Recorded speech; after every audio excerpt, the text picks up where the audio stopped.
Chapter 190.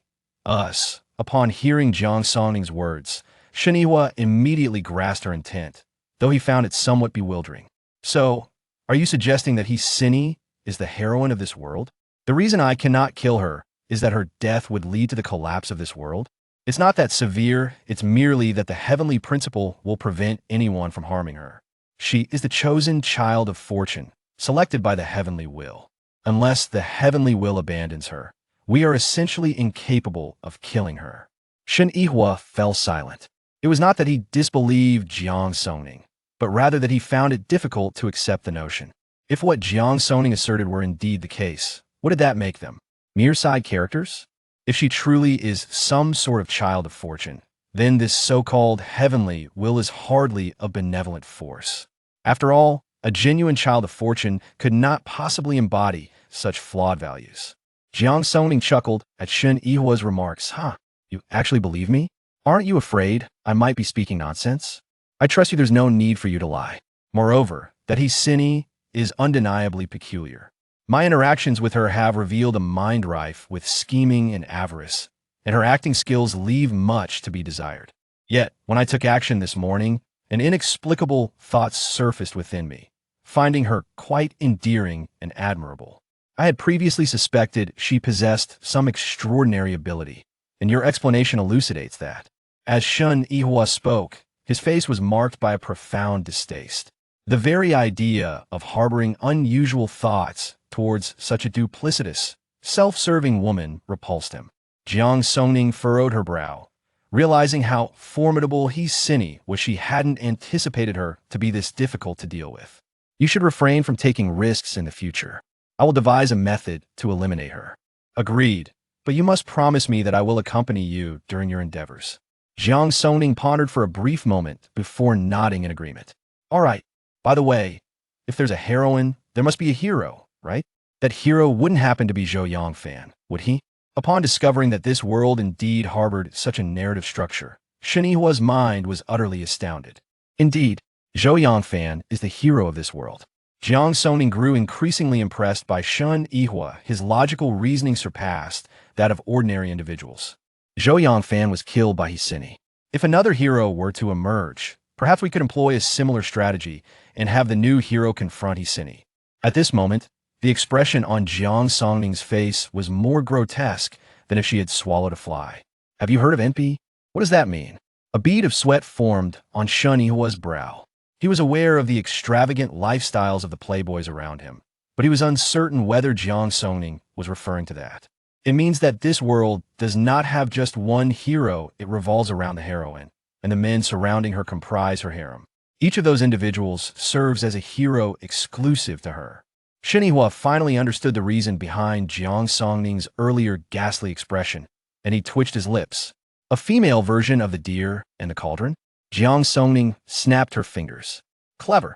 As Shenhua recalled Jiang Songning's earlier words, he couldn't help but feel his ears growing warm. If that's the case, then those harem members cannot harm her? I have no idea. I suspect that Sinny is aware we have left the base and will soon pursue us. At that point, we can seek opportunities to test the waters. Shenhua's focus was entirely on the implications of we that Jiang Songning had mentioned, indicating that she intended to include him in her next venture rather than only bringing Su Lin and Wang Chao.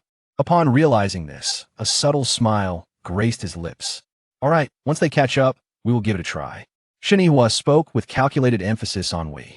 Jiang Songning could distinctly sense that Shenhua's mood had brightened. Her curiosity was piqued as she observed the slight upward curve of his lips. Perhaps due to this newfound cheer, Shenhua's previously aloof and proud demeanor began to dissolve, akin to mist dispersing from a mountain peak, revealing a hint of earthly warmth. The once unattainable figure now bore an unexpectedly approachable aura. The vehicle traversed the highway as the sun dipped lower in the sky, and a number of zombies increased. The group pressed onward toward the national road, and as they exited the city, the zombies gradually diminished. The road on the national highway was fraught with difficulties, riddled with potholes and abandoned vehicles. After several hours of travel, they had barely managed to cover 100 kilometers. As the clock approached midnight, they pulled over to the roadside to have a meal. Once everyone finished eating, Shen Yihua called everyone together for a meeting. At this pace, if we continue without stopping, it will take us 3 more days to completely leave Lan Province. We will encounter many mountainous areas ahead, which implies a significant presence of mutated plants and animals. Everyone must stay alert and vigilant. Lu Chun examined the map in his hands. Brother Huai, there's a small town 20 kilometers ahead. Should we gather supplies there? Shen Yihua contemplated the map for a moment. No, let's not. This area only has that one small town within a 30-mile radius, and the supplies within have likely been scavenged by other ability users. We might not find anything worthwhile, and it could lead to unnecessary trouble. Understood. The vehicle resumed its journey, and Jiang Songning released her spiritual energy, continuously scanning the surroundings. There were few houses near the national road, and the number of zombies was low. Occasionally, she detected the presence of living beings within the houses. There are still people living in these villages. The population in the villages is sparse, so there are fewer zombies, making it safer than in the cities. The chances of ordinary people surviving are also greater, and the issue of water sources is easier to resolve here. The presence of residents suggests that there should be no mutated plants or animals nearby. Shen Yihua chuckled lightly. That doesn't mean we should let our guard down. Understood.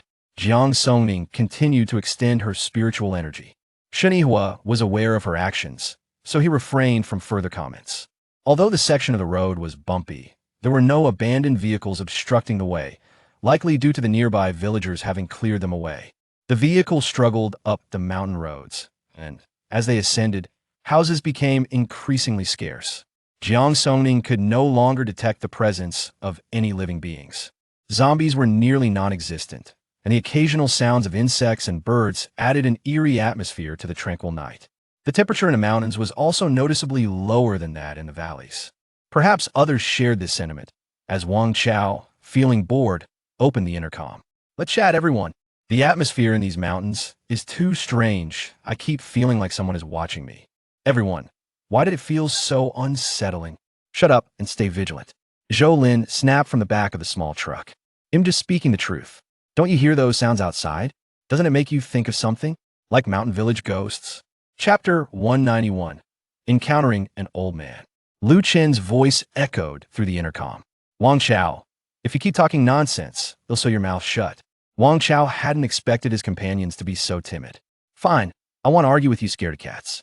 Jiang Songning also felt a sense of being watched, though the gaze remained elusive.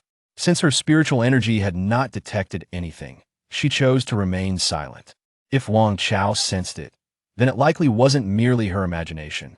Everyone be on high alert. I also feel that something is watching us. Upon hearing Jiang Songning's acknowledgement, Wang Chao became boastful. See, I told you. I genuinely feel like someone is watching us. Can't your spiritual energy detect what it is? Shen Yihua scanned the surroundings warily as the vehicle slowed its pace. It shouldn't be a mutated plant. I've felt this way since we ascended the mountain. It's just that the gaze is subtle and hard to perceive, likely beyond the range of my spiritual energy. Let's release Tang Yuan and Tuanzi to see if they can sense anything. Animals have sharper instincts than humans. All right. Jiang Songning released Tang Yuan and Tuanzi, and the dog and leopard appeared in the back seat. Tuanzi nearly occupied the entire back seat, leaving Tang Yuan squished in a corner. Tang Yuan looked up at Jiang Songning with innocent eyes, as if accusing Tuanzi of hogging the entire seat. Jiang Songning turned to pat Tang Yuan's head, reassuringly saying, "Be good, just for a little while." Tang Yuan calmed down, gently licking Jiang Songning's hand. Tuanzi also felt wronged. Its size was only natural. Jiang Songning reached out to stroke Tuanzi's head, and Tuanzi ceased to look so aggrieved. Tang Yuan, Tuanzi, can you sense what is watching us? Both animals, upon hearing Jiang Songning's words, climbed up to the window to investigate. After a while, they both shook their heads, indicating they did not know. It seems the distance is too great. They can't tell what is watching us. Since it hasn't approached, let's observe for now. If it's a mutated animal, it will eventually reveal itself. After about 10 more minutes of travel, Lu Chen's voice came through. There's a village ahead. As the vehicle turned, they caught sight of the village, which appeared serene and peaceful under the moonlight. As they neared, they noticed a tower not far off. Jiang Songning picked up the intercom. There are people on the tower. Everyone, stay alert. As the vehicle's headlights illuminated the tower, Jiang Songning saw a figure using binoculars to observe them.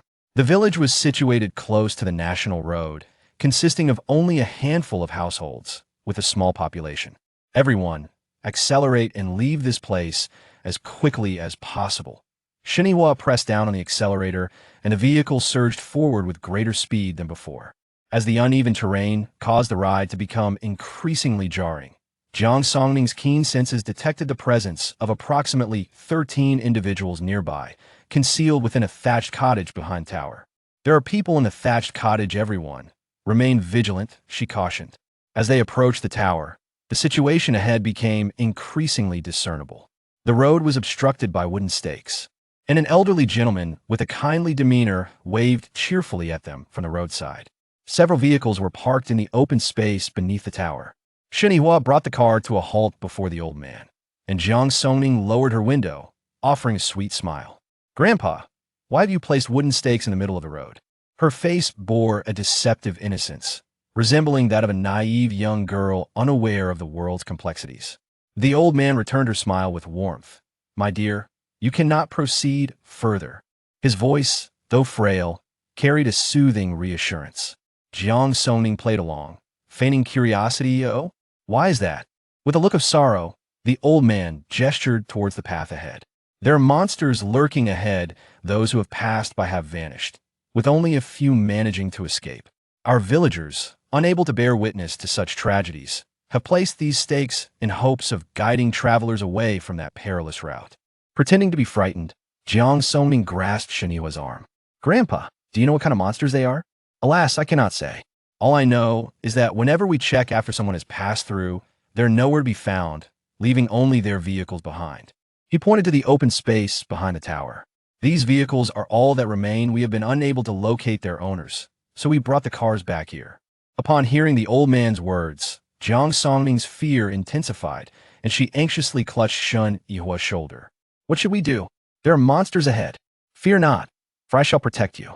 No matter what kind of monster it is, it shall meet its demise upon encountering me," Shun Yihua declared, taking her hand with a visage of blind confidence.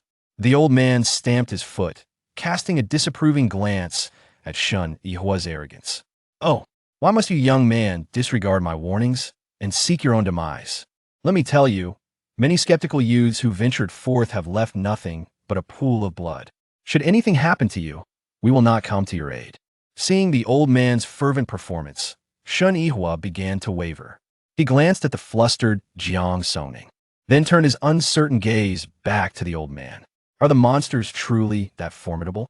"Humph. If you do not believe, then be on your way. I shall be curious to see how many lives you possess," the old man retorted angrily, waving his hand but showing no intention of moving the stakes. At that moment, Su Lin cheerfully approached from behind, stepping out of the vehicle. He retrieved a pack of cigarettes from his backpack. "Grandpa, please take this pack, enjoy it. By the way, how should I address you?" The old man promptly declined. "What are you doing?" "I am the village chief. I cannot accept anything from the people. My surname is Liu." "Hello, Grandpa Liu. Your principles are truly commendable. However, this pack of cigarettes was something I found while gathering supplies. I do not smoke, and it would be a waste to let it sit with me. Please accept it as a token of respect from your younger generation." "Ah, at least you are a sensible lad," the old man replied, accepting the cigarettes while casting a sidelong glance at Shun Yihua, as if to imply his lack of discernment. "Grandpa Liu, I heard your previous conversation. This person seems to lack common sense. Please disregard him," Su Lin added, casting a meaningful look at Shun Yihua. Shun Yihua remained silent. Jiang Songning nearly burst into laughter, gripping Shun Yihua's arm tightly to maintain her composure. Enduring the pain from her grasp, Shun Yihua shot her a helpless glance. Realizing her oversight, Jiang Songning quickly released her grip. "By the way, Grandpa Liu, if this road is impassable, are there any alternative routes?" Su Lin inquired, undeterred by Shun Yihua's murderous glare. "Truth be told, there's only this road. If you wish to take a detour, you must go to Shangyang village, where a smaller path can be found," the village chief replied, lighting a cigarette and taking a deep drag. Chapter 192. Entering the village, Su Lin retrieved the map and asked, "Grandpa Liu, where is Shangyang village? It seems to be absent from the map. The old man pointed towards a village behind them. Shanyang village is nestled in the mountains. Our village has a small path leading there. It takes about an hour to drive, but the mountain roads are treacherous. Without a guide, one could easily lose their way. And driving there at night poses considerable danger. Su Lin looked at the old man with embarrassment. Grandpa Lu, would it be possible for you to arrange for someone to guide us? Rest assured, we would not ask for your assistance without offering something in return. We could provide 2 boxes of instant noodles and a box of canned beef as a token of our gratitude. Upon hearing about the canned beef, a glimmer of greed flickered in the old man's eyes. It had been quite a while since he had savored meat. Though he concealed it well, I can arrange that. But the path is perilous at night. If you wish to have someone accompany you, you will need to wait until dawn, he replied, feigning difficulty. Isn't there any chance we could go tonight? Su Lin inquired anxiously. The only person familiar with that route has gone to guide others and won't return tonight. Feeling anxious and uncertain, Su Lin was at a loss for what to do. Jiang Songning tugged at Shen Yihua in distress. What should we do? Dawn is approaching, and we still haven't found a place to stay. The old man, noticing Jiang Songning's naivety, felt a surge of delight and proposed. How about this? I happen to have a vacant house. You can stay there for a day.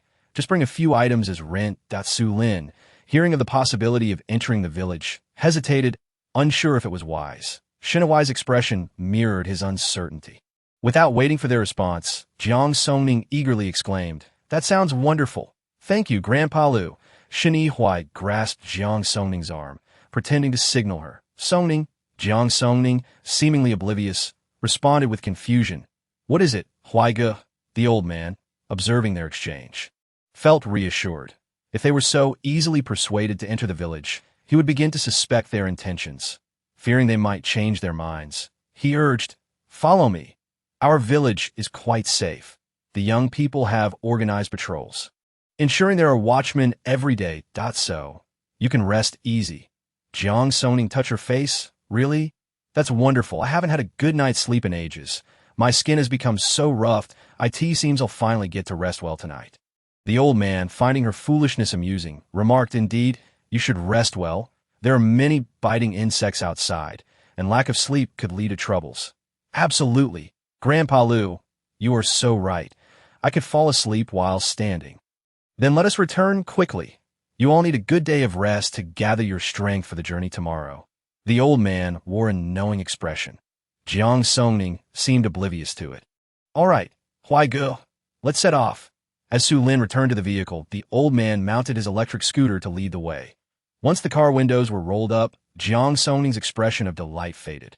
She exchanged a glance with Shen Yihua, and they fell into silence. Upon entering the village, Jiang Songning released her spiritual energy, detecting a total of 87 people, including those near the tower. This was the first time they encountered such a populated village, which also raised a considerable number of chickens, ducks, pigs, and sheep. Her frown deepened as she noted the incongruity. This village managed to sustain livestock under such circumstances, which was no small feat. As they reached the village entrance, they spotted several elderly men chatting with about a dozen children, who were playing games. The children's laughter echoed throughout the village, creating an idyllic atmosphere, as if they were in a paradise untouched by the chaos of zombies and mutated flora and fauna outside. The only downside was the absence of girls among the children, which cast a shadow over Jiang Songning's heart, stirring a complex mix of emotions within her. The elderly men noticed the headlights of the cars, and the children halted their games, curiously watching the 3 vehicles approach. Village chief, they have returned with people. An elderly woman called out to the village chief. The chief smiled amiably. Yes, we will take them to Shanyang village tomorrow. Upon hearing the mention of Shanyang village, the elders exchanged knowing glances, their expressions laden with meaning. Their interaction did not escape Jiang Songning's keen observation. The vehicle arrived at the village's end, where 2 houses stood, a 2-story self-built rural home and an old flat-roof house. The village chief's electric scooter came to a stop in front of the 2-story house. After Shen Yihua parked the car, Jiang Songning opened the door and was immediately greeted by a strong aroma of mugwort. She couldn't help but sneeze. The old man chuckled, Dear girl, are you unaccustomed to the scent of mugwort? In our rural area, we have many mosquitoes, so every household burns mugwort to ward them off. Jiang Songning, with her sensitive nose, detected a faint metallic tang mingled with the mugwort. She feigned covering her mouth and nose, casting a disdainful glance at the house. Huaigo, I'm so tired. Shen Huai shot her an exasperated look before turning to the old man. Grandpa Lu, please take us inside quickly. Songning is exhausted. The old man silently scoffed but maintained his facade. All right, follow me. As they entered the house, they found it clean and tidy, completely unlike an empty dwelling. The house comprised 5 rooms, each furnished with beds. You can allocate yourselves as you see fit. The kitchen is over there, and the restroom is at the back of the main room. Su Lin produced a box of instant noodles. Thank you, Grandpa Lu. This is for rent. The old man accepted the noodles, his smile becoming more genuine. Good. You all seem weary. I shall not disturb you further. I will send my grandson with a bucket of water shortly as a token of appreciation for the noodles. Thank you, Grandpa Lu. Once the old man left, Su Lin closed the courtyard gate, and a heavy silence enveloped the group. Fang Jinyuan and Lu Chun headed upstairs, while Zhou Lin and Song Hao inspected the 2 rooms downstairs. Jiang Songning extended her spiritual perception and discovered that 7 or 8 individuals occupied the adjacent flat-roofed house. One of them was eavesdropping in the corner of the yard. Aswei Zhe was about to speak. Jiang Songning raised her hand to stop him. Shortly after, Fang Jinyuan and Lu Chun descended the stairs. Liu Chen lowered his voice. There's nothing unusual upstairs. The 2 rooms downstairs are also clear. Jiang Songning whispered, there are people outside watching us. The group tacitly agreed to drop the subject. Wang Chao and Wei Zhe began to complain. I'm so tired. I need to sleep at It's so hot. Lu Chun gestured for everyone to follow him upstairs. The upper floor consisted of 3 rooms, a restroom, and a living room. Liu Chen opened the westernmost room, and everyone followed him inside. The curtains were drawn, shrouding the room in darkness. This room is not visible from outside. Let us speak quietly. Chapter 192. The act Old Lu's numerous excuses to lure us into the village surely extend beyond mere supplies. If they merely wanted provisions, they could have surrounded us directly without all this subterfuge. Fang Jinyuan frowned, sensing something amiss about the village. Jiang Songning voiced her observations. Among the playing children at the entrance, there isn't a single girl, and all the elders are men. Additionally, I detected a faint metallic scent in the air. She refrained from mentioning the situation next door, that I suspect that the vehicles at the tower were abandoned after their owners were deceived into entering. The others were equally perplexed. Liu Chen queried. If they aim to seize supplies, why not just do it directly? Why go through such convoluted efforts? Su Lin also shared his hypothesis. Could it be that the villagers do not regard us as mere lambs? What has happened to the village's little girls? Before Su Lin could finish his thought, Wang Chao began to retch, his symptoms seemingly contagious. Wei Zhe and Song Hao, struck by a sudden realization, joined in the retching. Jiang Songning felt a wave of nausea wash over her as well. All right, everyone, let's stop speculating. We can find out by exploring. Fang Jinyuan interjected. How can we go out when they are still watching us? Jiang Songning glanced at Sheni Huai and Hu Kersin. Then it will require some cooperation from Huaige and Kersin. Sheni Huai smirked slightly. What kind of cooperation?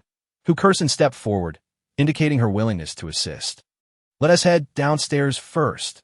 The group descended once more. With a crash, Jiang Songning smashed the coffee table in the living room, glaring fiercely at Hu Kersin. Sheni Huai, tell me, do you have feelings for her? The others were momentarily taken aback, while Hu Kersin looked anxiously at Fang Jinyuan. Sheni Huai, seeing through Jiang Songning's plan, forcefully kicked over a chair, the loud noise startling everyone that I've told you countless times. I've long since broken up with her. Why do you still harbor suspicions? Jiang Songning shouted. I don't believe you. You were just talking to her, and even embraced her. You must have lingering feelings.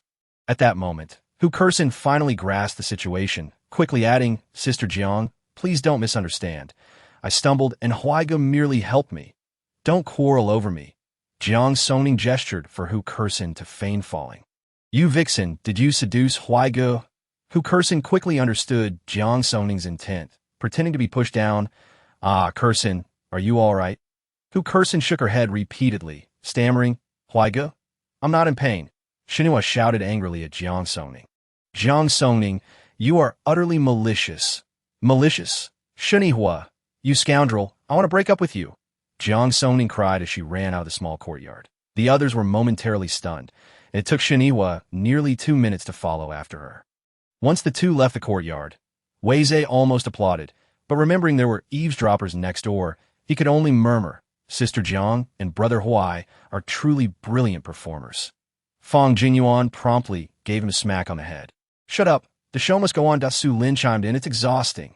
These two argue every day, aren't they tired? Wang Chao replied, exactly. If they aren't tired, I feel weary just watching them. Lu Chen suggested, let us go find them. What if something happens? Zhou Lin countered, not going, I'm worn out from the day. I need to rest. Besides, there are patrols in this village. It's quite safe. Nothing will happen. Wang Chao conceded, all right. If you're not going, then neither will I. Liu Chen yawned. Then we won't go either. Let us sleep. After their performance, everyone retreated to their respective rooms, awaiting the return of the two, the eavesdropper next door, hearing the house fall silent, spat in frustration and left. Meanwhile, Jiang Songning, sobbing as she fled the courtyard, headed straight for the main road, crying while using her psychic abilities to probe the situation inside the house. This village was not particularly small. Although it only had a dozen households, the houses were spaced apart. With everyone awake, many were enjoying the cool evening air outside their doors, upon seeing Jiang Songning running out in tears towards the village entrance. The onlookers grew anxious. One man, leisurely wielding an axe, trailed behind her, appearing to be merely a spectator, while two other men followed suit.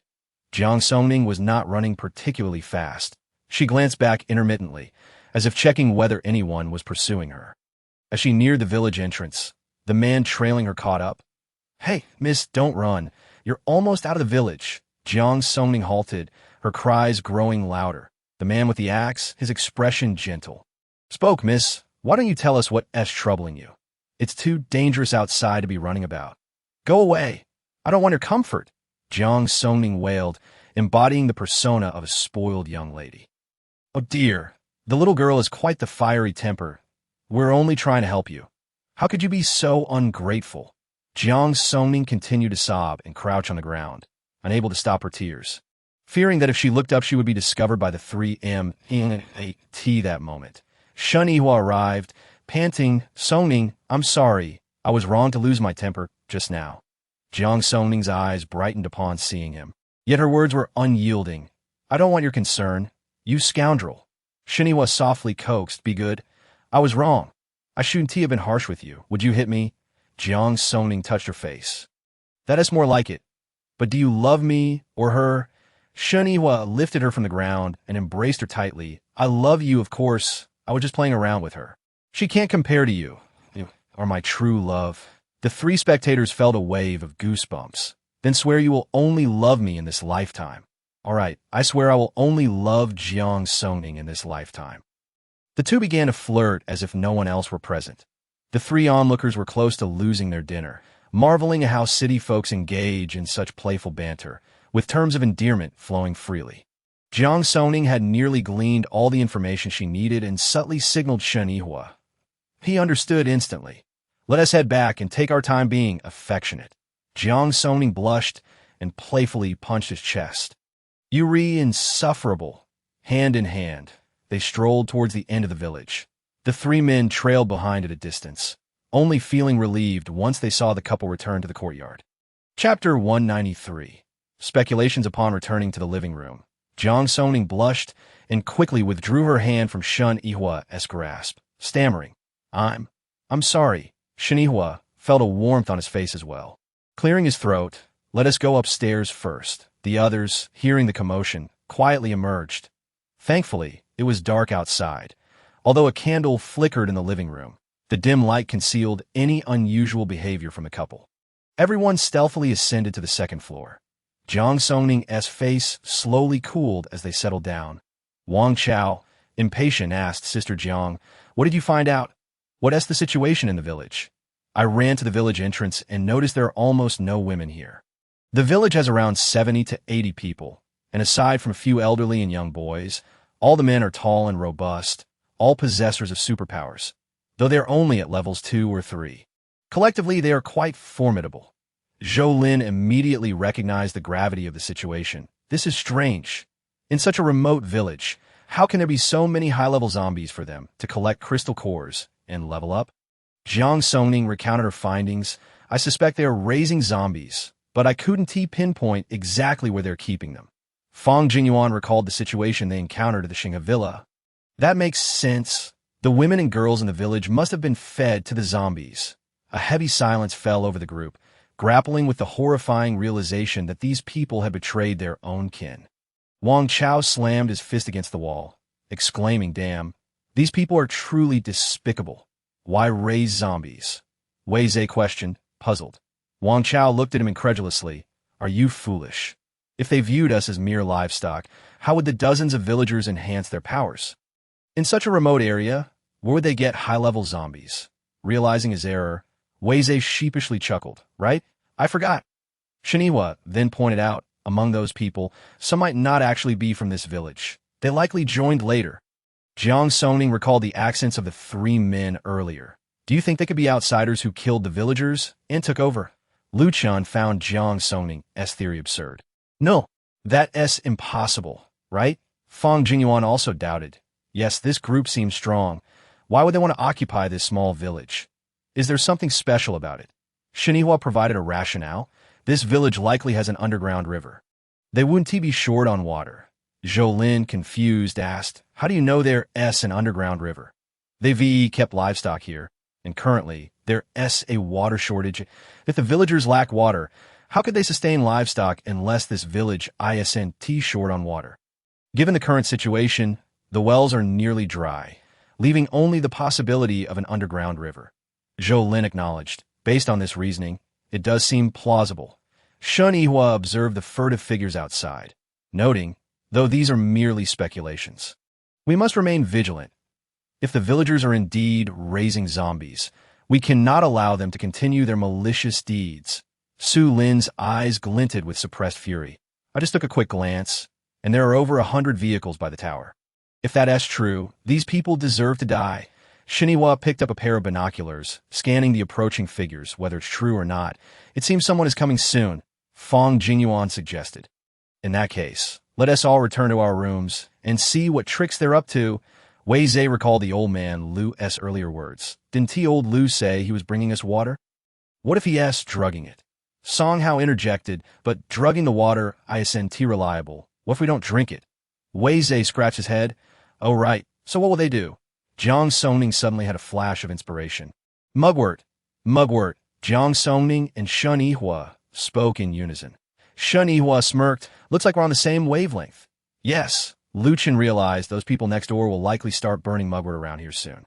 "And if they add some sleeping smoke, even if we're on guard, we won't be able to resist the effects." Wei Zhe panicked. "What should we do?" Jiang Songning calmly retrieved gas masks from her storage. "Wang Chao, distribute these." Seeing the masks, Wei Zhe exclaimed in his northeastern dialect. "Wow, Sister Jiang, how are you so prepared? You've got everything." Jiang Songning smiled proudly. "Of course, that investment of billions wasn't for nothing." Shiniwa noticed the figures drawing nearer. He said, "Put on the gas masks. Zhou Lin and Fang Jinyuan, go down and deal with those people. Everyone else, put on your masks and return to your rooms. Don't give ourselves away." The group scattered hurriedly, each grabbing a gas mask. Jiang Songning and Shun Yihua stayed behind, listening for any sound from downstairs. Sure enough, within 2 minutes, there was a knock at the courtyard door, where old Lu stood with 2 young men. 2 young individuals each carried a bucket of water. Zhou Lin rose to open the door, his eyes widening in astonishment as he beheld the visitor. "Grandpa Lu, what brings you here? Please do come in." Grandpa Lu chuckled warmly. "Oh, there's no need for that. I've come specifically to deliver 2 buckets of water to you." Zhou Lin gazed in disbelief at the water buckets, his face brimming with emotion as he stammered. "Grandpa Lu, this water is so precious. How can we possibly accept it?" The old man waved his hand dismissively. "Ah, in these trying times, we must help each other however we can. Thankfully, our village well still has water. We don't have much to offer you, so let these 2 buckets serve as a welcome gift." Zhou Lin's eyes glistened with tears of gratitude. "Thank you, Grandpa Lu. You're truly a good person." "No need for thanks," he replied. Rest assured, I will arrange for someone to escort you safely away tomorrow morning, that if you need anything, do let me know that I won't disturb your rest. I shall take my leave now. All right, thank you, Grandpa Lu. After the old man departed, Fong Jingyuan emerged as well. Zhou, I just heard voices. Who was here? Oh, where did this water come from? Zhou, still overwhelmed, exclaimed to Yuan, we are truly fortunate to have encountered Grandpa Lu. This water was a gift from him. Fong Jingyuan's expression shifted to one of shock. What? It was sent by Grandpa Lu. Zhou felt a wave of regret wash over him. Indeed, I never anticipated Grandpa Lu's kindness. Not only did he arrange for our safe passage, but he also brought us water. I initially doubted him. I must be a terrible person. Chapter 194.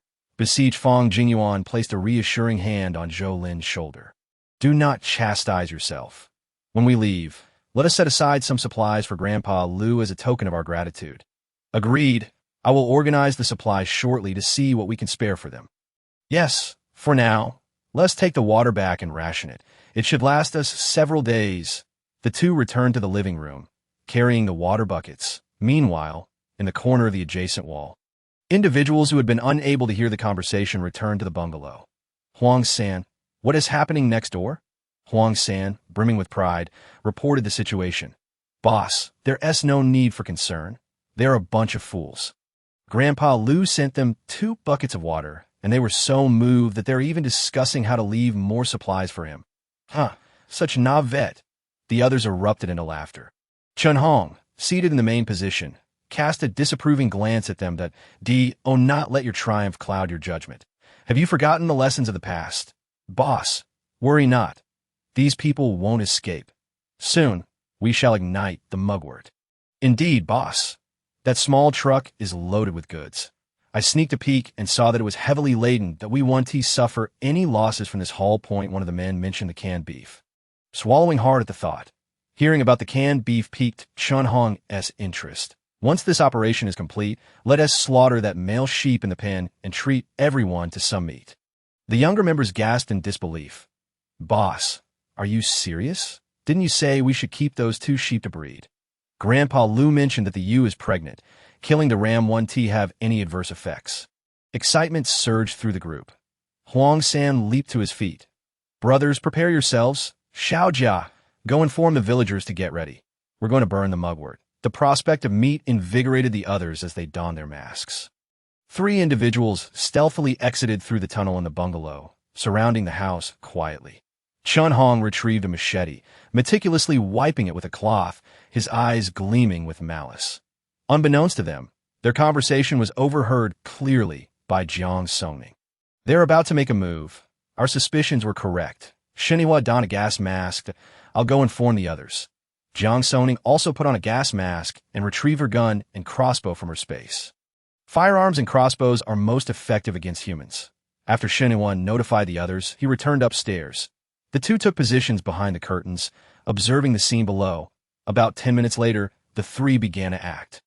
The house was relatively new, yet every window showed signs of wear.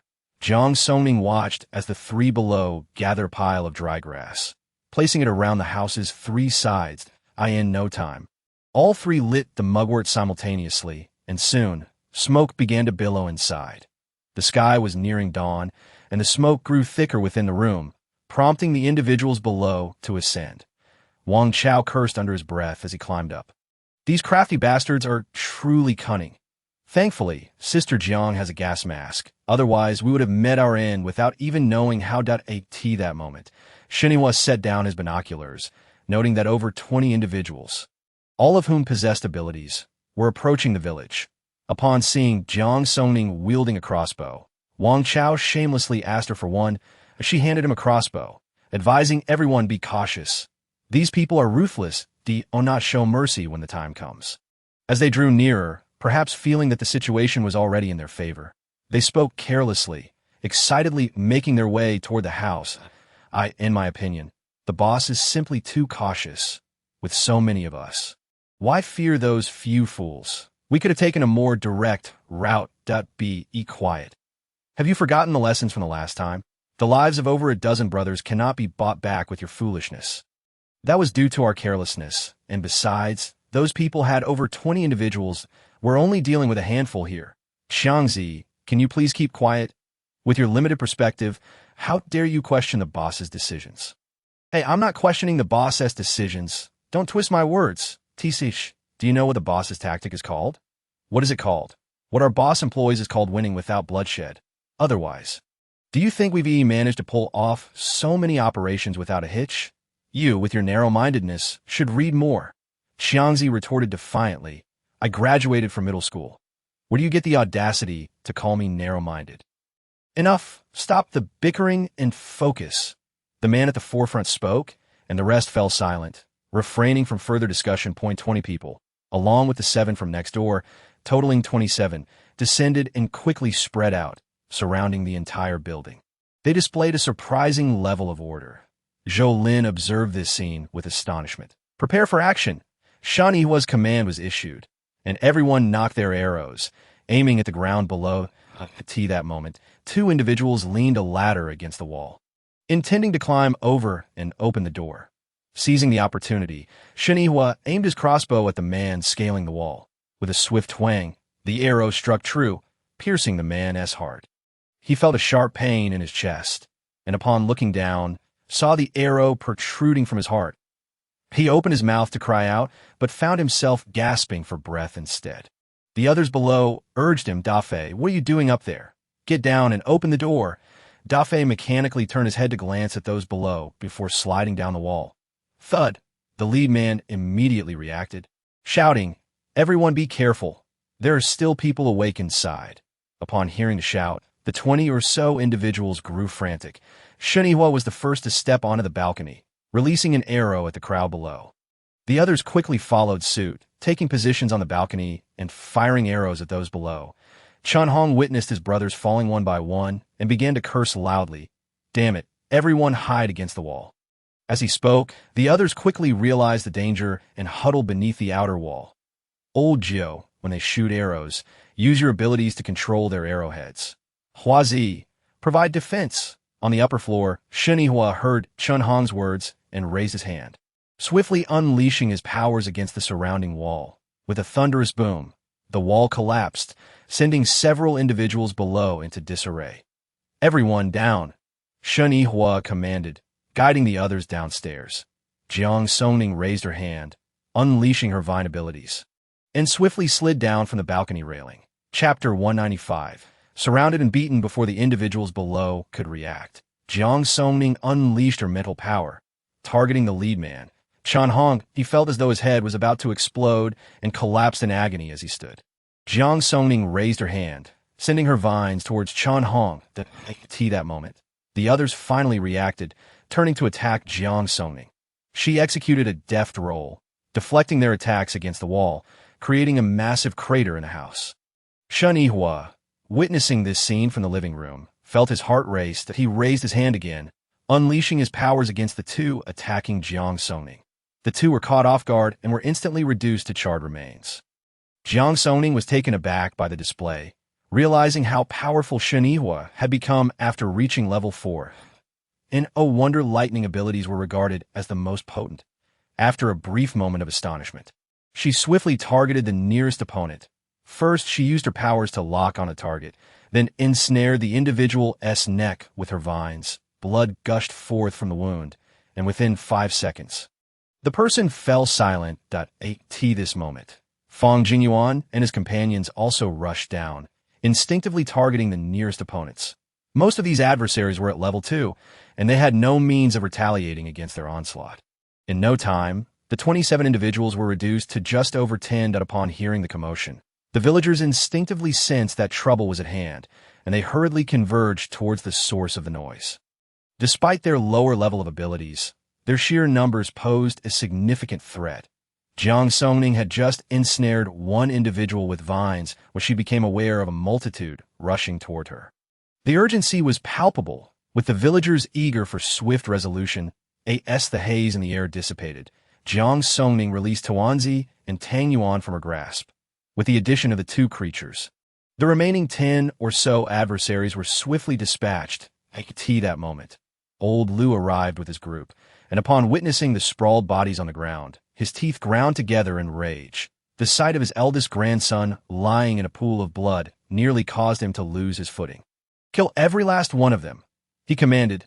The onlookers, horrified by the gruesome scene, began to falter, especially upon glimpsing the two towering mutated beasts, their legs trembling in fear. Old Lu, sensing their trepidation, fixed a cold, penetrating gaze upon them. "Oh, you think retreating will spare you? We have 40 people here. I refuse to believe they possess such prowess." It was then that the crowd began to comprehend the futility of fleeing. With no escape in sight, they resolved to fight to the bitter end. Shen Yihua, witnessing their obstinacy, ceased to hesitate and aimed his crossbow at Old Lu's head. Just then, a protective barrier materialized before Old Lu, deflecting the bolt, which clattered harmlessly to the ground. "Brothers, charge!" Several men, no longer hesitating, launched an assault against their foes. That Su Lin, observing the chaos, retreated to the rear, brandishing a pistol to initiate a surprise attack. Hu Kursin, paralyzed by fear, found herself immobilized as a fireball hurtled towards her face, leaving her in a state of panic. "Hu Kursin, move!" Su Lin shouted, cursing her in his mind as he realized he was too far to intervene.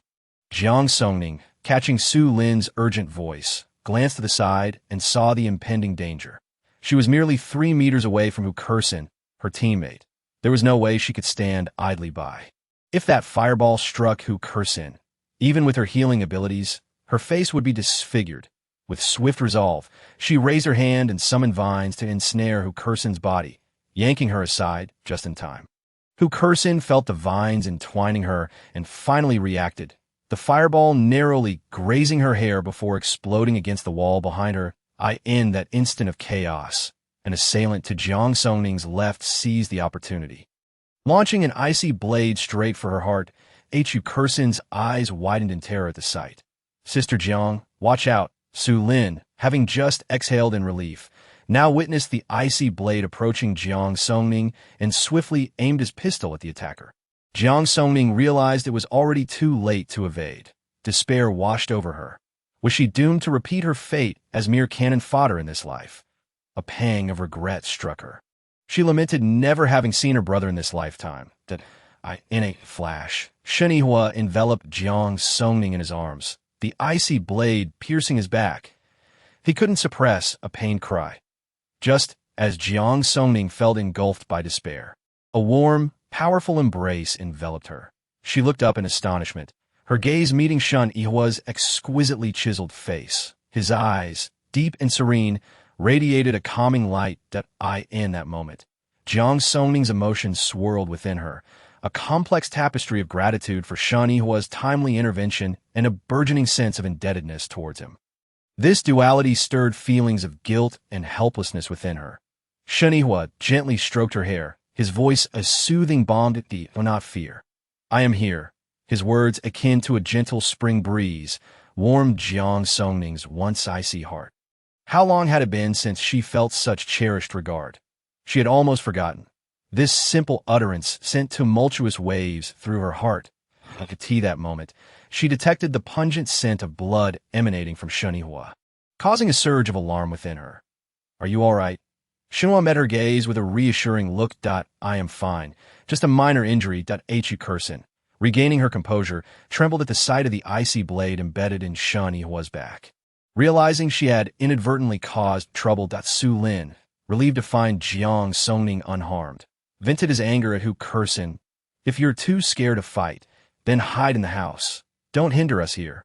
The memory of the recent chaos nearly drove him mad. If Jiang Songning were to perish because of such a fool, he might just shoot her himself. Fang Jingyuan, witnessing the turmoil, felt a mix of emotions, but was momentarily preoccupied with several adversaries entangled with him. He could only shout to Hu Kursin, "Kursin, get inside and hide." Tears streamed down Hu Kursin's face in her sense of injustice, yet she obediently retreated indoors. Shen Yihua, ignoring his pain, cautioned Jiang Songning to be careful before raising his hand to attack the foes. Jiang Songning finally beheld the extent of Shen Yihua's injury. A gaping wound marred his back, the icy blade still lodged within him, blood seeping profusely. "Brother Huai, you need to treat your injury first," she urged, Shenihua, undeterred, replied, "No, we must first deal with these adversaries." Jiang Songning, unable to persuade him otherwise, decided to temporarily abandon her pleas. She was resolute in bringing this confrontation to a swift conclusion so Shenihua could receive treatment. Chapter 196. Resolving the villagers, she summoned all her mental energy, weaving strands of psychic force into the minds of the four nearest foes that it was as if they had forgotten their purpose. Standing frozen in place, Jiang Songning swiftly dispatched them, snapping their necks with her vines, extinguishing their lives. She then turned her attention to the remaining adversaries, employing the same method to eliminate them with swift efficiency. The vines in her hands became stained with blood, droplets splattering across her face, rendering her a merciless specter of death. As her foes witnessed their comrades falling one by one, panic set in, and only a few remained steadfast. Wang Chao, noting their intent to flee, charged at the remaining opponents with Tuanzi and Tang Yuan, the sound of breaking ribs echoing as one assailant collapsed. Tang Yuan sent another adversary flying. But just then, an enemy attempted a sneak attack from behind Wang Chao. Su Lin, quick to react, aimed his pistol and fired, the assailant dropping dead before he could evade. A sudden cry erupted from Wei Zhe, who, caught off guard, was struck in the abdomen, a gaping wound opening as pain threatened to overwhelm him. Liu Chen rushed to his side, retaliating against the aggressor. The scene descended into pandemonium, with injuries afflicting nearly everyone involved. Realizing escape was impossible, the remaining adversaries resorted to desperate resistance, their powers unleashed in a frenzied assault. Moments ticked by, and soon, the number of enemies dwindled to a mere 6, who, seeing their defeat imminent, knelt on the ground, pleading for mercy. "We surrender. Please, spare us. We acknowledge our wrongdoings." This group had claimed many innocent lives, and Jiang Songning had no intention of letting them go. If they were allowed to grow stronger, they would undoubtedly wreak havoc upon the innocent once more. With a decisive motion, she ensnared one of them with her vines, snapping his neck with a sickening crack.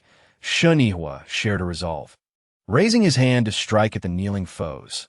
Lightning crackled, striking the remaining 5, each engulfed in smoke before collapsing lifelessly to the ground. With the battle concluded, Jiang Songning finally felt a sense of relief. Su Lin began tending to the wounded, prioritizing Wei Zhe, who bore the most severe injuries, while the others seized the moment to absorb energy from their crystals.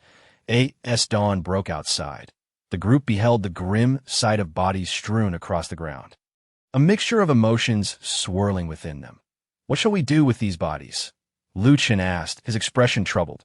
"Burn them," Shenihua replied coldly, his gaze fixed on the fallen. Once everyone had regained their powers, they set about clearing the aftermath. It was nearly 6 o'clock, and the temperature was rising. They worked with urgency. Within half an hour, the task was complete. Finally, Wei Zhe hurled a fireball, igniting the entire house in flames. However, there were still elderly villagers and children within the village who had not yet been dealt with, causing Jiang Songning considerable distress. In the apocalypse, one must never underestimate the elderly, children, or women. The elders in the village were surely complicit in the misdeeds of their kin, while Jiang Songning found herself unable to harm the innocent children. Suddenly, an unsettling realization struck her. There were zombies in the village. She retrieved her binoculars and peered towards the village entrance, confirming her fears as she spotted a dozen zombies sprinting towards them and, most alarmingly, 2 children who had played in the mud at the entrance yesterday, now observing them through binoculars. Jiang Songning cursed under her breath. One could never underestimate the cunning of children in a post-apocalyptic world. The scent of blood was overwhelming, drawing the zombies towards them despite the scorching sun. Their movements indicated that all of them were at least at the 3rd level of danger. "The zombies are coming. We should retreat to the adjacent house." Everyone quickly gathered their belongings and hastily moved into the neighboring courtyard. They had barely entered the room when the horde of zombies arrived at the door. The undead, initially somewhat fearful of flames, were ultimately enticed by the overwhelming scent of blood. One zombie, unable to resist, rushed in and began to feast heartily. Observing this, the others followed suit, leading to an unexpected delight. What was initially anticipated to be a fierce battle turned out to be resolved with surprising ease. Indeed, Children possess simpler thoughts. They understood the release of zombies was meant to confront them. Yet they likely did not foresee that the thick aroma of blood from the next room would draw these zombies in. Everyone decided to change their clothes and wash off the stench of blood. While I and Jolin remained vigilant, IT was only after Shinhua noticed the zombies had moved to the adjacent room that he spoke up. Jiang Songning, having grown intolerant of the foul odor clinging to her, directly entered the room on the right, locked the door behind her, and stepped into her space. Once inside, she swiftly approached the riverbank, stripped off her garments, and began dousing herself with water. Within 2 minutes, she had washed away the lingering scent.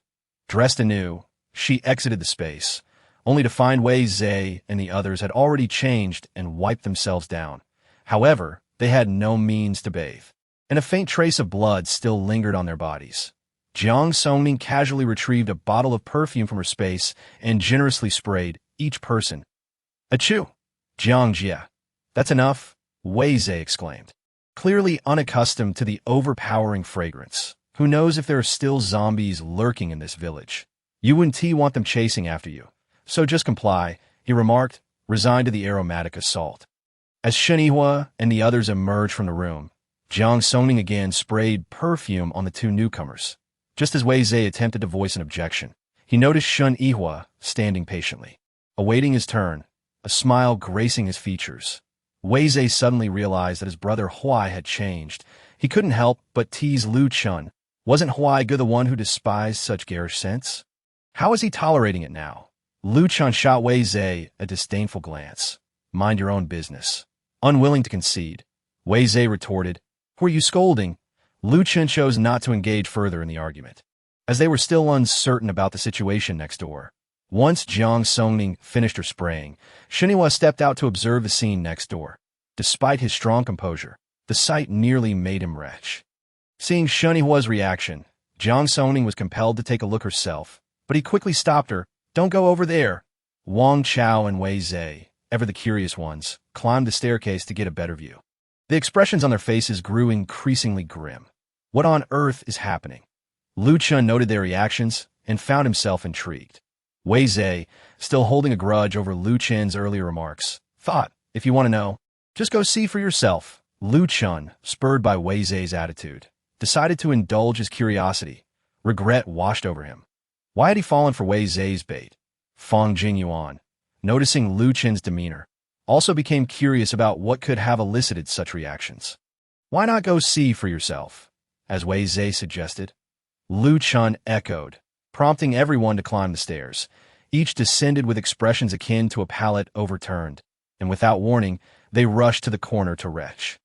Jiang Songning, increasingly eager to learn what transpired next door, couldn't help but ask Shinhua what exactly happened over there. Shinhua's expression was complex, and in a somber tone, he advised, "It might be best if you remain unaware." Jiang Songning, more anxious than ever, felt the urge to uncover the secret, akin to knowing a mystery just out of reach. Her curiosity itched like a persistent thorn. "Just tell me. I truly want to know." Seeing her relentless curiosity, Shinhua delicately revealed, the zombies were nearly charred to a crisp, yet they continued to feast upon their innards. Upon hearing this, a vivid image flashed in Jiang Songning's mind. Making her slightly nauseous, she shook her head vigorously, attempting to dispel the grotesque imagery. Indeed, curiosity had its consequences. Observing Jiang Songning's growing ease in his presence, Shinhua felt a sense of amusement. Once everyone had finished retching, he suggested, "Let us find a place in the village to rest. We can deal with the rest later tonight." Jiang Songning glanced at the sun, now high in the sky, realizing the risk of heat stroke. "What about here? A fire could become problematic." Lu Chun, Yuan, and Song Hao will stay here and monitor.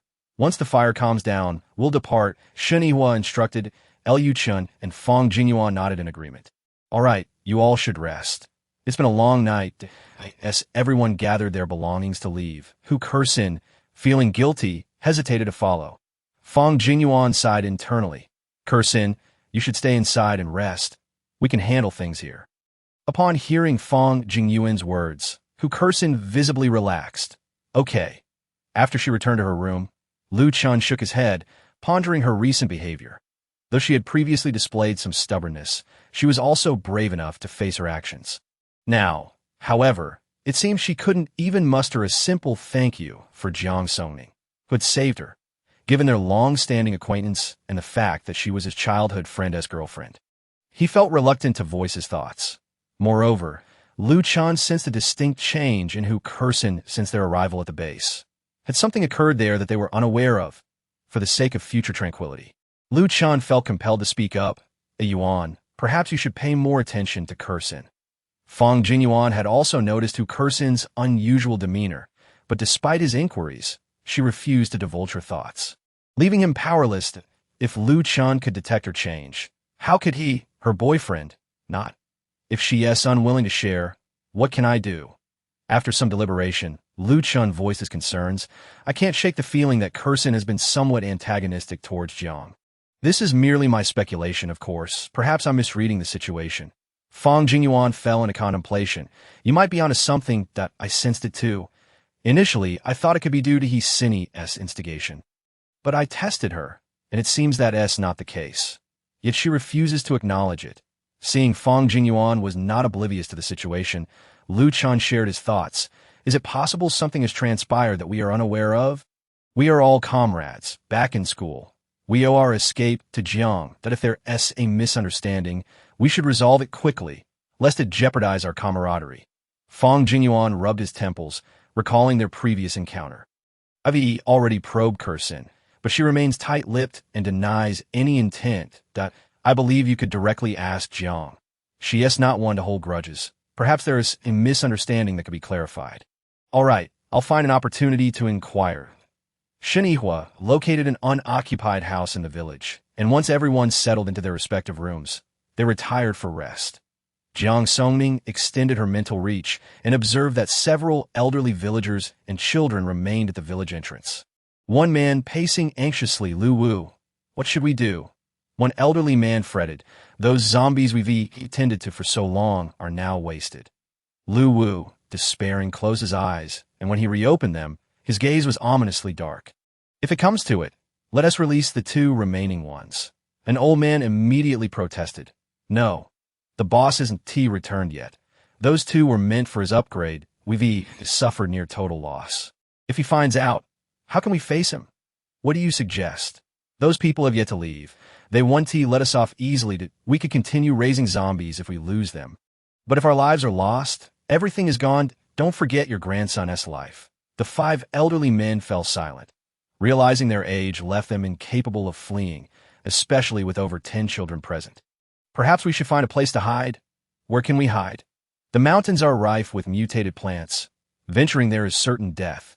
Here, we might maintain some hope, as cruel as we may be. They wouldn't dare harm us elders and children. We can feign pity and deceive them. The old men argued heatedly, while the children sat numbly, devoid of the vivacity Jiang Songning had observed upon entering the village. Old Deng is right. Pretending to be pitiful might fool them. They carry firearms. We are no match for them. Once they leave, we could devise a plan to rebuild our village. After all, they are not from our village. If they perish, they perish. We can always recruit more suitable people later. It's easy for you to say. The boss invested so much effort to recruit those people. Not only did he have to provide for them, but he also needed to find women for them. After all that, our village has grown to this point, only to be destroyed by these people. I can't swallow this bitterness that if you can't take it, why not confront them? Look at yourself. Do you think you stand a chance? They have guns. All you have is a frail body. The old man glared furiously at old Deng. You are unreasonable. Enough, everyone. Cease your bickering. Do you not think the situation is already dire enough? With a thunderous roar, the elderly man known as Lu Wu silenced the crowd, compelling all to hush. Only then did the eldest among them, the brooding loud Deng, speak up, affirming Lu Wu's assertion. We must hastily expel this group from our village. The leader and his companions will return in 2 days. They are formidable, armed not only with guns but accompanied by 2 mutated beasts. We cannot act recklessly. Our leader has but 6 men, and even upon their return, they may not stand a chance against them. We must conserve our strength and wait until they depart before we can regroup. Lu Wu, dissatisfied, retorted. "After expending so much effort, are we truly to let them go unpunished?"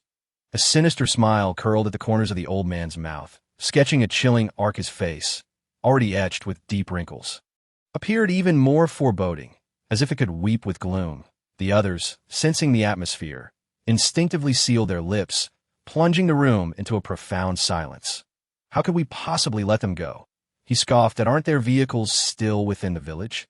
Before they leave, we can smear some blood beneath their cars. They wish to venture to City F. Let them go. But the beasts on the mountain are nearing starvation." Laughter erupted, a malicious sound that reverberated in the air. "What a splendid idea! Without us lifting a finger, they shall be torn to shreds." One voice chimed in, and the others joined in their mirth. "Now, let us remind a few of the young ones to keep their mouths shut. We are innocent victims here, threatened by that group. We have done nothing to as." The elderly men ceased their plotting. Jiang Songning withdrew her mental focus. She had initially surmised that the villagers had been slaughtered and their home seized by this group. To her astonishment, it was the villagers themselves who orchestrated this situation. The mention of seeking women for their desires caused her brow to furrow.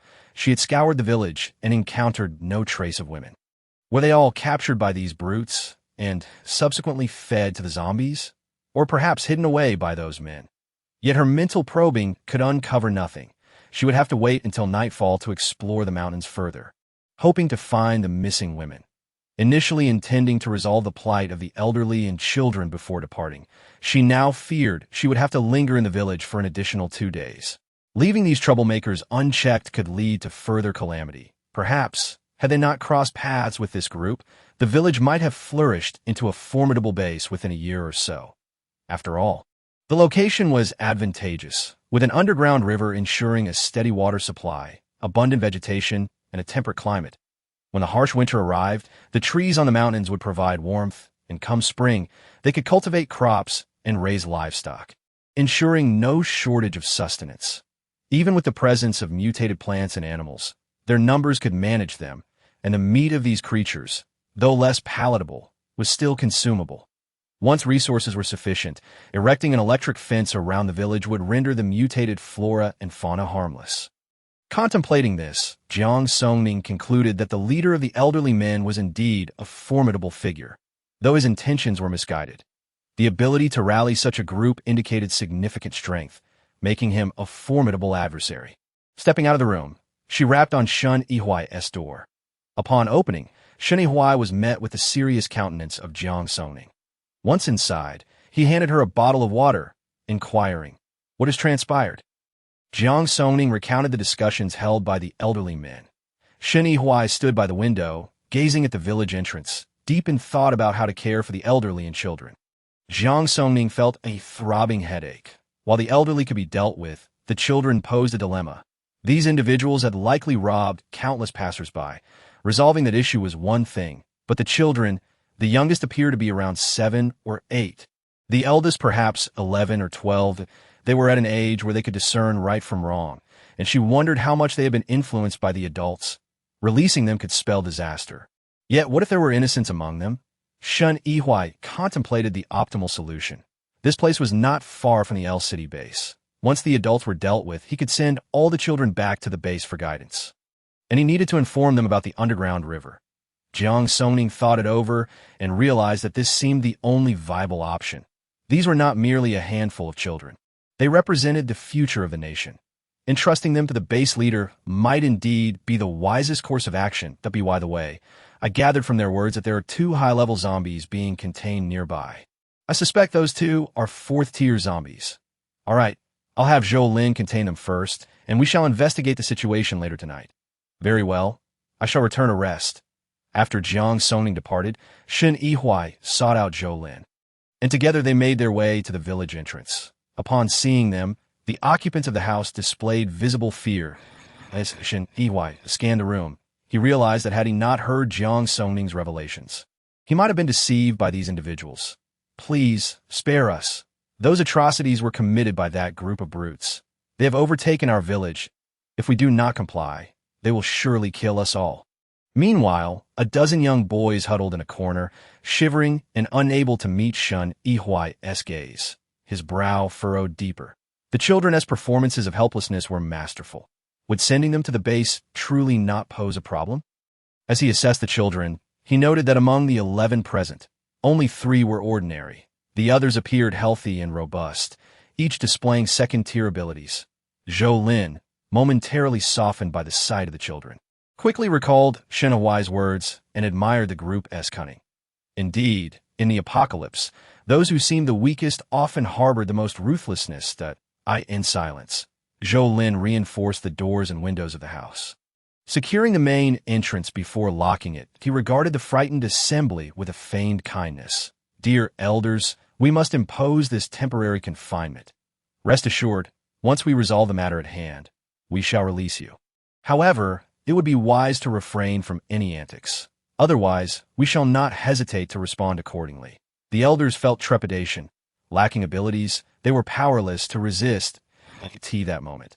One of the children attempted a sneak attack, but Lao Deng swiftly restrained him, chuckling amiably at the 2 men. Yes, please feel free to proceed. We shall cooperate fully." Chapter 199. The women of the back mountain Shun Yihui glanced at the child. Noting his second-tier water ability, memorizing the boy's features before departing the house with Zhou Lin. The days slipped away quickly, and as the clock struck 7, Jiang Songning groggily roused from sleep. After consuming a small meal from her supplies, she exited her room. The mountain air was several degrees cooler than that in the city.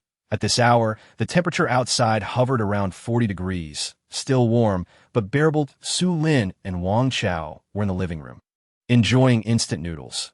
Upon seeing Jiang Songning, they beckoned her to join them. "Sister Jiang, would you care for some noodles?" Jiang Songning shook her head, replying, "I've already eaten."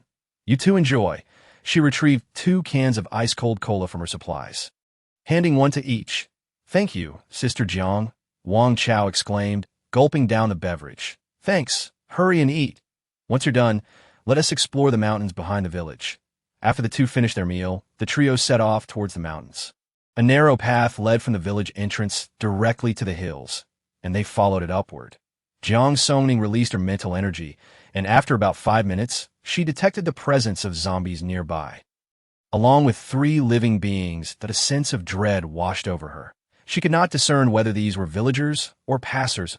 "Be cautious," she urged, and the 3 of them tread lightly up the mountainside. Though the terrain was not steep, its unique geography revealed a hollowed area at the summit, surrounded by towering peaks, as if encircled. From the rear of the mountain, one could not glimpse the scene within. Inside the hollow, 2 houses stood, and nearby, a pig farm was enclosed by walls, where 2 4th-tier zombies were chained up. The filth and disorder of the pig farm were evident, and even without binoculars, Jiang Songning could see the piles of bleached bones surrounding the zombies. Wang Chao erupted. "Damn it! Allowing these beasts to die so easily is truly letting them off too lightly. Indeed, it is far too merciful." Jiang Songning replied, her own fury bubbling over despite having lived through 1 life already. Judging by the quantity of bones, there must have been at least 200 victims, perhaps even more than they had imagined. At that moment, the 2 zombies appeared to sense their presence, pacing anxiously but constrained by their chains, unable to move far. "There are people inside. We must be quiet," Jiang Songning cautioned Wang Chao. "Shall we investigate?" Su Lin inquired, seeking her opinion. "Let us proceed." The trio armed themselves with handguns and stealthily made their way to one of the houses. As they approached, Jiang Songning heard the sound of a woman weeping. The sob stirred a tumult of emotions within her. It was clear that the 3 individuals inside were the very women the old men had mentioned for their depraved desires. Su Lin glanced at Jiang Songning, his eyes silently questioning what course of action they should take. Jiang Songning sighed deeply and gently knocked on the door. Upon hearing the sound, the sobs from within abruptly ceased. Jie curled up in terror, engulfed by despairing memories. Beads of sweat dripped from her forehead as she muttered incoherently. Chun Mei was not in a better state. Zhu Li, observing the 2, felt a haze of fear clouding her mind. Summoning her courage, she stood up, though she wished to remain seated. However, if they delayed in opening the door, who could fathom how those brutes would treat them? When she was captured, over 20 beautiful women were imprisoned in the house, one by one succumbing to their tormentors, only to be fed to the zombies afterward. It was merely their unremarkable appearances that had granted them a lesser chance of being violated, thus allowing them to survive thus far. Yet, as the beautiful girls perished one after another, the frequency of their own violations escalated. It was only a matter of days before they too would meet their demise at the hands of those monsters. And Julie despairingly closed her eyes. Thoughts of her deceased parents and boyfriend flooded her mind. Her clarity stemmed from the desire to avenge them. Yet lacking any special abilities, she could only endure the passing days. She knew her body was on the brink of collapse, having been repeatedly violated without any medical care, leaving her in a state of utter ruin. That moment, a fierce resolve ignited in her eyes. She could not perish without a fight. Even if she could not kill them all, taking one down would suffice. That Jia, Chenmei, listen to me. We are at our limits. Perhaps we won't last through today. The two, stirred by Zhu Li's voice, momentarily regained their senses, though their eyes remained filled with lifelessness. Our families and friends have been fed to those beasts. We lack the powers for vengeance, but we cannot just die in vain. Even in death, we must find a way to take one of those brutes with us. At that moment, Zhu Li's eyes were devoid of despair, replaced by a fierce determination. Jia and Chun may seem to be influenced by Zhu Li's fervor. Indeed, they could not die without a fight. The once dim light in their eyes flared to life, igniting with an indescribable power that surged from deep within, like a powerful torrent, unstoppable. This newfound strength coursed through their bodies, making even the agony that had tormented them seem trivial. Sister Zhu Li, we will follow your lead. Zhu Li, witnessing their expressions, gently ruffled their hair. When the moment arrives, we will latch onto that man's neck and not let go. Death be damned. Zhu Li gritted her teeth, her eyes gleaming with the resolve to embrace death. Good. They echoed in unison, as the fears of their past seemed to dissipate like the wind. Jiang Songning and her companions waited at the door for nearly 2 minutes before footsteps echoed from within. She overheard their conversation in its entirety. A sense of sorrow filled her heart for these young women, victims of such malevolence. Zhu Li wiped the tears from her eyes and approached the door. Muscle memory caused her to tremble involuntarily, her hand shaking several times before she managed to unlock the door. Initially, she expected to confront the brutes, but instead, her eyes fell upon a tall girl with exquisite features. Flanked by 2 men, she assumed this girl was a new captive. She regarded Jiang Songning. Pity filled her gaze. Such beauty surely wouldn't survive long in this hell. Yet, contemplating her own predicament, she felt unworthy of such compassion. Lowering her eyes, her body trembled uncontrollably.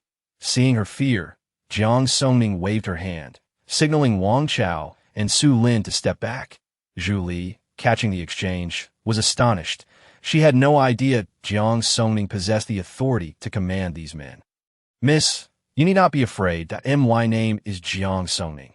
These two are my teammates. The village has been dealt with, and you are free now. Zhu Li stood frozen, thinking she might be losing her mind. Perhaps even experiencing auditory hallucinations. Can you hear me? Jiang Songning waved her hand before Zhu Li's eyes. Upon hearing Jiang Songning's voice, Zhu Li felt as though her soul had been pulled back to reality. She opened her mouth, but it felt as if her throat were blocked, rendering her voiceless. You do not be agitated. Let's enter first. I will explain everything to you. Zhu Li nodded fervently, tears streaming down her face like pearls from a broken string. She quickly wiped her cheeks, forcing a grim smile. Upon entering the house, Jiang Songning noticed 2 women huddled in a corner. The modest dwelling consisted of only 1 room, likely the former residence of a pig farmer before the apocalypse. The room was devoid of furnishings save for 2 filthy white mattresses, which were becoming increasingly stained with blood, a sight that struck Wang Chao and Su Lin with a profound impact. Zhu Li's expression soured. The filth was overwhelming, and she feared that Jiang Songning, such a clean young woman, might be tainted by this squalor. Taking a deep breath, she summoned her courage. Miss Jiang, allow me to introduce you.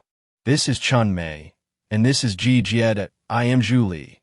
We 3 are. Her words faltered as embarrassment washed over her. She struggled to articulate their plight, not wishing to further expose their wounds. Jiang Songning gently interjected, moderating her tone. Ladies, allow me to introduce myself. That I am Jiang Songning. Our team was also deceived into entering the village that we understand you are innocent travelers captured to be fed to zombies. We have gathered information about the village, and I came here to assess the situation. To my surprise, I found 3 survivors. The villagers have all been dealt with by our team, and you are free to leave. Jijia and Chan Mei exchanged bewildered glances upon hearing Jiang Songning's words. The villagers have been vanquished. Suddenly, Jijia broke into a dazed laugh. Haha, they're dead. All of them, haha. Her laughter was tinged with desolation and madness. Julie felt a pang in her heart at Jijia's reaction. Their vengeance had been fulfilled. Yes, they are all dead. Would you like to accompany us to the village? Jiang Songning was at a loss for how to comfort them. Yes, I will go. Chan Mei stood up excitedly. She needed to witness their punishment to find peace. Just then, a sudden turn of events occurred. Jijia wiped the tears from her eyes and forcefully hurled herself against the wall. Jijia. Julie dashed forward. Jiang Songning was taken aback by Jijia's act of desperation. Su Lin shook his head. It's too late. Jijia's collision had exhausted her strength, causing the bones at her forehead to cave in, her face instantly drenched in blood. In this state, he could not save her. He recognized that Jijia's spirit had shattered upon hearing Jiang Songning declare that the villagers were all dead. Even in a pre-apocalyptic world, she would have required long-term psychological care. Without medication, any attempts at assistance would be futile. Zhu Li and Chan Mei observed the liberation reflected in Jijia's eyes. The two seemed to be infected by her despair, and Su Lin sensed their distress. Urgently speaking up, do not act impulsively. You haven't yet seen the fate of those monsters. Will you really give up your lives so easily? Zhu Li and Chan Mei appeared oblivious to Su Lin's words. They needed no further proof, for they believed Jiang Songning would not deceive them. They had nothing left but their frail bodies. What was there to lose? Su Lin, seeing their indifference, softened his tone. He perceived that the 2 girls still harbored a flicker of hope for survival. Yet their overwhelming despair for the future had driven them to seek death. We only dealt with the village's minions. I heard from the elders that the leader took his men away, and 1T returned for 2 days. They are the true culprits. Do you not wish to witness their downfall? Zhu Li and Chan Mei's eyes sparkled with renewed hope. Their enemies had not yet been eradicated, and they longed to see their reckoning. Miss Jiang, we will follow you. Jiang Songning, relieved that they had abandoned their suicidal thoughts, breathed a sigh of relief. Very well, I will first show you the fate of those minions. They wiped their faces and, seeing Jijia's lifeless body, exclaimed, Miss Jiang, we wish to give Jijia a proper burial. Jiang Songning nodded. Despite their harrowing experiences, these girls retained their kindness. All right, Wang Chao, please scout for a suitable spot and dig a deeper grave. Wang Chao complied and set off with Su Lin to find the location. Zhu Li and Chan Mei fetched a bucket of water from the kitchen and retrieved towels to clean Jijia's body. Jiang Songning produced a pale, yellow dress from her space. Sister Zhu Li, please change Jijia into this. Zhu Li accepted the dress, her hands trembling even more. Miss Jiang, thank you, in no need for formality. Sister Zhu Li, you appear older than I am. Just call me by my name. Very well, Songning, thank you. I do not know how to repay you. Jiang Songning smiled gently and said, you need not repay me. Our efforts to resolve matters with those villagers were also for our own sake. After all, they had intended to harm us. However, our strength prevailed, and they fell victim to our retaliation. My intention in coming here was to acquire the cores of those 2 zombies. And it was merely by chance that I discovered you. Julie understood that Jiang Songning spoke thus to prevent her from feeling indebted. Since Jiang Songning was reluctant, Julie chose not to press further, keeping her gratitude close to her heart for a future opportunity to reciprocate. Well, we still must express our thanks to you. The 2 of them tidied up Jijia, who had been meticulously cleaned by them, and she now appeared pristine in a light yellow dress, exuding an aura of grace and poise. Chapter 201. Gratitude. Jiang Songning retrieved 2 sets of clean clothing. Sister Zhu Li, you, and Sister Chan Mei should also wash up and change into fresh attire. All right, thank you. Chen Mei spoke softly, her voice slightly hoarse. This was the first time she had spoken since Jiang Songning arrived. The 2 women took the clothes and headed to the kitchen. When they emerged, Freshly washed, Wang Chao and Su Lin had returned after digging a pit. Upon seeing the men, the two women involuntarily trembled, yet their fear diminished when they spotted Jiang Songning. The pit is ready. Located on that hillside. I have checked the site. The scenery is quite pleasant. Let us escort Jia there now, though the mountains were currently barren, with only withered trees and weeds to be seen. Wang Chao added in his mind. Zhu Li and Chun Mei nodded, hesitant to speak to Wang Chao. The task of burial was entrusted to Wang Chao, while Jiang Songning and Su Lin proceeded to the adjacent house to investigate. The furnishings and appliances within were remarkably well-stocked, suggesting it was once inhabited by those tasked with guarding zombies and women. When shall we deal with those two zombies? Su Lin inquired, regarding the two fourth-tier zombies in the pigsty. Let us approach now. We must secure the cores first. The two zombies were bound by heavy chains, allowing them to be dispatched with their crossbows without engaging in direct combat. They halted 20 meters from the two zombies, which, upon sighting the living, became agitated, roaring in an attempt to advance. Though their movements were severely restricted by the chains, one of the zombies possessed water-based abilities, while the other was likely speed-oriented. The former, unable to approach the two, could only scream and unleash a water blade towards them. After swiftly evading the attack, Jiang Songning and Su Lin readied their crossbows, each aiming for the head of one zombie. Their aim was precise, and both arrows struck true. Su Lin ascended the hill to extract the cores from the zombies' brains, washing them clean with water before handing them to Jiang Songning, who stored them in her spatial pouch. Wang Chao and the others had also settled Jia and were waiting by the house. As dusk descended, the group returned to the village, where Shen Yihua and the others were gathered at the village's edge. They proceeded directly there, finding the fire had long extinguished, with only a few zombies remaining to be burned. Shen Yihua and his companions were handling the remaining undead. Upon her arrival, Jiang Songning observed several charred zombies writhing in the embers, a sight both grotesque and absurd. Seeing Jiang Songning approach, Shen Yihua quickly intervened. "Do not go near." Jiang Songning complied without hesitation. Meanwhile, Wei Zhe and Lu Chun were embroiled in a dispute that I refused to go. "You go." "Hey, do you not understand the rules of gambling?" Lu Chun shot a glare at Wei Zhe. "What are they arguing about?" Jiang Songning inquired, looking at Shen Yihua. "They're bickering over who will extract the cores." Shen Yihua, noticing Su Lin and Wang Chao, felt a pang of disappointment. Jiang Songning had ventured out without calling him. "Did you go to the back mountain?" Jiang Songning recounted their excursion to Shen Yihua. His eyes narrowed as he processed the information. This group truly deserves their fate. "Why did you not call me?" There was a hint of grievance in Shen Yihua's tone. Jiang Songning patiently explained. "When I awoke, you were still resting. Only Su Lin and Wang Chao were up. I did not wish to disturb your slumber. Hence I accompanied them. I had no idea there would be 3 survivors waiting for us." Hearing her explanation, Shen Yihua still felt a twinge of jealousy. "From now on, whatever you plan to do, include me. I shall not be a bother." Moreover, Su Lin lacks combat prowess. Bringing him along is not safe. Beside them, Su Lin thought to himself, "Is it truly appropriate to openly belittle him while he stands right there?" Shen Yihua shot Su Lin a glance filled with evident hostility, feeling increasingly uncomfortable under Shen Yihua's scrutinizing gaze. Su Lin grasped Wang Chao's hand tightly, signaling with his eyes that he was in a relationship. Noticing Su Lin's subtle gesture, Shen Yihua finally diverted his attention and softened his gaze towards Jiang Songning. Su Lin shivered at the sudden shift in atmosphere, silently lamenting the fickleness of human nature. Jiang Songning remained oblivious to the tension between the two men, focusing instead on their previous agreement, and nodded in affirmation. "Very well. I shall certainly include you next time."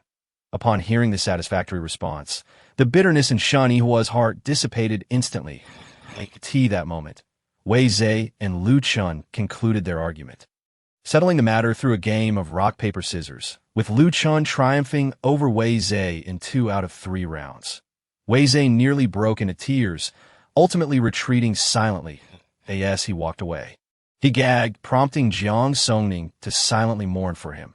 It was truly a pitiable sight. When Wei Zhe finally emerged, he handed the cores to Feng Jingyuan before hastily retreating to expel the contents of his stomach. Wang Chao, relishing in his misfortune, offered him a bottle of water. After Wei Zhe had finished, Jiang Songning introduced Zhu Li and Chun Mei to everyone. The two women, overwhelmed by the number of people, supported each other and dared not look up. Jiang Songning only informed them that they had been imprisoned by the villagers, intended to be offered as sustenance for the zombies. However, none were foolish enough to overlook the implications of two powerless girls' ordeal. Yet, everyone greeted them warmly, and Zhu Li and Chun Mei, not perceiving any judgmental glances, felt increasingly grateful towards Jiang Songning.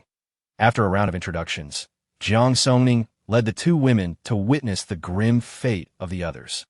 Upon seeing the scene, they could not help but weep anew. "Sister Zhu Li, let us return to rest for now. The village is relatively safe at present. You may stay here without fear of further harm." The two women nodded in agreement. Jiang Songning guided them to the neighboring house designated for their temporary shelter. Having settled them, she procured some instant noodles and bread to offer to them. Upon stepping outside, she encountered Shen Yihua and Fang Jingyuan waiting at the door, both wearing somber expressions, especially Shen Yihua, who was scolding Fang Jingyuan with a darkened countenance. Uncertain of the nature of their dispute, Jiang Songning intended to slip away quietly, but Shen Yihua beckoned her over, signaling for her to approach.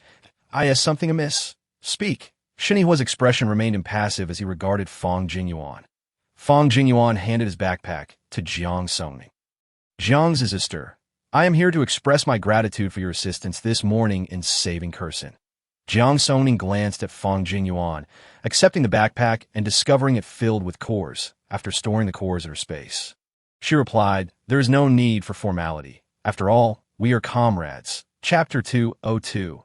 Weighing pros and cons, seeing Jiang Songning accept the cores, Fang Jingyuan sighed in relief that a yuan. "This is the last time," Shen Yihua warned, casting a stern look at Fang Jingyuan. The latter understood the implication behind Shen Yihua's words and found himself in a difficult position that I understand. "I will keep a close eye on her." Once Shen Yihua perceived that Fang Jingyuan had grasped his warning, he accompanied Jiang Songning back inside. As Fang Jingyuan reflected on the events of the past few days, he recognized that Kursin had been subtly instigating discord between him and Jiang Songning. Yet, he could not fathom her motives, considering that Jiang Songning had saved her, and yet she had not even expressed her gratitude in person nor acknowledged her mistakes. When Su Lin had scolded her harshly, Fang Jingyuan felt a twinge of discomfort, as it was indeed Kursin's actions that nearly endangered Jiang Songning. He could not dispute this fact. Jiang Songning was an admirable individual with considerable abilities. Initially, he had assumed Kursin's behavior stemmed from the jealousy of a young girl, but it seemed far more complex than that. Shen Yihua's recent admonition had jolted him into clarity. He must eliminate this potential threat, or else their team would soon unravel. After standing at the door for nearly half an hour, Fang Jingyuan made his way to another house. Upon entering, he was met by Kursin, who approached him anxiously. "Yuan Ge, how did it go? Has Jiang sister forgiven me?" Fang Jingyuan found Kursin's demeanor somewhat unfamiliar. "Kursin, could you explain to me why you've been targeting Jiang sister?" Kursin stared in disbelief at Fang Jingyuan. "Yuan Ge, you do not trust me." Fang Jingyuan pinched the bridge of his nose. "It is not a matter of trust. I am familiar with Jiang sister's character. If there is truly a misunderstanding between you two, please share it with me, and I will clarify things with her. But first, you must tell me what transpired." Kursin clenched her fists tightly, recalling the words of Hisini. Deep down, she understood that Hisini might be sowing discord. Yet she could not control her emotions. She did not understand her own feelings. She was genuinely grateful to Jiang Songning. Yet in a moment of impulse, she had betrayed her completely to this day. She vividly recalls the disappointed gazes directed at her, a moment that filled her with regret. Yet, the actions had been taken, and regret offered no remedy. She could not afford to lose Fang Jingyuan. Otherwise, all the painstaking efforts of these past years would be in vain. During her time at the base, she had reached out to her family, and her father informed her that the Shun family's position at the base had become increasingly solidified. Even the base leader could not shake their standing. He intended for her sister to marry Shen Yihua, who her sister already admired. However, she remembered Shen Yihua's attitude towards Jiang Songning. She confided this to her father. Hoping to dissuade him, Yet he insisted she must find a way to undermine their relationship. Should she fail, upon returning to the base, her father would disown her. Hu Kursin understood the nature of her father. His interests always took precedence. Had it not been for her long-standing bond with Fang Jingyuan, she would have been married off long ago. From a young age, she recognized that to live a better life, she needed to ingratiate herself with the Shun brothers. Initially, her sights were set on Shun Yihua, but being 6 years older and rather aloof, he was unattainable. Eventually, she shifted her focus to Fang Jingyuan, trailing behind him like a devoted follower. Her father, seeing her utility, allowed her a more comfortable existence. As her value became apparent, her status at home rose, and no one dared to bully her. Knowing that Fang Jingyuan favored genuine girls over pretentious ones, she crafted an image of simplicity with a hint of temper. This fade persisted for a decade, to the point where she nearly deceived herself. Though the Fang family was related to the Shun family by marriage, they paled in comparison. With the Shun family's position growing stronger, the Hu family, despite its decent ties with the Fangs, lacked any distinguished successors and was thus deteriorating. In this post-apocalyptic world, the Hu family had few descendants with abilities, relegating them to a lower middle status at the base, a fact she barely elevated in her mind. Her father aspired to enhance the Hu family's standing through marriage alliances. At the base, she noticed a shift in Jiang Songning's demeanor towards others. Yet she was unaware of what transpired on the journey, as the relationship between Shun Yihua and Jiang Songning appeared to have returned to normal. This morning, her actions were unintentional. Jiang Songning had saved her, leaving her grateful yet guilty, unsure of how to face her. However, she could not disregard her father's commands. Grandfather Fang had never favored her, and without familial support, she could not enter the Fang household. Deep down, she harbored affection for Jiang Songning, yet jealousy also brewed within her. Remembering her father's admonitions, she acquiesced to the currents if she failed to sabotage Jiang Songning's rapport with others upon returning to the base. Her father might marry her off to older men, much like her cousin, who was forced to become a second wife to a man in his 40s at such a young age. After all, Fang Jingyuan was the epitome of filial piety and would never defy his grandfather's wishes, which was precisely why her father insisted her sister marry Shun Yihua. Moreover, their romantic relationship was unstable. She sensed Fang Jingyuan's genuine fondness for her, yet such feelings would not compel him to defy his esteemed grandfather. Lately, she felt a growing distance from him, which sent a chill down her spine. She could no longer heed her father's directives. Though Grandfather Fang disapproved of her before the apocalypse, perhaps in these dire times, he might relent, acknowledging their shared struggles and permitting her to wed Fang Jingyuan. He was now her sole reliance, and she could not afford to act recklessly. If Fang Jingyuan truly abandoned her, she shuddered at the thought of her uncertain fate. Hu Kursin quickly weighed the pros and cons. Fang Jingyuan noticed her lost in thought, her face a canvas of conflicting emotions. Kursin. The sound of his voice snapped her back to reality, prompting her to formulate a response.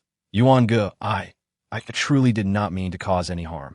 At the time, Hisini informed me that she encountered you and Songning in S City, and believing you two were romantically involved, I impulsively divulged our team's situation to her. I regretted it immediately, but feared your reproach. So, I'm so sorry, Yuan Ge. Fang Jingyuan had not anticipated that Hisini had stirred the pot. You knew she had ulterior motives, and still chose to believe her. Hu Kursin cried even harder. I was just envious of Songning. She is so remarkable, and even Huaigu is drawn to her. I feared. Fang Jingyuan gently ruffled her hair. Enough. Those are mere fabrications. I have always regarded Jiang as a friend. Soon, we shall apologize to her. Do not act foolishly again. This. Hu Kursin managed to smile. All right. Chapter 203. Gathering dead trees. Having comforted Hu Kursin, a flicker of complex emotion crossed Fang Jingyuan's face.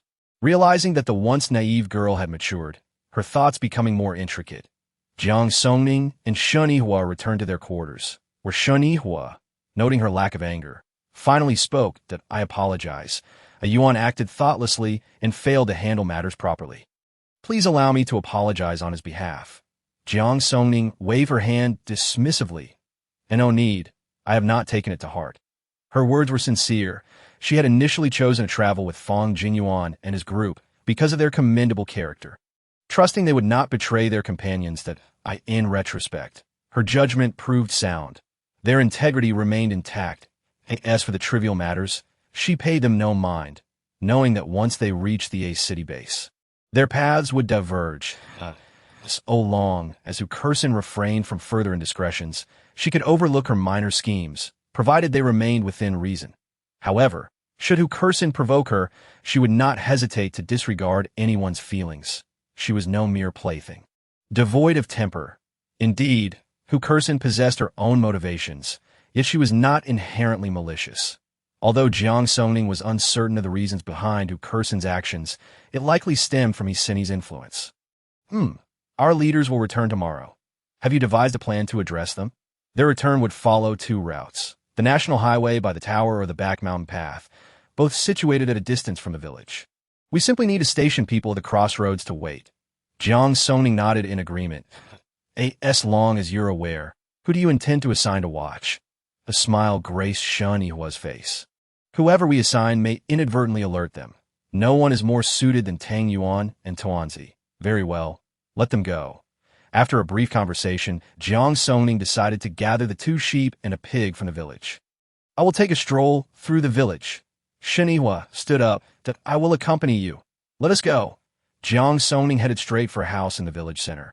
Upon approaching, she spotted 2 emaciated sheep in a livestock pen, her heart aching for the poor creatures. These were meat sheep. One was even pregnant. She stepped closer and swiftly collected them into her space before moving to the next pen. Inside, 3 scrawny piglets awaited her. Having never raised livestock, she was uncertain of their age, but quickly gathered the piglets into her space. She urged Shen Yihua to return, and upon their arrival, Jiang Songning locked the door, hastily entering her space. The 2 sheep and 3 pigs were voraciously devouring vegetables in the garden, and Jiang Songning felt an overwhelming sense of pity. She had anticipated this outcome. Quickly, she retrieved some wooden plank from her space and fenced off 2 sections near the chicken coop. Once the fencing was complete, she promptly returned the sheep to their pen. Afterward, she tidied up the ravaged vegetable garden and replanted the cabbages. These livestock could be fed cabbage in the future. And after a few months, when the pregnant ewe gave birth, her space would be filled with a steady supply of lamb. As for the 3 pigs, she could not discern their genders, but without any larger pigs in the pen, it was likely they were a mix of both. With sows being prolific, she would soon have a constant supply of pork. Satisfied with her glance at the 3 piglets, she suddenly felt a craving for braised pork. She retrieved some from her takeout and indulged herself. After satisfying her hunger, she exited her space, finding herself with free time. With so many dead trees in the mountains, it was the perfect opportunity to collect some for her space. When coal ran out, wood could serve for warmth. Even if it proved unnecessary later, wood would always have its uses. Stepping out of her room, she spotted Shen Yihua poring over a map in the living room. Noticing her presence, he folded the map and inquired, "Where are you headed?" "To the mountains to saw some wood." "What do you need wood for?" "To stockpile in my space. It may come in handy later." "Let me accompany you." Together, they ventured toward the mountains. The mutated plants and animals nearby had already been dealt with by the villagers, leaving the area around the village quite clean. As Jiang Songning searched the surroundings, she discovered that although the trees were stripped bare of foliage, the trunks were not completely dead. This was likely due to the underground river. Indeed, this place was remarkable, isn't it? The trees around are mostly lifeless. Yet these remain vibrant. It seems the underground river is quite substantial. Shen Yihua contemplated visiting the location of the underground river shortly. Jiang Songning gathered some withered saplings and, retrieving a chainsaw from her storage, began to saw the trees. Observing Jiang Songning expertly cut through 2 branches, Shen Yihua quickly learned the technique. The duo worked fervently, and before long, the ground was strewn with dozens of felled trees, the sound of the chainsaw echoing throughout the rear mountain. Shortly thereafter, Wang Chao and Su Lin ascended the mountain as well. With their addition, the 4 of them completed the task of gathering all the dead trees in just 2 hours. Noticing that they had nearly finished, Jiang Songning stored all the timber in her space. Seeing that it was now midnight, she sought to express her gratitude. Finding a patch of open ground, she set out a small table and retrieved a pot of coconut chicken. Spicy hot pot, sweet and sour pork, stir-fried meat, and a dish of 3 fresh vegetables from her storage. As soon as the dishes were arranged, Wang Chao was drawn over by the enticing aroma. "Sister Jiang, you are my one and only sister," he exclaimed. "You truly have a nose for food. Go call Su Lin and Brother Huai to join you as." In no time, the 3 of them arrived. Indeed, following Sister Jiang means there's meat to eat. Su Lin grabbed a bottle of mineral water to wash his hands. Once the trio was seated, Jiang Songning raised a can of cola. "Thank you all for your help today. Let this meal serve as a token of my appreciation." "Cheers! Does this count as an apocalyptic picnic?" Wang Chao quickly placed a chicken leg into Su Lin's bowl. Observing this, Shinihua picked up another chicken leg and placed it in Jiang Songning's bowl. "Of course it counts. If we had a couple of candles to the table, it would truly be an apocalyptic candlelit picnic." The group was amused by Su Lin's jest. I actually have candles in my space." "Should we light them?" Shinihua quickly interjected. "Perhaps not, as the ground is littered with dry leaves. It could lead to trouble if a fire breaks out." Right, I almost forgot. Chapter 204. Ambush on the boss after finishing their meal.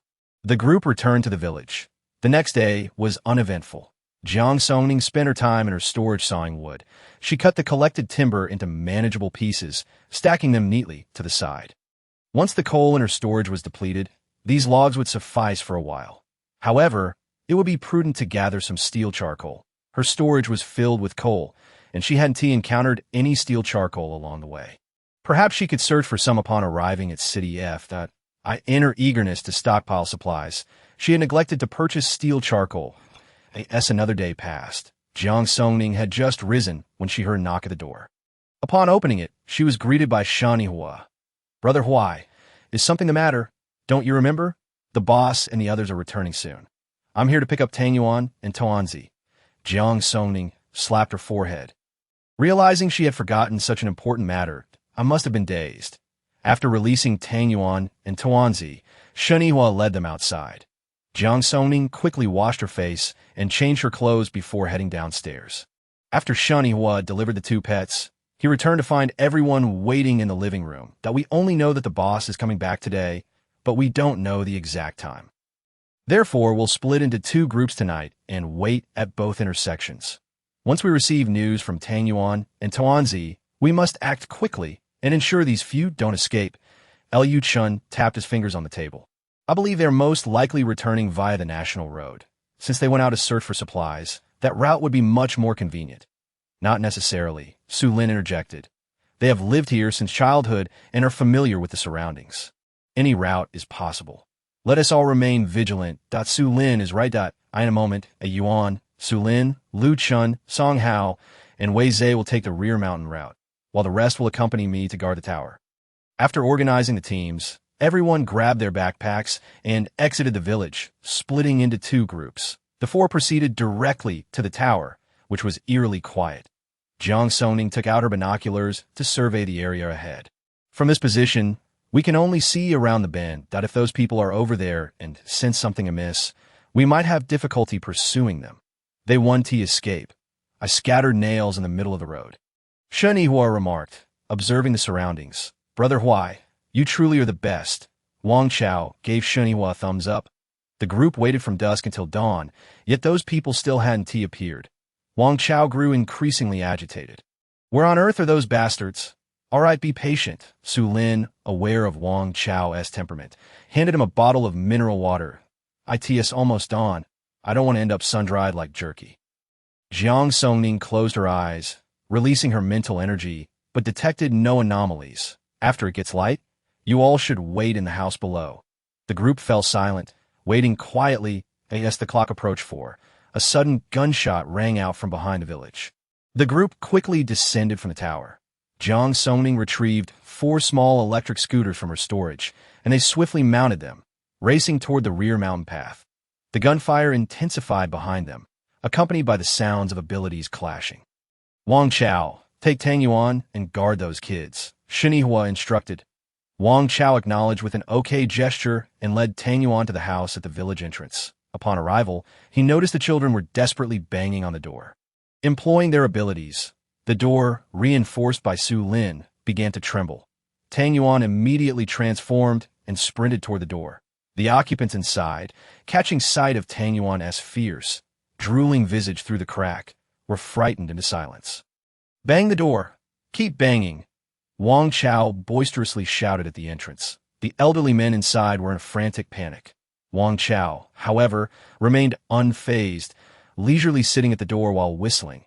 Meanwhile, upon the trio's arrival, they witnessed Fang Jingyuan and a few towering men engaged in a fierce battle.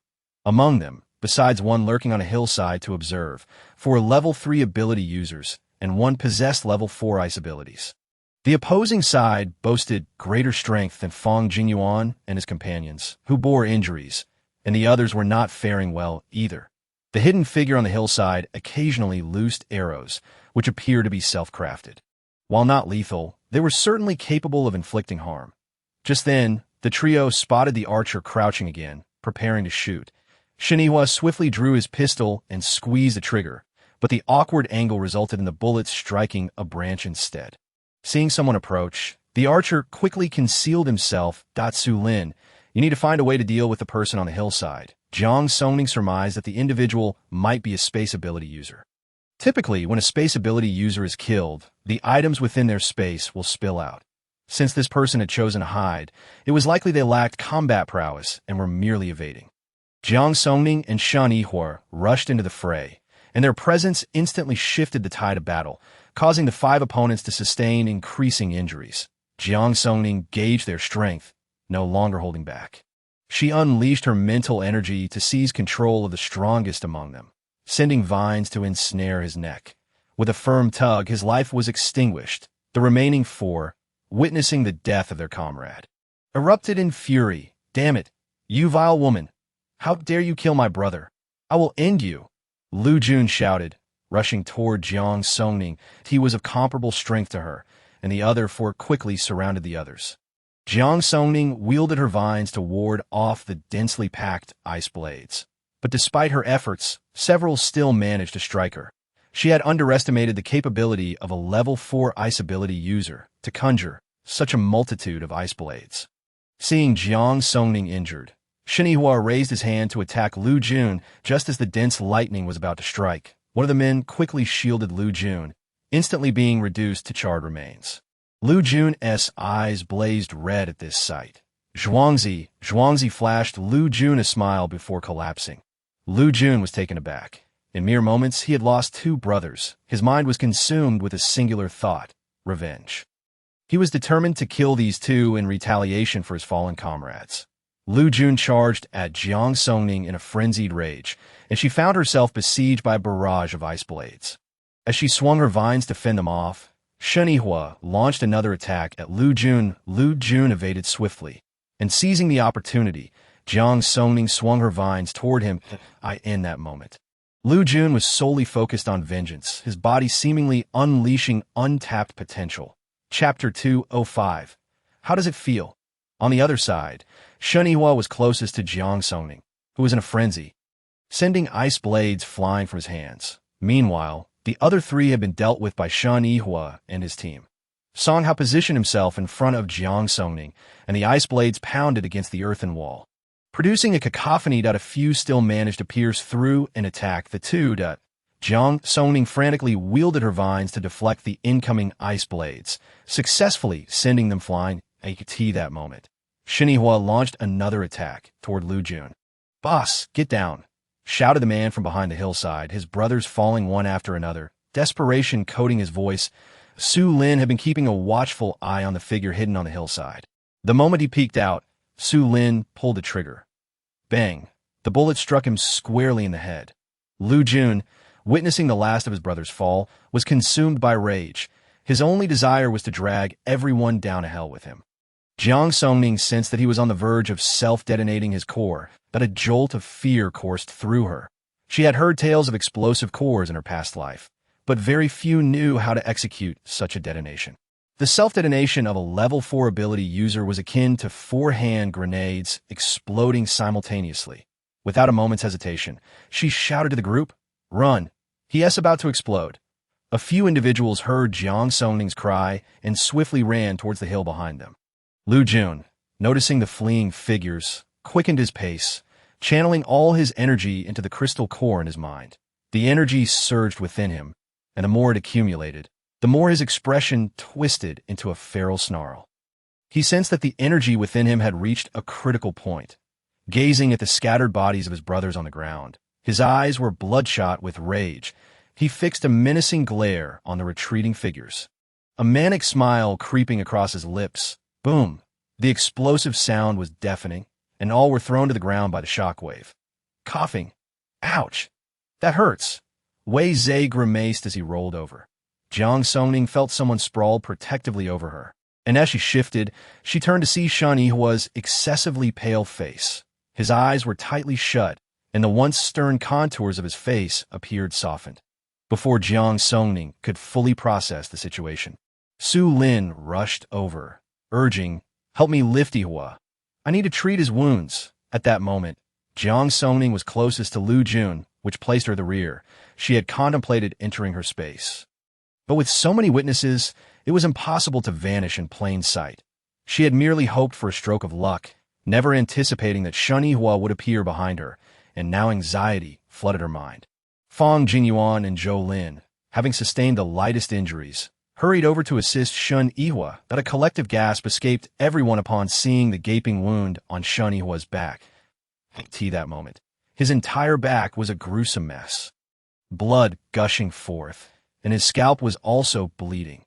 Jiang Songning felt her heart leap in her throat. While she only bore superficial injuries, the head was a different matter entirely. If Shen Yihua had suffered a brain injury, the consequences would be dire. Su Lin hurriedly activated his abilities, directing energy into Shen Yihua's body. As time ticked by, Su Lin nearly exhausted all his powers before Shen Yihua's wounds began to mend. Why hasn't he awakened yet? The wounds are healing, aren't they? Jiang Songning anxiously inquired, glancing at Su Lin. After all, a head injury might require some time to recover. Once dawn breaks, let us take Yihua back. Upon hearing that Su Lin believed there was no cause for alarm, Jiang Songning finally felt relieved. Su Lin absorbed a few more crystal cores, and when they returned to the village, Wang Chao was pacing anxiously, eager to ascertain the situation, but the group inside the house was restless. Seeing everyone return from a distance, he hurried over, and upon noticing their injuries, he rushed forward. "How did you all get hurt like this?" "It's a long story. Wang Chao, stay here and ensure those people don't escape. I'll come to relieve you shortly," Zhou Lin instructed. After briefing Wang Chao, he followed the others out. Wang Chao raised his hand as if to say something, but only caught sight of the retreating figures. Noting that Su Lin was unharmed, he refrained from following. After settling Shen Yihua into a room, the group sought out Su Lin for treatment. Jiang Songning gazed at the figure on the bed, eyes tightly shut and pallid as paper. The individual was covered in mud, as though just pulled from a quagmire, a stark contrast to his usual immaculate appearance. That a wave of unfamiliarity washed over her as she struggled to reconcile this disheveled Shen Yihua with the pristine image she was accustomed to. She remembered how he always appeared impeccably clean, even in sweltering weather, while others bore the scent of sweat. He remained refreshingly pleasant. Yet here he was, his once pristine clothing torn and tattered, clinging to him and stained with muck, evoking both strangeness and pity in Jiang Songning. Determined, she retrieved a basin of water and a towel from her space, meticulously wiping the dirt from his face before tending to the rest of him. Removing the ragged clothing, she focused intently on cleaning Shen Yihua. Her gentle hand gliding down from his shoulder, she inadvertently glanced at his abdomen and froze. Before her lay a chiseled torso, adorned with 8 distinct, iron-hard abdominal muscles, exuding a masculine allure and strength. They formed an eye-catching tableau, drawing Jiang Songning's gaze irresistibly. Her cheeks flushed a vibrant crimson, as she had never observed a man's physique so closely, especially one as flawlessly sculpted as Shen Yihua. As her heart raced and her breath quickened, stealing a glance at Shen Yihua, who remained blissfully unaware, Jiang Songning hesitantly reached out, her curiosity overwhelming her, with a guilty thought flitting through her mind. She boldly poked one of his defined abs. Unbeknownst to her, someone was watching her with an amused expression. Yes, she delightedly prodded one muscle after another. She suddenly looked up to find Shen Yihua gazing at her with a teasing grin. How does it feel? Jiang Songning's face ignited with embarrassment, mortified to have been caught in the act of groping his abdomen. When did you wake up? She stammered. Oh, just when you were drooling over my abs. Shen Yihua replied nonchalantly, as if discussing the weather. I was not drooling. Don't be ridiculous. Jiang Songning felt as though she would never live this moment down. Chapter 206. Seeking Tuanzi, is that so? Shen Yihua smiled knowingly, as if relishing her flustered state. Jiang Songning, feeling increasingly awkward, shuffled her toes against the ground, avoiding his gaze at, by the way, are you feeling all right? Seeing her flustered demeanor, Shen Yihua couldn't help but chuckle.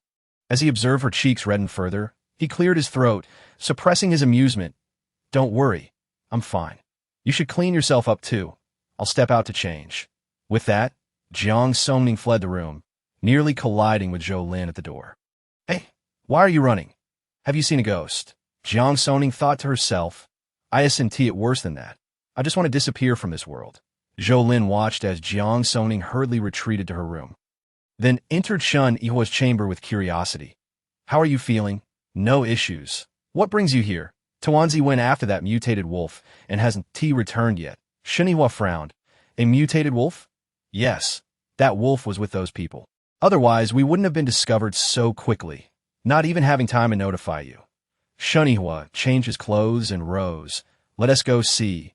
The two ventured out of the village, heading towards the location where they had encountered that group earlier. The area remained unchanged since their departure, but the bodies of the 6 individuals were now a gruesome sight. The stench of blood was overwhelming, likely attracting mutated animals. Let us have Lu Chun come handle this. We'll head into mountains to investigate. Okay. Zhou Lin grabbed the walkie-talkie. Lu Chun, the stench of blood is too strong over here. Come and take care of it. Having just absorbed a crystal core. Lu Chun heard the call over the walkie-talkie. Got it. I'll be right there. After briefing Lu Chun, the two made their way into the mountains. They encountered no mutated plants in the rear. The villagers had cleared these areas. Following Tuanzi's tracks deeper into the mountains, they initially found the path manageable. But soon the underbrush grew chaotic, with traces of blood visible. As they pressed on, Shen Yihua and Zhou Lin quickened their pace, carefully scanning their surroundings for any sign of Tuanzi. The further they ventured, the fewer the footprints, leaving them to search haphazardly for nearly an hour until they found themselves deep in the woods. The temperature here had dropped, a stark contrast to the heat outside. Shen Yihua raised a hand, signaling Zhou Lin to halt. We can't go any further. The situation inside is uncertain, and mutated plants and animals are bound to increase. It's no wonder those people in the village can feel safe. This mountain likely has ample water and food. Let us head south first. After about 10 minutes of walking south, they heard sounds of a struggle and animal roars in the distance. Exchanging glances, they instinctively moved towards the source of the commotion. As they drew closer, the underbrush thickened, making their passage challenging. Suddenly, a sharp, brief roar pierced the air. Zhou Lin's heart sank. It was Tuanzi's voice. They no longer cared about stealth and sprinted forward. After roughly 5 minutes, they heard Tuanzi's cries again. Shen Yihua dashed ahead, crossing a slope, and soon spotted Tuanzi ensnared by a mass of vines, its body marked with wounds from the entangling tendrils. Struggling to rise, the vines tightened their grip. Without hesitation, both men launched their attacks on the vines. Upon being struck, the tendrils released Tuanzi. Shen Yihua quickly assessed the situation. No wonder Tuanzi had been unable to escape. There were 3 mutated plants in total. Though all were only tier 3, recognizing the positions of the mutated plants, Shen Yihua targeted the roots of the vines, and they withered instantly. Seizing the opportunity, he turned his attention to the other 2 mutated plants. In no time, he dispatched them, and Tuanzi looked up at Shen Yihua with a pitiful expression, as if to blame him for taking so long to arrive. Seeing the injuries on Tuanzi, Shen Yihua felt a pang of sympathy. Choosing not to scold it further, you speak of the pursuing wolf, yet find yourself in such a disheveled state. Tuanzi, feeling wronged, let out a couple of whimpers. Can we still walk? Let us return first. Tuanzi bore only superficial wounds, undamaged to the bone, and it shakily rose, nuzzling against Shen Yihua's thigh. After Zhou Lin excavated the crystal core, the trio ventured towards the village. However, not long into their journey, Shen Yihuai sensed that something was observing them. Zhou Lin too felt the faint, elusive gaze, yet neither perceived any malice, and thus they proceeded at a slower pace to avoid alarming the unseen presence. They refrained from glancing back. Sensing the scrutiny, Tuanzi turned to look but saw nothing. Its large head brimmed with confusion. Noticing Shen Yihuai and Zhou Lin's obliviousness, it gently tapped Shen Yihuai's leg with its forepaw. Walk carefully. When Shen Yihuai failed to grasp its intent, Tuanzi had no choice but to tap Zhou Lin instead. Good. I understand your meaning. Upon realizing Zhou Lin comprehended him, Tuanzi cast a disdainful glance at Shen Yihuai, nearly provoking Zhou Lin to laugh at Tuanzi's expression. Perhaps that entity, aware of being discovered by Tuanzi, chose to withdraw and no longer shadowed them. After traversing some distance, the unsettling gaze abruptly vanished, prompting Shen Yihuai to halt. He is departed. What do you think followed us? Was a human or a mutated creature? Shen Yihuai shook his head, sensing no hostility. We should return. Tuanzi's wounds had worsened until they descended the mountain. Neither detected that gaze again. The site of the morning's skirmish had been thoroughly cleaned by Lu Qian and his group. Although the lingering scent of blood remained, it was now barely perceptible. They returned to the village with Tuanzi, where Wei Zhe awaited anxiously at the entrance. Brother Huai, where have you been? We want to find Tuanzi. What of Su Lin? The others emerged upon hearing their voices. And relief washed over everyone upon confirming that neither had sustained injuries. Su Lin, upon seeing Tuanzi's wounds, was immediately filled with concern and began to treat its injuries without hesitation. Why do you run about recklessly? Tuanzi, upon receiving Su Lin's reprimand, could only whimper in protest. Upon entering the room, Shen Yihuai found Jiang Songning also waiting. Why haven't you rested? I was worried about you. Now that you have returned, I shall go rest as well. Observing the fatigue etched on Jiang Songning's face, Shen Yihuai nodded. Very well. Do take your rest. Chapter 207. Moon gazing after a brief slumber in the space. Jiang Songning sought out Zhu Li and Chun Mei next door, both of whom greeted her with palpable excitement. Songning, thank you. Jiang Songning observed their faces. Although they remained gaunt and pallid, their spirits appeared significantly lifted, no longer exuding a lifeless aura. Sister Zhu Li, Sister Chun Mei, please do not feel obliged. Our paths simply crossed fortuitously. Songning, I have nothing to repay you with, but this jade pendant was given to me by my grandmother after she blessed it at the Ju temple upon my birth. It is said to ensure safety that I have worn it for years, and it is the only valuable thing I possess that I now present it to you, hoping it can safeguard you throughout your life. Chun Mei, blushing, offered a jade pendant to Jiang Songning. Jiang Songning could see that Chun Mei genuinely wished to gift it to her, yet she still declined. Sister Chun Mei, this is far too precious. I cannot accept it. Keep it as a memento. It can also protect you. Chun Mei, feeling flustered at Jiang Songning's refusal, looked at Zhu Li for guidance. Songning, please accept it. Otherwise, she will not find peace. Ultimately, Jiang Songning accepted the jade pendant before addressing the matter at hand. Sisters Zhu Li and Chun Mei, I have come to seek your opinions on a matter. Songning, please speak. We are listening. Do we plan to return the 11 children from the village to the L City base? I was thinking perhaps you both might accompany us. Although life at the base can be arduous, it offers a degree of security for you. If you have other thoughts, please feel free to share. Upon hearing of the base, both women lowered their gazes, especially Zhu Li. She and her family had intended to return home, but after evading zombies and mutated creatures, they had met their fate at the hands of other humans. Now, she found herself alone, feeling indifferent about her destination. Very well, thank you, Songning. And you, Sister Chun Mei?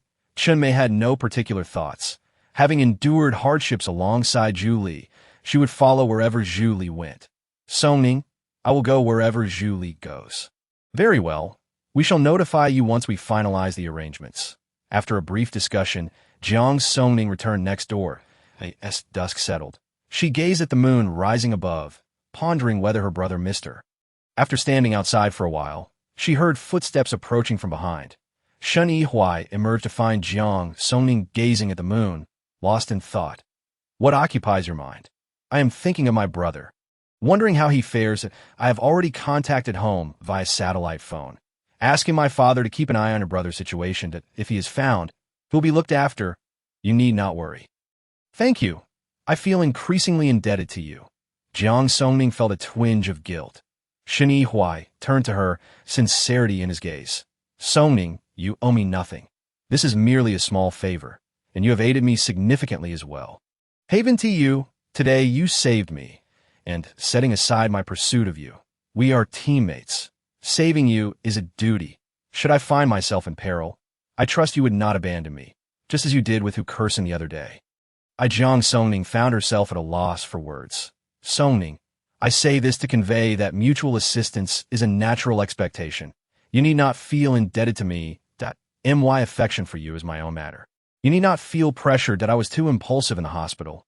I should not oppress you, that I apologize. Jiang Songning recalled the events in the hospital, feeling her cheeks flush slightly. Yes, I still owe you my gratitude. The two stood quietly side by side, gazing up at the luminous moon in the night sky. The silvery moonlight cascaded over them like a gentle stream, enveloping the world in a delicate veil of silver. Jiang Songning squinted slightly, surrendering to the rare tranquility of the moment. The zombies, mutated plants, and creatures were momentarily forgotten, as she simply wished to relish the peace this serenity offered. Meanwhile, Shen Yihuai discreetly shifted his gaze towards Jiang Songning. Captivated by the soft beauty of her profile illuminated by the moonlight, she appeared to be entirely at ease, shedding all defenses and facades, revealing the most genuine side of herself, akin to an ordinary girl. Shen Yihuai silently admired her, his heart racing anew. Jiang Songning, sensing Shen Yihuai's gaze, turned her head, their eyes meeting in a charged moment that seemed to suspend time. Her eyes locked with his deep, inky orbs which resembled endless voids capable of consuming one's very soul. The atmosphere between them grew increasingly intimate, and Jiang Songning felt as though she were frozen in place, witnessing Shen Yihuai's handsome face slowly draw closer. Nervously, she fidgeted with her fingers. Brother Huai, Sister Jiang, are you enjoying the moonlight? Wei Zai's sudden appearance shattered the charged atmosphere. Upon hearing the voice, Jiang Songning's heart leapt, and she instinctively turned away. Feigning calm as she directed her gaze towards the moon, she endeavored to mask her emotions, pretending as if the heart-pounding moment had never transpired. Yet, she alone knew how fervently her heart raced. Shen Yihuai's expression darkened in an instant, his once captivating gaze now shrouded in frost. Piercing Wei Zai with an icy glare, he spat out a terse question. What is it? Wei Zai, sensing Shen Yihuai's ire, instinctively racked his brain for any recent transgression that might have provoked this wrath. However, he could recall nothing amiss and desperately sought Jiang Songning's help. Unfortunately, the dim light obscured his pleading gaze, leaving him to stammer.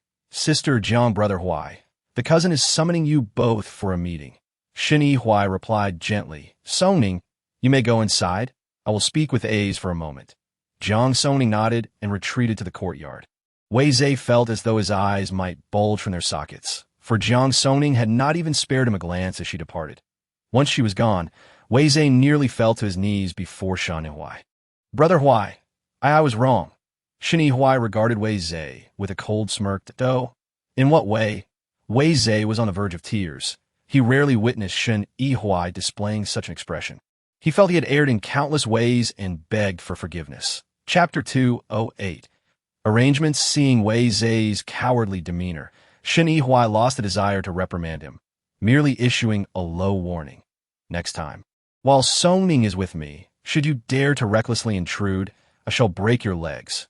Wei Zai's mind raced, and he suddenly recalled that he had indeed seen Shen Yihuai and Jiang Songning standing quite close to each other moments ago. However, the darkness obscured his view of their actions. Upon hearing Shen Yihuai's warning, he was struck with realization. It seemed he had unwittingly disrupted his cousin's romantic endeavor. I'm sorry, brother, I truly didn't mean to. I promise I won't do it again. In the future, when I see you and sister-in-law together, I'll make sure to keep my distance. upon hearing Wei Zhe refer to Jiang Songning as sister-in-law. Shen Yihua's momentary displeasure dissipated. The term seemed to resonate deeply within him, indicating that Wei Zhe was perceptive enough to recognize the situation. As Shen Yihua departed, Wei Zhe felt as though he had narrowly escaped a dire fate. He inhaled deeply, savoring the fresh air, all the while mentally critiquing Shen Yihua. Once they returned indoors, everyone was already waiting. Shen Yihua naturally seated himself next to Jiang Songning, causing the warmth that had just faded from her cheeks to surge back once more. Noticing her shyness, a subtle smile graced Shen Yihua's lips. With everyone present, it was time to address serious matters. "Let us get down to business," Zhou Lin initiated. "Brother Huai, are we really sending that group of kids back to the base?" Lu Chen looked at Shen Yihua with confusion. "Yes, these children have been significantly influenced by those individuals that it's uncertain if they can survive here, but if they continue down the same treacherous path, all our efforts will be in vain. Under different circumstances, we might have turned a blind eye, but given that so many passers-by have been brutally sacrificed to the zombies by them, we cannot stand idly by. Jiang Jie's current situation is not suitable for returning to the base, right?" Su Lin reminded Shen Yihua. "Songning will wait for us in the village. For this trip, it will just be Zhou Lin. Lu Chen, Song Hao, Su Lin, Wei Zhe, and myself returning will take Tuanzi with us, and you four can remain in the village." Fang Jingyuan interjected, "I should accompany you as well, in case of any unforeseen circumstances." Having an extra person would provide additional security. Shen Yihua promptly declined. "It's unnecessary. The village may not be entirely safe either. Your presence there will suffice. The base isn't too far from here, and we've already cleared the route on our way here, so our return should be relatively swift.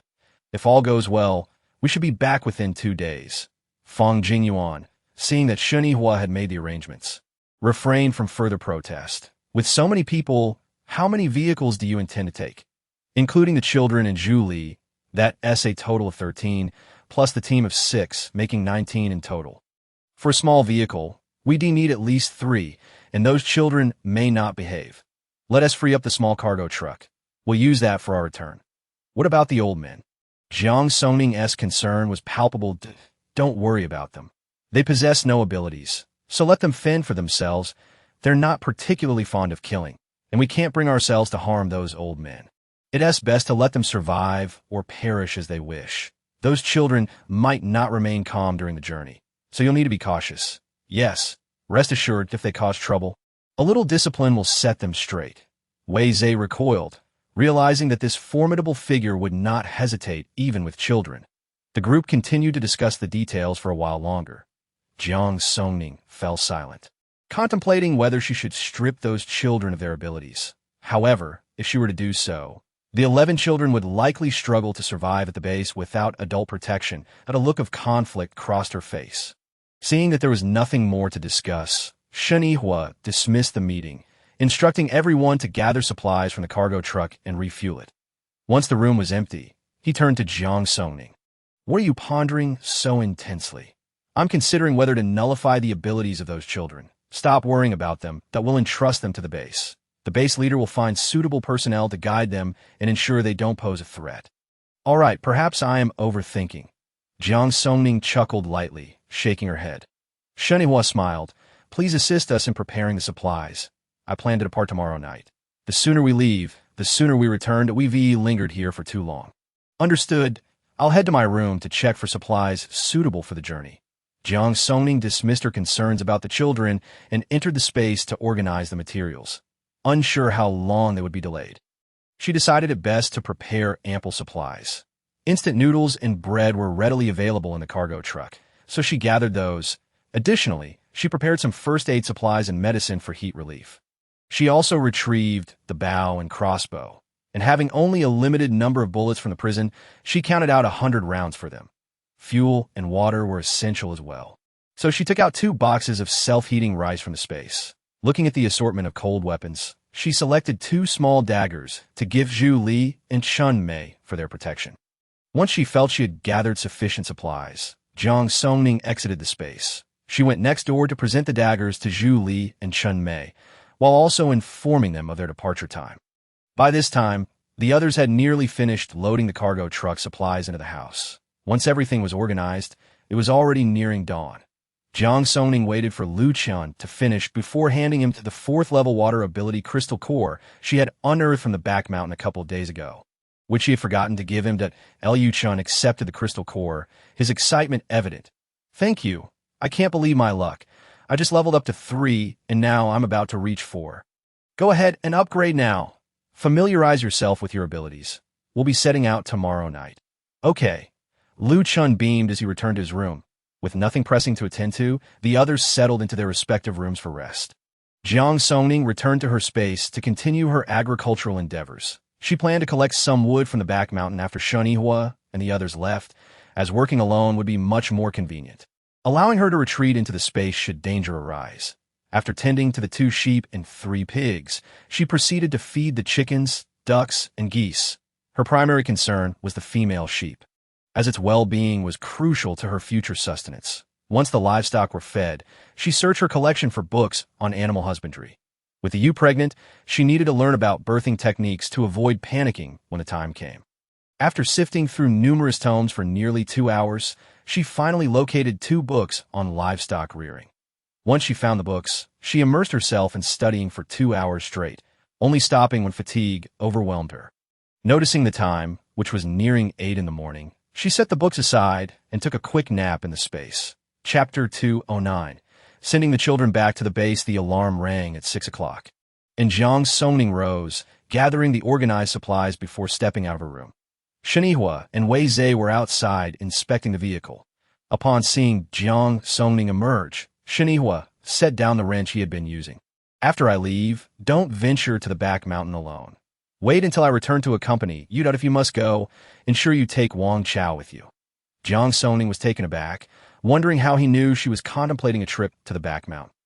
Shenihua, seeing through her thoughts, added, "I know you want to gather more wood, but the back mountain is perilous. Yesterday, Zhou Lin and I encountered something sinister there, so it's not safe for you to go alone." Understanding his concern for her well-being, Jiang Songning smiled and agreed. "Don't worry. If I decide to go, I will definitely take Wang Chao with me." Shenihua recognized her facade and seized the opportunity to relay a few more instructions to Wang Chao. Jiang Songning entrusted the organized supplies to Zhou Lin for safekeeping. After a quick inspection, he secured the vehicle to AT that moment. Zhu Li and Shan Mei emerged as well. Jiang Songning handed them a box of instant noodles, bread, and a box of water. "Sister Zhu Li, these supplies are for you. Make sure to look after yourselves at the base." The 2 women expressed their heartfelt gratitude amidst tears. Just then, Lu Chun and Wei Zhe approached, leading the 11 frightened children, who trembled in fear, understanding that with Lu Jun and the others deceased, they were utterly defenseless. Behind them, 5 elderly men wailed and cursed. "Let go of my grandson, you bunch of human traffickers. Rest assured, old man, we're nothing like you, feeding our own kind to zombies. These children are being sent to the base. As for you, consider your own actions." Lu Chun glared disdainfully at the elderly men. "How dare you slander us? We are just ordinary citizens, victims like you. You are the real murderers." Seeing that the old men still had the audacity to shout, Lu Chun unleashed a water blade, striking the ground and creating a large crater in the cement. "Don't push your luck. If you continue to cause trouble, I won't hesitate to retaliate." The elderly men, upon witnessing the massive crater, fell silent, realizing that their words were futile against this unyielding group, devoid of any compassion. The 2 oldest children, who had previously unleashed the zombies, contemplated action but quickly recoiled in fear at Lu Chen's display of power. Jiang Songning observed the children's expressions, noting that only the 2 oldest seemed restless, while the other 9 reflected confusion and fear of the future. The 2 older children had already formed a sense of right and wrong, and Jiang Songning specifically instructed Zhou Lin to keep a close eye on them. The younger children were less influenced and easier to correct, while the older ones, filled with concealed resentment, would likely be troublesome when they reached the base. "Rest assured, I'll keep a close watch on them, if necessary." Zhou Lin left the sentence unfinished. "Once we arrive at the base, it would be best for those 2 not to mingle with the other children." "Ah, I understand. Such a troublesome individual should be sent where they belonged," as he spoke. Weizhe had already bound the children together. You all better behave, or I will toss you out to feed the zombies. After delivering this intimidation, Weizhe led them into the back of the small truck. Zhu Li and Chun may cast one last glance at the small mountain village that had brought ruin to their family, waved goodbye to Jiang Songning, and climbed into the vehicle without hesitation. Shen Yihua gave Fang Jinyuan a few final instructions before stepping before Jiang Songning, asking, "Do you have anything you wish to say to me?" Jiang Songning, her cheeks flushed, replied, "Please be sure to stay safe. We will be waiting for your safe return." Shen Yihua affectionately ruffled Jiang Songning's hair, saying, "All right, wait for me." With that, he turned and stepped into the vehicle with long strides. Jiang Songning handed the dumpling over to Su Lin, reminding him to be cautious. "Got it." Su Lin took the dumpling into the truck. Wang Chao, his eyes fixed on Su Lin, incessantly chattered while I'm not around. "You must stay safe. If you encounter mutated animals, remember to keep your distance. That I will be waiting for you to return it. I know. You've said it countless times already," Su Lin replied, feeling as though his ears might develop calluses. "All right, I won't nag any further, but you must keep my words in mind." Wang Chao looked at Su Lin with a pitiful expression, unable to bear his wife-like demeanor. Su Lin assured him, "I understand. Just obediently wait for my return." Then he waved his hand. Once everyone boarded the vehicle, Weizhe started the engine. Through the rearview mirror, Shen Yihua watched Jiang Songning's figure gradually diminish, his eyes filled with reluctance. After Jiang Songning watched the vehicle depart, she and Wang Chao walked to the village's entrance. Their expressions mirrored each other, as if they had lost their souls. Jiang Songning knew she had fallen into a trap. Until the vehicle was completely out of sight, the two of them reluctantly returned to their quarters. Fang Jinyuan emerged from next door, saying, "I've already locked up those old men.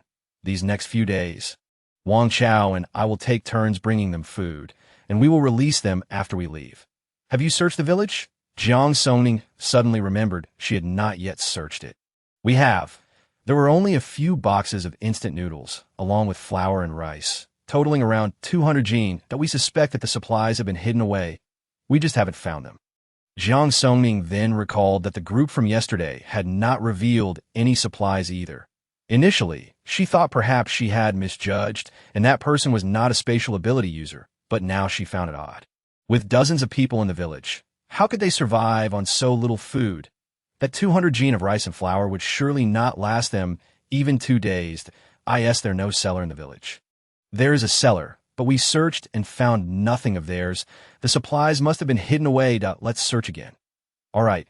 Fang Jinyuan also suspected they had concealed their supplies somewhere. It was merely a matter of finding them. The four divided into 2 groups. Wang Chao and I will search the village entrance, while you two check out the houses at the village's end. These old men are ruthless, and only they know where the supplies are hidden. But they certainly won't divulge their location. Jiang Songning and Wang Chao meticulously searched each house, scouring every corner, yet they found not a trace of supplies. Jiang Songning furrowed her brows, re-examining the village but failing to identify anything amiss.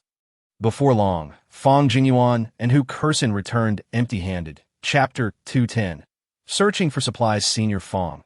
If it were you, where would you hide the supplies? Fang Jinyuan contemplated the layout of the village, struggling to think of a suitable hiding place. Surely, one wouldn't conceal supplies in the mountains. The four fell into silence, unsure of where to begin. Suddenly, Jiang Songning had a flash of inspiration. The tower. Fang Jinyuan's eyes lit up. We haven't checked the tower yet.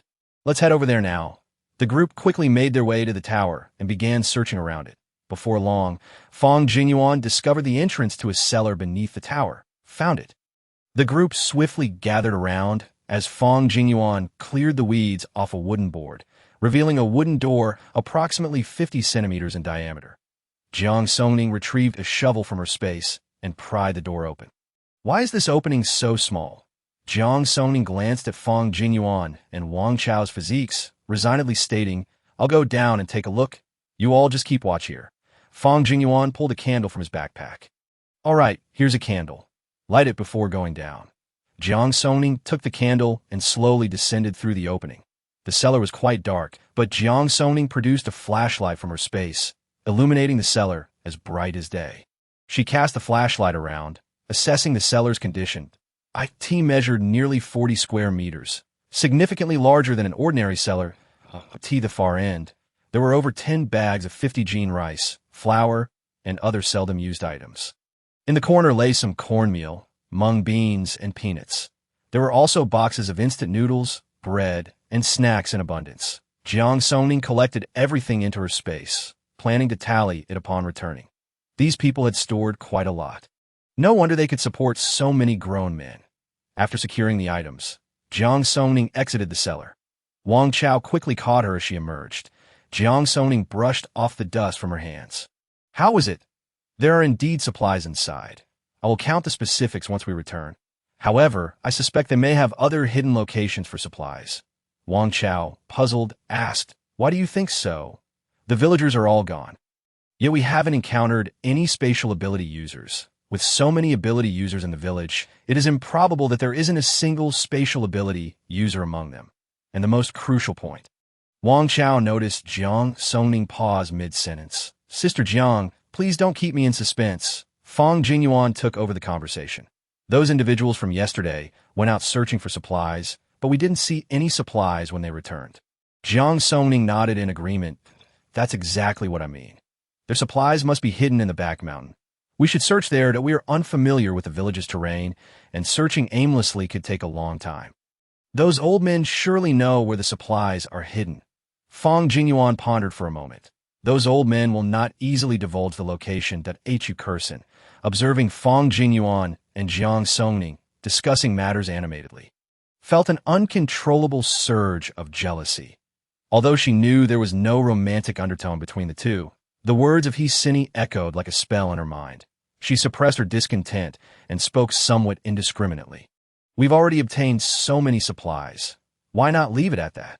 If we take everything, those old men will surely starve. What we are doing is no different from being robbers. Upon hearing Hu Kursin's words, Jiang Songning and Wang Chao exchanged bewildered glances. Fang Jingyuan frowned slightly. Kursin, don't speak recklessly to Hu Kursin's sweet smile faltered. This was the first time Fang Jingyuan had reprimanded her in front of others. Is what I'm saying wrong? One should leave some leeway. After all, those are 5 lives. Wang Chao had long been displeased with Hu Kursin and seized the opportunity to retort, Though you realize that the supplies are enough for those old men to recruit a new group of ability users to the village? Hu Kursin grew increasingly annoyed with Wang Chao. None of us have abilities, so what use is it to recruit ability users? I know you dislike me, but there's no need to take it so far. Fang Jingyuan felt a headache coming on. Kursin, please say less. Hu Kursin felt wronged, understanding that not causing a rift with Jiang Songning was one thing, but facing her was another. She was unsure why she felt this way. Those old men indeed did not need to recruit ability users, but they had grandsons. Their grandsons had just been sent to the base. Do you think they would easily give up? Jiang Songning noticed that Wang Chao seemed to have become somewhat astute. She began to suspect whether he had been feigning ignorance all along. Wang Chao, sensing Jiang Songning's gaze, proudly raised his chin. Sister Jiang, I wasn't wrong, was I? Jiang Songning silently gave him a thumbs up. Clever. Wang Chao beamed with pride. Hu Kursin felt that Jiang Songning's praise for Wang Chao was a veiled jab at her, and she seethed with anger. Sister Jiang, you should go rest for now. Wang Chao and I will interrogate those old men shortly. All right, let's head back to the village. Upon returning to the village, Wang Chao and Fang Jingyuan went directly to where the old men were detained, while Jiang Songning made her way to her room. Just as she was about to enter her space, there was a knock at the door. Opening it, she found Hu Kursin standing at the threshold. Yes, there's something you need. Hu Kursin felt Jiang Songning's cold demeanor, which left her feeling utterly miserable. Songning, I'm sorry, I didn't mean to target you. I don't know why I've been feeling this way lately. Unable to control my emotions and often overthinking that I sometimes don't even understand why I've become like this. I truly apologize. Jiang Songning gazed intently into Hu Kursin's eyes, sensing that she was not lying. However, having once misjudged, she hesitated to make a definitive conclusion and directly voice her doubts. Then why did you target me before? Hu Kursin pondered for a moment before speaking. Previously, He Sini visited me at the villa. She mentioned that before I joined the team, she saw you and Yuan Gu acting intimately, and thought you two were a couple. Coupled with your exceptional qualities, I found myself feeling envious of you. Jiang Songning frowned. She was no fool and sensed that Hu Kursen's motives could not merely stem from this. However, she had no intention of exposing her. Xue Zhangfang and I are merely teammates. Aside from discussing serious matters, we have not spent time alone together. So you are overthinking it that I apologize. I am simply terrified of losing Yuan Jia and why jealousy is petty. And I sincerely apologize once more. Can you forgive me? I hope we can continue to be friends. Jiang Songning resolutely replied, no, she was not a saint, regardless of whether Hu Kursen's intentions were deliberate or accidental. The trouble she brought upon her was unwelcome, and Jiang Songning had no desire to befriend such a person. Chapter 211. Preserved goods. Hu Kursen did not anticipate Jiang Songning's outright rejection, disregarding even the most basic courtesy. Nonetheless, this outcome allowed her to provide Yuan Ge with an explanation. She had offered her apology, and it was Jiang Songning who was being petty and unwilling to reconcile. After Hu Kursen left, Jiang Songning returned to her room. If Hu Kursen were like Hsini, she could have dealt with her directly. However, Hu Kursen's current erratic behavior, while harmless, was still irksome. She exhaled deeply before entering the storage space to sort through the supplies she had just received from the cellar. In addition to rice and flour, she was astonished to find a large bag containing cured meats and ribs. Jiang Songning's eyes sparkled at the sight of these delicacies, and she involuntarily swallowed. Cured ribs were her favorite, and she hadn't had any since her adoptive parents passed away. Before returning to the He family, she and her brother couldn't afford such luxuries, and after moving in with the He family, they looked down on food deemed suitable only for the less fortunate.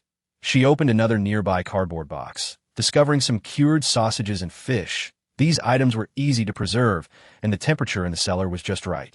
Ensuring their integrity, as she beheld the numerous boxes filled with preserved goods, Jiang Songning's smile grew wider. She couldn't help but admire those who had amassed such a bounty. Surely they had emptied an entire cured goods store. She also gathered a few miscellaneous items, likely scavenged from passing travelers, which included a variety of odds and ends. Setting the miscellaneous items aside, she took 4 pieces of cured ribs to soak, her cravings overwhelming her. Once everything was organized, she emerged from the storage space with the ribs, but Fang Jingyuan and Wang Chao had yet to return. She headed straight to the kitchen, which featured a rustic rural stove she was familiar with from her childhood. Skillfully washing the pot, she lit a fire to boil water, blanching the ribs before adding some fermented black beans and steaming them over high heat. Before long, an enticing aroma filled the kitchen. When she sensed the ribs were nearly done, Jiang Songning steamed some rice and stir-fried a green pepper with eggs, along with a vegetable dish. Noticing that Wang Chao and the others still hadn't returned, she waited for about 20 minutes before they finally appeared. Approaching from the village entrance, Wang Chao called out, "Sister Jiang, you cooked. It smells amazing." As they got closer, Jiang Songning detected the scent of blood. What happened? Did they say anything? Fang Jingyuan shook his head. They're tough nuts to crack. They refused to talk. Jiang Songning knew those old men wouldn't easily divulge information. She focused her mental energy, hoping to eavesdrop on something, but decided to eat first. Cured ribs with fermented black beans. It's been years since I've had this. Wang Chao washed his hands and eagerly took a seat. Fang Jingyuan went next door to fetch Hu Kursen, leaving the two to wait at the dining table. Next door, upon seeing Fang Jingyuan return, Hu Kursen's eyes glistened with unshed tears. Fang Jingyuan, noticing her expression, understood that something had transpired that he was unaware of. What's wrong? Yuan Ge, I just apologized to Songning, but she refuses to forgive me and doesn't want to be friends, not even granting me the most basic decency. Fang Jingyuan sighed. Kursen, you made a mistake. An apology is warranted. Whether Jiang Shuijia forgives you is her decision. Since she doesn't wish to reconcile, it would be best for you to avoid her from now on. Fang Jingyuan was unsure how to navigate the complexities of female relationships. He could only advise Hu Kursen. Having previously shown her favoritism, he sensed that Jiang Songning was not fond of him either, so he made an effort to keep his distance from her. Hu Kursen was taken aback that Fang Jingyuan did not defend her this time, stirring a sense of fear within her. If he did not stand by her, what would await her at the base? Suppressing her anxiety, she forced a smile. All right, Yuan Ge, I will listen to you. Seeing Hu Kursen compliant and not causing a scene, Fang Jinyuan offered her a few words of comfort. Let us go. Jiang Shuejia has prepared a meal for us. Okay. Upon their arrival, Wang Chao could no longer contain his impatience. Seizing his chopsticks, you two took your sweet time. I was about to burst. Jiang Songning also struggled to hold back, grabbing a piece of rib and savoring it. In the end, she polished off 2 large bowls of rice, and the fermented black beans within the ribs were completely devoured by the group. After finishing their meal, Hukursin voluntarily gathered the dishes in the kitchen. While Jiang Songning informed Fang Jinyuan of the quantities of supplies she had collected from the cellar, Wang Chao's eyes lit up. Sister Jiang, let us have cured fish for our next meal. Take it easy. In this scorching weather, overindulging in cured meats could lead to discomfort. Let us wait a few days before having it. Wang Chao looked disappointed. Fine. Now that we're only searching for supplies.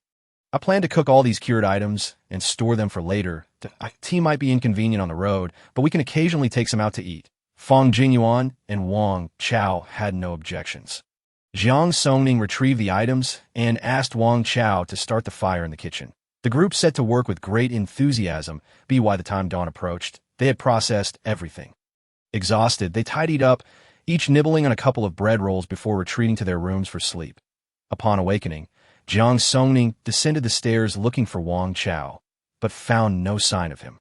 She extended her mental energy to investigate and discovered Wang Chao and Fang Jinyuan at a house near the village entrance. The 5 elderly men remained obstinate, refusing to divulge the whereabouts of the supplies despite their relentless questioning. Realizing that the two would likely return empty-handed once more, Jiang Songning made her way to the village entrance. Upon entering the room, she found the 5 old men sitting defiantly on the ground, with only one of them sporting 2 bleeding wounds on his arm. Jiang Songning was speechless. It turned out they had resorted to such measures to extract information. Last night, upon catching a whiff of blood, she had expected them to employ some formidable tactics, but this was all they could muster. These old men, seasoned in their ways, would not be easily intimidated by such trivial tactics. Fang Shuizhang, there is no need to pressure them further. We are in no rush to leave. Let us cut off their water and food supply. I'm curious to see how long they can last. The eldest among them ceased his pretenses. Scoffing, little girl, don't think you can intimidate me. You truly believe that if we hand over the supplies, you will let us go? Jiang Songning replied with a smile.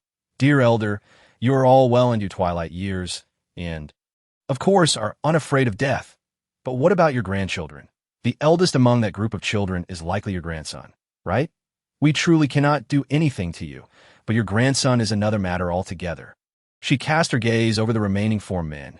Do you care so little for your grandson's fate? How can a child like you be so malicious? Jiang Songning nearly laughed at their indignation. It was amusing to see how people could be rendered speechless by anger. Chapter 212. Finding all the supplies, do you vile creatures even have the audacity to label me as malicious? Jiang Songning retorted, A child should respect their elders and cherish the young. We are at least your elders, and our actions are not for you to judge. Wang Chao had lost all patience with the old men. Elders, are you still asleep? This is the apocalypse, and you are still pretending to be the wise and venerable with the deeds you have committed, even if you were to be torn to shreds. There would be no opposition. Jiang Songning felt a profound disdain for these old men. This village was strategically located, with a hidden river behind it. If the villagers had managed their resources wisely, with their intellect, this place could have become a rare sanctuary in the apocalypse. Instead, their malicious hearts had transformed it into a hellish nightmare. It was a pity for such a beautiful place to be so tainted. Do not test my patience. Do not force my hand. If you're only concerned about your grandson, let me tell you the truth. Once we reach the base, if they are not rehabilitated properly, the base leader will not release them. Not harbor any delusions. The elderly men, having their thoughts laid bare by Jiang Songning, glared at her in a mix of shame and anger. If looks could kill, Jiang Songning felt she might have already been torn apart. We do not intend to take your lives. Our teammate will deliver the situation here to the base leader. Water sources are nearly extinct in the city, and the base will undoubtedly send people here to search for water. If you cooperate, I can request the leader to send a message to your grandson, although he may not be able to see you for now. As long as he complies with the rehabilitation, there will come a day when you can reunite. Otherwise, Do not blame us for being heartless." The elderly men fell silent. Their lack of abilities and advanced age made them acutely aware that their grandchildren represented their hope for survival. Jiang Songning's words struck a chord with them. "Old Chu, perhaps we should tell them the location?" The elderly man known as Lao Chu, who appeared to be the oldest among them and served as their leader, silently gazed into the distance. Lost in thought, the hush fell over the group as Jiang Songning took a sip of water, patiently awaiting Lao Chu's words. After a prolonged silence of nearly 5 minutes, Lao Chu finally lifted his gaze, his sharp eyes fixated on Jiang Songning. "You have taken all the supplies. How are we to survive? What if you go back on your word?" Jiang Songning inwardly cursed the old fox. Recognizing the man's cunning intellect, he had quickly grasped the crux of the matter and sought to negotiate with her. The thought crossed her mind that extinguishing them would be easier than crushing an ant. What audacity he had to discuss terms with them. Lao Chu was momentarily taken aback. He understood that this group did not wish to kill them, which emboldened him. "I have only 2 requests." Jiang Songning idly twirled a strand of her hair. Feigning indifference.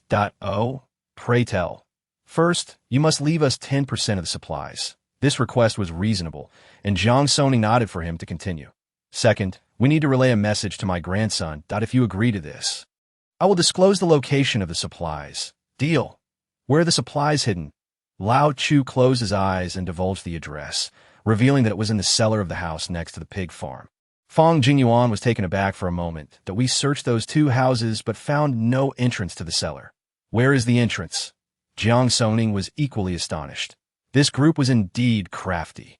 If they went to search, who knew how long it would take them to find it? "I in the room to the right as you enter. There is a wardrobe against the wall. Beneath that wardrobe, there is a wooden panel that, when lifted, reveals the entrance." "Are you playing a game of tunnel warfare?" The old man shot a glance at Wang Chao, then fell silent, having obtained the desired information. The trio made their way toward the pig farm. Following Lao Chu's directions, they pried open the wooden panel beneath the wardrobe and indeed discovered a hole beneath. Fong Jingyuan lit a candle and descended the ladder first. "Wait here, I will go take a look." Wang Chao nodded, and Jiang Songning followed him down the ladder. The cellar was about 30 square meters, filled to the brim with supplies, mostly instant noodles, self-heating pots, bread along with some rice, flour, and cooking oil, and even a few compressed biscuits. While the quantity was not vast, it was comparable to what they had at the tower. These provisions would suffice for the entire village for a month.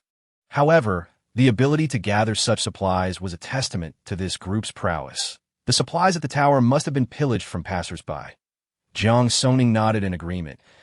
"Is your space still capable of accommodating these supplies?" Fong Jingyuan inquired tentatively.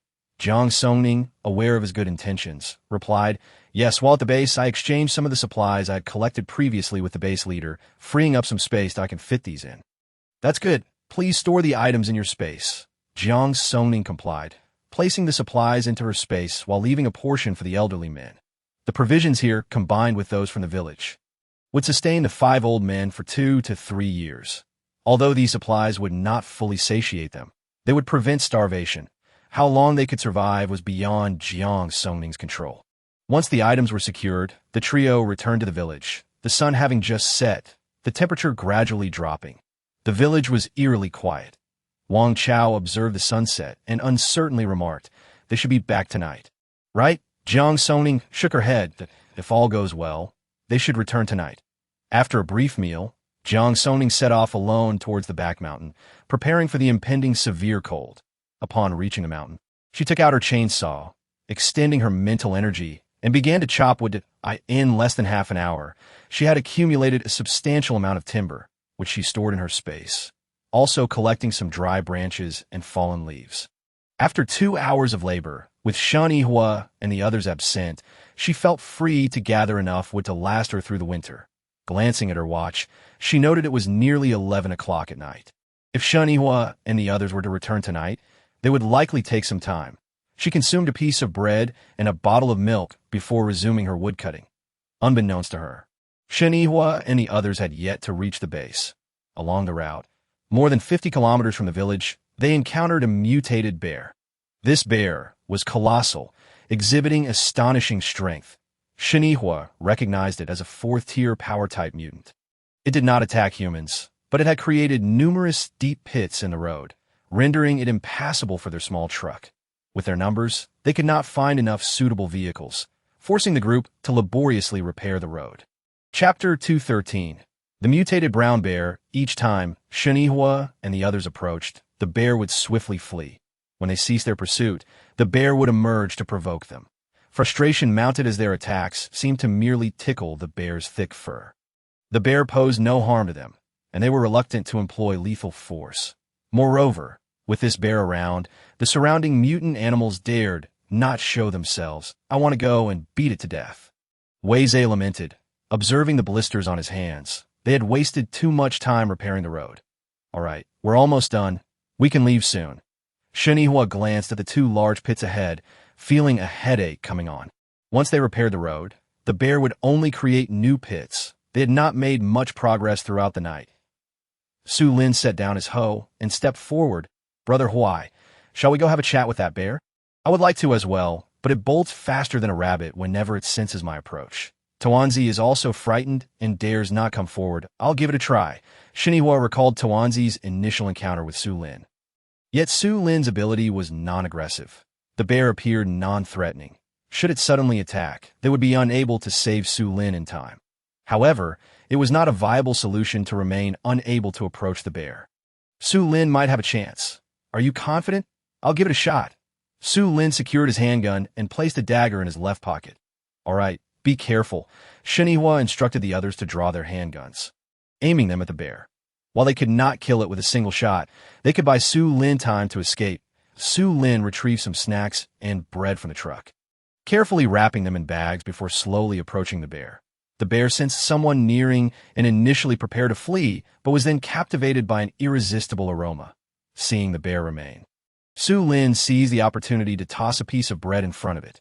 The bear adopted a defensive posture, but upon catching a whiff of the sweet scent in the air, it could not resist sniffing the ground. Curiosity piqued, it nudged the bread with its nose, and ultimately, unable to resist the alluring flavor, it gingerly licked up the bread and devoured it. Upon tasting the bread, the bear's dark eyes sparkled with delight. Realizing it was even more delectable than honey, Su Lin, seeing it enjoy the bread, took a few steps closer and tossed another piece. All eyes were on the scene, breaths held in suspense. The bear eagerly consumed the bread, quickly swallowing it down, its eyes now fixated on Su Lin's hands.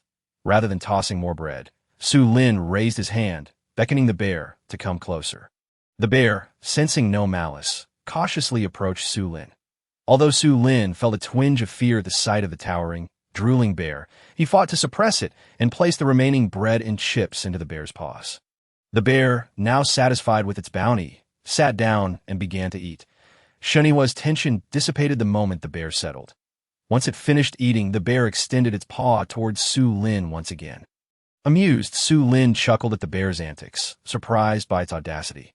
The bear, unable to comprehend Su Lin's words, tilted its head as though pondering, aware of the intelligence of mutated animals. Su Lin pointed towards the nearby pit. "I can give you small bread, but you must fix the road and let us pass." The bear glanced at the pit it had created, then slowly rose to its feet, using its paw to fill in the hole with dirt. With its immense strength, it quickly filled 1 pit in less than half an hour. The remaining holes were also filled. "Go tidy up those pits. We are preparing to leave." Shinihua observed his companions in astonishment. Weizhe silently grumbled, envious of the effortless work the bear accomplished in half an hour compared to their hours of toil. After the pits were filled, the bear approached Su Lin, extending its paw for more bread. Su Lin returned to the truck, retrieving a box of bread, opening it, and demonstrating how to tear the packaging before offering it to the bear. The bear picked up a piece of bread, examining it from various angles, unsure of how to proceed. Ultimately, it devoured the bread whole, packaging and all. Su Lin observed that the bear had devoured even the packaging paper, and fearing for its health, he resigned himself to tearing open the packaging of the other loaves of bread. "All right, we must take our leave now. Please do not hinder us any longer," he implored. However, the brown bear was too preoccupied with its feast to heed Su Lin's words. Noticing that everyone had packed up, Su Lin turned and boarded the vehicle. This time, The bear did not attempt to block their path, prompting a collective sigh of relief among the group. If a confrontation had ensued, they would have lacked confidence, particularly with so many children present. Moreover, the bear was inherently strong, and with its formidable strength-based abilities, a single swipe could prove fatal. Even for those with healing powers, the journey proceeded smoothly. And upon entering the city, the number of zombies gradually increased. Fortunately, there were ability users regularly clearing out zombies near the base, so their presence was manageable. Upon returning to the base, Xiaoqin was surprised to see them back. After learning of their intentions, Wang Li and her companions directed the soldiers to escort them to their new accommodations. As for the children, arrangements would be made after the base leader returned. Xiaoqin assigned Wang Li and Chun Mei to a residence closest to the villa area. This location was relatively secure, and they would receive daily food provisions from a base, which they could collect themselves. They were also encouraged to seek work to earn points. The soldier explained the base's regulations to the two women before departing. Zhu Li and Chun Mei, overwhelmed with emotion, embraced one another and wept upon seeing their designated home. The base leader had gone out in search of a water source, and the news brought by Shan Yihua filled Xiaoqin with excitement, as the base was on the verge of running out of water. Thankfully, they had brought this good news. She immediately dispatched someone to inform the base leader. The village is called Xiangshui Village, conveniently located beside the national highway, making water collection quite accessible. Chapter 214. Sheng Yu understood. You all must be weary after a long day. The villa you previously occupied is still vacant. Go there and rest for now. Shen Yihua noted the time, 3 a.m., and realized it was too late to return to the village. So they would have to wait until nightfall. Returning to the villa, the group, exhausted from 2 nights of travel, consumed a small meal before retiring for the night. Meanwhile, the villagers, having waited all night without seeing them return, began to feel anxious. Wang Chao intended to find Jiang Songning, but searched the entire house without success. Remembering Shen Yihua's instructions before leaving, he felt increasingly uneasy. He checked with Fang Jinyuan, but found no sign of Jiang Songning there either. Recalling Shen Yihua's words, he hurriedly made his way toward the back mountain. Upon entering the woods, he heard the sound of a chainsaw and quickly rushed toward it. Jiang Songning, sensing someone approaching from the village, suspected it might be Wang Chao. She hastily stored the collected wood in her space and walked toward him. Wang Chao halted upon spotting the beam of light from a flashlight, gasping for breath as he asked, "Sister Jiang, why did you come up the mountain alone?" Jiang Songning felt a pang of guilt. She had slipped away secretly to avoid bringing him along. "I was just idle." "Don't worry. You know my strength, right? You should at least let me know." Wang Chao replied, panting, "If something happens to you, wouldn't you want to have my head?" Seeing how exhausted Wang Chao was, Jiang Songning quickly offered him a bottle of water. "Drink some water and catch your breath." Wang Chao sat down to rest for a moment. "Let's go. I'll help you chop the trees." Jiang Songning glanced at the time. They might be arriving soon. "There's no need. Let's head down. Yihua and the others might be back soon." Wang Chao, concerned about Su Lin, followed her down. He couldn't help but worry about Su Lin's safety. Without combat abilities, what would happen if he encountered danger? "Don't fret so much. Su Lin has always managed to stay safe by lurking behind and striking from a distance. That he knows how to protect himself." Wang Chao nodded absent-mindedly and strode toward the village. Upon returning, he found that Shen Yihua and the others had still not returned, so he joined Fang Jinyuan at the watchtower to wait. Jiang Songning organized the collected wood in her space and separately stored the supplies received that day. She kept the communal supplies distinct from her own, planning to distribute them when they reached Beisei City. After organizing her things, Jiang Songning exited her space and headed to the watchtower. Noticing that dawn was approaching with no sign of Shen Yihua and the others, Wang Chao grew increasingly anxious. They must have encountered some delays. "Let's head back and rest. Perhaps they'll return tonight." With Shen Yihua in the group, Jiang Songning was not overly concerned about their safety, especially since Lu Chun had also advanced to the 4th tier. After waiting a bit longer and seeing the sun rise higher, they decided to return and rest.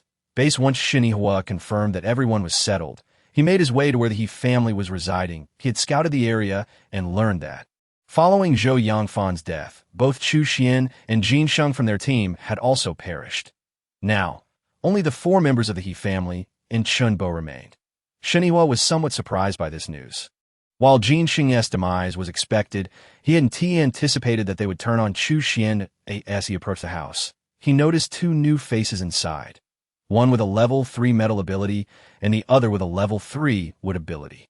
After waiting a while near the house, he saw a man and woman emerge, the man possessing a level 3 speed ability and the woman a level 2 strength ability. Frowning, Shenhua concluded that Jiang Songning's assertion had been correct. This so-called female lead indeed had remarkable luck, quickly recruiting new members. These 4 individuals possessed commendable abilities, further strengthening their team. Just as Shenhua intended to leave, he spotted Isini and a striking man with long hair. Standing just over 1.8 meters tall, returning from outside, at first glance, Shenhua sensed that this individual was extraordinary, particularly since he was a level 3 psychic ability user as he observed the man from a distance. A strong premonition surged within him. This individual would undoubtedly become a formidable rival for Jiang Songning on her journey ahead at that moment. The man seemed to perceive Shenhua's gaze, slowly turning his head. Their eyes met in a silent clash. The man smiled gently at Shenhua, yet Shenhua keenly detected that there was no genuine warmth in his eyes.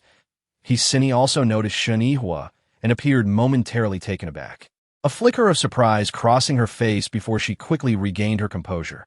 She gracefully brushed aside a loose strand of hair and approached Shenhua with a charming smile, asking softly, "Brother Shen, what brings you here? Didn't you all leave earlier?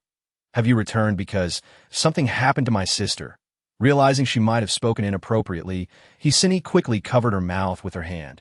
Her beautiful eyes filled with concern and fear as she trembled, asking, "Brother Shen, is my sister? Is she all right?" Shenhua regarded the insincere woman before him, a wave of disgust rising within him that we are not well acquainted.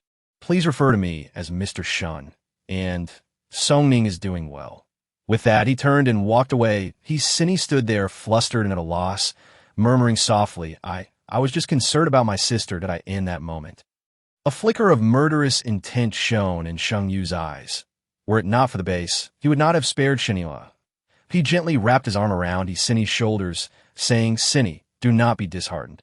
They are unworthy of your concern." Isini lifted her delicate face, her eyes filled with reliance on Shenhua. "Brother Sheng, am I really that unlikable? My sister." As she spoke, her eyes brimmed with tears.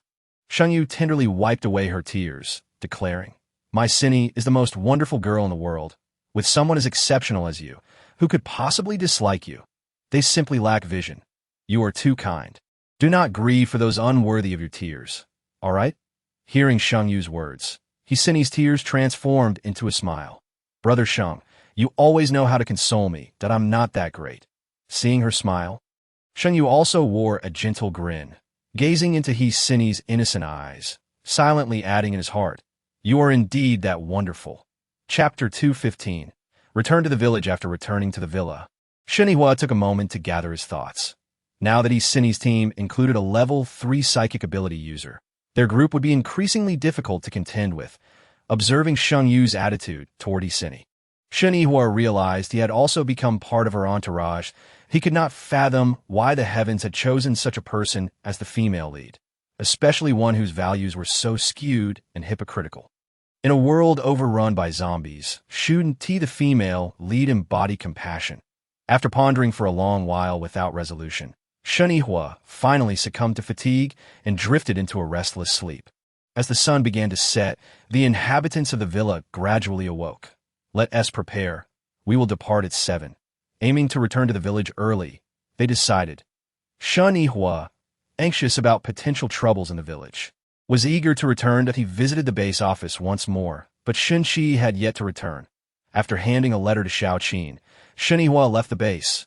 Unbeknownst to them, just as they departed, someone was hastening toward the He family's location. That on the journey back, everything proceeded smoothly until they ventured into the mountains, where they encountered a brown bear blocking the road, impeding the passage of their vehicle. Upon sighting the bear, a sense of exasperation washed over the group, and all eyes turned to Su Lin. Without needing to be prompted, Su Lin instinctively retrieved the last few loaves of bread from the car and stepped out. The bear, upon noticing Su Lin, Lit up with a spark of excitement in its otherwise somewhat foolish eyes, Ifati eagerly rose and ambled toward Su Lin, who offered it the bread, which the bear joyfully devoured. Amused by its adorably clumsy demeanor, Su Lin wished to pat its head, only to realize it was too tall, so he settled for a gentle pat on its arm instead. Having satisfied its hunger, Su Lin declared, "Now that you've eaten, will you let us pass?" However, the bear promptly seated itself in the middle of the road, obstructing their way, and began to grunt, leaving everyone puzzled as to its intentions. "Hey, ancestor, we have no more bread in the car. Blocking the road won't yield anything from us." Seeing this, Shiniwa also exited the vehicle. Perplexed by the bear's behavior, Su Lin shrugged. Perhaps it still desires more bread. The others had no choice but to disembark as well.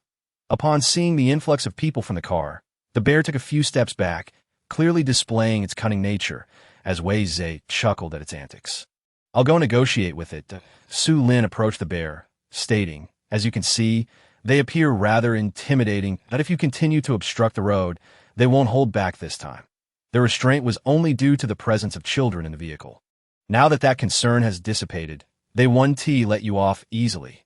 The bear, upon hearing Su Lin's words, glanced at the menacing figures in front of it, seemingly lost in thought, before turning away and retreating into the mountains. Looking back multiple times as the bear departed, Su Lin waved goodbye. With the bear no longer a hindrance, the vehicle resumed its journey, encountering no further mutated creatures by approximately 10 o'clock in the evening. They arrived at the village. Jiang Songning had not ventured out that night, instead waiting with Fang Jingyuan and Wang Chao at the watchtower. As anticipated, it wasn't long before they spotted headlights in the distance. "It must be Brother Huai," Wang Chao exclaimed excitedly, gazing at the approaching vehicle. Jiang Songning raised her binoculars, focusing on the increasingly near car, and extending her mental energy, confirmed, "It's them." With this reassurance, Wang Chao hurried down from the tower to wait by the roadside.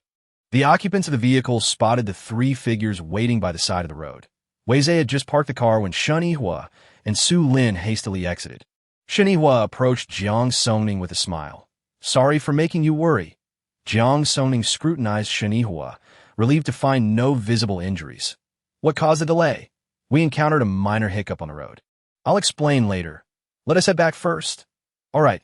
The group made their way toward the village, with Jiang Songning remaining alert, suddenly sensing something drawing near. She abruptly halted, directing her gaze toward the back mountain. The others, noticing her stillness, followed her line of sight. "What's wrong?" Shenihua inquired, observing Jiang Songning. She pointed towards the mountain.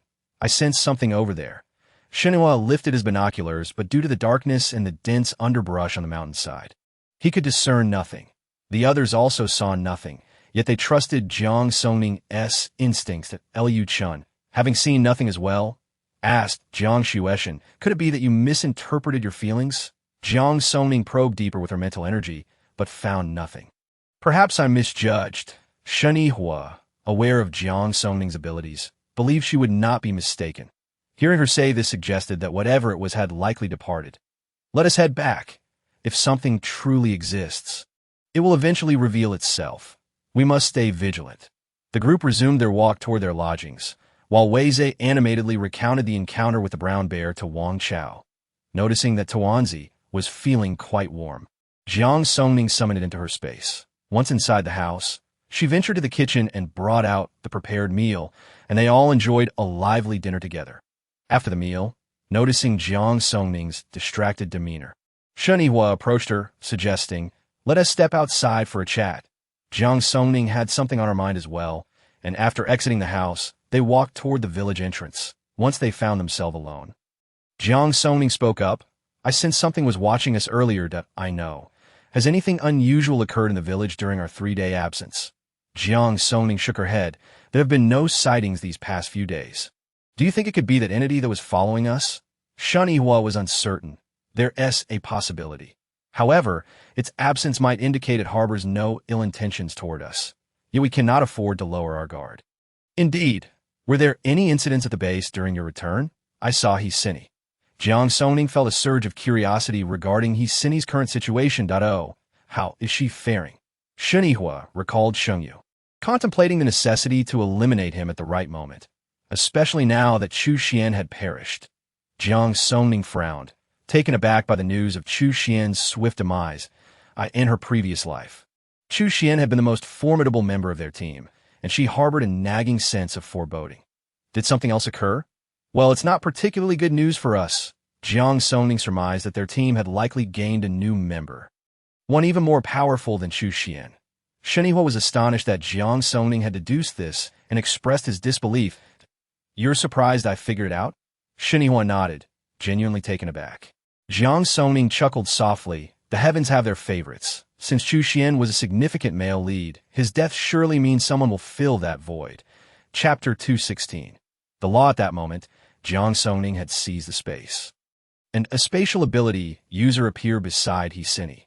With a mental ability user gone, the heavens would compensate with another, though she was uncertain whether the replacement, Shengyu, would be manageable. Moreover, their team had also welcomed 4 individuals with commendable abilities. Aside from one girl, the others were all level 3 abilities. Jiang Songning glanced up at the sky, muttering a curse under her breath. Damn heaven, it seemed that Hsini and her group would catch up soon. The thought excited Jiang Songning. She wished for them to hurry, eager to deal with each of them in turn. Her next target had initially been Chen Bo, but now she reconsidered. If Chen Bo were to vanish, would the heavens bestow upon her another space artifact or something similar? What a boon that would be! The heavens grumbled. Do you think space artifacts are as common as cabbages?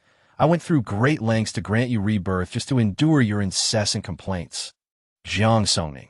Shenhua noticed Jiang Songning's rapt attention to the sky and asked, what are you planning to do? After a moment of contemplation, Jiang Songning replied, do you think it would be prudent for me to disable the new mental ability user? Shenhua pondered for a brief moment before responding, I believe it's best to refrain from acting against him for the time being. Why? Jiang Songning was perplexed. Consider this. With Chu Xian gone, a level 3 mental ability user has emerged in her stead that if this new individual were to meet an unfortunate accident, according to your reasoning, the heavens might compensate with an even stronger sycophant. Wouldn't they? Jiang Songning fell silent, feeling increasingly agitated. Sensing her growing unease, Shenhua quickly reassured her. Don't rush. I believe we will discern a pattern. This world undoubtedly operates by certain laws, and once we understand these laws, I suspect those individuals will not be overly challenging to contend with. Jiang Songning contemplated Shenhua's words, gradually acknowledging the validity of his reasoning. Brother Huai, you truly have a point. Previously, she had focused solely on eliminating the harem members before confronting Hsini. But given the heavens' track record, each time she eliminated one, a stronger one would appear in its place, making it unlikely for her to ever resolve her issues with Hsini. You are far too impatient, overlooking many critical factors that I don't know how you concluded she is the female lead, but I doubt someone with such distorted values could truly be a lead. For our world to continue functioning, the heavens would certainly not choose someone like her as the protagonist. This was a conclusion Shenhua had reached after a day of deep contemplation, further supported by insights from Song Hao, a novel enthusiast who had illuminated many narrative conventions. The heavens lamented, woe is me. Finally, someone speaks on my behalf. Jiang Songning began to harbor doubts, yet the events of her past life were undeniable. They were real experiences. Unable to disclose her reincarnation to Shenhua, she could only ponder in silence. What shall we do next? Wait. Jiang Songning was increasingly confounded that if I'm not mistaken, you initiated the confrontations with Hsini first.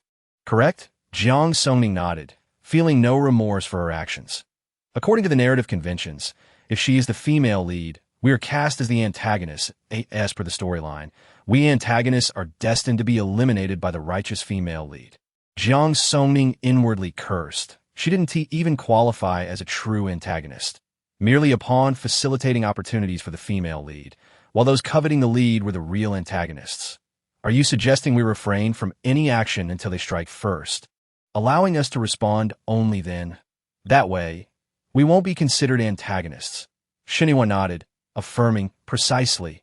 Jiang Songning gazed at Shenhua with a look of bewilderment. Wasn't Shenhua unfamiliar with novels? How could she suddenly grasp the intricacies of their tropes so well? Curiosity piqued, she asked, how come you understand these patterns so suddenly? Shun Yihua chuckled. In the past couple of days, I've had Song Hao enlighten me on the current trends in novels. Jiang Songning couldn't help but admire Shun Yihua's intellect.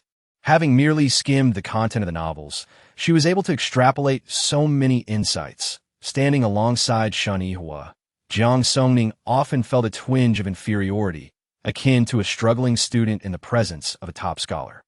Your reasoning is indeed sound, but what if Xini and her group choose not to take action? No, she will undoubtedly make a move. Jiang Songning recalled her past life, the 2 years of fleeing alongside Xini.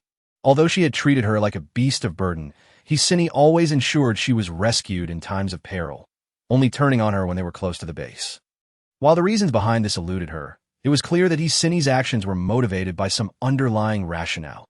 How can you be so certain? You have caused her to lose her greatest ally and the most powerful sycophant. If she doesn't act, that would be peculiar, especially considering how formidable their team is now. Jiang Songning fell silent once more, sensing that Xini would relentlessly seek ways to approach her, having been granted a second chance at life. She possessed ample patience. All right, I shall heed your advice. Let us wait a while longer. If she still does not act, I can strike later. Let her enjoy her freedom for a bit. The two continued their conversation until they gradually made their way back. When shall we depart from here? Let us leave tomorrow night. We've lingered here for several days. Jiang Songning glanced once more towards the back mountains. That works. Upon their return, they found the others busy packing for their departure. Everyone eager to leave. Brother Huai, are we leaving tomorrow night? Wang Chao inquired, setting down what he was carrying as the two arrived. Yes, everyone should gather their essentials. We will depart at 7 o'clock tomorrow evening. Jiang Songning had little to pack, so she and Shinhua began discussing their upcoming route. As they deliberated, an hour slipped by unnoticed. Tomorrow we set out, and in 2 days we shall exit the territory of Lan Province. Beyond Lan Province lies Zhu Province, which has fewer mountains and more land, thus fewer mutated plants and animals. Jiang Songning studied the expansive map of Zhu Province, aware that the number of zombies would likely increase, as it was a populous region. Indeed, we shall first assess the situation in City F, then we shall know more. When we reach City F, let us gather as much steel coal as possible. The supplies in my storage are all coal, which has a rather pungent odor. Steel coal would be preferable. Steel coal may be hard to come by, and Zhu Province is primarily a light industrial area. If we seek a substantial amount of steel coal, we might find it in Jing Province, which is predominantly heavy industry. Jiang Songning nodded. Let us search. There should be some available. Even the smallest leg of a mosquito is still meat. Shun Yihua smiled at Jiang Songning. Very well. I shall follow your lead. Nearby, Weizhe silently shivered from a chill that ran down his spine.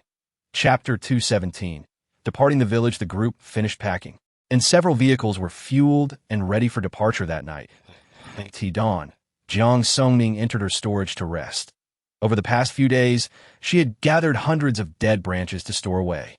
Once the coal was depleted, these branches would prove useful. The coming years remained uncertain. Although the base personnel were diligently working to restore the power supply, such efforts could not be accomplished overnight. Jiang Songning awoke at 5 o'clock, knowing the next 2 days would involve traversing mountainous terrain, unsure if resting spots would be available. After washing her hair and bathing in her storage, she exited. Weizhe and Song Hao were inspecting the vehicles while Fang Jingyuan had gone to the village entrance to release several elderly men. Shun Yihua handed a letter to the eldest among them, instructing, when the people from the base arrive, you will deliver this letter to them, and they will ensure it reaches your grandson. The elderly man accepted the letter and departed with understanding. Once the vehicle inspections were complete, the group drove toward the village entrance. Upon arriving, Jiang Songning sensed a gaze fixated upon them. However, her mental probing revealed no nearby presence. Something is watching us. Shun Yihua halted the vehicle, raising binoculars to scan the back mountains. But still saw nothing. Still nothing. Sister Jiang, why have we stopped? Wei Zhe's voice crackled through the intercom that I sense something is observing us. Shun Yihua retracted the binoculars. Let us proceed, since it has not shown itself. There is no need to dwell on it for now. The vehicle resumed its journey along the national road, the path becoming increasingly treacherous. One side was forested, the other a steep cliff, albeit with guardrails along the edge. This road seemed untouched since the apocalypse. Jiang Songning sighed at the well-maintained surface, pondering how many had perished at the hands of those in the village. That will not happen again. The vehicles traveled steadily along the national road. Yet the gaze that had been upon them remained. Jiang Songning's mental probing continued to yield no insight into the lurking entity. As evening approached, Shenihua slowed down. Soon after, Jiang Songning detected the presence of yet another entity trailing them. Her heart raced. Something was pursuing them. Shenihua glanced in the rearview mirror, but saw nothing amiss. "Brother Huai, something is following us." Lu Chen's voice came through clearly. Shenihua assessed the road conditions before accelerating. The precarious cliffs and mountains were unsuitable for a confrontation. Jiang Songning retrieved her binoculars, but the darkness obscured her view. She could only inquire of Lu Chen, "Can you discern what it is?" "It's too dark. I cannot see clearly, but it appears to be quite large to be cautious. We shall confront it once we find a suitable location." That a tense atmosphere enveloped the vehicles as the unidentified entity adeptly maneuvered to keep pace. Jiang Songning focused intently, aware that the creature was drawing nearer. "Closer, Brother Huai. Let Lu Chen's vehicle move ahead. We will take the rear." Shenihua nodded, steering the vehicle onto another path and slowing down. Jiang Songning activated the intercom, instructing, "You all proceed ahead." Once Wang Chao and Wei Zhe passed them, Shenihua followed closely behind. Jiang Songning concentrated, extending her mental energy outward. In an instant, that intangible force rapidly extended like threads. Probing the situation behind them, she closed her eyes, preparing to strike at the core of the creature's mind. Suddenly, a chilling, anguished roar echoed from behind. Roar. The sound was deafening, as if it could pierce the heavens. Jiang Songning's heart tightened. It was a mutated bear. Simultaneously, Shenihua recognized the familiar roar, his expression turning grave as memories of their past encounter with the brown bear flooded his mind. As the bear's cries grew increasingly tormented, the forest descended into chaos. Birds that had been resting on branches took flight in a panic, frantically escaping the terrifying scene. The sky above the treetops erupted into disarray. Observing this, Shenihua quickly interjected, "Songning, cease your attack." Jiang Songning, on the verge of launching another psychic assault, heard Shenihua's urgent call. She hesitated but ultimately obeyed his command, swiftly retracting her mental energy. "What is happening? Why must I stop?" Jiang Songning inquired, puzzled. "The creature behind us is most likely the brown bear we encountered previously." "Are you certain? What if it isn't?" Jiang Songning expressed her doubts. "Let us proceed a bit further before investigating." Just then, Su Lin's voice crackled through the intercom, "Brother Huai, it seems to be that brown bear." Jiang Songning responded via the intercom, "Let us find a suitable place to halt." While they spoke, the vehicle had already traveled a distance, the bear having ceased its pursuit after coming under attack. Jiang Songning sensed that the gaze that had been upon them had also vanished. After approximately 20 minutes, Jiang Songning detected the bear following them once more. "It has caught up? Let it follow." Shenihua, uncertain of the creature's identity, contemplated capturing it, for its combat prowess would far exceed that of a typical fourth-tier ability user. Jiang Songning refrained from attacking, her mental energy remaining focused on the bear. After another half-hour of driving, the road finally ceased to be a cliff on either side, and Wang Chao found a spot to bring the vehicle to a halt. No one exited the cars. All remained vigilant with their firearms at the ready. As the bear drew closer, Jiang Songning leaned out of the sunroof, binoculars in hand, and spotted a colossal figure charging toward them.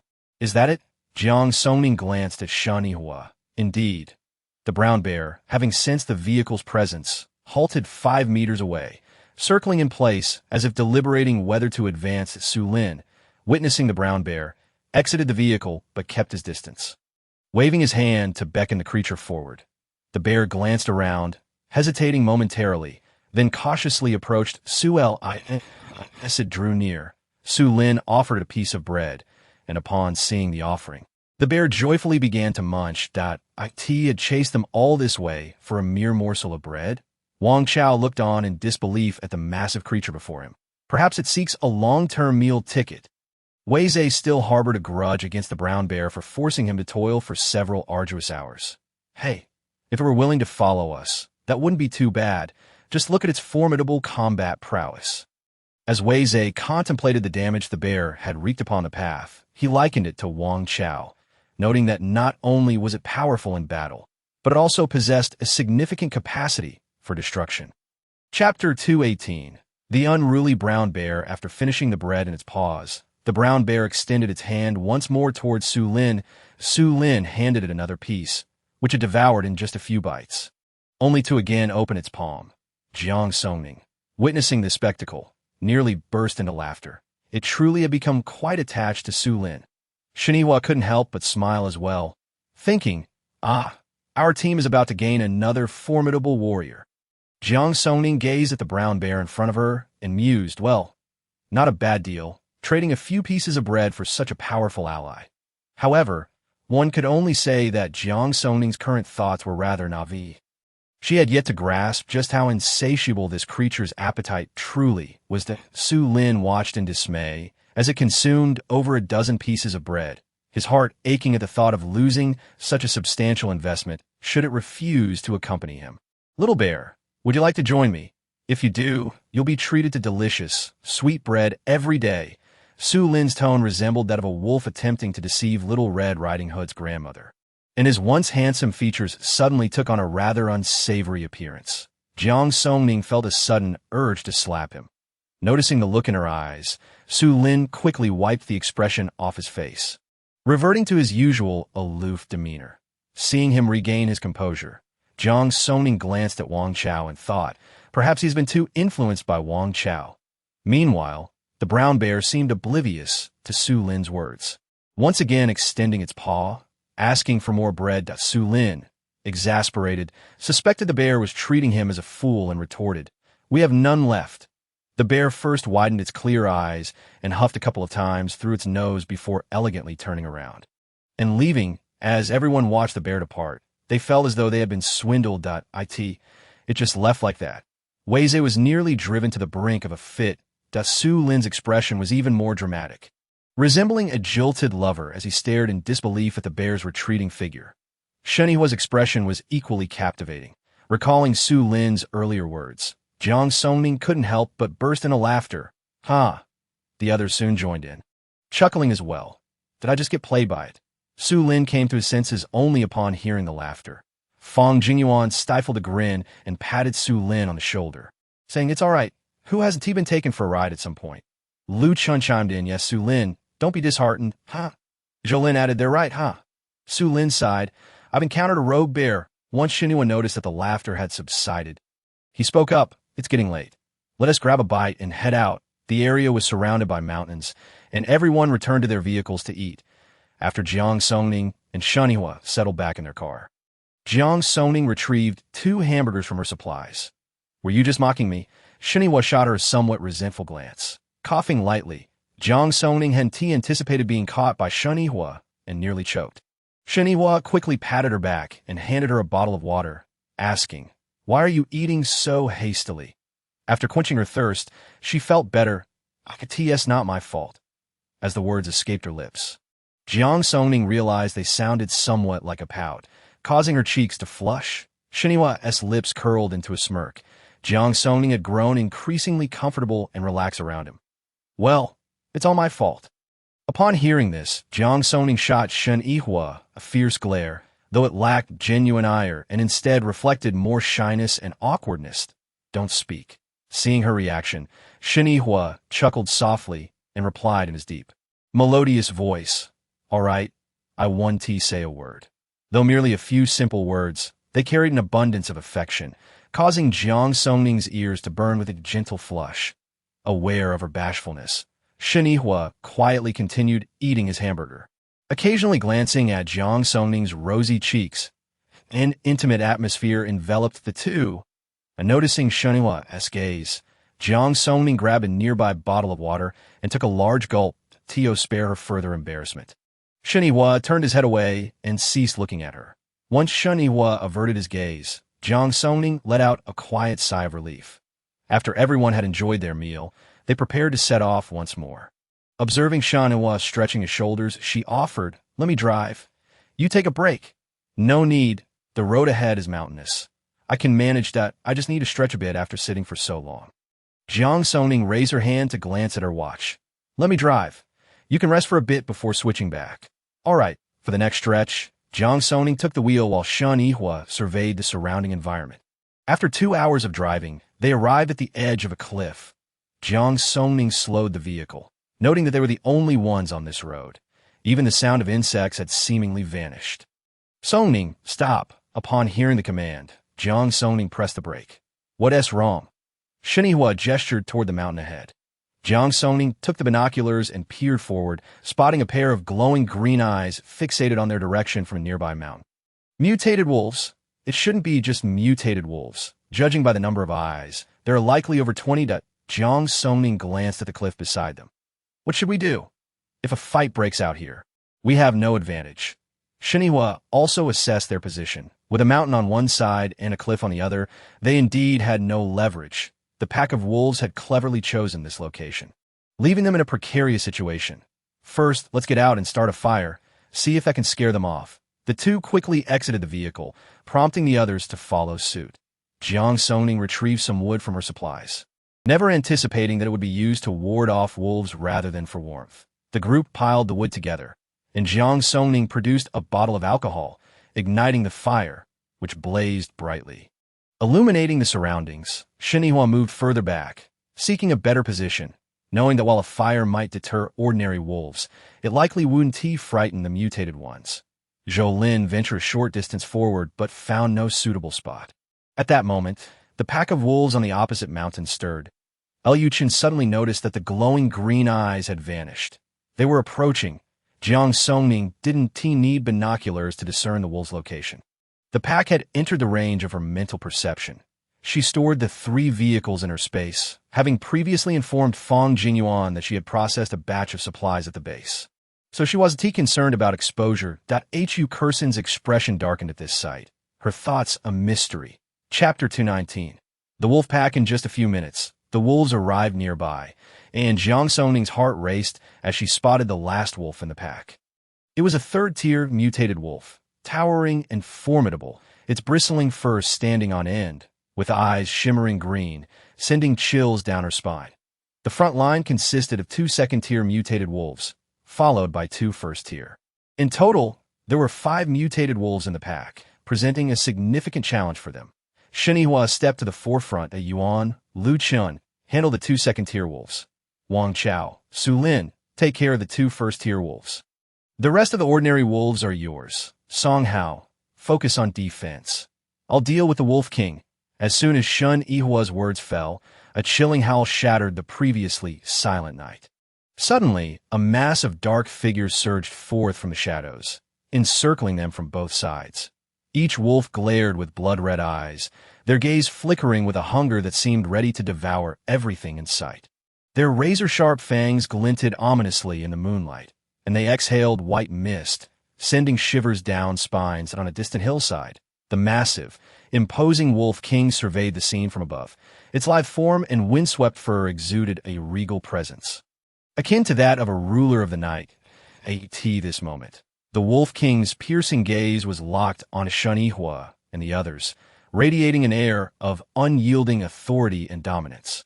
The tension in the air reached a fever pitch as neither side dared to make the first move. Seizing the opportunity, Jiang Songning released her mental energy to strike at the Wolf King.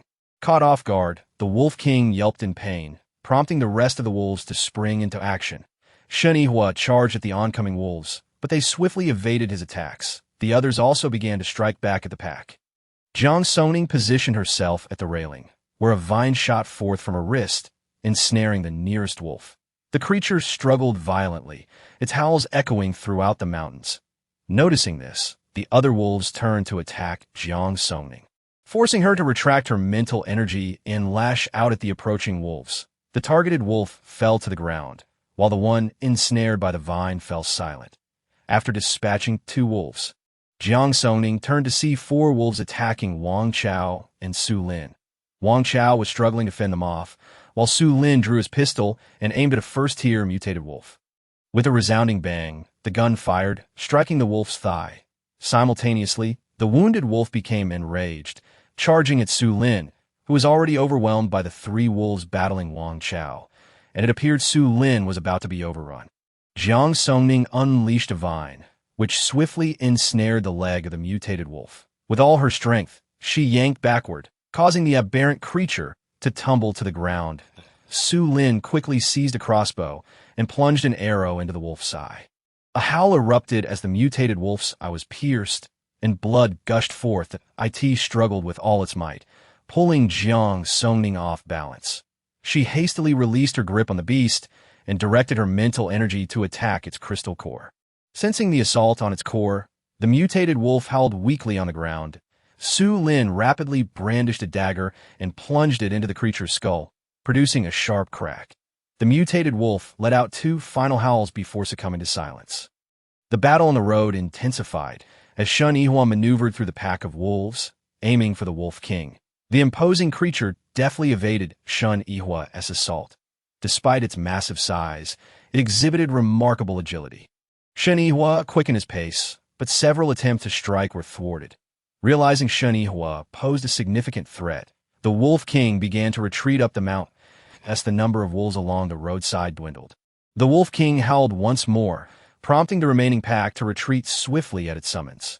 Jiang Songning ensnared the nearest ordinary wolf with her vines, tightening them until the creature ceased to breathe.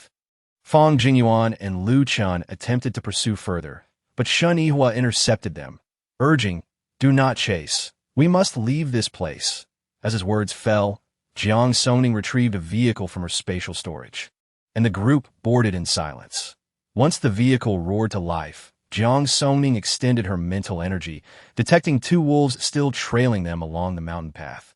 "Huaiga, 2 wolves are still following us," she warned. "There must be others in the mountains. We need to find a safer spot without cliffs." The vehicle sped along the road, flanked by steep cliffs, leaving the group no choice but to keep moving. The previous 20 wolves had proven challenging. Should another pack arrive, their escape from the mountain would be jeopardized. After half an hour of driving, the 2 wolves remained close behind. Suddenly, distant howls echoed through the air, and the pursuing wolves responded with their own. Shen Yihua's brow furrowed. They had to vacate the area. The narrow path offered no room for confrontation, and they would be left defenseless if ambushed. Jiang Songning focused her mental energy on the situation behind, taking out binoculars to scrutinize the mountainside, where pairs of glowing green eyes reappeared. "They are coming," Jiang Songning urged anxiously. The winding road through the mountains posed a challenge for any potential reinforcements, especially at night when visibility was poor. As the wolves closed in on their position, Jiang Songning frantically devised a plan to tee that moment. Su Lin's voice crackled through the intercom. "Huaiga, at the bend ahead. There's a slope." Jiang Songning peered through her binoculars, but the darkness obscured her view. Resigning herself to watching the approaching pack, she realized the wolves had entered the range of her mental exploration. Over 50 in total. "Brace yourselves," Shen Yihua commanded, accelerating the vehicle. Jiang Songning gripped the handrail tightly, nearly losing her balance. The vehicle sped ahead for 5 minutes, when several wolves suddenly blocked their path. "Hold on," Shen Yihua shouted, and without hesitation, he charged toward the wolves. The creatures swiftly dodged, allowing the vehicle to surge past. The 2 trailing vehicles followed closely, with the wolves relentlessly pursuing them. Liu Chen rolled down his window, leaning out to draw his pistol, firing at the pack behind. The gunshot rang out, causing several wolves to scatter, allowing the vehicle to shake off their pursuit. As they reached the slope, Jiang Songning leapt from the vehicle and launched her vines at the oncoming wolves. The foremost wolf was struck, a gory wound appearing on its body. Realizing that these were merely ordinary wolves, Jiang Songning unleashed her mental energy, causing the creatures to wail in distress. Upon disembarking, Shen Yihua quickly unleashed his powers, and the wolves were soon rendered lifeless by bolts of lightning. The others exited their vehicles and joined the fray. With a howl from the Wolf King, the pack surged forward. Jiang Songning simultaneously targeted 5 ordinary wolves while sending her vines to ensnare the attackers. The sounds of supernatural energy clashing filled the air. "Songning, cover me," Shen Yihua called out. Jiang Songning quickly positioned herself behind him, launching her attacks at the wolves. Shen Yihua maneuvered around, directing his assault at the Wolf King. The surrounding wolves, sensing Shen Yihua's presence, turned their focus toward him. Jiang Songning concentrated her mental energy on the ordinary wolves, causing several to fall lifelessly. Their coordination proved seamless as more and more wolves succumbed to their onslaught. Jiang Songning summoned her companions, Tuanzi and Tang Yuan, who swiftly engaged the nearby wolves. Tuanzi, do not let the Wolf King escape, she commanded. Hearing this, Tuanzi dashed toward the Wolf King, which upon spotting the giant, bared its fangs and lunged at Tuanzi. The two massive, mutated beasts clashed violently, stirring up dust and filling the air with roars and the sounds of energy colliding. As the wolf pack dwindled, the group's powers began to wane. Observing the slowing movements of his comrades, Shen Yihua charged toward the Wolf King. Tuanzi and Tang Yuan cornered the creature, and just as the Wolf King attempted to evade, Shen Yihua struck with his powers. After two howls, the Wolf King turned its aggression toward Tang Yuan, and despite its efforts, Tang Yuan was struck, quickly becoming surrounded by the remaining wolves. Jiang Songning hastily eliminated several surrounding wolves with her mental energy before rushing to Tang Yuan's side. Seeing Tang Yuan covered in blood, Jiang Songning felt a pang of sorrow and withdrew it into her spatial storage after assessing its wounds. At that moment, Shen Yihua dispatched the Wolf King and the remaining wolves. Witnessing their leader's demise, gradually ceased their assault and retreated up the mountain. The group bore various injuries, their powers nearly depleted, left to watch the wolves withdraw. Haunted by Tang Yuan's condition, Jiang Songning raised her pistol and fired at the fleeing wolves. Hitting one in the thigh, she fired 3 more shots, each finding its mark on the wolf's legs. Yet by the time she prepared to shoot again, the pack had vanished from sight. Once the wolves had departed, everyone began to retrieve crystal cores to replenish their powers. Jiang Songning released Tang Yuan, and Su Lin promptly attended to its wounds. After a couple of minutes, the distant howls of wolves echoed once more. Heightening everyone's alertness, that a familiar bear roar followed. Shen Yihua frowned. It must be that brown bear. Stay here. Lu Chun, Zhou Lin, come with me to investigate. The trio, accompanied by Tuanzi, ventured deeper into the mountain. Jiang Songning swiftly absorbed 2 crystal cores, regaining some energy, and released her mental energy to that moment. A pack of wolves was attacking a mutated animal, and Tuanzi had already arrived at the scene. Realizing Tuanzi had joined the fray, Jiang Songning confirmed it was indeed the brown bear. Shen Yihua and the others sprinted toward the battle, arriving 10 minutes later to find the brown bear engaged with the wolves. They immediately launched their assault against the pack. The remaining 20 wolves lost their advantage and, sensing defeat, began to retreat.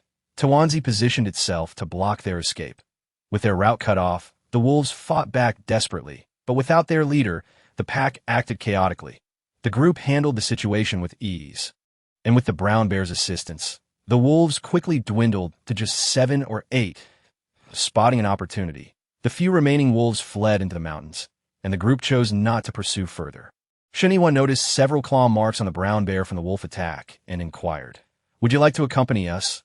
The bear surveyed its surroundings before rising and following Shen Yihua. Jiang Songning, sensing the group's return, retracted her mental energy. After absorbing a few more crystal cores, she collected the fallen wolves into her spatial storage, leaving only a trail of blood behind. When Shen Yihua and the others returned, Su Lin approached the brown bear, exclaiming, "It really is you." The bear extended its paw upon seeing Su Lin, prompting laughter from the group at its shameless demeanor. Su Lin resignedly retrieved 2 pieces of bread from his backpack, stating, "Given that you've taken down so many wolves, I won't hold it against you." The brown bear devoured the bread in mere moments. Before it could raise its paw again, Su Lin shrugged. "That's all I have." This time, the brown bear did not turn away. Su Lin treated its wounds, while Shen Yihua and Wei Zhe inspected the vehicles. "Daybreak is approaching. We need to leave this place," Shen Yihua advised. Jiang Songning stored the brown bear in her spatial storage and hurried into the vehicle. Once inside, she plunged her consciousness into her space. Upon entering, she spotted the brown bear running toward the stockpiled supplies, prompting her to intervene. "Little bear, no mischief. You cannot touch those things without my permission." The brown bear stood frozen in place upon hearing a sound, glancing left and right to ascertain that no human figure was in sight. Just as it was about to move again, Jiang Songning's voice rang out, halting it. "Little bear, those supplies must not be touched. Otherwise, you will never taste bread again. This time, the bear was certain someone was speaking. In recalling the earlier threat, it dared not approach that moment. Tang Yuan and Tuanzi rushed over, and with their presence, the brown bear could only reluctantly depart from the pile of supplies. Seeing its clumsy demeanor, Jiang Songning found it amusing and placed a box of bread before it, saying, "Eat up. From now on, you must seek my permission before indulging." The bear's eyes crinkled with happiness at the sight of the bread, and it eagerly began to eat. Once assured that the bear would not cause trouble, Jiang Songning instructed Tuanzi and Tang Yuan to keep an eye on it, then regained her focus. Chapter 221. Hisini follows along. The only sound along the mountain road was that of the car engine. Jiang Songning released her mental energy, vigilantly monitoring the surrounding environment. During the ensuing journey, they encountered no mutated creatures. As daylight broke, the group rested in the mountains for a day, setting off again as night fell. After a simple meal, Shen Yihuai began to outline the precautions, stating that they would soon enter the territory of Zhu Province. He advised everyone to remain cautious on the road to avoid mutated animals, as they would also encounter an increasing number of zombies after descending the mountain, urging them not to let their guard down. After gathering their belongings, they set off once more as darkness enveloped the landscape. Jiang Songning suddenly noticed a light appearing behind them. Huaigu, there are vehicles approaching from behind. Shen Yihuai glanced back and indeed saw 3 cars following closely.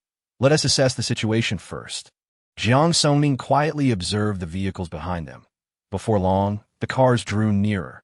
She once again extended her mental energy to probe the situation, but as soon as she did, she sensed something amiss. There were also mental-type ability users in the vehicles behind, spying on them. After enveloping their own vehicle with her mental energy, she spoke up. "There are mental-type ability users in the car behind. Be cautious, and don't alarm them." Shen Yihuai suspected that the individuals spying on them were Shengyu. Jiang Songning nodded. Could it be Hisini and her group? Perhaps. Let us find a place to rest shortly. Shen Yihuai also wanted to confirm if it was indeed that group. Huaigu, someone is coming from behind. Lu Chun's voice crackled through the intercom. Jiang Songning realized that someone was monitoring them, but chose not to elaborate. Let us find a place to rest for a while. All right. The 3 vehicles quickly caught up with them. To avoid alarming the pursuers, Jiang Songning refrained from probing them with her mental abilities again. Meanwhile, Shengyu looked at Isun with confusion. Are you sure Chu Xian only became a fool after Jiang Songning's group appeared? Absolutely. Did you discover something? Isun replied with assurance. I've been observing the people in front, and they exhibit no unusual behavior. They didn't even notice that I was spying on them. If I weren't certain that Chu Xian became a fool after being attacked with mental energy, I might suspect you were lying, considering I have not concealed myself at all. It seems that the abilities must be at level 3. Yet I've failed to detect them. Could it be that person did not use their abilities? Shengyu pondered for a moment.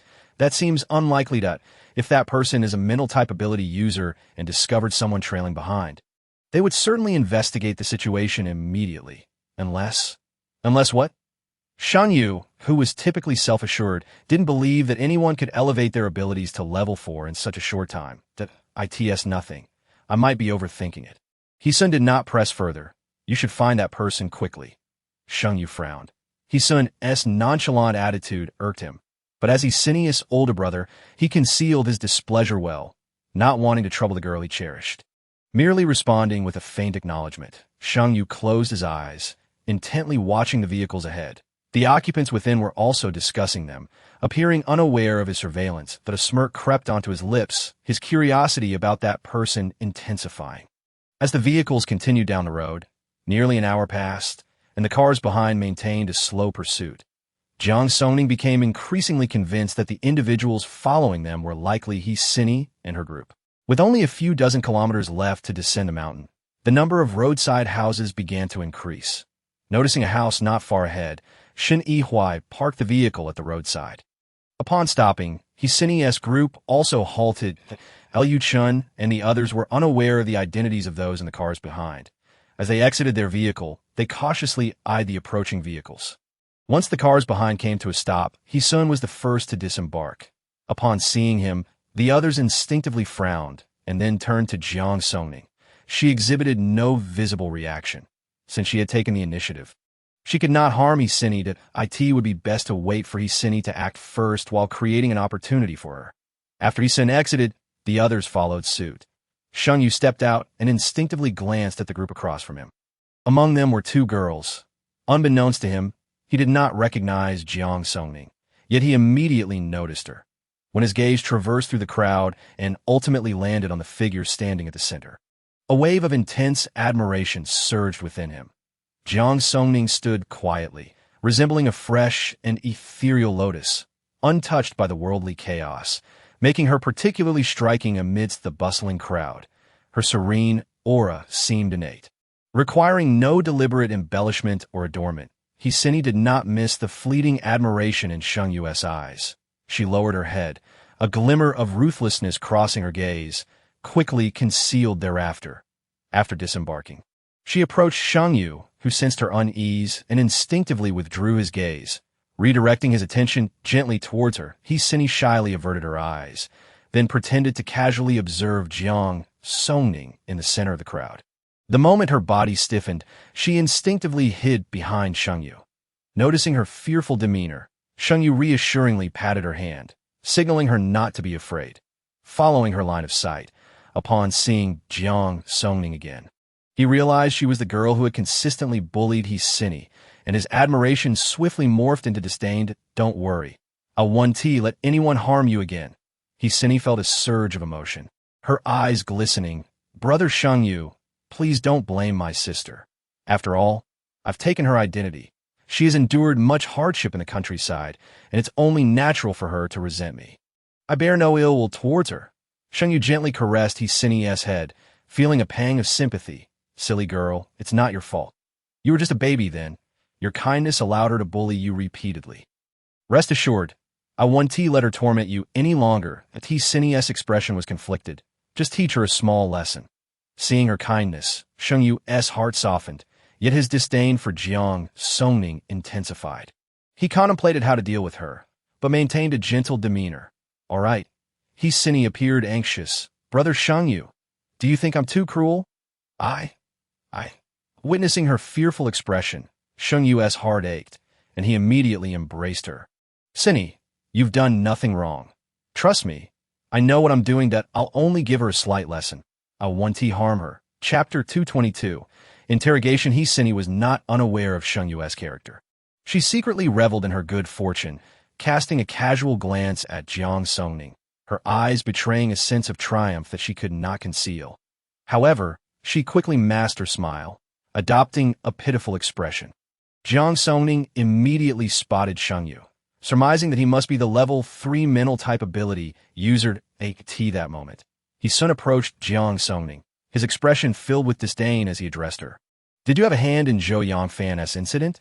Jiang Songning's eyes reflected confusion. Who is Zhou Yangfan? He soon did not expect this reaction from Jiang Songning and began it out.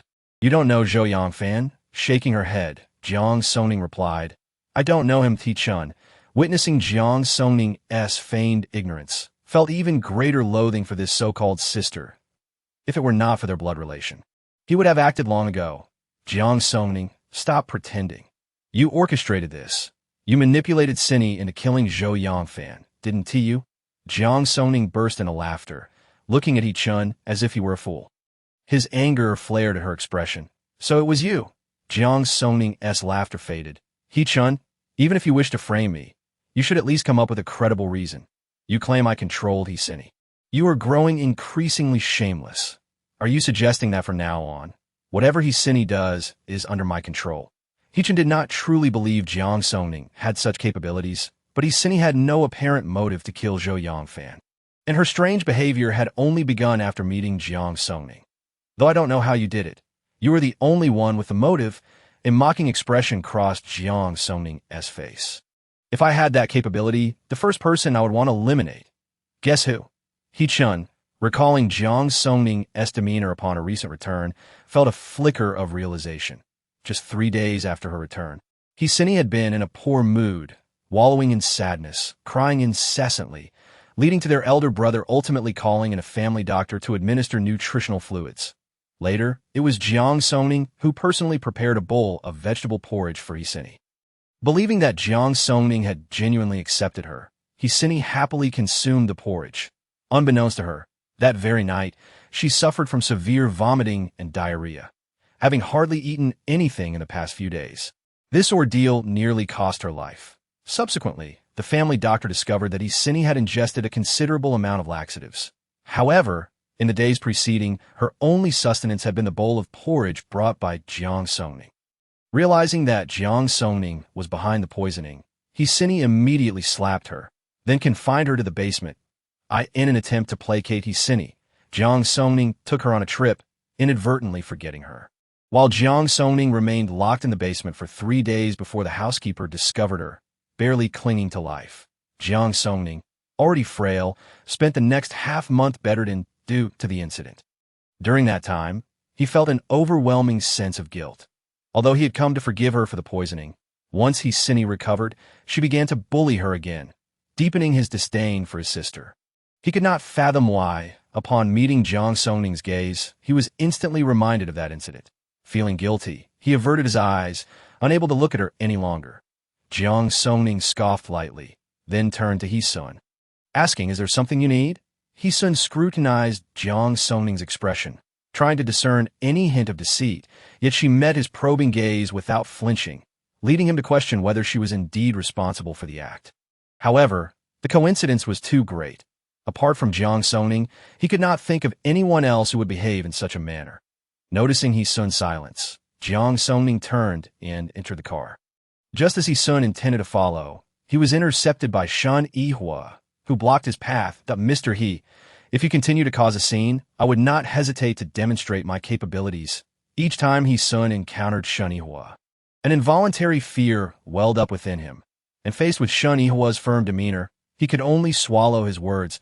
He cast a glance at Shen Yihua before returning to Hsini's side. "Elder brother, do you think she has mistaken something?" A flicker of complexity crossed Hesun's eyes as he recalled Jiang Songning's attitude, prompting him to voice his underlying doubt. "Hsini, are you certain that it was Xiao Ning who did that?" Hsini looked at Hesun in disbelief, tears welling in her eyes as they fell, unable to accept the reality. "Elder brother, do you not believe me? Do you think I am deliberately framing my sister?" Seeing his beloved sister in tears, Hesun panicked. "Hsini, I am sorry. That was not my intention." Before he could finish, Hsini turned and ran back to the car, quickly locking the door and silently weeping inside. The others cast disapproving glances at Hesun. "Elder brother, do you even realize what you were saying?" He-chan reproached Hesun loudly. Shang Yu was even more displeased, declaring, "Hesun, you know what kind of person Hsini is better than I do. How can you hurt her feelings like this? Do you not feel guilty?" Hesun understood he had misspoken. Disregarding He-chan and Shang Yu, that he approached the car window and gently tapped on it. "Hsini, I am sorry. It was my mistake. I never doubted you. I was wrong. Can you forgive me?" Hsini felt genuinely wrong this time. She had not anticipated her elder brother would doubt her. The more she thought about it, the sadder she became, her tears cascading like pearls from a broken string. Regardless of what Hesun said outside the window, she continued to cry. The men outside were anxious, their faces etched with concern. After waiting for 10 minutes, Hsini finally opened the car door with red-rimmed eyes. She had timed it perfectly, making Hesun feel increasingly guilty, and she appeared so sensible that it tugged at his heartstrings. Her tone softening as if even a slightly raised voice would startle her. "Hsini, I am sorry. It was my fault. I never doubted you. I simply misspoke. Can you forgive me?" Hsini wiped away her tears and, through sobs, began to speak. "Elder brother, I do not blame you.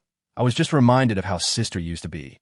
Hsini's words trailed off, and Hesun instantly recalled Jiang Songning's past misdeeds, feeling even more regretful for having believed her.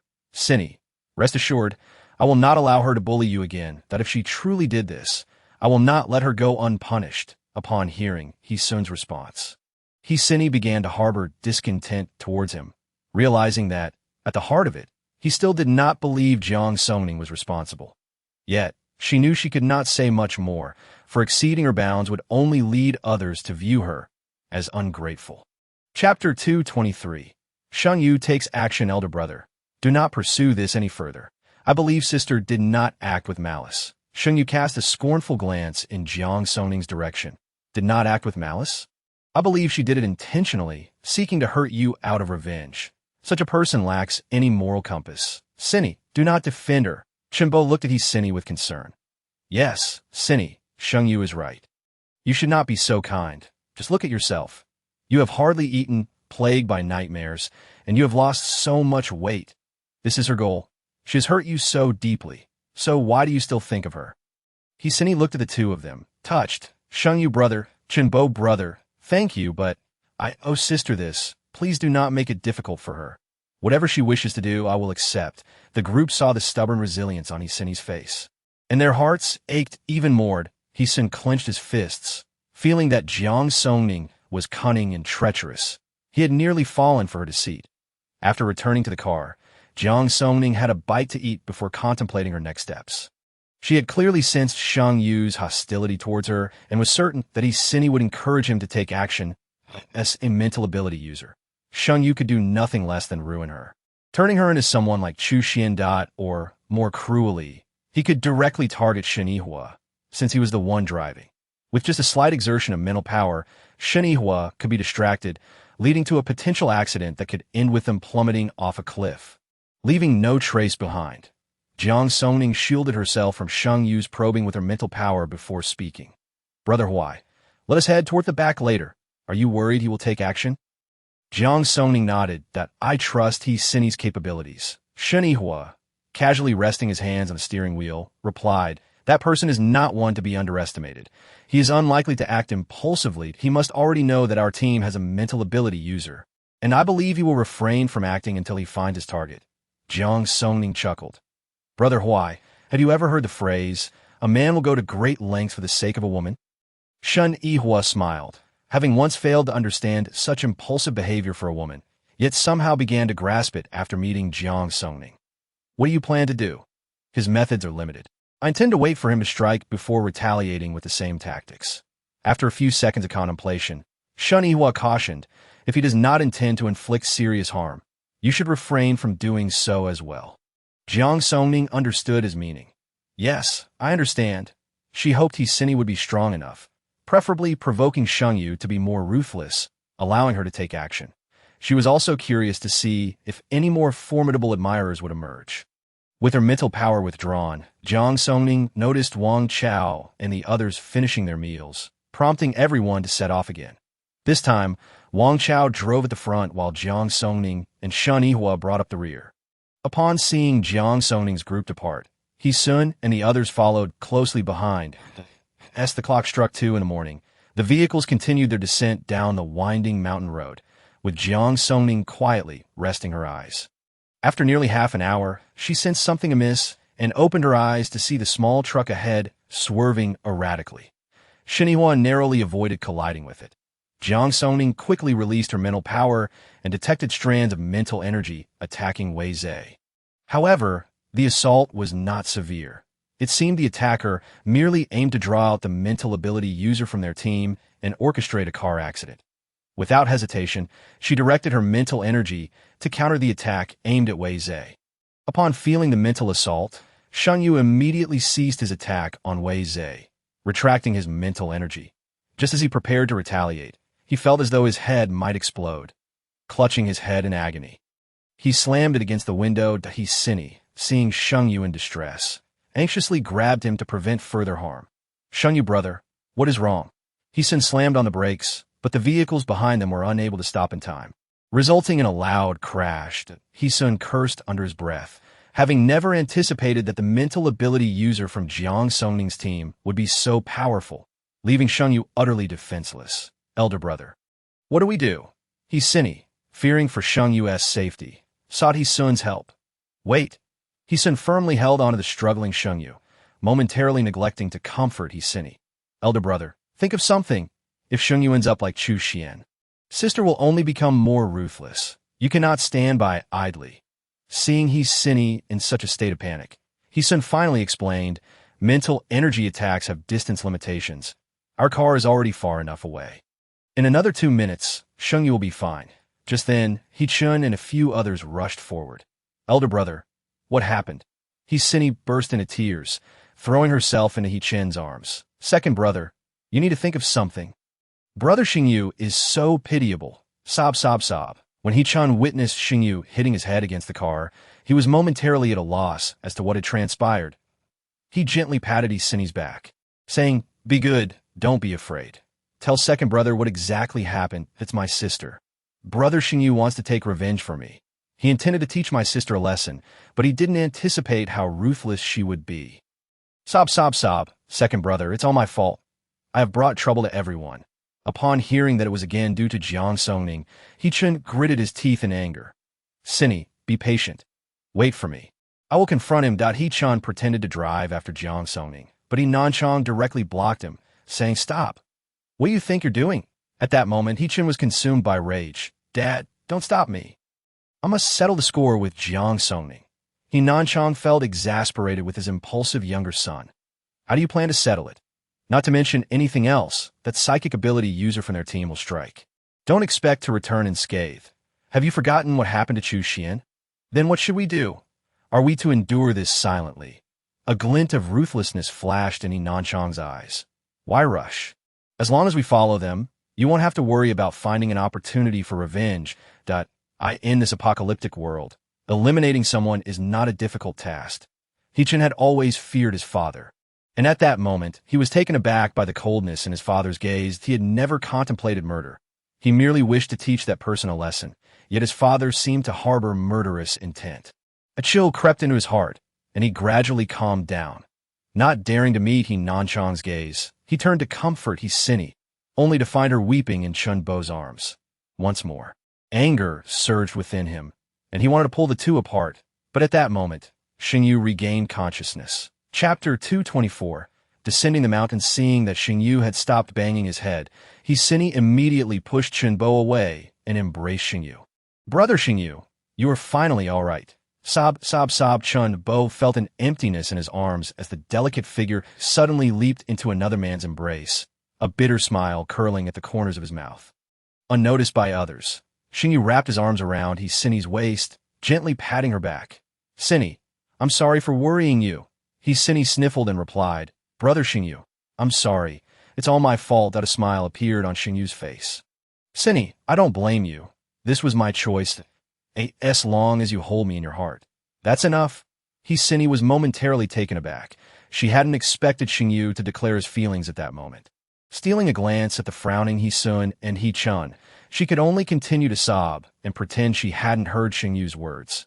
"Sinny, He-sun, noticing that Xingyu intended to speak further, directly interrupted him. "It's getting late. Xingyu, why don't you explain what just happened?" Xingyu was annoyed at being interrupted and shot He-sun a displeased glance before speaking. "I launched a psychic attack on the person driving the small truck. But unexpectedly, the psychic ability user from their team seized the opportunity to ambush me, which is why I got hit." He-sun regarded Xingyu with skepticism. "That he ambushed you, yet you possess no ability to retaliate?" Xingyu despised having his abilities questioned. "He-sun, what do you mean by that?" He-sun had always looked down on Xingyu. Accustomed to giving orders, he began to berate him, implying that Xingyu's abilities were inadequate if he couldn't handle such a minor issue. Xingyu sneered. "Oh, the esteemed young master, he is so capable, yet he could only watch as Sin was bullied."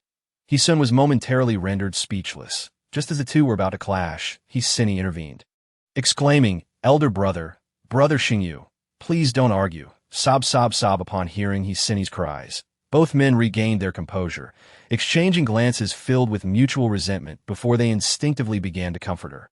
Meanwhile, Chun Ku, who stood in the corner, couldn't help but twitch her lips. She had grown weary of the drama. Ever since their team joined forces with He-sin's group, the leader seemed to have changed. He used to be wise and composed, but now he was entirely consumed by romantic notions. Most importantly, He-sin was merely a melodramatic little green tea, relishing in watching several men fight over her. Each time, she would only intervene when the fun was nearly over, as if that was the only way to prove her allure. Such a lowly tactic could only deceive those blind and foolish enough not to see through it. She had warned the leader multiple times, only to be met with harsh reprimands. Had it not been for the debt of gratitude for saving her life, she would have long since turned and fled. She had no desire to witness these people descend into madness.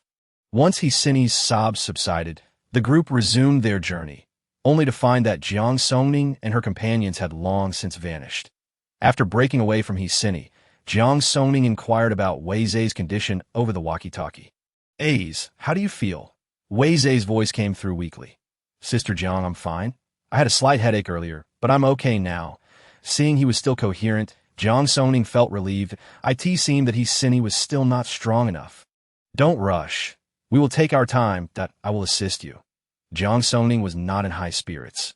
She understood the reasoning, but until Hsini was resolved, the weight on her heart would remain, and that feeling was quite unpleasant. "Yes, I understand." As dawn broke, the trees along the road began to thin out, and the vehicle quickly descended the mountain. Once they were down, the stench of decay in the air grew increasingly severe. Jiang Songning donned a mask and then picked up the walkie-talkie, addressing Wang Chao ahead. "Wang Chao, find a place to rest." "All right, there's a village just ahead." Upon arriving at the village, Jiang Songning checked around and discovered there were still about a dozen people there. "There are people in the village." Shen Yihua glanced at the time. It was already 7 in the morning. The temperature at the foot of the mountain was not as cool as that at the summit, and they could not proceed any further without first assessing the situation. Jiang Songning took out her binoculars and noticed 5 vehicles parked outside a house along the roadside, with those people gathered inside. That group must also be passing through.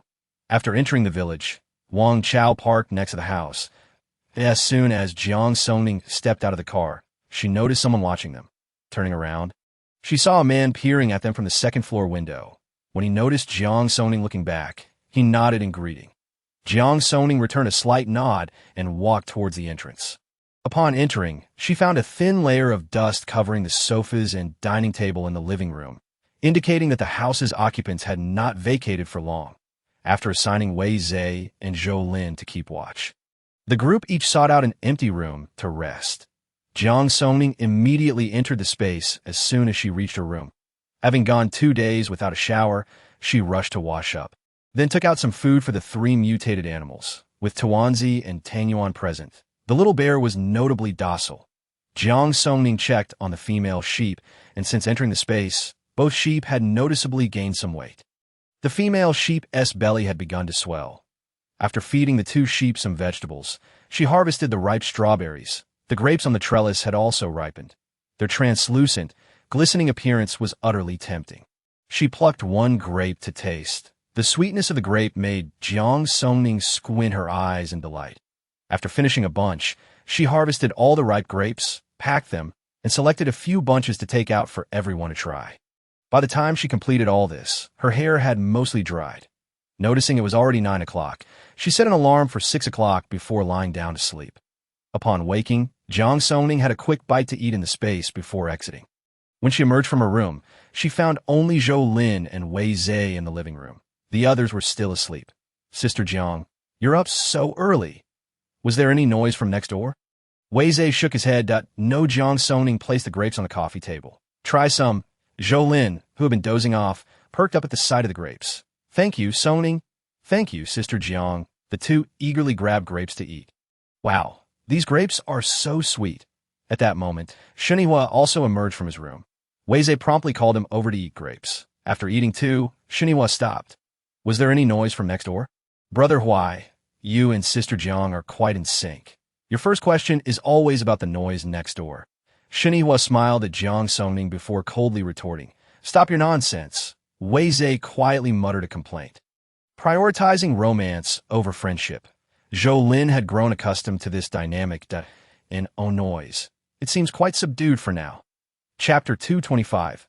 The man next door. After consuming a few grapes, Zhou Lin's mind cleared a bit. "By the way, a group of people has arrived at the village entrance. It should be his son and his crew." Jiang Songning furrowed her brows, extending her psychic energy to assess the situation. But the distance was too far to detect anything. That it was evident they had deliberately avoided them. Knowing there was a psychic ability user in their team, they wouldn't dare enter the range of their psychic probing. Shen Yihua cautioned them, "Let us not concern ourselves with them for now. Everyone should remain vigilant, especially towards that psychic ability user. By the way, we've now reached the territory of F City. There's a county town about 20 kilometers from here, which is relatively affluent, so there should be plenty of supplies. Should we consider searching it?" Shenhua picked up the map on the table, which was densely filled with notes made by Zhou. Each city was clearly labeled. Upon seeing the map, Jiang Songning immediately gave Zhou a thumbs up, realizing why he had become such a valuable aid to Shenhua. Shenhua turned to Jiang Songning, inquiring about her thoughts. Although Jiang Songning was not lacking in supplies, the others had relatively meager resources. They had collectively gathered a significant amount, but once distributed, it would only suffice for a few months. And the medical supplies were even scarcer. We should check the situation. Our medical supplies are limited, and it would be prudent to visit a hospital. Indeed, for to seek medication, we might need to stay for 3 days. Tonight, we should first assess the conditions in the county and locate the hospital. The map only provides a rough outline. Entering the city will require us to explore ourselves. Before long, the others gradually awoke. And after having their meal, they prepared to depart. After briefing everyone on the evening's arrangements, they boarded the vehicle. Jiang Songning cast a glance next door, where a group remained in the house, seemingly with no intention of leaving tonight. She got into the car to wait for Shenhua to tea that moment. A man emerged from next door, and Jiang Songning recognized him as the one who had been watching them from the second floor the previous night. "Are you leaving so soon?" Shenhua regarded the middle-aged man, merely nodding in acknowledgement without uttering a word. The man, undeterred by Shenhua's demeanor, cheerfully produced a pack of cigarettes, offering one to him. "Here, have a smoke." Shenhua took a step back, questioning, "What is it?" The man, showing no signs of discomfort, lit a cigarette and exhaled a puff of smoke before speaking. "Brother, I advise you not to proceed any further." Shenhua continued to stare silently at the man. "Hey, don't be skeptical. You intend to take this route through F City to reach D City, right?" And then, upon hearing Shenhua finally respond, the man smiled smugly. "Brother, I want to beat around the bush. If you give me a box of instant noodles and some bottled water, I'll provide you with a crucial piece of information. What do you say?" After listening to the man's proposition, Shenhua turned to get back in the car. The man hurriedly blocked his path, insisting, Hey, don't rush off. How about half a box of instant noodles and some water?" Only then did Shenhua halt his steps. "All right." The middle-aged man, originally hoping to negotiate a lower price, was taken aback by Shenhua's swift agreement and stood there in astonishment. Shenhua, maintaining a stoic expression, said, "Speak." "Oh, you may not know, but F City has been overrun by mutated rats. To this point, there's nothing left but these vermin. Even the military has been unable to deal with them. F City has been completely devoured, and now those creatures are spreading to the surrounding counties. So I strongly recommend you turn back." Upon hearing about the mutated rats, Jiang Songning furrowed her brows and disembarked the vehicle. "How do you know this?" The middle-aged man, seeing Jiang Songning exit, wasted no time that we passed through there. We didn't even enter the city proper before encountering the mutated rats. Luckily, we were rescued by the military, and we fled at the first opportunity. "When did you arrive here?" "We've been here for 3 days. We had no choice. We have families to protect and couldn't afford to stay there. You have no idea how crazed those rats are. They bite anything that moves. I've heard that inside the city, there's nothing left but the buildings." Jiang Songning understood the terrifying nature of the mutated rats. If left unchecked, several surrounding cities would suffer. Once they consumed the nearby cities, those rats would migrate to the next. If the mutated rats couldn't be contained within F City, the situation would escalate. Surely the military wouldn't allow the mutated rats to roam freely. I'm not sure. However, I heard someone suggested using bombs, but the higher-ups disagreed, which is why it's been dragging on. Jiang Songning and Shenhua exchanged glances, both harboring doubts about the man's words, yet acknowledging the possibility that the mutated rats were indeed real. After a moment's hesitation, they resolved to assess the situation further upon reaching the county. Shenhua handed the promised payment to the man. "Thank you." Noticing their determination to leave, the man grew anxious. "Hey, why aren't you youngsters listening to reason? I've warned you about the mutated rats, and you're still heading into danger. Isn't that just asking for trouble?" The two ignored the man and drove away from the village. "What do you think his intentions were?" Jiang Songning asked, puzzled, glancing at Shenhua. She wasn't doubting the man, but was wary. For many appeared honest in this post-apocalyptic world, yet one could never know when a dagger might be thrust into their back. For now, it's unclear. However, since we've left, whether his intentions were benign or otherwise is no longer our concern. Jiang Songning observed the figure of Isun being stopped by that man in the rearview mirror, dismissing thoughts of the man's motives that it seemed that he intended to follow them closely. Shen Yihua glanced in the rearview mirror. That's a good thing, that if she doesn't follow us. As her entourage grows, dealing with her later will only become more troublesome. It's better to keep her in our sight. Agreed. Jiang Songning withdrew her gaze, extending her mental energy to scan the surroundings. After about half an hour of driving, Hisini and her group maintained a distant pursuit, yet they had not entered the range of her mental probe. Jiang Songning found it amusing. It appeared that Isun's group was also wary, though she was curious how they would act next. As the vehicle drew closer to the county, the presence of zombies increased. Jiang Songning checked the map, directing them to the street on the right. They would proceed south at the upcoming intersection, where the hospital was located, and there was a large supermarket nearby. Shen Yihua followed Jiang Songning's guidance. Steering southward, along the way, he drove while she kept an eye on the streets, searching for pharmacies and supermarkets. The further south they went, the more zombies appeared. This area was a typical mixed-use residential and commercial street with a dense population, leading to a higher concentration of zombies. There's a pharmacy here. Shen Yihua glanced over, then suggested, let us take another look and assess the surroundings thoroughly. Chapter 226. Stealing home, the vehicle navigated through the silent streets, circling the county, and they had roughly identified the locations of the hospital and supermarket. Shen Yihua drove out of the county and found a house on the outskirts. As they entered the yard, the zombies inside began to pound on the door frantically upon hearing the commotion. Zhou Lin stepped forward to open the door, and the zombies lunged out. Fang Jingyuan swiftly dispatched the emerging zombies and extracted their cores. Jiang Songning unleashed her mental energy, confirming that there was only this one zombie in the house. After their group entered the room and tidied up, they chose their respective quarters before gathering in the living room. Zhou Lin had already marked the locations they needed to visit on the map. There's a pharmacy on Baiwa Road that it's too dark to see if there are any medications left inside. But there's a small supermarket nearby, and the number of zombies on this street is relatively low. We can check it out shortly. The hospital is at the intersection of North Street, approximately 3 kilometers from the supermarket. We'll head to the supermarket tomorrow night, and if all goes well, we'll go to the hospital the night after. After Zhou Lin finished speaking, he turned to Shen Yihua. Shen Yihua, check the time. Let us proceed as planned. Tonight, Song Hao and A's will clear out the nearby zombies, while the rest of us head to the pharmacy. As the group stepped outside, they spotted Hisun's vehicle parked not far from the house. Jiang Songning glanced over and noticed someone observing their movements with binoculars. She took a quick look before turning to get back into the car. Just as they drove out of the yard, another car followed closely behind. Jiang Songning retrieved some nails from her space and handed them to Zhou Lin. Zhou Lin placed these in the middle of the road. Upon receiving the nails, Zhou Lin opened the window and placed them in the road. Once the nails were set, the car that had been tailing them ceased to follow. Upon reaching Baiwa Road, Shen Yihua parked the vehicle directly in front of the pharmacy. Others provide cover. Wang Chao and Songning check if there are any medications inside.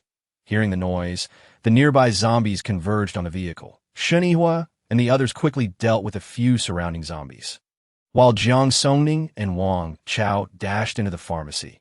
Inside the pharmacy, Jiang Songning switched on her flashlight, revealing the chaotic scene within. The shelves were in disarray, with only a few boxes of medication scattered about. After collecting the medications into her space, she and Wang Chao quickly exited the pharmacy. Seeing the two emerge so swiftly, Shen Yihua understood that there had been no significant finds inside. Once Jiang Songning rejoined the vehicle, they swiftly dealt with a few zombies in front and then departed from the pharmacy. They drove directly to the nearby small supermarket. With others providing cover once more, Jiang Songning and Wang Chao rushed into the supermarket. Upon entering, they glanced around, noting the disarray. Everyday necessities were strewn about, but food and water were nowhere to be found. At that moment, zombies inside the supermarket also charged out. The two swiftly eliminated several zombies. and Jiang Songning collected the clean daily necessities along with the shelves into her space. Seeing that there was nothing worthwhile left, they made a hasty exit as they emerged from the supermarket. Jiang Songning spotted a horde of zombies rushing towards them from a distance. Once they were out, the others wasted no time and quickly returned to the vehicle, leaving before the zombies could reach them. Noticing that it was nearly time, they decided to return to their residence, but on the way back, Jiang Songning extended her mental energy, noting that they had encountered a total of 12 third-tier zombies on the road. While the rest were lower-tier zombies, there were approximately 600 zombies along this route, and some survivors remained in the houses along the roadside. It seemed the supplies in the county had already been scavenged by these survivors. The relatively low number of zombies in the vicinity likely indicated that they had been cleared out by the survivors. Considering there were others in the vehicle, Jiang Songning chose not to disclose this information. Planning to inform Shenhua after their return, but on the way back, Jiang Songning noticed the car that had been following them parked by the roadside, surrounded by several zombies that had had their cores excavated. The occupants of the vehicle had vanished. Upon arriving near her residence, Jiang Songning's mental energy detected more than 3 individuals inside the house, causing her expression to darken instantly. Zhou, hurry! Hearing Jiang Songning's urgent tone, Shenhua furrowed his brows, and upon seeing her ominously pale face, he gently patted her hand in a comforting gesture. Jiang Songning clenched her fists, her breaths growing heavier. Zhou accelerated, and within 5 minutes, they reached the entrance of her abode. Just as they arrived, they heard Song Hao's agonized cries, prompting Jiang Songning to swiftly push open the car door and rush inside. Upon entering the living room, she saw He-sun and his group present, with Wei Zhe, Song Hao, and who Curson bound and gagged. Wei Zhe, upon spotting Jiang Songning's return, struggled with excitement, attempting to rise. Noticing Jiang Songning's presence, Shengyu retracted his mental energy, surprised that this group had returned so swiftly. Jiang Songning observed that although the 3 looked disheveled, they bore no injuries, their eyes clear, which alleviated her concerns. She took a step forward but was intercepted by Shengyu. Jiang Songning ignored him, her gaze fixed intently on He-sun. What is the meaning of this? He-sun, witnessing Jiang Songning's murderous glare, felt a pang of disappointment. He now believed that this sister, linked by blood, had entirely dismissed him as her brother. Sister, please don't misunderstand. Before He-sun could finish her sentence, Jiang Songning swiftly swung a vine toward her. Everyone was taken aback as He-sun fell to the ground. Jiang Songning coldly regarded the fallen He-sun. I told you not to call me sister. It seems my previous lesson was insufficient. Fang Jingyuan stepped forward to untie the ropes binding Wei Zhe and the others. Wei Zhe quickly ripped off the tape from his mouth and ran to Jiang Songning, clutching her arm, his voice filled with grievance. Whoa, Sister Jiang, they bullied me. Seeing Wei Zhe cling to Jiang Songning, Shenhua grasped Wei Zhe's collar, pulling him away from her. Wei Zhe, perceiving Shenhua's fierce glare, could only retreat a couple of steps in silence. How did they bully you? Jiang Songning asked coldly, her gaze sweeping over He-sun and the others. Wei Zhe pointed at Shengyu, exclaiming, It was him! He attacked us with his abilities. It hurt so much I almost bit my tongue off. Sister Jiang, Brother Huai, you must avenge me. Before Jiang Songning could act, Shenhua quickly gathered his abilities and launched an attack at Shengyu. Always wary of Jiang Songning, Shengyu was caught off guard when she did not strike. But Shenhua did. Shengyu was hit, his chest ravaged by the lightning. Chapter 227. He-sun's thoughts initially leaning weakly against He-sun. He-sun stepped back 2 paces in shock upon witnessing Shengyu's injury. Her eyes wide with fear as she gazed at the man opposite her. Shengyu clutched his chest, letting out muffled groans of pain. The others accompanying Shengyu rushed forward to support him. Chun-Ku expressing dissatisfaction with He-sun's reaction, knowing it was not the time for words. They shielded Shengyu behind them, glaring fiercely at Shenhua. Fang Jingyuan and the others stepped forward, drawing their firearms, causing Shengyu's group to collectively gasp in fear. Shengyu exchanged glances with He-sun, who subtly shook his head, indicating uncertainty.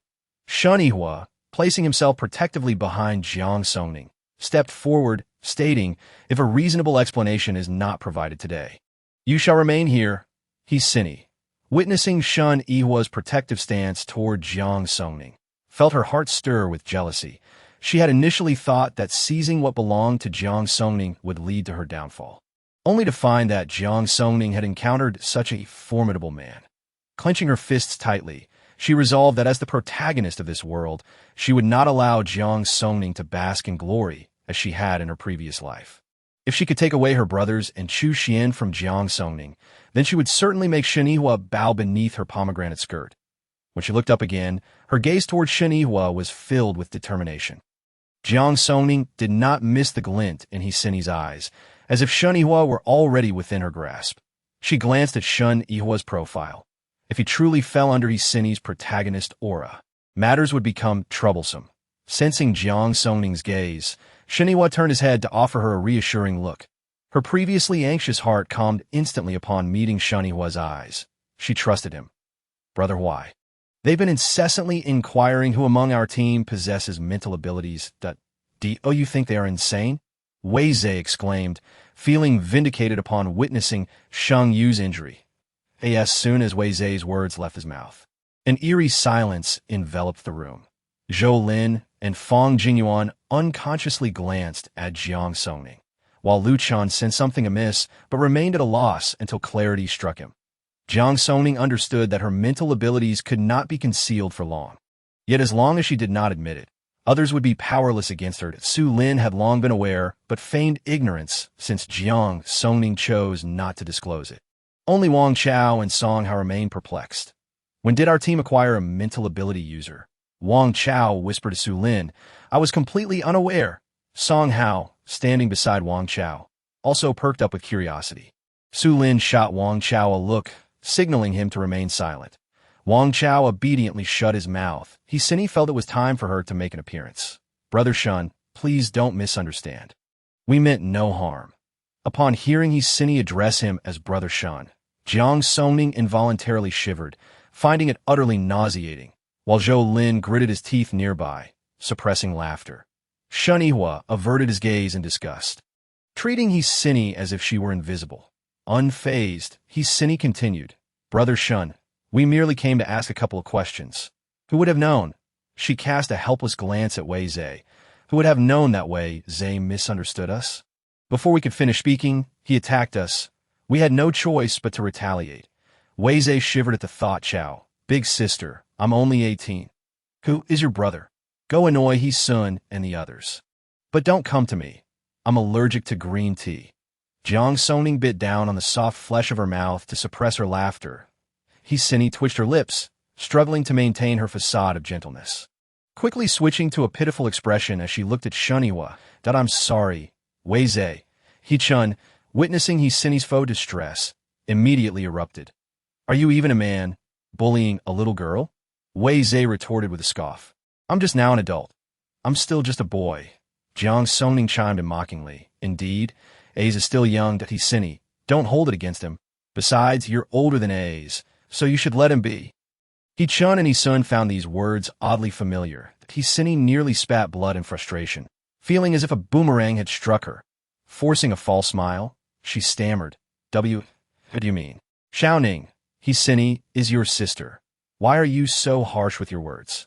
Jiang Songning chuckled coldly, considering He-sun's behavior nonsensical. Shen Yihua frowned, unable to comprehend the He family's logic, coddling a fraud while being so harsh to his own blood sister.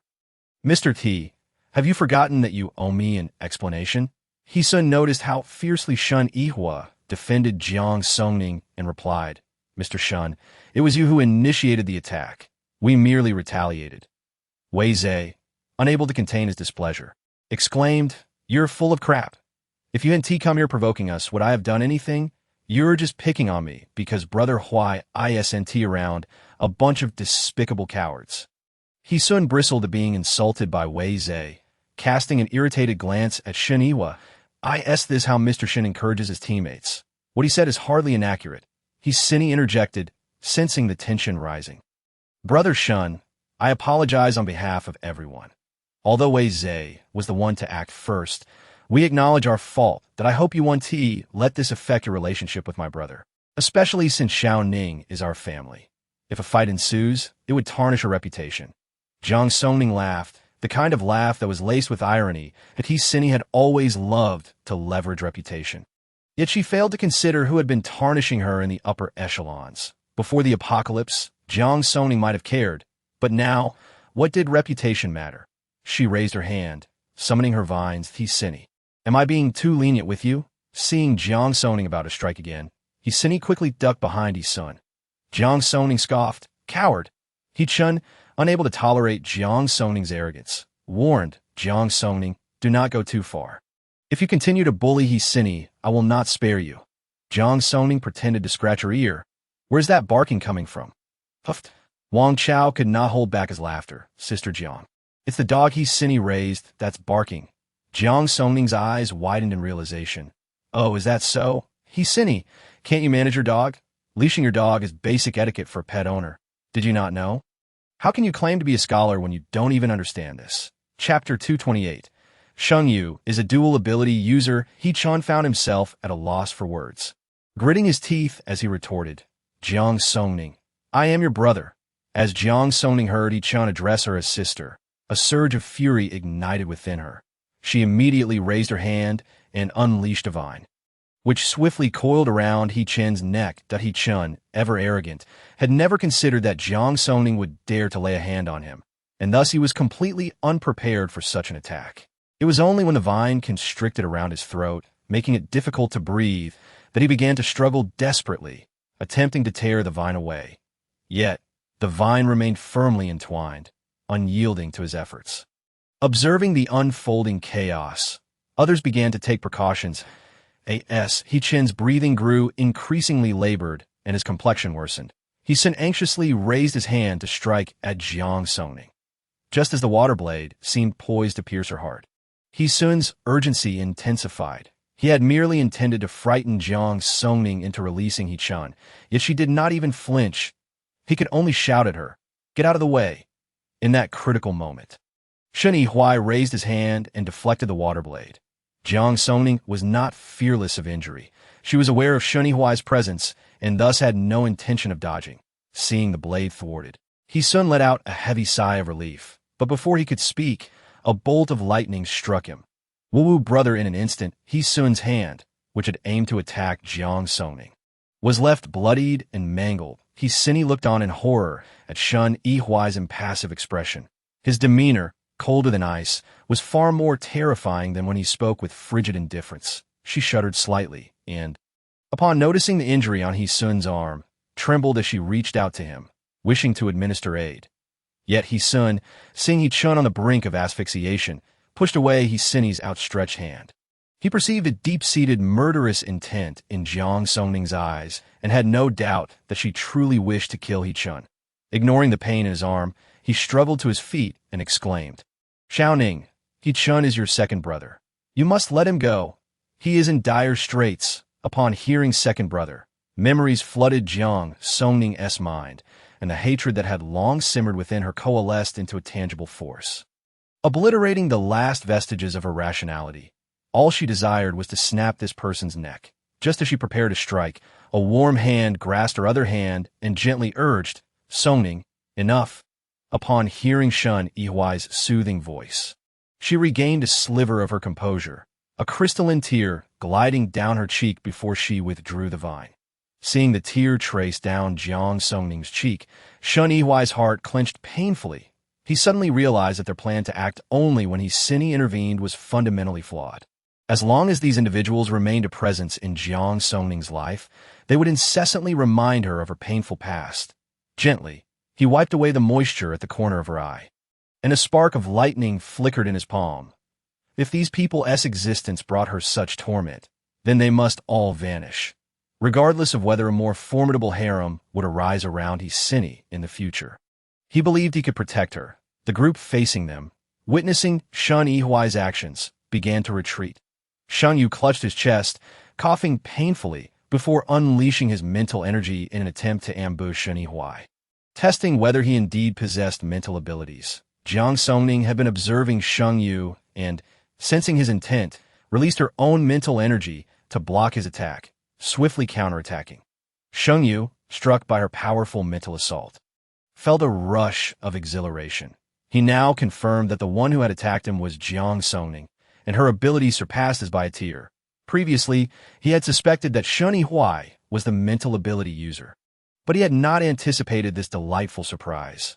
She was a tri-ability user, a phenomenon previously unseen. While he defended against Jiang Songning's assault with his powers, he unabashedly scrutinized her, his gaze akin to that of a hunter observing an intriguing prey. Although he detested others being superior to him, the prospect of a tri-ability user exhilarated him. If he could capture her for research, who knew what discoveries might await? Jiang Songning found Xingyu's gaze unsettling and channeled all her abilities to attack him. At that moment, it felt as if he were submerged in water. Realizing he could not win, he ceased to hide and swiftly raised his hand, conjuring a transparent barrier before him. Jiang Songning furrowed her brow, attempting to strike again, but found herself thwarted by the barrier. She retracted her mental energy, astonished to discover that Shangyu was also a dual ability user. Her surprise was mirrored in Hisini, who had not expected Shangyu to conceal his dual abilities. This was the first time Shangyu had revealed his earth abilities in front of others.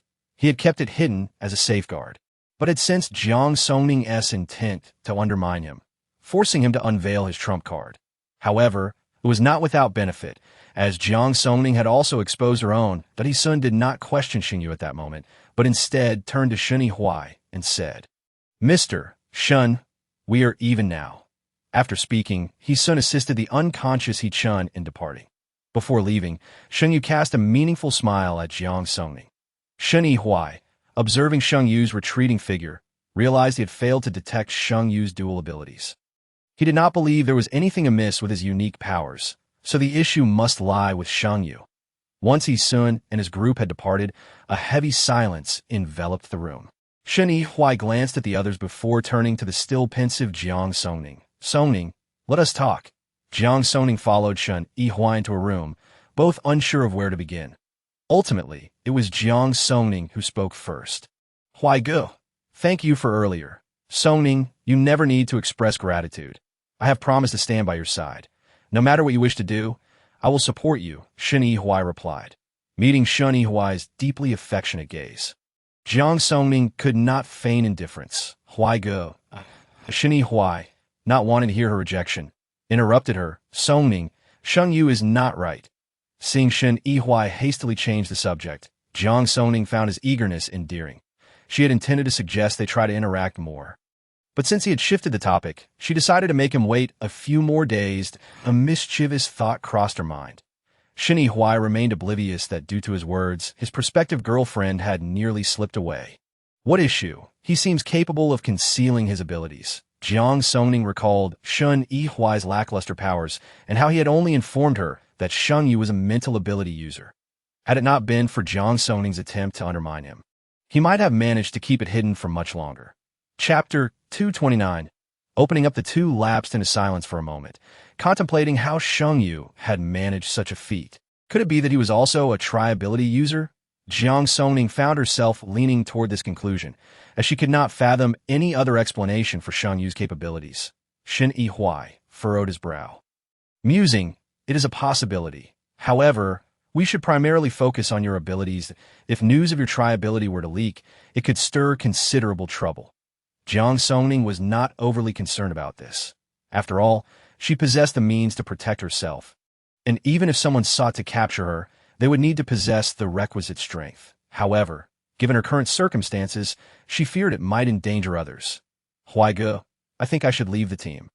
Upon hearing Jiang Songning's intention to depart, Shun Yihuai's expression shifted dramatically. He inhaled deeply, striving to quell his rising emotions. "Songning, now that we are teammates, we cannot simply enjoy the benefits while abandoning you in times of trouble. No matter the challenges ahead, we will face them together, all right?" Jiang Songning cast her eyes downward, aware that Shun Yihuai spoke from the heart. Yet with so many people on the team, she did not believe everyone would be willing to bear the burden of her troubles. Shun Yihuai seemed to see through her thoughts. "I understand your concerns, but trust me, Yuan and the others will not blame you for this. Moreover, you are the strongest in our team. Any rational person would prefer to keep you rather than lose you over minor inconveniences." Hearing this, Jiang Songning felt a weight lift from her heart. She was no longer the burden she had been in her previous life, reliant on others for survival. Now, she was her own source of strength. Why go? Thank you. Shen Yihui ruffled her hair. Let us go. Everyone else must have something to say. Jiang Songning nodded, summoning her courage as she stepped out of the room alongside Shen Yihui. She had anticipated being met with a barrage of questions. But to her surprise, Wei Zhe rushed toward her, his eyes gleaming with admiration. Sister Jiang, I had no idea you were so formidable. A mental ability user, my goodness, from now on, who would dare bully me? Ha! Wang Chao promptly pulled Wei Zhe aside, saying, Indeed, Sister Jiang, it seems I have an eye for talent. I've just latched on as such a powerful ally. The others gathered around, exuberant and envious of Jiang Songning. Zhou Lin joked, Songning, you're incredible. You've been so modest. Had I known you were this strong, I would have strutted around the base. Lu Chun chimed in, Junior Jiang, you must look out for me from now on. Jiang Songning, witnessing her comrade's lack of concern for the potential trouble she might bring, felt as though the towering wall she had erected within her heart had been breached. How fortunate she was to have encountered such teammates. In the past, whenever faced with difficulties, her instinct had been to retreat, always envisioning the worst possible outcomes, excluding everyone from her thoughts, treating them merely as transient companions. Now, she suddenly felt that encountering such genuine friends in the apocalypse could indeed be a remarkable experience. Perhaps she could also attempt to express her genuine feelings to everyone. As Jiang Songning observed the sincerity reflected on their faces, she couldn't help but smile, and with a flourish of her delicate hand, she declared boldly, All right, from now on, I shall protect you all. Let's see who dares to provoke us again. In an instant, the living room was filled with the joyous sounds of laughter. Shen Yihui, noticing the transformation in Jiang Songning's expression, felt his own demeanor soften even further. Though decisive in her actions, when it came to matters of the heart, be it friendship or romance, she had always been like a timid turtle, erecting a towering wall within her heart as if to shield herself from all harm. Her willingness to take this step now marked a promising beginning. Sister Jiang, you better mean what you say, Lu Chen teased. Upon hearing Lu Chen refer to her as Sister Jiang, Jiang Songning felt her cheeks flush. Senior Lu, please just call me by my name. I find it quite uncomfortable when you address me that way. Lu Chen chuckled lightly. All right, Songning, you need not call me Senior Lu anymore. It feels awkward to me as well. Just call me by my name. Very well, Lu Chen. The two exchanged smiles, mutually acknowledging their newfound friendship. Shen Yihui was aware that Lu Chen had harbored feelings for Jiang Songning during their university days, and he promptly positioned himself before her to assert his claim. Upon witnessing Shen Yihui's action, Lu Chen swallowed the words he had intended to say, awkwardly rubbing his nose, realizing it was best to avoid confrontation. Songning, I look forward to your guidance in the days to come. Fang Jingyuan stepped forward, tentatively extending his right hand. Jiang Songning understood Fang Jingyuan's intention. There had indeed been some distance between them due to Hu Kursin. But Fang Jingyuan was a person of good character, protective of those he cared about. Though there had been misunderstandings in the past, he had sincerely apologized, and she bore no ill will toward the minor incident. She graciously extended her hand. Brother Yuan, let us look out for one another going forward. The group, relieved to see the two reconcile, felt a weight lift from their shoulders. They were comrades in arms, and any lingering tensions due to Hu Kursin would only hinder their unity. Su Lin glanced at Hu Kursin, aware of the considerable impact she was experiencing. Her jealousy of Jiang Songning had intensified, especially now that Jiang had achieved heights she could never reach. However, Hu Kursin now felt a sense of release, confident that there was no romantic entanglement between Jiang Songning and Fang Jingyuan. She cast another look at Shen Yihui beside her, recognizing that only someone like Huai Gu was worthy of her. Seeing that Hu Kursin's expression remained untroubled, Su Lin chose not to dwell on it further. Let's convene a meeting, Shen Yihui announced, prompting everyone to take their seats in the living room. First, let's discuss Songning's mental abilities, which everyone is now aware of. The He family knows of her powers and will not easily relinquish their interest in her. With He Sini in the mix, if outsiders learn that Songning possesses triad abilities, we cannot predict how they might react. Therefore, I urge everyone to remain vigilant. Zhou Jia crossed her arms and pondered for a moment before speaking. As we travel along the national highway, it won't be easy for Isini and her companions to relay information outside that I believe the real danger lies ahead. Once we enter the base, Shen Yihui lightly tapped his fingers on the table. No, the greatest threat does not come from the He family, but from Sheng Yu that he is not to be underestimated. Everyone must stay alert around him. Is there any way to deal with Sheng Yu? Lu Qin's eyes glinted with resolve. After regaining his composure, Shen Yihui decided to stick to their initial plan. The individuals accompanying Sheng Yu are formidable. For now, we should hold off on confronting him and wait for the right opportunity to act. Chapter 230. Departure from the hospital. Although everyone was puzzled by Shen Yihui's newfound caution, they refrained from questioning him, trusting that he had his reasons. The purpose of my remarks is to ensure we remain alert moving forward. Now, let's discuss our plans for gathering supplies at the supermarket tomorrow. By the way, I haven't yet shared my discovery from our return journey. Due to the appearance of Isini and her group, Jiang Songning nearly forgot the most crucial matter on my way back. I noticed that there are survivors in the community along Baiwa Road, that we found nothing during our previous visit, possibly because those supplies had already been scavenged by the survivors that Su Lin looked to Shen Yihui. So, are we still going to the supermarket and the hospital? Shen Yihui pondered for a moment before addressing everyone. What do you all think? Jiang Songning voiced her opinion. I believe we should check the hospital. The supermarket supplies might be depleted, but the medications in the hospital may still be intact. Zhou Lin added, I concur with Songning's assessment. The supermarket is not far from Baiwa Road, and it's likely empty by now. However, it would be worth a trip to the hospital. Even if the medications are gone, the equipment might still be useful for us later at the A City base. Zhou Lin made a valid point. The hospital was indeed worth investigating. Fang Jingyuan also expressed his agreement. Wei Zhe and Song Hao were merely following the group's lead, agreeing with whatever was suggested, seeing that everyone was in accord.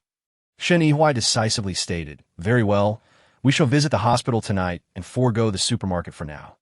Zhou Lin inquired, Will everyone be going this time? Shen Yihui shook his head. No need. The hospital has a significant number of zombies, and having too many people will only attract attention.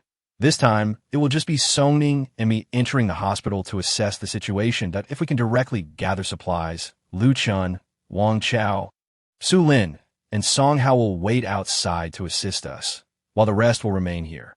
Fang Jingyuan couldn't help but voice his concerns. Isn't it too risky for you and Songning to go in? The situation inside the hospital is complex. It will be easier for Songning and me to escape. If everyone goes in, we present a larger target, which is more likely to provoke the zombies. With Shen Yihui's arrangements in place, others withheld their objections. Zhou Lin, you and Yuan will keep watch. Everyone else should rest. As dawn broke, fatigue set in among the group. After hastily consuming a couple of buns, they retreated to their rooms to rest. Soon, it was 6 o'clock, and one by one, they began to rise. After a quick meal, they gathered their belongings in preparation for their trip to the hospital. As Jiang Songning stepped outside, she cast a glance at the building where Isini and her group were residing, once again spotting the figure watching from the second-floor window, and no longer needing to conceal her abilities. She unleashed her mental power to strike at the observer. The individual felt a searing pain in their head and could no longer focus on monitoring Jiang Songning and the others. The occupants of the room rushed out at the sound of the scream, and Sheng Yu immediately discerned something was amiss. Approaching the window, he found Jiang Songning giving him a thumbs up. Sheng Yu waved back at her with a smile. Jiang Songning nearly laughed in exasperation. This person truly had thick skin. Sister Jiang, we are ready, Song Hao announced at the opportune moment. Jiang Songning retracted her gaze and turned to board the vehicle. As they re-entered the county town, the sky had yet to fully darken, allowing Jiang Songning to appreciate the quaint charm of the place, a town that must have been beautiful before the apocalypse. Indeed, it is said that this county has a history spanning thousands of years, with the old buildings on the eastern side of the city. Unfortunately, they are likely all destroyed by now, Su Lin lamented. Su Lin, how do you know so much about this place?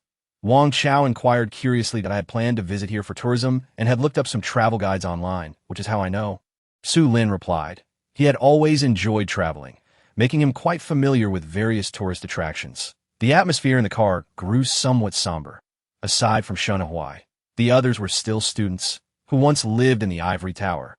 preoccupied with thoughts of what to eat and where to play. Now, faced with a sudden apocalypse, they had been thrust into a position of forced maturity and reminiscing about the past stirred feelings of nostalgia. Let us not get too sentimental. We didn't have much time or energy to roam around before. In a way, this is our version of a trip now, although the scenery may not be ideal. Perhaps in the future, we will look back on this as a beautiful memory, Wang Chao remarked cheerfully. Jiang Songning chuckled at Wang Chao's words. Who would have thought you could say something so profound? Of course, I've read quite a bit of motivational content in my quest to earn money. Sister Jiang, if you want to hear more, I can share some with you. Jiang Songning quickly waved her hands. Please spare me. I can't handle so much of your motivational talk. Sister Jiang, that's not fair. I'm just trying to inspire everyone.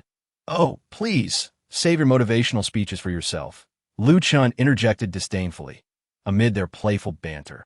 They arrived near the hospital at this hour. The zombies had not yet emerged in full force, and Shinihua found a small restaurant nearby that was devoid of zombies. Everyone quickly disembarked and rushed into the eatery. Locking the door behind them, Shinihua and Jiang Songning rode a small electric scooter toward the hospital. The hospital was not very large, consisting of 2 buildings, each 13 stories tall. The front housed the outpatient department, while the rear buildings served as the inpatient ward.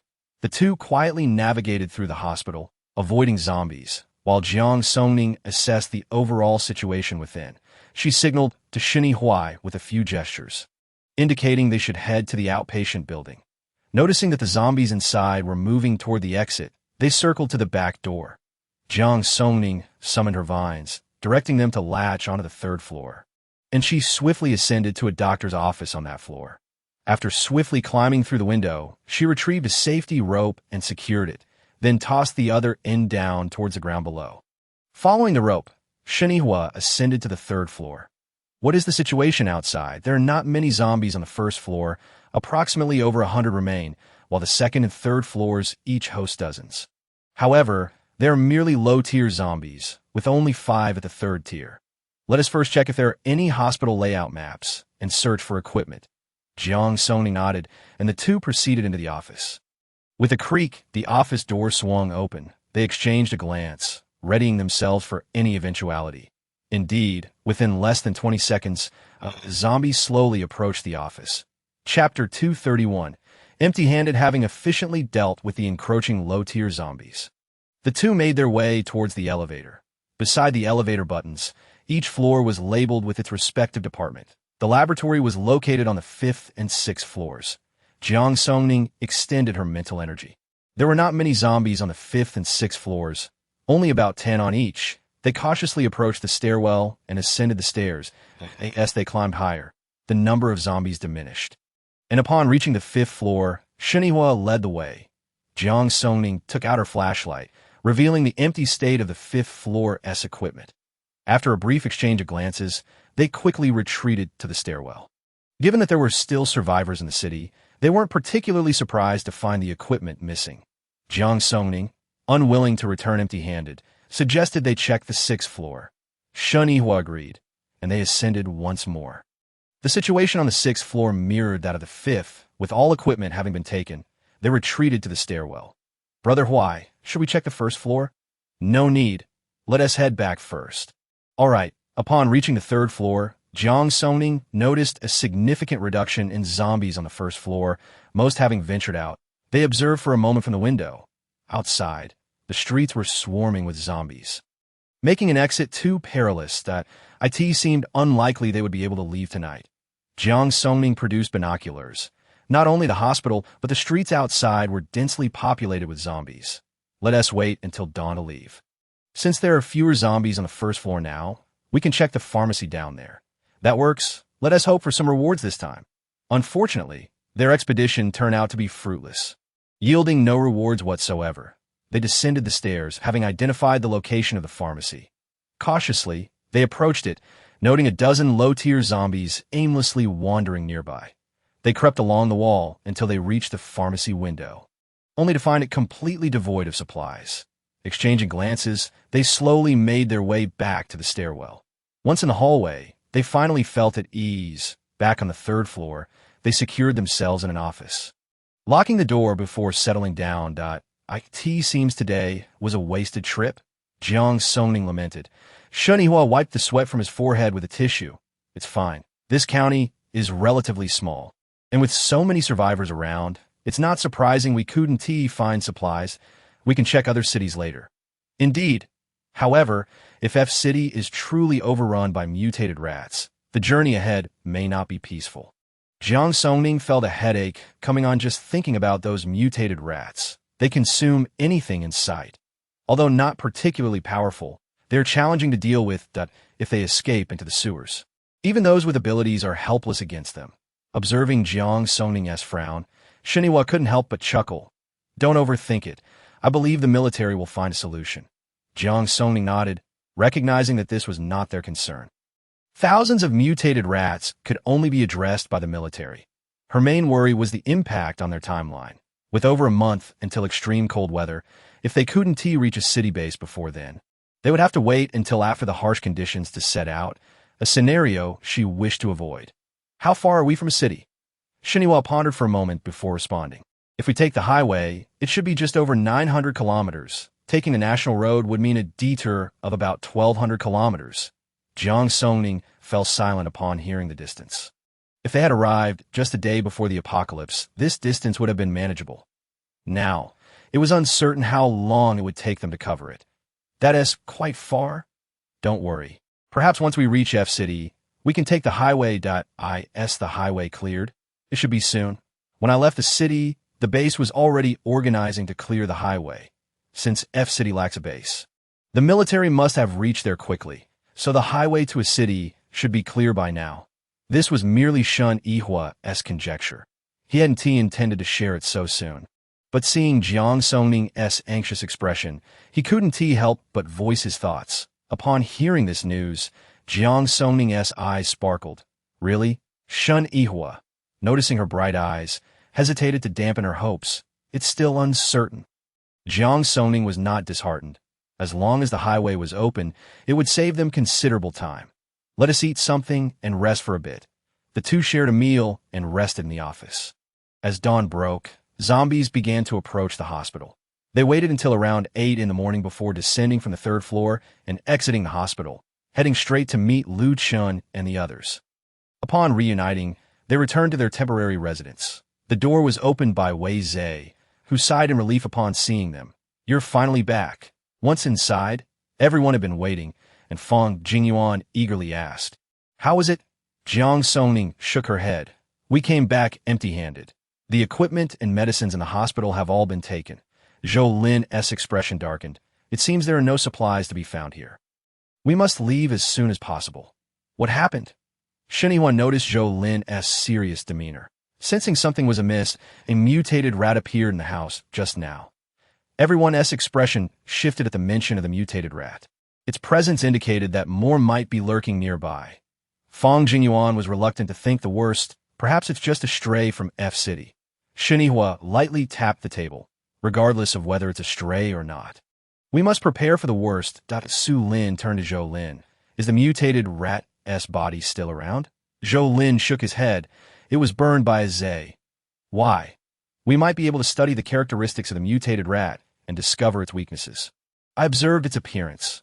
The mutated rat is about 1.5 times the size of a normal rat, with blood-red eyes and sturdy teeth capable of easily biting through wood. Zhou Lin pointed to a broken piece of wood on the floor. Liu Chun looked at the 2-centimeter-thick stick and remarked, with such a powerful bite force, the situation in F City may be as dire as that man described. Song Hao voiced the question on everyone's mind. If that's the case, should we still go to F City? Shiniwa pulled out a map, while Jiang Songning quietly observed beside him. It may not be feasible. If we avoid F City, we'll have to take a detour through Y City, which adds over 300 kilometers to our journey point. 300 kilometers is neither far nor close. However, it may entail encountering many more unknown dangers. Moreover, Y City is a first-tier city with a dense population, likely harboring even more zombies. Chapter 232. Refusing cooperation, Jiang Songning scrutinized the map, realizing that taking a detour was not a favorable option. Brother Huai, perhaps we could inquire with the survivors over at Baiwa Road. They might have more information than we do. That's a possibility, but we cannot be certain of the nature of those people, and it would be unwise to approach them recklessly. Moreover, before Shinhwa could finish his thought, a knock echoed from outside the door. Everyone turned their attention to the sound. Jiang Songning immediately released her mental energy, discovering 3 individuals outside. The group instinctively grasped their weapons and stood alert. When those outside saw that no one was opening the door, they called out, "Xiao Ning, it's me, He-sun." Jiang Songning frowned, unsure of what He-sun was up to this time. Just as she was about to rise, Shinhwa stopped her. "I'll go." Without hesitation, Jiang Songning remained seated. Upon opening the door, Shinhwa encountered He-sun, Sheng Yu, and the speed-type ability user. Noticing the trio, Shinhwa spoke with a tinge of hostility. "What do you want?" He-sun, appearing anxious, disregarded Shinhwa's tone. "Let us discuss inside." Shinhwa blocked the entrance. "Whatever it is, say it here. Songning, doesn't he wish to see you? It's about the mutated rats." Hearing this, Shinhwa's expression darkened slightly. "Step inside." Jiang Songning had been listening to the conversation at the door and stepped aside to let them in. Once seated, Shinhwa prompted, "Speak." He-sun got straight to the point. "You must have heard that man's information about the mutated rats when you were the mountain foot." Shinhwa nodded. "We've heard. Just now, in the place we were staying, 2 mutated rats appeared, and we suspect they are migrating this way." Upon hearing He-sun's words, the previously indifferent expressions of everyone turned serious. "What do you want by coming here?" Su Lin asked bluntly, directing a scrutinizing gaze at He-sun. He-sun felt displeased by Su Lin's attitude, yet the terror of the mutated rats compelled them to lower their stance. "I shall not beat around the bush.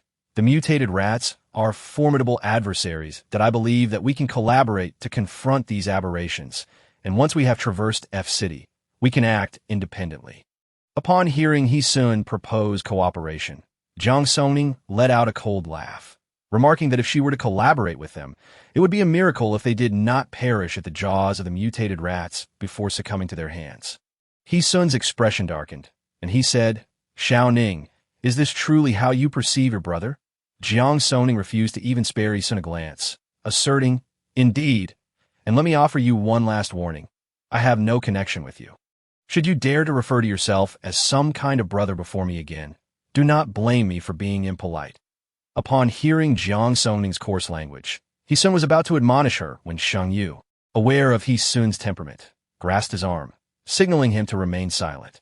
"Miss Jiang, you need not harbor such animosity toward us. Moreover, I believe you have misunderstood your 2 brothers and you should be acutely aware of how terrifying those mutated rats are. Only through cooperation can we hope to safely navigate through F-City, can we not? Or," Sheng Yu paused for 2 seconds before continuing, "will you risk the lives of your teammates due to your obstinacy?" Su Lin scoffed, "Mr. Sheng, there is no need for you to sow discord. The character of your team is questionable, and you know very well whether your claims are misunderstandings. We cannot afford to cooperate with you. If we genuinely did, we might meet our demise even sooner." Luo Huai, incensed by Su Lin's blatant hostility, was ready to charge at him, but Sheng Yu raised his hand to restrain him, signaling for him to refrain from acting rashly. Sheng Yu directed his gaze squarely at Shinhwa. "What say you, Mr. Shun?" Shinhwa replied nonchalantly, "Su Lin is correct. Collaborating with you poses the greatest peril." Shinhwa laughed outright. "I had thought Mr. Shun to be a person of principle. Yet it appears you two are swayed by emotions."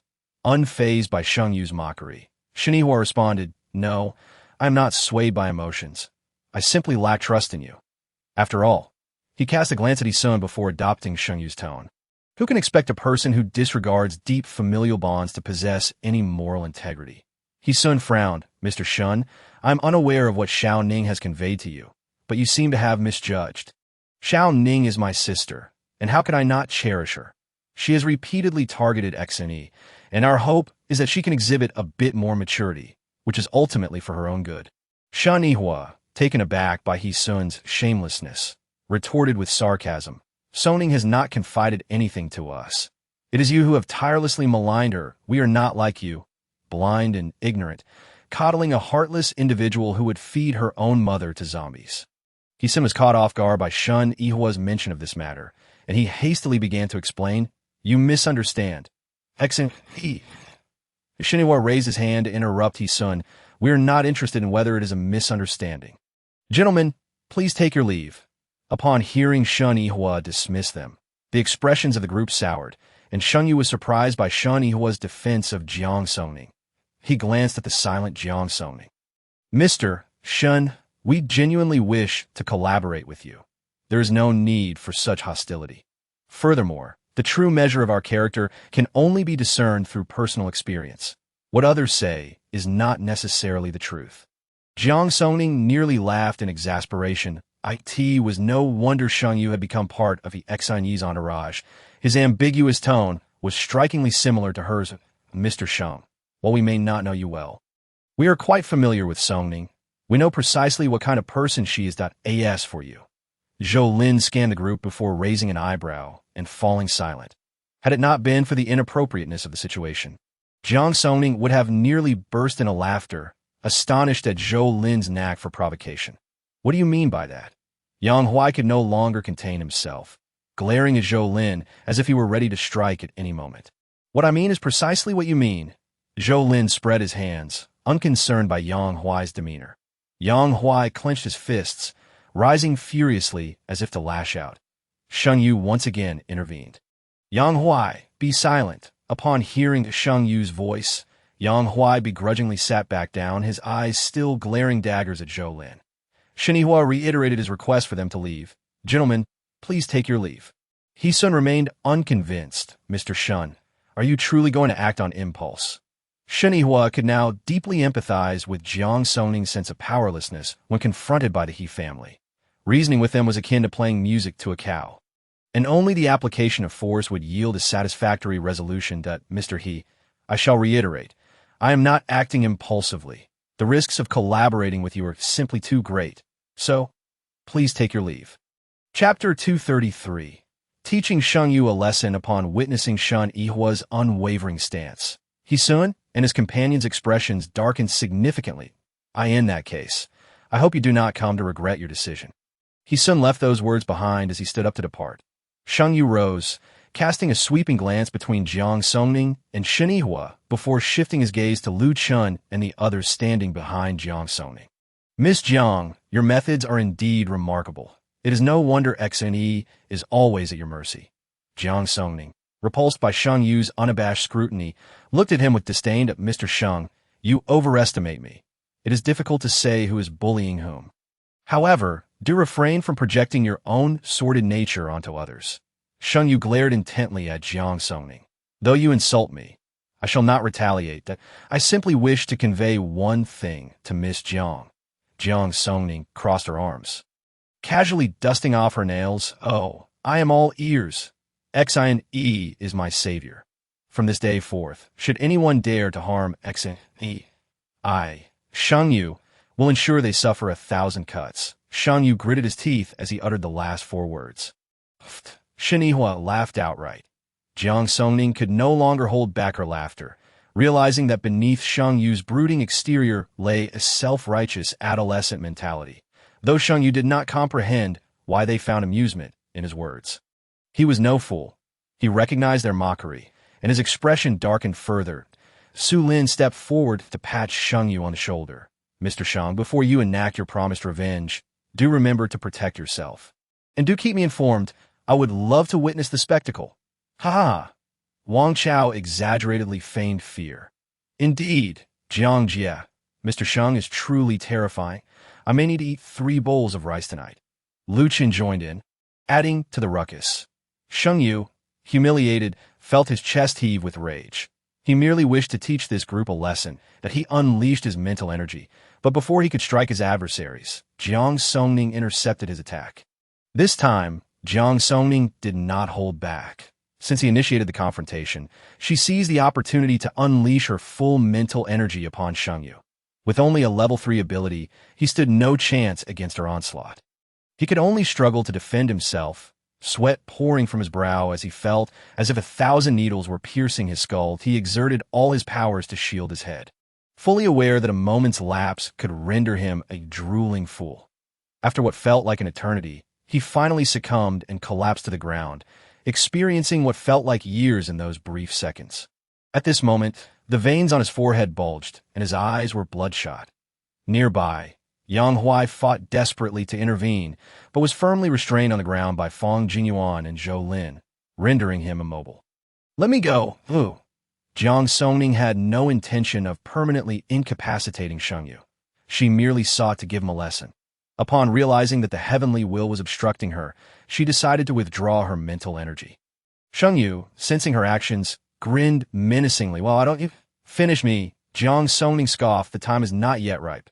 Shengyu's smile broadened with malicious glee. "If you do not finish me today, I will ensure you suffer a fate worse than death." Jiang Songning responded nonchalantly. "I await that day." Her demeanor only served to infuriate Shengyu further, as she seemed to regard him as unworthy of being her opponent.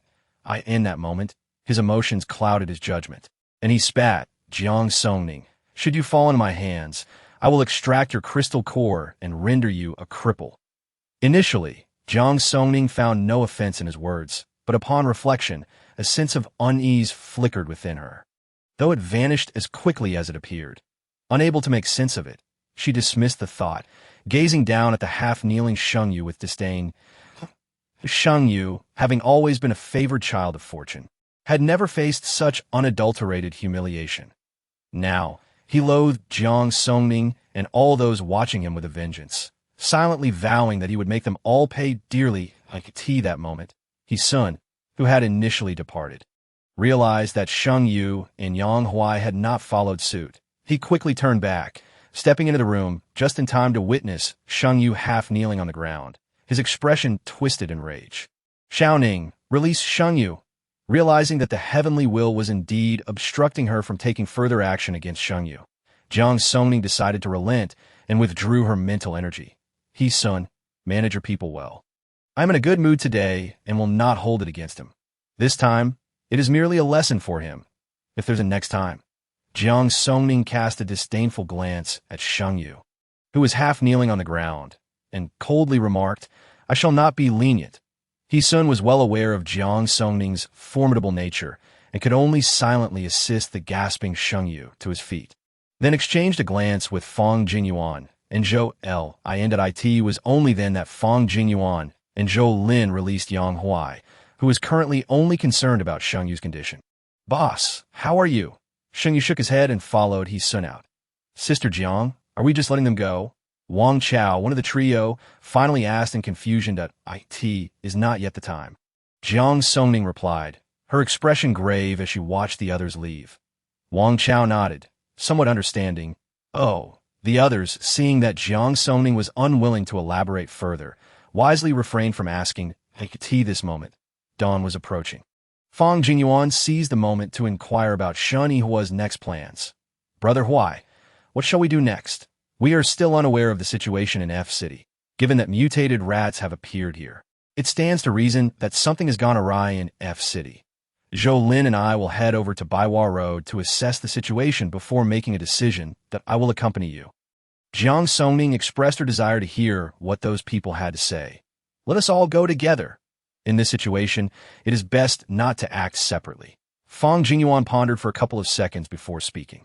"Very well. Then let us all go together. The dawn is nearing. While it is still dark, everyone should gather their belongings and prepare to depart." With everyone set to go, they quickly packed their things. And in less than 10 minutes, they were ready.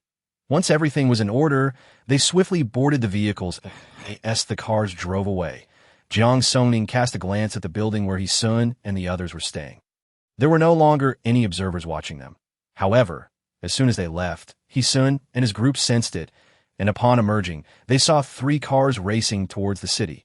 Chapter 234.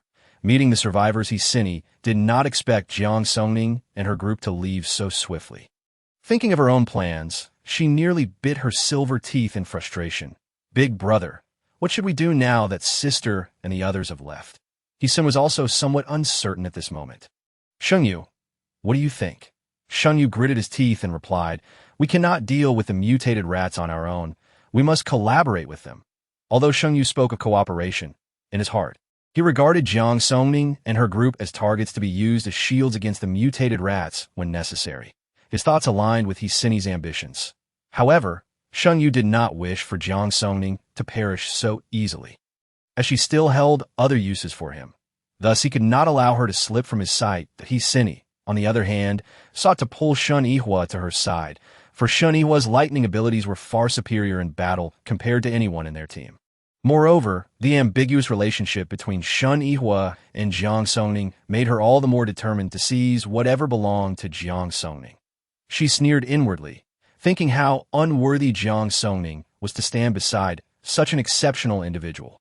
Since fate had granted her a second life, she could take everything from others, and Shun Yihua would be no exception. Jiang Songning's life was destined to be trampled underfoot by her. Achoo! Jiang Songning sniffed. Caught a cold? Shun Yihua reached out to touch Jiang Songning's forehead. Jiang Songning shook her head. I believe someone is cursing me behind my back. Shun Yihua frowned. You still have the mood to joke. Is there anywhere you feel unwell? Jiang Songning shrugged. I am perfectly healthy at the moment. All right, as long as you're fine, do let me know if anything feels off. Wang Chao inquired, Brother Huai, have you forgotten that Su Lin is a healer? Wang Chao's remark immediately rendered the atmosphere awkward. Shun Yihua shot a death glare at Wang Chao, who felt a chill run down his spine, seeing Shun Yihua's gaze in the rearview mirror. He quickly averted his eyes and cautiously focused on the road ahead. That Su Lin, beside him, slapped Wang Chao on the head. Keep your mouth shut and drive properly. Wang Chao pouted, not daring to speak again. Jiang Songning caught sight of Shun Yihua's discomfort and couldn't help but chuckle. Seeing Jiang Songning laugh so joyfully made Shun Yihua suddenly feel that Wang Chao was not so intolerable after all. He silently resolved that as long as these two did not cling to Jiang Songning like a leech, he could afford to be a bit kinder to them in the future. The vehicle gradually arrived at Baiwa Road. This street had never been particularly crowded with zombies, and now that dawn had broken, there were hardly any zombies left on the roadside. Jiang Songning located the survivor's position and directed Wang Chao to drive the vehicle into a nearby community. The occupants noticed their arrival and silently observed them through the curtains. Upon reaching the base of building A, Jiang Songning extended her mental energy and discerned that the survivors occupied the 7th, 8th, and 9th floors, with all of them now heading towards the 9th floor. There were no zombies surrounding the building, and after parking the vehicle below, Jiang Songning spoke. There on the 8th floor. You all wait on the 6th floor, Brother Huai, Zhou Lin, and I will go up. All right, you go ahead. The entrance door was secured with a thick iron chain, which Zhou Lin used his abilities to unlock. After they entered and locked the door behind them, they ascended the stairs. Each floor was fitted with iron doors, locked with heavy chains, which Zhou Lin opened and secured behind them. They did not make a concerted effort to conceal their movements. After all, they were not committing any wrongdoing. The intention was twofold: to make it clear to those inside that they bore no malice, and to demonstrate that they were unafraid of them. Upon reaching the 6th floor, they paused and found a reasonably clean room to settle in. Once settled, Shun Yihua stated, If there is danger, I will fire a shot. You all come up upon hearing the sound. Understood. Fang Jingyuan nodded. After the instructions were given, the three proceeded upstairs. Just as they turned the corner on the 7th floor, they encountered a sturdy iron door. This time, Zhou Lin did not use his abilities to unlock it, but rather politely addressed those inside. Hello, we are survivors passing through here. We have some inquiries and would like to speak with you. May we come out to chat? The few individuals guarding the 7th floor exchanged glances. Unsure of how to respond, one shorter man gestured to the others and ascended to the 8th floor. Hearing footsteps, the three fell silent and waited patiently outside the iron door. Jiang Songning extended her mental energy. Sensing a total of 37 presences above, all currently silent, as the messenger's footsteps approached, voices could be heard from above. Xiao Chong, what is the situation?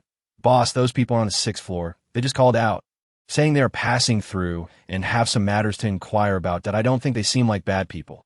How many times have I told you not to judge someone's character based on a single statement? We have so many people here. We must be cautious. Xiao Chong chuckled foolishly, but boss, they managed to open the iron door on the 1st floor, which means their abilities must be quite strong. They didn't touch the door on the 7th floor, so they don't seem like troublemakers. Zhang shook his head. You're simply too naive. Boss, what should we do? Those people are still waiting on the stairs. After contemplating for a moment, Zhang replied, Since they haven't made a move, I'll go down to take a look. Just then, a tall individual blocked Jiang An's path. Boss, let me go. If those people are here to rob us, I can at least hold them off for a while. The tall man spoke, and others stepped forward as well. Jiang An couldn't help but chuckle. All right, it is better to be safe than sorry. If they're truly here to rob us, you won't be able to hold them off for long. Just a few extra minutes at best. The others lowered their heads in shame, aware that only 12 among them possessed abilities while the rest were ordinary people. If it weren't for Jiang and taking them in, they would have perished long ago. Among the ability users, Jiang and had the highest level, while the others were all at the second level. Everyone here had been rescued by Jiang and his brothers, and they were reluctant to let him take risks. Boss, if it comes to that, just leave us behind and escape. We've lived long enough. Boss, Lao Wang is right. You don't need to worry about us. Without us, you will surely be able to escape. The others chimed in, urging Jiang An to save himself. All right, everyone quiet down upon Jiang An's command. Silence fell. Don't be anxious. Things have not reached their worst yet. I will go assess the situation first. Uncle Zhong and Uncle Li are taking the children to the top floor. Those with abilities should wait on the 7th floor, while the non-ability users should arm themselves and wait for further instructions. After Jiang An's orders, everyone obediently took their designated positions. Chapter 235. Jiang An, upon hearing that Jiang An was coming down, Jiang Songning retracted her mental energy. Shortly after, Jiang An appeared at the iron door with 3 companions. Jiang An glanced at the 3 young individuals outside the door, internally marveling at the youth of heroes. Though these 3 appeared young, their strong presence indicated formidable abilities. Since they had not attempted to force their way in, he decided to adopt a more amicable stance. Welcome, esteemed guests. May I inquire what brings you here? It was then that Jiang Songning clearly observed Jiang An's features. He appeared to be in his 40s, standing around 6 feet tall, with a buzz cut. His soft features lent him a gentle demeanor, suggesting a pleasant temperament. His gaze was laced with caution, yet devoid of malice. Having just probed with her mental acuity, Jiang Songning discerned that this individual was a rare gem of a person. Nevertheless, it was prudent to remain vigilant, so she refrained from displaying excessive warmth at that moment. It was Zhou Lin who was best suited to step forward. Greetings, I am Zhou Lin. These 2 are my teammates. This is Hua, and this is Jiang Songning. Upon noticing that Zhou Lin bore no ill intent, Jiang An smiled and introduced himself. Greetings to you 3. I am Jiang An. May I inquire what brings you here? Zhou Lin was aware that their unannounced visit might be perceived as impolite, especially since they were intruding on someone else's territory, so he decided to be forthright. Mr. Jiang, I apologize for the abrupt intrusion. We have traveled from Lan Province en route to City A, and upon passing through here, we heard reports of a significant surge in mutated rats in City F. However, we lack specific details. Hence our visit to inquire about the situation. Jiang An and the individuals behind him paled at the mention of mutated rats. City F has encountered mutated rats? You were unaware? Zhou Lin looked at Jiang An with curiosity. Please let us ascend to the upper floor for a discussion. Jiang An gestured for the iron door to be opened. Once they entered a vacant room on the 7th floor, which had several tables pushed together to form a makeshift conference area, Jiang An invited, please have a seat. At this juncture, someone brought forth 3 bottles of mineral water. We have a few extras here. I hope you don't mind. Zhou Lin waved his hands in protest, acknowledging that in this context, the mere provision of 3 bottles of water was a testament to Jiang An's generosity. Mr. Jiang, you are too kind. You need not address me as Mr. Jiang. I am considerably older than you all. Just call me Lao Zhang. All right, Lao Zhang. Jiang Songning and Hua observed silently, as Zhou Lin engaged effortlessly with Jiang and in a short while, they began to refer to each other with brotherly affection, while Jiang Songning and Hua occasionally nodded and smiled in acknowledgement. Lao Di, could you elucidate the situation regarding the multitude of mutated rats in City F? Upon Jiang An's inquiry, Zhou Lin's expression turned somber. Lao Zhang, to be candid, we are also in the dark regarding the specifics. After descending from the mountains in Lan Province, we encountered a group of individuals from City F. According to the men, City F has been overrun by mutated rats, and there seems to be a trend of escalation, but we are unsure of the veracity of this information, which is why we took the liberty of coming here to inquire. Jiang An fell into a profound silence. his expression momentarily distant as he appeared lost in thought. Pain flickered in his eyes, and the group remained silent, patiently awaiting him to compose himself. After nearly 2 minutes, Jiang finally spoke, his tone heavy. "It should be true." The three exchanged glances, and Shenhua ventured, "Lao Zheng, could you share why you believe this to be the case?" With a sigh, Jiang recounted. 3 days ago, when our people ventured out to clear the surrounding zombies, over 20 mutated rats suddenly appeared downstairs. Initially, we did not regard them as a threat, but those rats were exceptionally vicious. One of our brothers was caught off guard and surrounded by the mutated rats. In less than 5 minutes, he was completely devoured. At this point, Jiang An's voice quivered with lingering fear. Although he had not been present at the scene, the accounts recounted by his comrades had left him incredulous. Since the apocalypse began, he had never encountered mutated rats. Their sudden emergence was alarming. However, they had been eliminated, and thus he had not given the matter much thought. In retrospect, it was plausible that the mutated rats had spread from City F. Given that they were a mere 20 kilometers away, we have also encountered a mutated rat at our temporary residence outside the city. What? Jiang En and his companions gasped in disbelief. The memory of those claimed by the mutated rats sent shivers down their spines. "Boss, what should we do?" Chong was the first to lose composure. Jiang En offered a bitter smile, acknowledging the disparity. Despite the apparent numbers, they consisted mainly of the elderly, women, and children, with only 23 able-bodied individuals, 12 of whom were endowed with abilities. If the mutated rats truly spread to their location, escape would be futile. Moreover, relocating so many people would be a daunting challenge. Lao Di, to be frank, if the mutated rats indeed come this way, we will have no means to defend ourselves. Zhou Lin had already grasped the situation. Most of the residents were ordinary civilians, and even the abilities of their group might not suffice against the mutated rats. However, he could not dampen their spirits with pessimism and sought to provide comfort. "Lao Zheng, there's no need to be overly anxious. I've heard that military personnel have arrived in City F.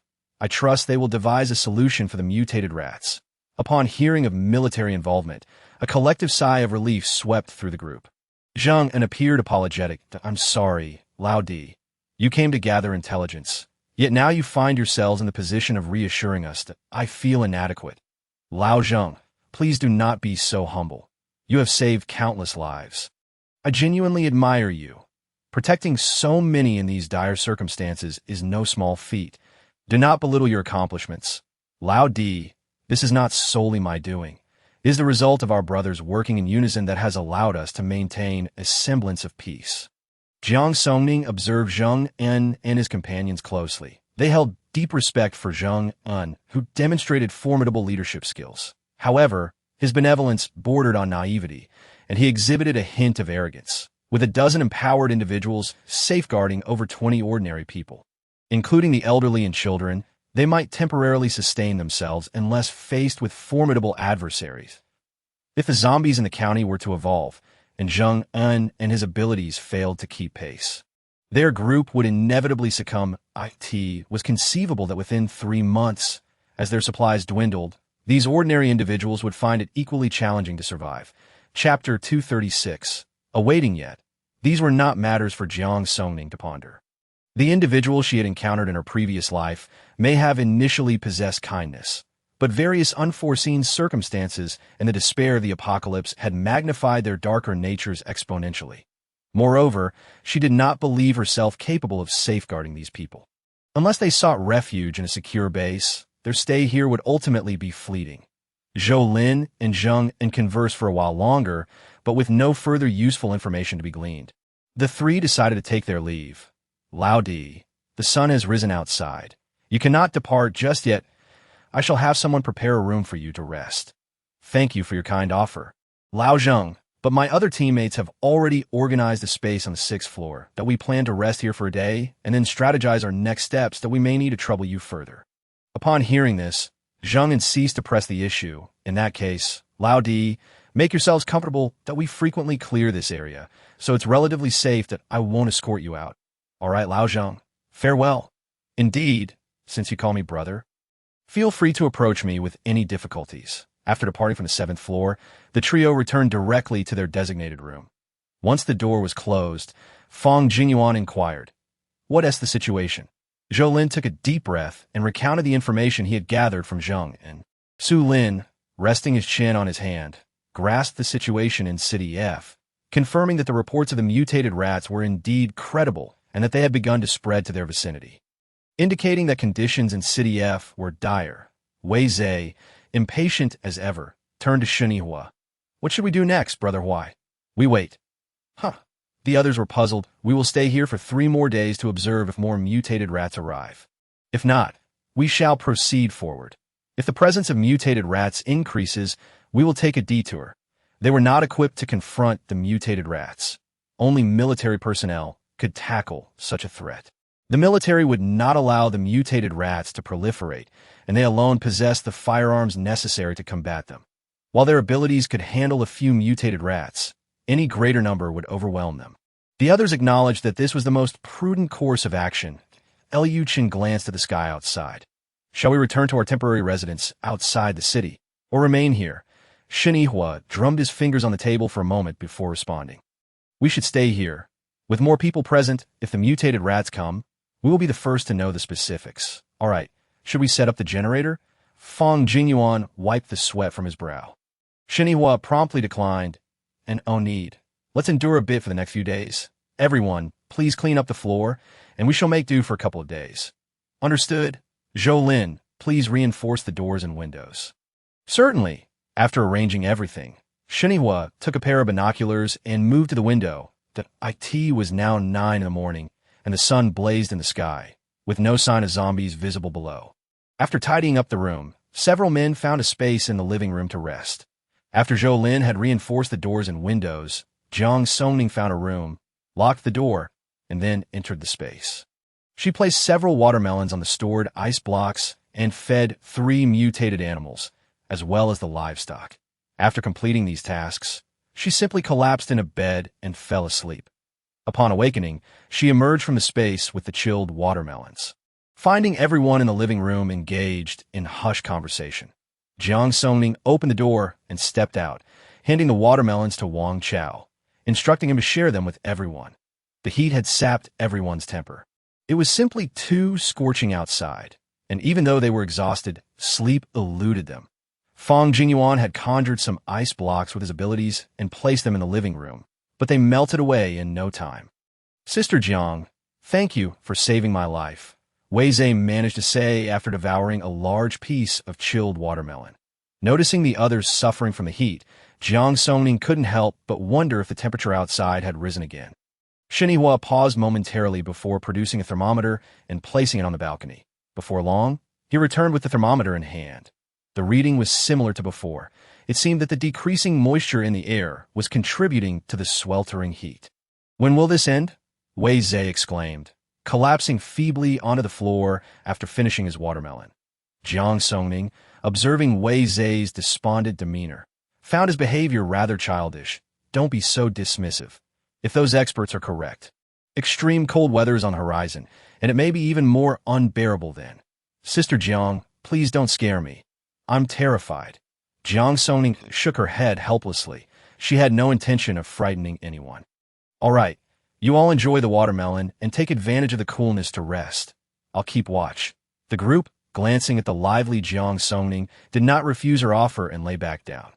Shenihua intended to speak with Jiang Songning, but with so many people around, he had to postpone his plans. As the sun set, Jiang Songning moved to the window, quietly observing the scene below. The outside was eerily tranquil.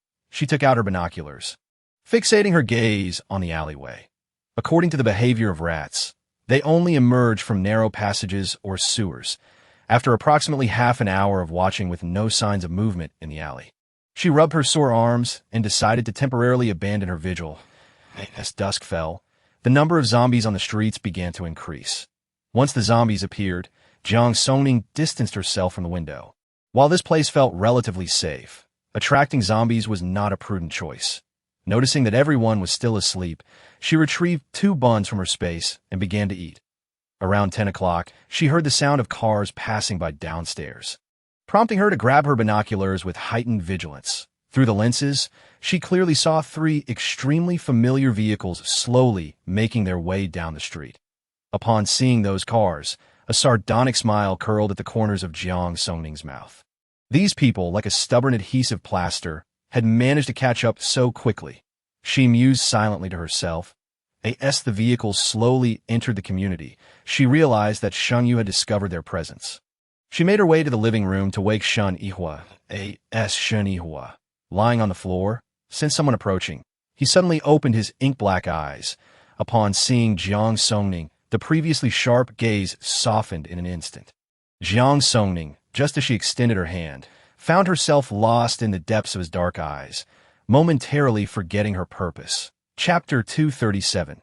Stubborn adhesive plaster Shin Yihua casually directed his gaze toward Jiang Songning. And when he caught sight of her earlobes, which were as red as if they could bleed, a faint smile graced his lips, accompanied by a soft chuckle. "What's the matter?" Perhaps it was due to just awakening from slumber. His voice retained a husky quality, imbued with a unique charm that effortlessly pierced the air and resonated directly in Jiang Songning's ears, sending a jolt of electricity coursing through her entire being.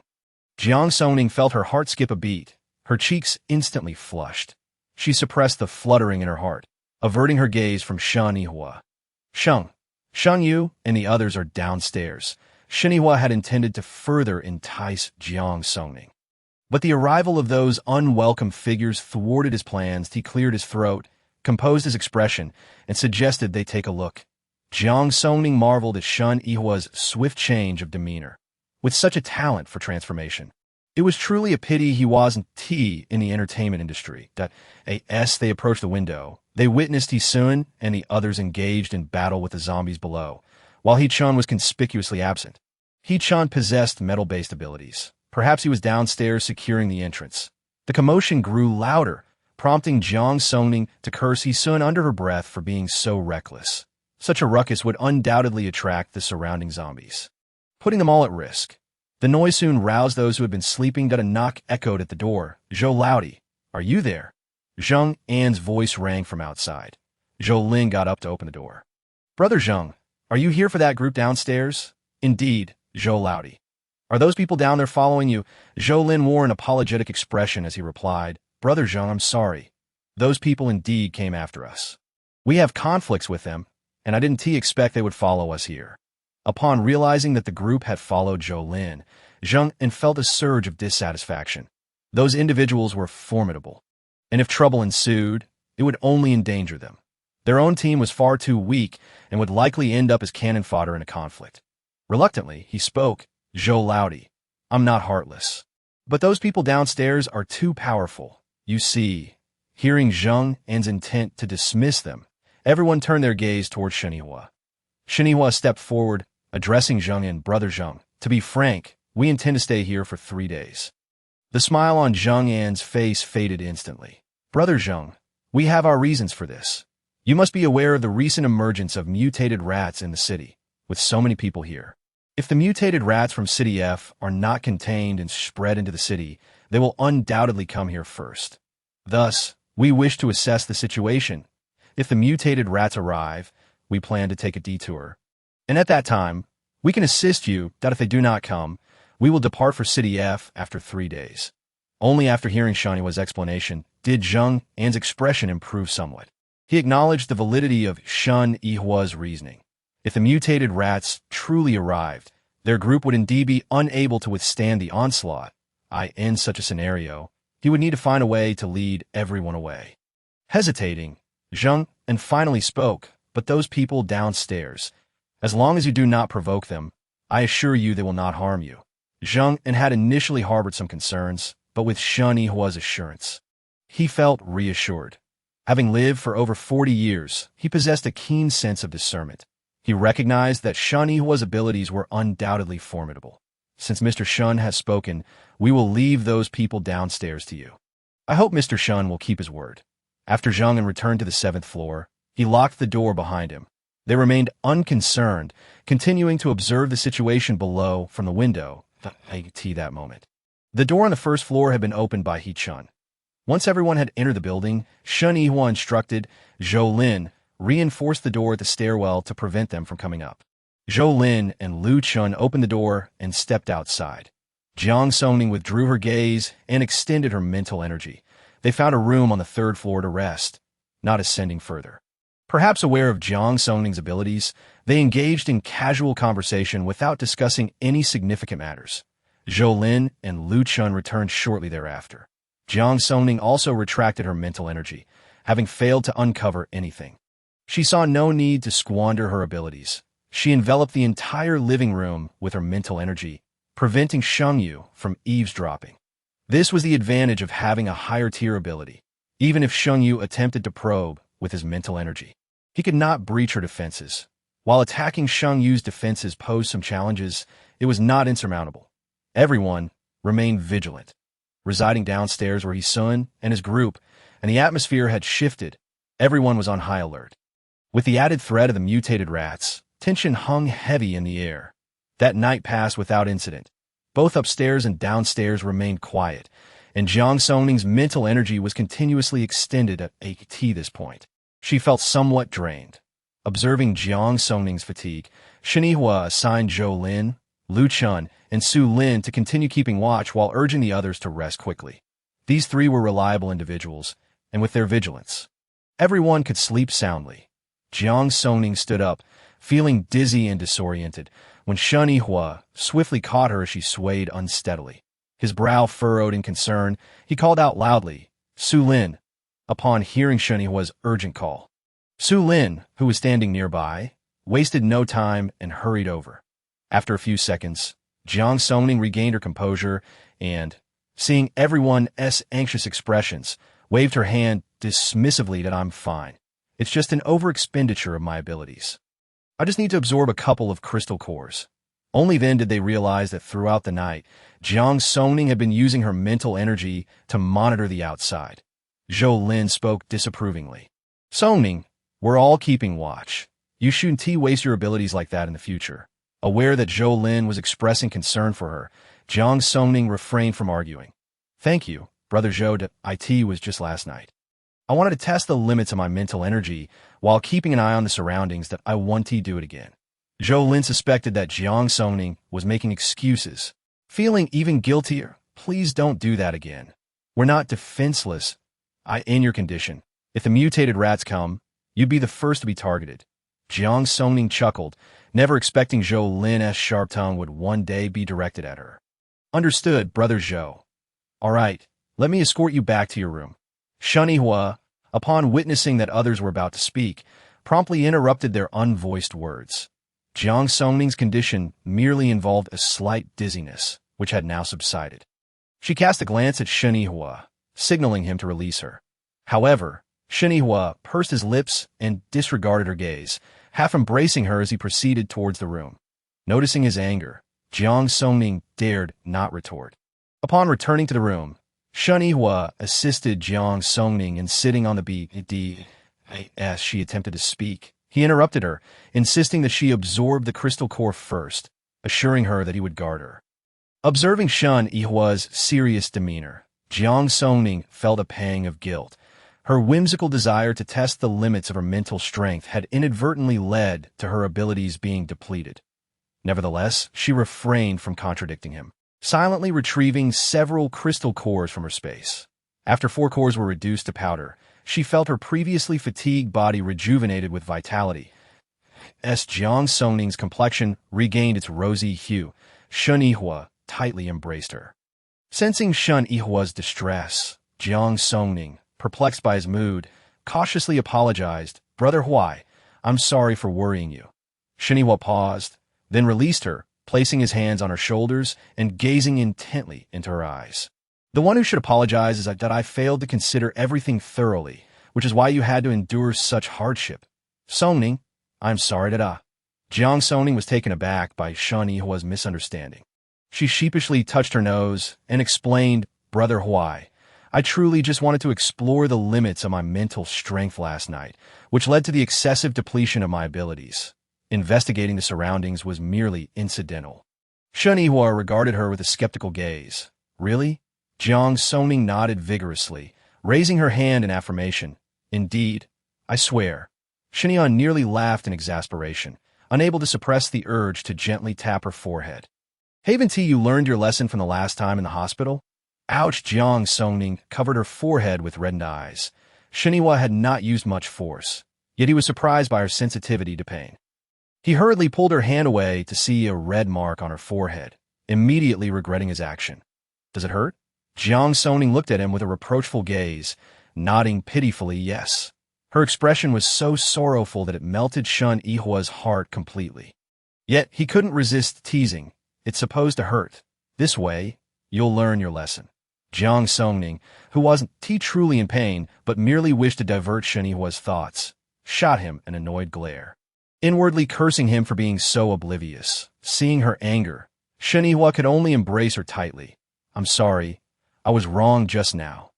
Upon hearing his apology, a smile finally graced Jiang Songning's face. It's good that you know. Shun Yihua, relieved that she was no longer upset, continued. Songning, you mustn't easily deplete your abilities in the future, understand? Jiang Songning nodded vigorously, as if pecking like a chick, determined to convey her resolve. Her eyes, clear and unblemished, met Shun Yihua's, causing his heart to skip a beat as he involuntarily swallowed hard. Those beautiful eyes sparkled like the brightest stars in the night sky, captivating him utterly. With a smile gracing his lips, Shun Yihua gently brushed his fingers against Jiang Songning's cute, upturned nose, speaking in a tender yet slightly domineering tone. From now on, you must not look at anyone else with such eyes. Taken aback, Jiang Songning blinked in confusion. Why not? She could not fathom why her gaze towards Shun Yihua should be restricted. Seeing her bewilderment, Shun Yihua couldn't help but chuckle, then leaned closer to her ear, whispering, because when you look at someone like that, it makes them want to devour you whole. After he spoke, he deliberately blew gently into her ear, causing Jiang Songning's face to flush crimson, her heart racing. Shun Yihua, her initially flustered tone became even softer due to his playful provocation. Shun Yihua, whose earlier restraint had been reignited, fought to suppress the heated emotions within him. I'm here. Jiang Songning sensed the danger radiating from Shun Yihua and instinctively shifted away. But he quickly wrapped his arms around her. Songning, let us be together. The moment he uttered those words, he regretted it. He had intended to take things slowly. However, seeing Jiang Songning's affectionate demeanor had sparked his impulsiveness. Though he felt a rush of joy, it was soon overshadowed by uncertainty about her feelings. All right, if you don't agree, he murmured, his voice tinged with disappointment and resignation. That moment, he suddenly heard Jiang Songning softly utter a single word. Shun Yihua's eyes widened in disbelief as he stared at her, questioning whether he had misheard. What did you just say? He stammered, his hands instinctively clenching into fists. Jiang Songning, feeling shy, quickly turned her face away, whispering, if you didn't hear, just forget it. Her cheeks flushed like blooming peach blossoms in spring. Shun Yihua refused to let this go. He was unable to contain his excitement and gently cupped her face, compelling her to meet his gaze. Songning, you agreed, didn't you? Tell me this isn't just my imagination. His eyes burned with fervor and urgency, as if he wished to melt her entirely. Jiang Songning found herself at a loss under his intense reaction. But when confronted with his expectant and joyful gaze, warmth surged within her. Having made her decision, she resolved not to retreat. Taking a deep breath, she slowly nodded and softly replied, I agreed. A surge of indescribable joy erupted within Shun Yihua's eyes as he embraced Jiang Songning tightly. Exclaiming, Songning, you are mine. Leaning against his chest, Jiang Songning placed her hand on his slender waist, listening to the rapid beating of his heart, and softly replied, Songning, I like you very much. He declared fervently, I cannot predict the future, but I promise that as long as I am alive, I will always be by your side, protecting you. Though Shun Yihua was not particularly skilled at expressing romantic sentiments, his words resonated deeply with Jiang Songning, who had felt nothing but loneliness since returning to the He family. The prospect of having someone accompany her through the apocalypse was indeed a comforting experience. Chapter 239. How did you know that Songning and I are together? Shun Yihua held Jiang Songning close, savoring her warmth and tenderness, reluctant to let go. After a considerable time, he finally released her gently, but his hands lingered at her waist, unwilling to part. Shen Yihua suppressed the surging excitement within him and spoke in a low, gentle tone. It's getting late. You should rest. Otherwise, you'll be fatigued tonight. With that, he gazed at the blushing Jiang Songning with evident affection. Upon hearing Shen Yihua's words, Jiang Songning's cheeks flushed a vibrant hue akin to a sunset. Her head lowered shyly, unable to meet his deep, mesmerizing gaze that seemed to pierce her soul. She could only respond in a barely audible whisper. All right. You should also rest early. Observing the adorably flustered Jiang Songning, Shen Yihua couldn't help but smile, his lips curving into a fond grin. He then teased her softly. My dear girlfriend, as your boyfriend, may I exercise my exclusive rights, such as requesting a good morning kiss? Jiang Songning shot him a glare, exclaiming, You just know how to push your luck. Hurry and go rest. Yet her heart, racing like a frightened deer, betrayed her feigned irritation. Shen Yihua, well aware of her bashfulness, chose not to tease her further. Instead, he leaned down and planted a tender kiss on her smooth forehead. Jiang Songning felt a gentle sensation as his soft lips brushed against her forehead before quickly retreating. The fleeting contact left her momentarily stunned, her heart racing as if it might burst from her chest. Before she could fully process it, Shen Yihua ruffled her hair, saying, I'll step out first. You get some good rest. Shen Yihua smiled as he exited the room, leaving Jiang Songning to shyly rub her flushed cheeks. She stared at the doorway, lost in thought, and it took a while for the fluttering in her heart to subside. Meanwhile, the others outside noticed Shen Yihua emerging with a beaming smile. Exchanging bewildered glances, Liu Chun inquired with his eyes towards Fong Jingyuan. Has Brother Huai lost his mind? Fong Jingyuan shrugged, indicating that this was the first time he had seen Shen Yihua like this. Zhou Lin felt an unsettling chill from Shen Yihua's demeanor, hesitantly asking, Yihua, are you all right? Shen Yihua smiled as he glanced at Zhou Lin. Ah, how did you know that Songning and I are together? What? Su Lin exclaimed, his face a picture of shock. Huh. Song Hao looked utterly bewildered. Yes, it's true. Zhou Lin expressed his disbelief. With a clatter, Wei Zhe accidentally bumped his head against the coffee table, knocking over a cup, which produced a clear sound. Brother Hua, I must have misheard, Wang Chao said incredulously. No, not at all. Song Ning and I officially started dating today, and I hope everyone will be accommodating, Shen Yihua said with a smile. Before reaching into his backpack and distributing several pieces of candy to each person, let's all have some candy to share in the joy. Zhou Lin's lips twitched. He had previously been curious about Shen Yihua, a person who never consumed sweets. Having so much candy in his it seemed he had been prepared all along.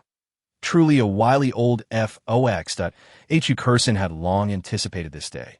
She quietly bowed her head, aware that her father's plans were likely to be thwarted. Who was Shen Yihua? He had always been the most outstanding figure in the courtyard, with countless noble young ladies pursuing him, yet he had remained indifferent. Who would have thought he would fall for Jiang Songning? Her sister and father's schemes were likely to fall short.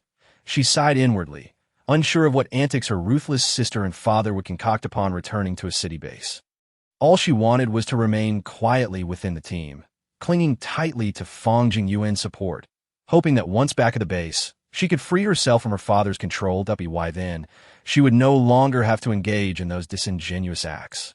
For the past few days, she had kept a low profile, and she could clearly sense that Fong Jingyuan's attitude toward her had improved significantly.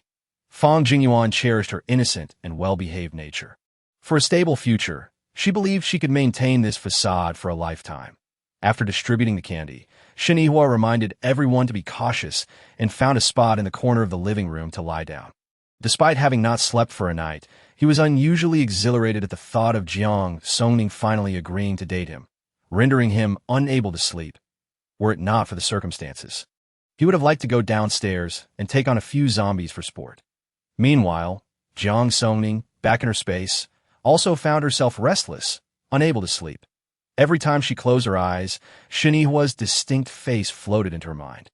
Her heart raced, causing her to toss and turn until 2 in the afternoon before finally succumbing to sleep. When the alarm rang at 6, she immediately opened her eyes, quickly freshened up, and exited her space. Just as she was about to open the door, thoughts of Shun Yihua made her shy, and she hesitated. She paced back and forth in her room for 2 minutes, still hesitant to step outside. Just then, a knock sounded at the door. She approached and gently turned the doorknob to open it. Upon opening the door, she was greeted by the sight of a tall figure standing there. Shun Yihua beaming at her. "Did you sleep well?" "Mm." Jiang Songning stepped aside to let Shun Yihua as he entered the room. The lack of a barrier revealed that several people in the living room were watching her, and upon noticing Jiang Songning's gaze, they quickly averted their eyes in guilt. Jiang Songning was puzzled by their odd behavior. Seeing that no one spoke, she closed the door, the instant the door shut. Shun Yihua swiftly embraced Jiang Songning, planting a kiss on her forehead. "Songning, I've missed you so much." With that, he pressed his lips against her soft, pink ones. Shun Yihua's kissing skills were not particularly refined, and Jiang Songning was too overwhelmed to reciprocate, making their kiss feel more like a clumsy battle. Before long, Jiang Songning could endure no more. Her lips tingled and felt somewhat numb, and seeing that Shun Yihua seemed intent on escalating things, she hurriedly pushed him away, reminding him that there were others outside. Shun Yihua lowered his gaze to see Jiang Songning's flushed lips and gently caressed them, saying, "What's wrong with kissing my girlfriend? What does it have to do with anyone outside?" Jiang Songning suspected that Shun Yihua had been possessed, as he was behaving so brazenly. As he leaned down again, sensing his intention, she quickly extricated herself from his embrace. Clearing her throat awkwardly, "It's getting late. We should head out." Jiang Songning retreated a couple of steps swiftly, leaving Shun Yihua momentarily empty-handed, causing him to reluctantly shift his gaze from her lips. Chapter 240. Preparing to leave, Shun Yihua swallowed hard. Thoughts of the mutated rats swirling in his mind as he suppressed his rising excitement. "Let's head out first." Seeing Shun Yihua regain his composure, Jiang Songning's smile returned. "All right." After they exited the room, everyone regarded them with teasing glances, causing Jiang Songning's ears to blush involuntarily. "What you all doing?" Shun Yihua coughed lightly. Everyone quickly averted their gazes, except for Wang Chao, who asked loudly, "Sister Jiang, are you really together with Brother Hua?" Coughing, Jiang Songning nearly choked on her own breath at Wang Chao's words. Shun Yihua gently patted her back, saying, "How careless of you." Though the words sounded like a reprimand, his tone was exceedingly tender. Everyone felt their scalps tingle, inwardly muttering, "Can Shun Yihua really be this gentle?" Jiang Songning shot Shun Yihua an admonishing glance, signaling him to remember the audience present. Shun Yihua, being obedient, refrained from showcasing their affection in front of everyone, instead handing Jiang Songning a glass of water before turning to the others with a warning look, indicating that they should not overstep. As Jiang Songning was shy, Su Lin pulled Wang Chao aside, who was confused and asked, "Why did you pull me?" Su Lin facepalmed, ultimately giving Wang Chao a meaningful look, prompting him to finally zip his lips and sit quietly on the sofa. As Jiang Songning noticed the others returning to their usual demeanor, the blush on her face gradually faded. After everyone had a bite to eat, those who had kept watch during the day found a corner to rest. The rest remained vigilant. Shun Yihua checked the doors and windows once more, while Jiang Songning approached the window, continuing to observe the secluded areas below with binoculars. The night passed without incident, and when dawn broke, Jiang Songning returned to her space to sleep, perhaps due to her lack of rest the previous day. She managed to sleep soundly this time. As night fell again, everyone returned to their respective corners, remaining alert to their surroundings. When the early hours arrived, the mutated rats still had not appeared. Jiang Songning checked on Hisini and the others. They had been quite well behaved, remaining downstairs, while those upstairs also kept a low profile, rendering the entire building eerily silent.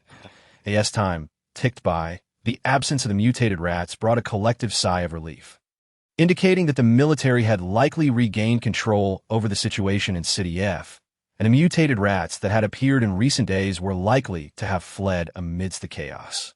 When daylight broke again, the mutated rats still had not shown themselves.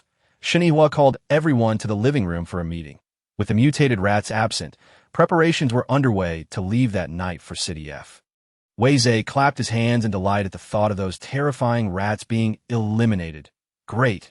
We won't have to face those disgusting creatures anymore. Not let your guard down." While the military can handle most of the mutated rats, a small number may still have escaped. Even a few mutated rats are a terrifying presence. Wei Zai's smile gradually faded as he acknowledged the gravity of the situation. Zhou Lin, please inform Jiang and about our departure tonight, Shen Yihua instructed. Zhou Lin nodded. All right. After Shen Yihua provided a few more instructions, he declared the meeting adjourned. Jiang Songning rose and returned to her room. And shortly after, she heard a knock at the door. Upon opening it, she found Shen Yihua waiting outside. She stepped aside to let him in. Once the door was closed, they sat down in a corner. Is there anything else you need to discuss? Shen Yihua gently took Jiang Songning's delicate hand, slightly biting his lip as he softly said, Tonight, we are leaving.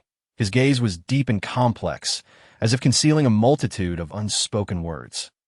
Jiang Songning blinked, looking innocently up at Shen Yihua, feigning ignorance of the implications behind his words.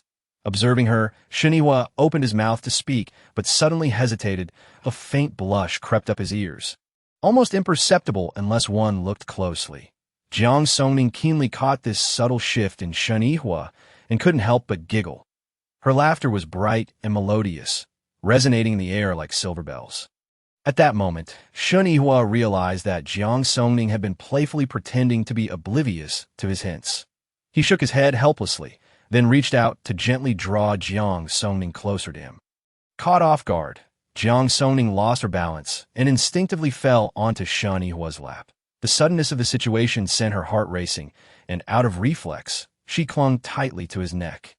Fearing she might tumble down to in that instant, Shen Yihua's deep, magnetic voice drifted in her ear. Ning Ning, you've been naughty. The words swept over Jiang Songning like a gentle spring breeze across a lake, stirring her heartstrings. Suddenly, her cheeks felt as if they were ablaze, the warmth spreading rapidly to her ears. In a moment of impulsive heat, Jiang Songning leaned in and kissed Shen Yihua's soft lips. Shen Yihua's eyes widened in surprise, not having expected Jiang Songning to take the initiative. He paused for just a moment before passionately returning the kiss to those lips he had longed for night and day. Jiang Songning could clearly sense that Shen Yihua's kissing skills had improved significantly. Indeed, such matters seemed to come naturally to men. The two individuals clung to each other until their lips were numb. And Jiang Songning felt utterly drained. She tightly wrapped her arms around Shen Yihua's neck, gasping for breath. Their breaths intertwined, creating an increasingly intimate atmosphere. Sitting upon Shen Yihua's lap, Jiang Songning could distinctly sense a change in one of his more sensitive areas. Her cheeks, already flushed, deepened in hue, and she struggled to rise, but Shen Yihua tightened his grip around her slender waist, commanding, Stay still. Allow me a moment to gather myself. His voice was low and husky, laced with restraint. Stammering, Jiang Songning managed to utter, The room has a bathroom. Shen Yihua smirked, observing her rosy complexion, and teased, Don't worry, I can endure. Jiang Songning's mind went blank. She was at a loss for words and buried her head in the crook of Shen Yihua's neck, too shy to meet his gaze. Her thoughts were a tangled mess. She felt as though she might burst. Shen Yihua's laughter grew louder, and upon realizing what she had just said, Jiang Songning wished she could sink into the ground. Hearing his laughter, she decided to abandon all pretense. She reached up and pinched Shen Yihua's face, insisting, No more laughing. Shen Yihua grasped her hand, which was playfully tormenting his face, suppressing his amusement. All right, I won't laugh anymore. Chapter 241. Journey to City F. After lingering together for a while longer, Shen Yihua finally exited the room. Once he left, Jiang Songning entered her space. She first checked on the condition of the ewe. Having recently learned about the signs preceding lambing, seeing that the ewe appeared healthy, her previously emaciated figure now sported a noticeably enlarged belly, Jiang Songning felt a wave of relief wash over her. The gestation period for sheep is just over 4 months, and with the ewe nearly 3 months along, it would soon give birth to lambs. She offered the ewe some fresh fruits and vegetables, then proceeded to gather the grains. The rice, wheat, corn, and other grains in the space had increased by several thousand pounds. She harvested another batch of ripe grapes and watermelons, planning to keep the previously purchased fruits for bartering at the base.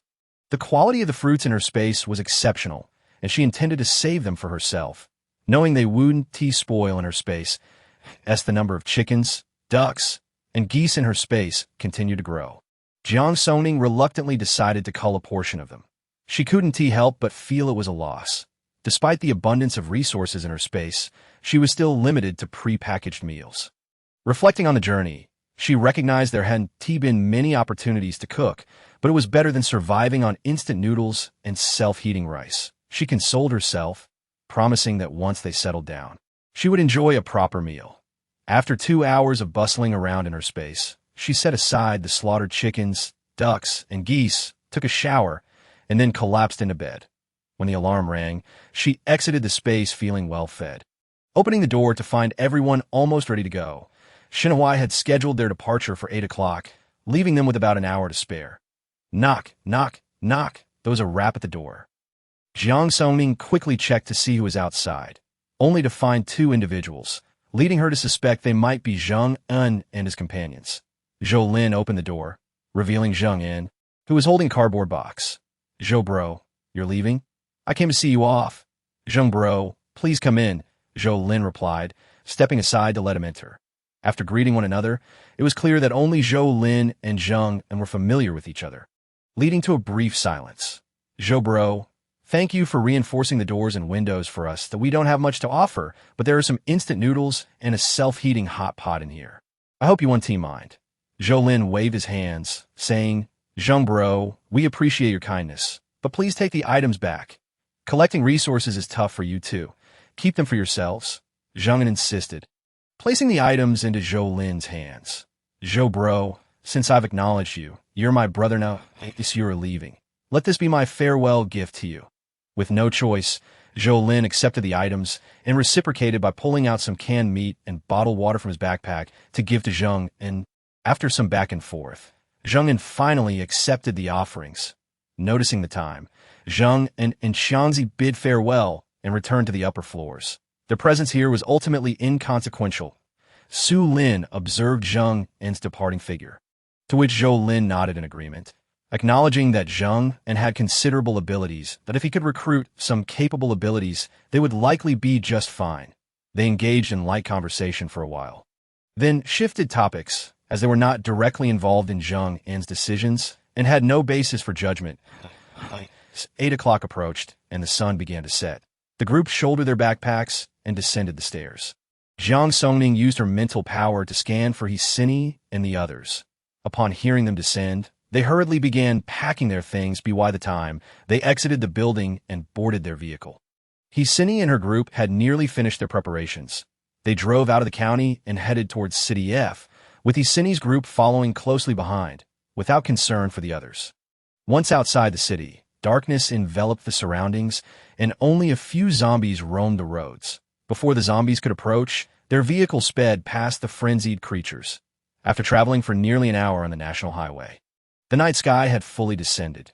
Jiang Songning detected a few mutated rats scurrying by the roadside. Brother Huai, there are several mutated rats outside. Shen Yihuai glanced out the window, but saw nothing. Are they following us? Jiang Songning probed her mental power again, reporting, no, but there are approximately 40 or so along this route. Shen Yihuai frowned, concerned about the possibility of a significant number of mutated rats escaping from City F. Are we still proceeding forward? Jiang Songning asked, worried about encountering more mutated rats. Let's first assess the situation. Turning back now would be too late. She glanced at Hsini's group behind them, then picked up the walkie-talkie to inform Fang Jingyuan and the others about the situation by the roadside. Everyone be cautious. There are mutated rats appearing along the roadside. After alerting them, Jiang Songning absorbed 2 more crystal cores and continued to extend her mental power. Suddenly, a gunshot rang out. Shen Yihuai immediately slammed on the brakes. Causing Jiang Songning to lurch forward due to inertia, he swiftly steadied her, asking, "Are you hurt?" Jiang Songning shook her head, her full attention focused on the gunfire. Could it be the military? Seeing she was unharmed, Shen Yihuai felt relieved, but cautioned, regardless of who they are, we need to be vigilant. They may have encountered mutated rats. They were only a dozen kilometers from City F, and the sound of gunfire at this moment was disconcerting. Sister Jiang, what should we do next? Su Lin inquired over the walkie-talkie. Just then, zombies began to surround their vehicle, And without time for discussion, Shen Yihui started the engine and continued driving forward as they pressed on. The sounds of abilities clashing echoed ahead, occasionally punctuated by gunfire. The zombies were drawn to the commotion, rushing towards the source. Shen Yihui accelerated, recognizing the distinctive gunfire of military weaponry. If there were military personnel involved, he could not simply ignore the situation. He explained this to Jiang Songning, who agreed they should proceed forward. After relaying the circumstances to the group behind them, everyone consented to move ahead. The followers, including Sheng Yu, remained close behind, but Jiang Songning was too preoccupied to engage with them. Once their vehicle approached the scene of the incident, Jiang Songning immediately began to investigate the situation ahead with her mental power. When she released her energy, she was taken aback. There were over 100 mutated rats, 3 living humans, and a dozen zombies surrounding them. The 3 individuals' vehicle was besieged by both mutated rats and zombies, and they likely wouldn't last much longer. Jiang Songning quickly relayed her findings to Shen Yihui. Brother Huai, there are over 100 mutated rats ahead, along with a dozen zombies. Only 3 humans remain. The situation is dire. Chapter 242. Encounter with mutated rats. Shen Yihui accelerated, swiftly bringing the vehicle near the site of the incident. Through binoculars, Jiang Songning observed the mutated rats and zombies relentlessly assaulting a vehicle. The air was thick with the stench of blood, and several mangled corpses lay on the ground, being torn apart by both mutated rats and zombies. Using the moonlight, she was able to discern the condition inside the vehicle. Upon witnessing the gruesome scene, Jiang Songning felt nausea rise within her. She set down the binoculars and patted her chest. The 3 survivors were definitely not military personnel. Realizing this, Shen Yihui slammed on the brakes. But they were too close to the scene, and the mutated rats were already charging towards them. There was no time to contemplate how those individuals had acquired firearms. He quickly assessed the current situation in his mind. Regardless of their origins, escaping was no longer an option. They needed to eliminate the mutated rats first. Jiang Songning barely had time to speak when a massive mutated rat leapt through the car window. Good. In less than 10 seconds, they heard the sound of the rat gnawing on something. Fortunately, Zhou Lin had reinforced the vehicle, so the mutated rats were unable to breach it for the time being. Shen Yihui seized the walkie-talkie. Song Hao, cover everyone. Zhou Lin, reinforce the vehicle. Su Lin, stay inside. The rest of you, get out and deal with the mutated rats. Understood. Acknowledged. Shen Yihui gazed at Jiang Songning, fully aware of her formidable strength. Yet he could not suppress his concern as he earnestly cautioned her to prioritize her safety. Jiang Songning nodded in acknowledgement, urging him to exercise caution as well. With a flick of her mental energy, she swiftly dispatched several mutated rats lurking near the car door. These mutated rats were of a lower tier, making them relatively easy to eliminate. However, their sheer numbers posed a daunting challenge, overwhelming any defenses. After neutralizing the few mutated rats at the entrance, the pair hastily exited the vehicle. Upon disembarking, they concentrated their abilities and launched an assault against the frenzied horde of mutated rats rushing towards them. Jiang Songning once more wielded her mental power, exterminating the rodents, and then summoned vines that danced through the air, with the tips swiftly piercing a mutated rat with pinpoint accuracy. Her speed was remarkable. Having dispatched one, she swiftly targeted another, completing the process in less than a second. Before long, the ground was strewn with the carcasses of mutated rats. Even more repulsive, the surviving rats, upon witnessing their fallen comrades, rushed forward in a frenzy to tear them apart. Seizing this moment, Jiang Songning eliminated several more. Meanwhile, behind them, Song Hao utilized his abilities to ensure Fang Jingyuan and his companions also disembarked safely. As Fang Jingyuan and his group stepped out of the vehicle, several mutated rats darted towards their position. With the rats now distracted, Jiang Songning felt a sense of relief wash over her. She took the opportunity to glance at Sheng Yu, who was at that moment eagerly observing her use of wood-based powers to combat the mutated rats. It was his first encounter with a wood ability that displayed offensive capabilities, and he couldn't help but wonder what it would be like to extract her core. Sensing a gaze upon her, Jiang Songning instinctively knew who it belonged to, concerned that Sheng Yu might seize this opportunity to intervene. She refrained from using her mental powers further. While she continued to dispatch mutated rats with her vines, she remained vigilant against Shang Yu and his group.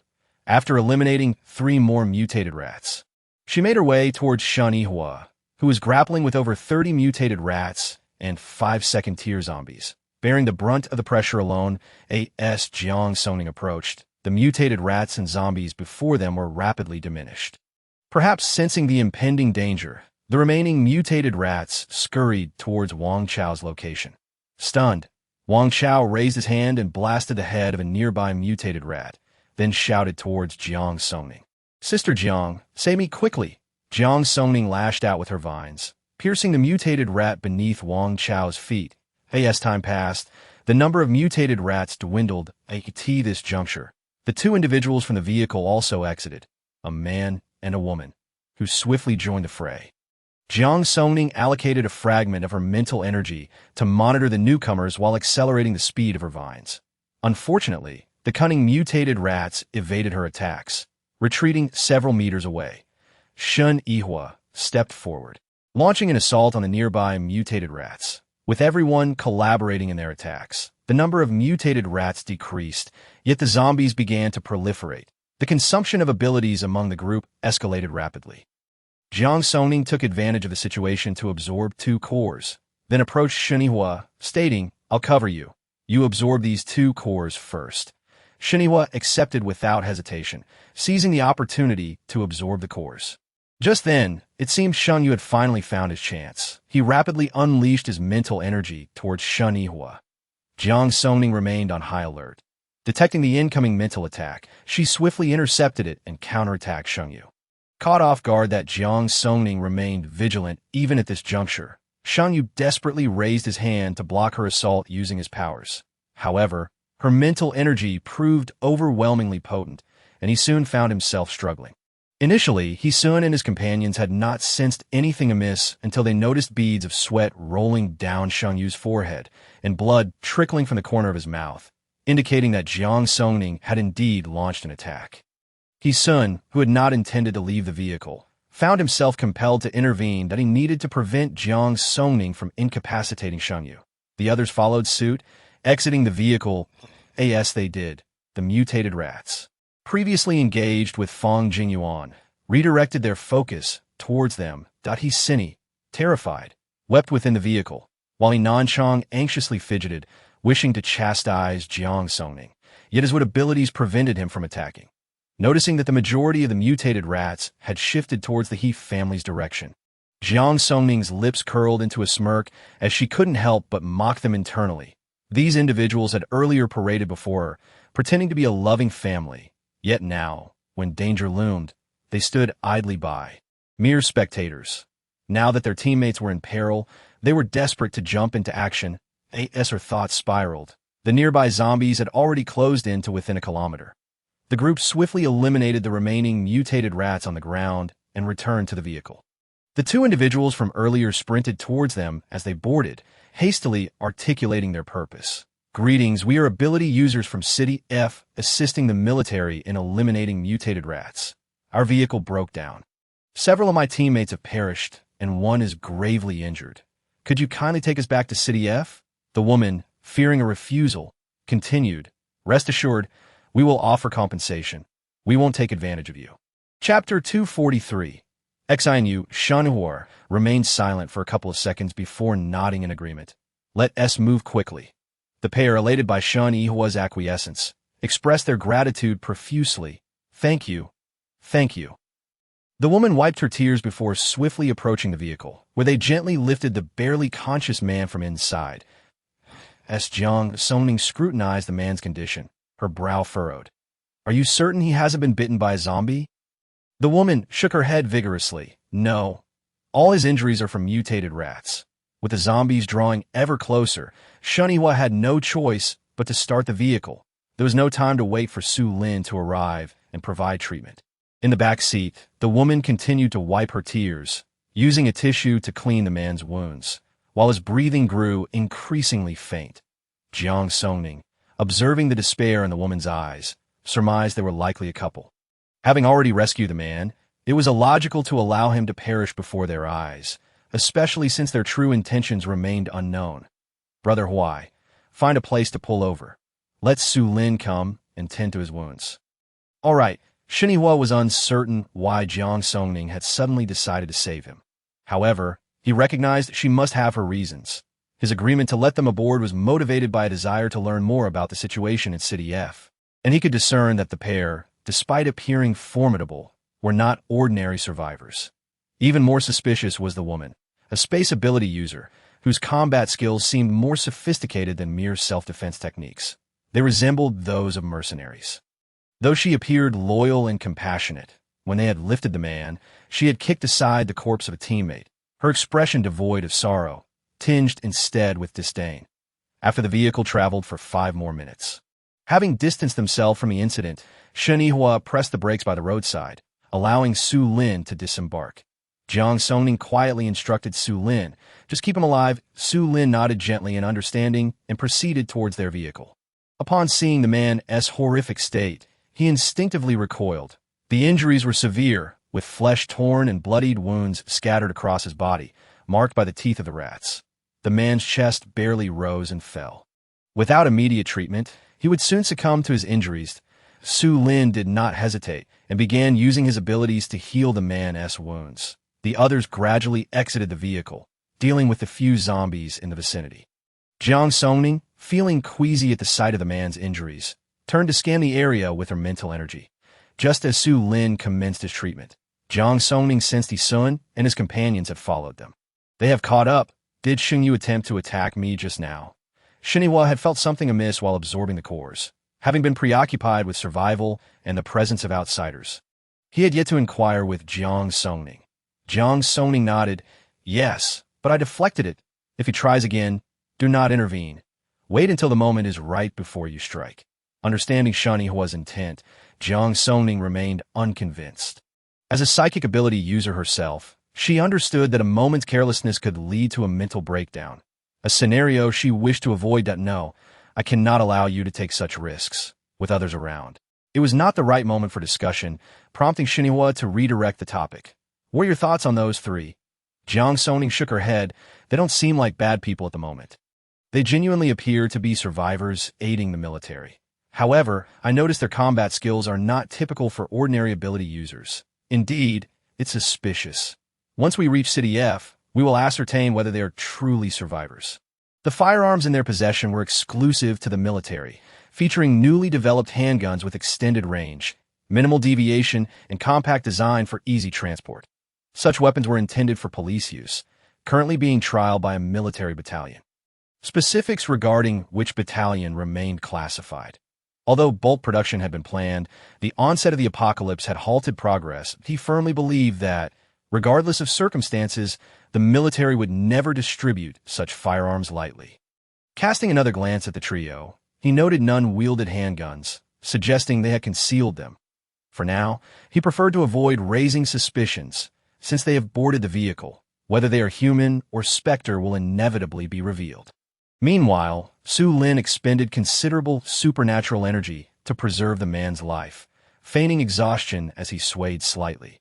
Releasing the man's hand, he wiped the sweat from his forehead and addressed the woman, stating, "His life is temporarily secured. Any further treatment can wait until we reach City F." Upon seeing Su Lin's demeanor, the woman harbored no suspicions and expressed her profound gratitude. "Sister Jiang, it's all set." Jiang Songning observed Su Lin's unsteady return to the vehicle, her lips twitching slightly as she realized he was indeed quite the actor. The group re-entered the vehicle, preparing to set off. Jiang Songning, seemingly casually, inquired the woman, "Miss, since you were assisting the military in eradicating the mutated rats, why have we not seen any military personnel during your peril? Have many mutated rats escaped?" The woman, now at ease knowing the man was saved, did not question Jiang Songning's inquiry. "Little sister, my name is Xinyu, and this injured gentleman is my boyfriend, Yang Bo. This is my teammate, Zhang Cheng. You may simply call me by my name." Jiang Songning turned to greet the two. "Hello, Xinyu, Zhang Cheng. I am Jiang Songning. And this is my boyfriend, Shinihua. Feel free to call me by my name as well." "All right, Songning, Ihua, I have yet to thank you for saving us. Once we return to our temporary residence, I shall treat you to a feast." Xianyu smiled and greeted Jiang Songning, her gaze subtly lingering on Shun Yihua, hidden under the veil of night. Jiang Songning, sensitive to such matters due to her supernatural abilities, pretended not to notice Xianyu's scrutiny. No need for such formality. It was merely a small effort on our part. Besides, you are in the midst of combating the mutated rats, and we cannot turn a blind eye to your plight. Xianyu sighed, her expression sorrowful as she gazed out at the zombies. We do not know precisely how many mutated rats have emerged in City F. We are merely survivors from there. Unable to bear the thought of City F succumbing entirely, we volunteered to join the cleanup team. Yet, each time we return to our temporary residence, we lose a portion of our supernatural users. City F has sustained severe damage. We are primarily boxing coaches with decent abilities and hope to contribute our humble efforts. Chapter 244. Malicious intent. Jiang Songning was not naive. She recognized Xianyu's deliberate explanation, but chose not to expose it. For revealing the truth would spoil the fun. She was now quite curious about Xianyu's ulterior motives. That I see. I had no idea you were a boxing coach. That explains your prowess. Jiang Songning turned to Xianyu, gazing at her with admiration. Xianyu, taken aback, waved her hands in denial. I am the weakest among our team. Please do not flatter me, or I might get conceited. Besides, you are impressive as well. It is my first encounter with someone possessing offensive wood-based abilities. Jiang Songning, feeling slightly embarrassed, touched her nose and chuckled. I just happen to be lucky. The two engaged in light banter, during which Jiang Songning learned that their team comprised over 30 members. Some were students from the boxing gym, while others were instructors. During the apocalypse, they had been in a team-building exercise, allowing them to unite as a group. Jiang Songning felt a rush of astonishment. Such a sizable number, all of whom were supernatural users, suggested they were quite formidable. From Xianyu, she gathered that a swarm of mutated rats had appeared in City F a month prior, leading to many survivors being devoured. Their team had survived largely due to their strength, awaiting rescue from the military. Although most of the mutated rats had been dealt with by the military, some had escaped, and they could only venture out to eliminate the remaining threats for the sake of other survivors. Unfortunately, they had encountered an overwhelming number of mutated rats, resulting in the sacrifice of 5 teammates. As she recounted this, Xianyu sorrowfully wiped away non-existent tears at the corner of her eyes. Jiang Songning smirked slightly. Despite Xianyu's verbal expressions of sorrow, she had kicked a teammate's corpse upon leaving, and notably, she had not mentioned how the military had dealt with the mutated rats. Xianyu had focused solely on boasting about her team's prowess while omitting the specific circumstances of City F. Jiang Songning, stirred by Xianyu's tale, spoke with righteous fervor. Xiaoyu, where are the military personnel currently stationed? We are approaching City F. Would it trouble you to guide us there? We wish to contribute our efforts and join the cleanup team. Xianyu smirked slightly, realizing that Jiang Songning, though appearing clever, was merely a naive young woman. However, she understood, for at only 20 years old, Jiang Songning was still a college student, easily swayed. Casting a hesitant glance at Jiang Songning, she replied, I could, but Songning, the task of eradicating mutated rats is quite perilous. Will your boyfriend and teammates consent to your involvement? Shinihua, focused on driving, coolly interjected, I heed my girlfriend's wishes. Jiang Songning immediately beamed, turning to Xianyu with a hint of pride. Xiaoyu, you need not worry. My boyfriend listens to me, and he is the leader of the team. Whatever he says, they dare not refute. Xianyu recalled how formidable they had appeared while dispatching the mutated rats and concluded that her team had likely given them no reason to doubt her. Very well. Once we arrive in City F, I will take you there. Thank you, Xiaoyu. The vehicle drew ever closer to City F, with the occasional mutated rat appearing, though they were scattered and posed no significant threat. As they neared the urban area, the number of zombies diminished, likely due to military intervention. Upon reaching City F, Xianyu began directing Shun Yihua, leading them eastward into the city. They traversed narrow paths, and Jiang Songning realized Xianyu was deliberately taking them on a longer route. Xiaoyu, why are these roads so secluded? This route is shorter, and it has sustained less damage, which is why I chose it. The main road is rather treacherous. Ah, I see. Xiaoyu, it is fortunate to have you guiding us. Otherwise, we might have wandered aimlessly within the city after navigating the narrow alleys for nearly half an hour. The path ahead widened, and Xinu guided them to the street office. Songning, we have arrived. Jiang Songning rolled down the window to examine the street office. IT stood 3 stories tall, appearing somewhat antiquated from the outside. Yet a closer inspection revealed signs of fortification by supernatural users. The location offered an excellent vantage point. Behind it lay old residential buildings, in front was an open area, and to the right was a main road leading to more aged structures. If they ascended to the top floor, they could oversee the surrounding situation. She quickly unleashed her mental energy to scan the street office, detecting a total of 64 individuals positioned strategically, with pairs stationed at each corner of the building. If she was not mistaken, they were stationed near the windows, with 3 guards at the entrance. Their demeanor suggested they were not guarding against external threats, but rather preventing those inside from escaping. Indeed, such a feeling lingered in Jiang Songning's mind. Xinu had mentioned their team consisted of only over 30 members, yet there were 64 individuals within the street office. Moreover, the remaining 20-some individuals were all in a single room, and they had not uttered a word. Jiang Songning remained oblivious to the situation inside. Pretending to be anxious, she asked, Xiaoyu, this isn't the temporary residence of the military, is it? Shenhua also adopted a defensive posture. Xinu sighed. This is our team's temporary base. I must first rendezvous with my teammates to report the day's events and ensure my boyfriend is settled. Once all the teammates return, we will head to the military's temporary residence together. Songning, if you do not trust me, you may wait in the car for a moment. I can take you there first. Xinu's expression was filled with sorrow. Jiang Songning, seeing Xinu's distress, quickly apologized. Xiaoyu, I am sorry. I have overthought things that we merely encountered some ill-intentioned individuals, which made us a bit anxious. Please do not take offense. Xinu waved her hand dismissively. It is all right. Being cautious is wise. As we have indeed encountered numerous unsavory characters, to demonstrate her trust in Xinu, Jiang Songning eagerly exited the vehicle. After Shenhua followed suit, he quietly warned Jiang Songning, Songning, let us refrain from entering. We should wait for them here. Jiang Songning waved her hand nonchalantly. Brother Huai, Xiaoyu is a good person, and they are assisting in the eradication of the mutated rats. I trust her. Chapter 245, The Vulture. Dan Kuei, but before Shenhua could finish his sentence, Jiang Songning interrupted, Brother Huai, please do not say anything further. We must not dampen the spirits of good people. Seeing Jiang Songning's obstinacy, Shenhua could only sigh. Very well, as long as you are happy. Afterward, he cast a cold glance at Xinu and Zhang Cheng. Both Xinu and Zhang Cheng felt a twinge of apprehension at Shenhua's demeanor. But reflecting on his lightning-based abilities, they made efforts to conceal their unease. Xinu quickly regained her composure, glaring at Shenhua with a frosty demeanor as she spoke.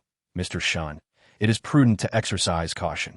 Since you harbor doubts about us, there is no longer a necessity for us to accompany you to the military. In light of your assistance in our time of need, I shall provide you with a map shortly.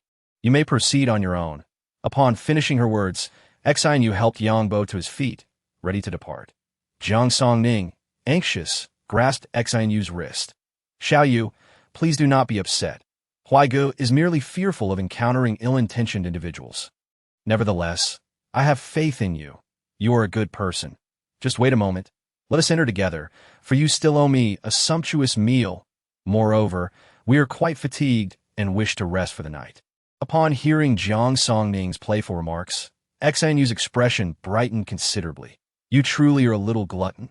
Very well, let us go inside together. By the way, what is the situation with those people behind us? Xinu cast a glance at his son's vehicle. Jiang Songning lowered her head, sorrowful. They're my father and brothers. I had a disagreement with them, and I do not wish to leave with them. Hence they have been following me.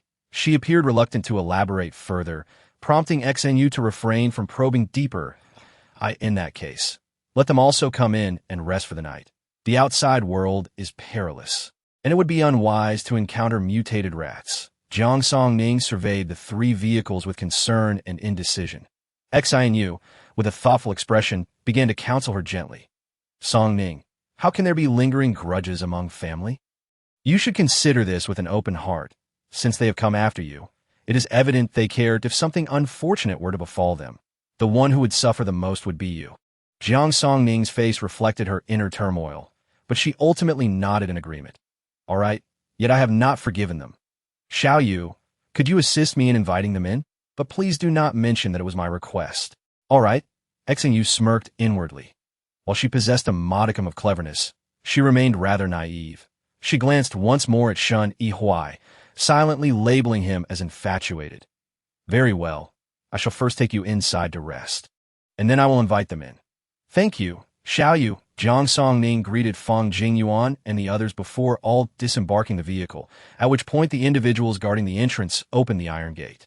A seemingly gentle man stepped forward to welcome them. Xiao Yu, why are there only the three of you?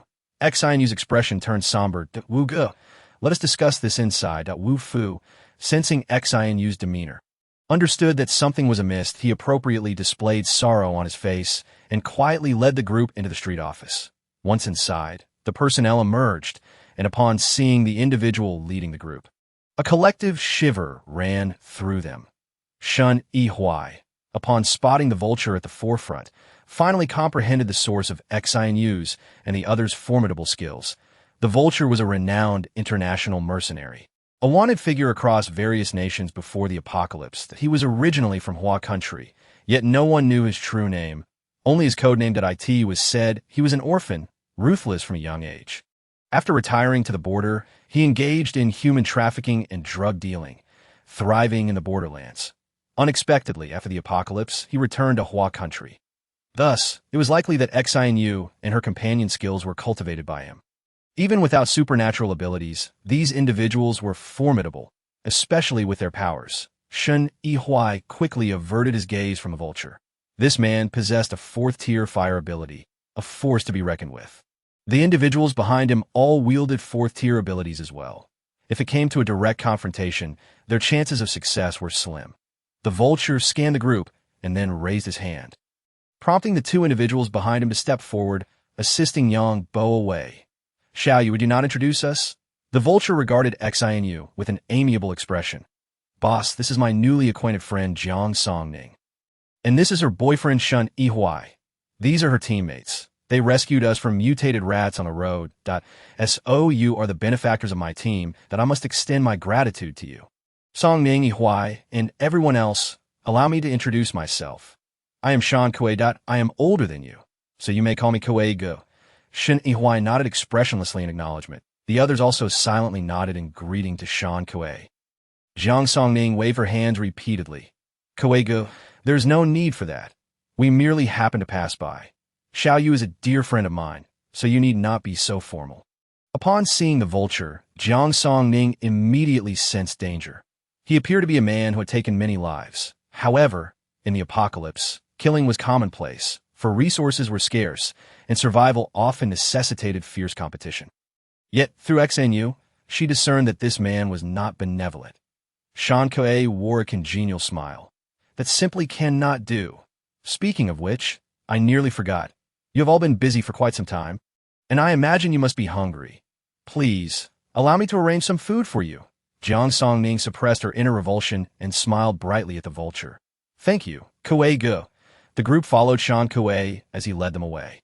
Xing Yu cast a reassuring glance at Jiang Songning before moving toward the exit, presumably to invite He Sun and the others in. Shan Kuei guided the group toward the street office, and they encountered no one along the way. Jiang Songning extended her mental energy to probe the locations of everyone present. Once she had gathered sufficient information, she withdrew her mental energy. Upon reaching the office, Jiang Songning surveyed the room's layout. It was impeccably tidy, with a round table capable of seating 20 in the center, accompanied by a sofa and coffee table nearby. Shan Kuei directed them to sit. Please wait a moment. The food will be ready shortly. Thank you, Kuei Ge. Shan Kuei engaged Jiang Songning in further conversation, inquiring about interesting events encountered on their journey. While subtly probing into their abilities, Jiang Songning feigned ignorance, thoroughly selling out her teammates.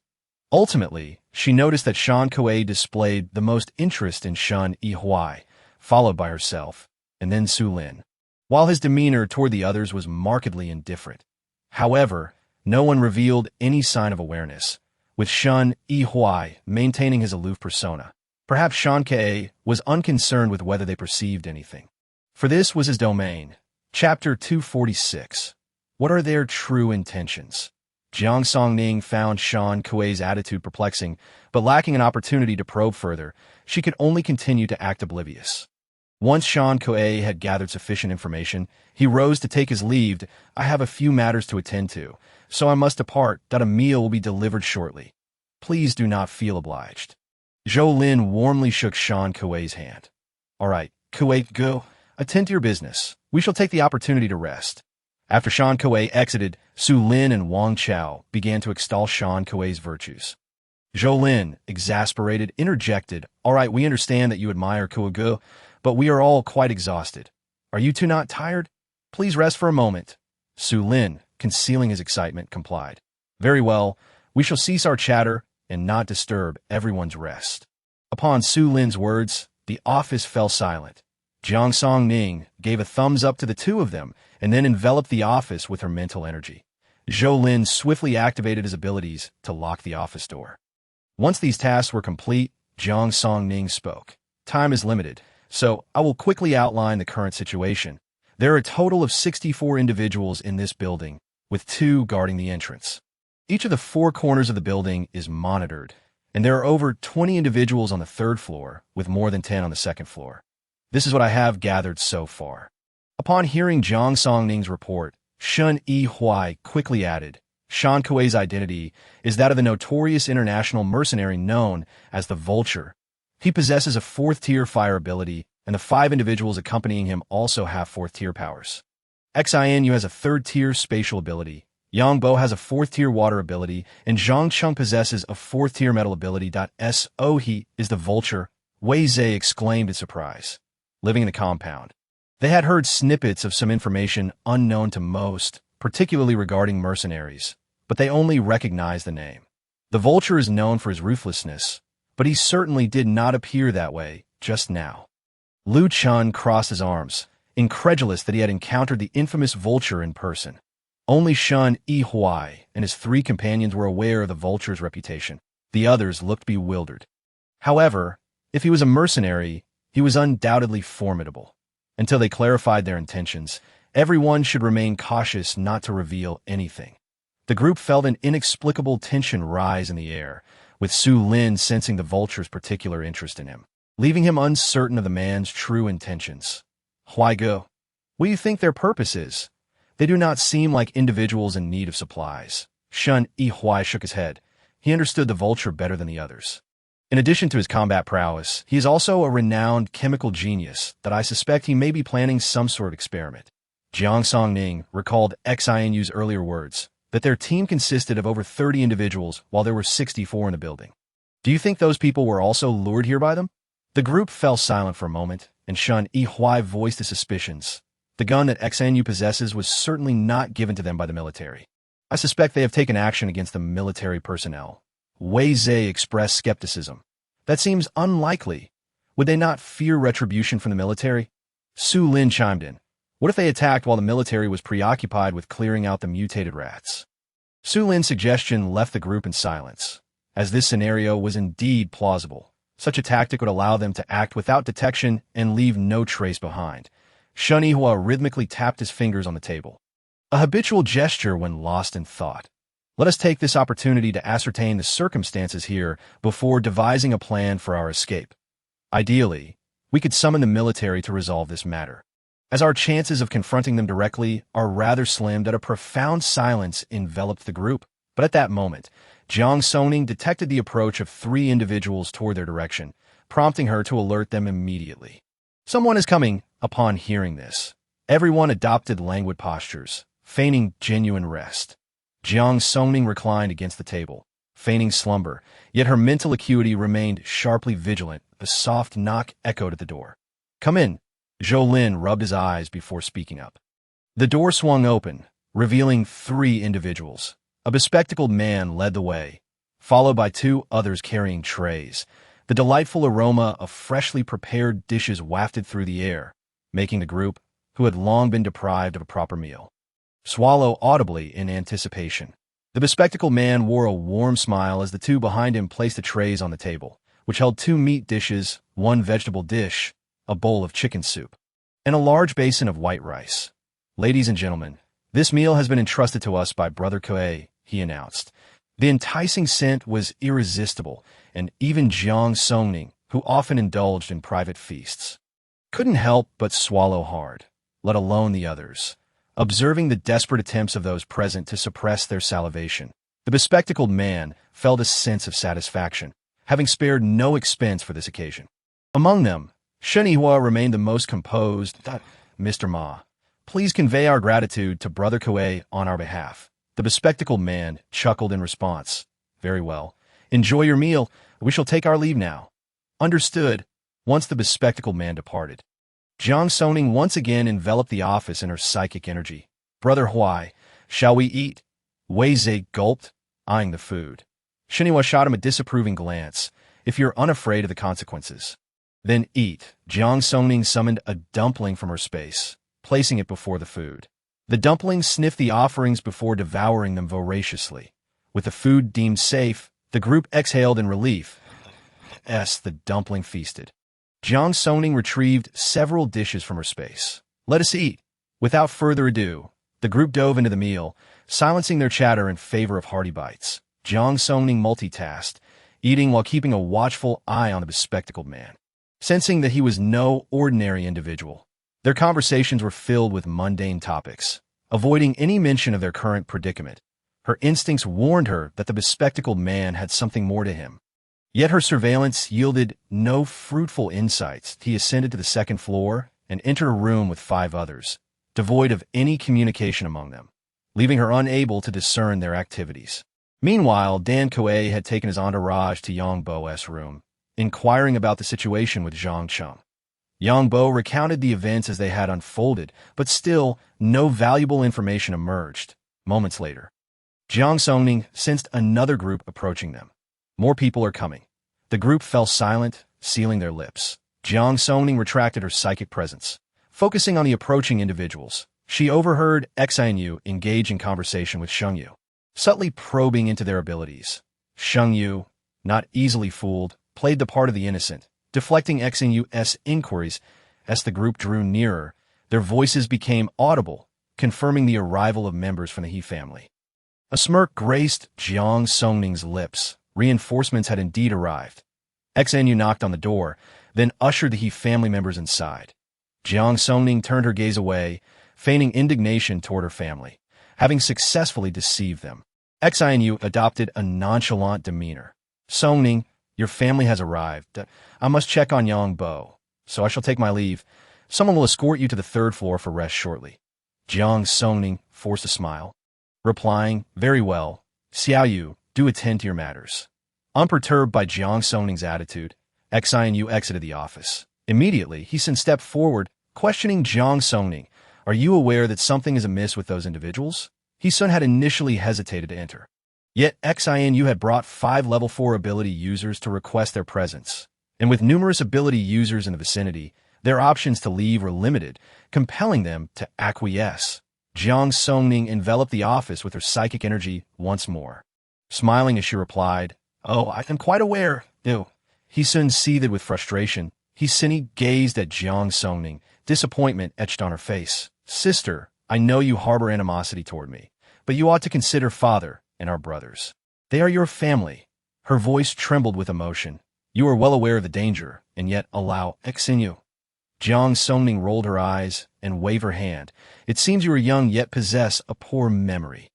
This time, she refrained from retaliating against He Sun, knowing that a challenging confrontation might lie ahead.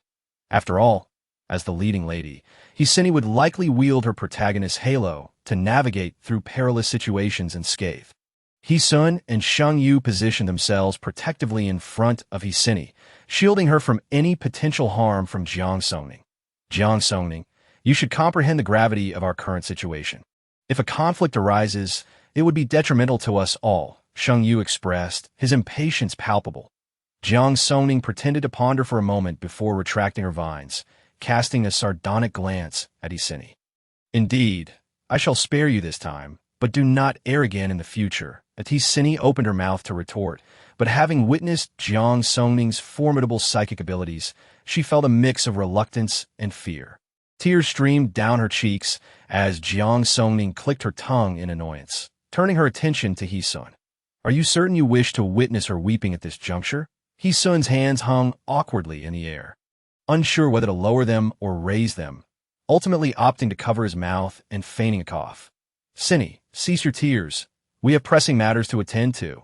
Sini, wide-eyed in disbelief, stared at He-sun, astonished that he would disregard her tears at Jiang Songning's behest. Her sobs intensified. Observing her distress, the others hurried to console her, and seeing their concern only fueled Sini's sense of triumph. She tilted her head, casting a sly glance at Jiang Songning from a hidden corner, as if to say that with just a little manipulation, everyone would revolve around her. When her gaze landed on Shenihua, her admiration turned to envy. Realizing that such an exceptional man was not hers to claim, but a sudden spark of inspiration struck her as she recalled her tactics to win over Shengyu. A perfect plan began to take shape in her mind, and her smile returned, now aimed squarely at Shenihua. Jiang Jia, why do I get the feeling she just spoke in riddles? Wang Chao whispered curiously. Jiang Songning nodded, unbothered by the possibility of others overhearing her. Indeed, she was speaking in riddles. Such individuals are commonly referred to as green tea. Learned something new today. I must record what she just said. Once order is restored, I shall publish a book on how to identify green tea. Observing Wang Chao diligently taking notes, others couldn't help but chuckle quietly.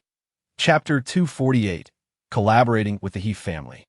Sini fixed a fierce gaze on Wang Chao, astonished when he suddenly turned his head, locking eyes with her. Wow, Sister Jiang, her eyes are truly terrifying. Sini was unable to conceal her expression, and her face momentarily revealed a rather sinister demeanor. However, once she regained her composure, she swiftly adopted a pitiful look, her face full of grievance. Wei Zhe exaggeratedly exclaimed, Sister Jiang, she is remarkable. She can actually change her expression. She must be from Sichuan. Laughter erupted once more, but Sini seethed internally, filled with resentment towards Wang Chao and Wei Zhe. But she could not afford to break character. Instead, she cast a pleading glance towards He-sun and the others. Upon witnessing their bullying of Sini, He-sun angrily shouted at Jiang Songning. Jiang Songning, enough is enough. Hey, are you blind? Isn't it her who has been repulsing my sister Jiang? Wang Chao rose abruptly from his seat. Shenihua shot a cold glare at He-sun. Mr. He, if you cannot manage your sister, I would not mind assisting you. He-sun frowned. He did not wish to clash with Shenihua, yet backing down would result in a loss of face, leaving him in a precarious situation. Just then, he Nanchang discerned He-sun's embarrassment and timely stepped in to mediate. Everyone, let us refrain from further comments and first discuss how to leave this place. Understanding that his father was trying to extricate him from the predicament, He-sun decided to yield and fell silent. Shenihua also averted his gaze and could see this moment. Zhou Lin stood up, recounting the information they had gathered. Upon learning that the Vultures team contained so many level 4 ability users, everyone gasped in astonishment. Jiang Songning, you are truly malevolent. When faced with danger, you drag us down with you. He-chin gritted his teeth. Jiang Songning showed no concern for He-chin's attitude. She merely scratched her fingertips. Are you just now realizing my malevolence? Since you all insist you are my family, we must certainly share in the trials together. He-chan was instantly rendered speechless, but Sini spoke softly. Sister Xiaoning, could you devise a way to relay information to us, and then we can find a way to rescue you? If you do this, Sini's hesitance only fueled the He family's discontent towards Jiang Songning. Jiang Songning cast a derisive glance at Sini. I will pass along your messages, and then you can immediately flee without a moment's delay. Sini quickly retorted, her tone betraying her suppressed disappointment. Xiaoning, your misunderstanding of us runs too deep. How could we do such a thing? We have always regarded you as family. Miss He, if my memory serves me right, Songning is the biological daughter of the He family. She is indeed their family member, while you are merely the interloper. Sini once again felt the sting of Shun Yihua's sharp tongue, inwardly cursing his ingratitude. However, she maintained her composure, as if just realizing her previous faux pas. Xiaoning, I apologize. I spoke incorrectly. You and father and the brothers are indeed family. It was my clumsiness. Can you forgive me? Jiang Songning outright ignored Hee-Sin, turning her attention to Hee-Sun. What are your plans? Hee-Sun was still distressed over Hee-Sin being bullied by Shen Yihua, but as soon as Jiang Songning spoke, he snapped back to reality, pointing towards the window. There are guards everywhere. Only this window is unguarded that we can find a way to dismantle the security net and escape from here. Zhou Lin shook his head. This security net has been reinforced by a level 4 metal ability user that if we attempt to open it, it will undoubtedly create noise, and with so many of us, it would be difficult to avoid alerting them. Moreover, outside the security net is the courtyard wall. Unless they are blind, we will certainly be discovered at that moment. Shen Yu approached the window and assessed the situation, confirming Zhou Lin's observations. The courtyard wall was easily dealt with. As long as Chun Ku delivered a single punch, it would suffice. However, their vehicle was located at the front entrance. Should those individuals hear commotion, they would have no chance of escaping. What plans do you have? Zhou Lin asked. We suspect that the 20 or so individuals on the third floor are also ability users being held captive here. We should first check the situation on the third floor. What if those are their people? Then we will have to find a way to deal with the individuals on the third floor first. Shen Yu remained non-committal. If a confrontation ensued, others would undoubtedly take notice.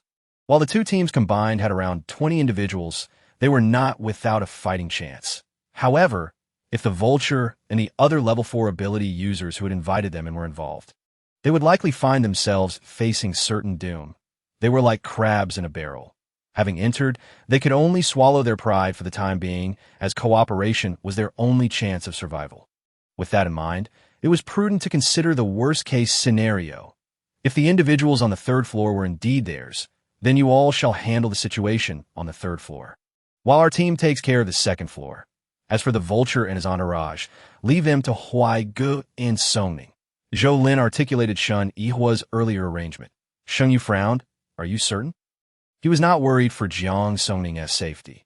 However, if they failed, they too could fall into the hands of those individuals. After narrowly escaping the S-City base, he had no desire to lose his life so easily. So, is there anyone among you capable of dealing with the Vulture? Zhou Lin was not underestimating them. Their team consisted entirely of level 3 ability users, none of whom were particularly formidable. Shen Yu recognized Zhou Lin's sarcasm. Yet in a situation like this, one must bow their head. He struggled to suppress his anger. Since you all are so confident, I eagerly await your resolution of the Vulture. The office fell silent once more, each person lost in their own thoughts. Only Hee-Sin was bubbling with excitement. Her opportunity had arrived. When Shen Yihua encountered the Vulture, she would find a way to shield him from harm. If conditions permitted, she might even seize the chance to eliminate Jiang Songning, truly killing two birds with one stone. With this thought, a smile of delight crept on her lips, which she could not conceal. Jiang Songning cast a knowing glance at Hee-Sin, aware of her ulterior motives. As time ticked by, silence enveloped the room.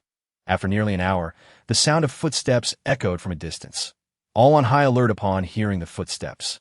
The door swung open, revealing 3 individuals entering, men who followed closely behind the Vulture. Gentlemen, the time has come. Brother Kae has instructed me to escort you to the 3rd floor for some rest.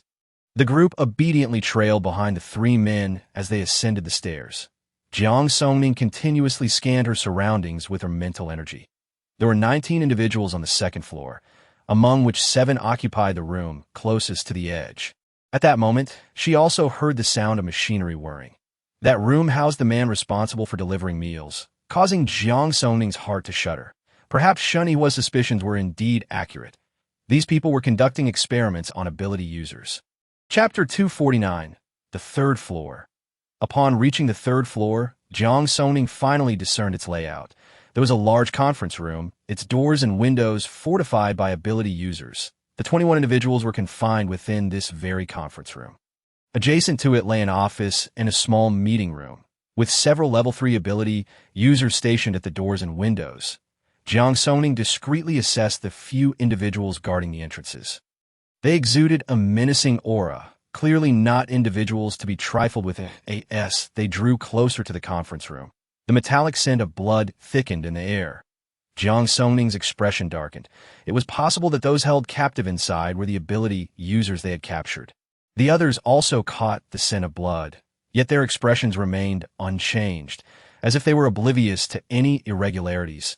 The individual leading the group showed no concern for whether they had noticed anything amiss. Once inside, escape would be impossible. The guards at the doors and windows wore sinister smiles, and one bald man brazenly cast a lewd glance at Jiang Songning. Upon her noticing him, he even licked his lips with his tongue.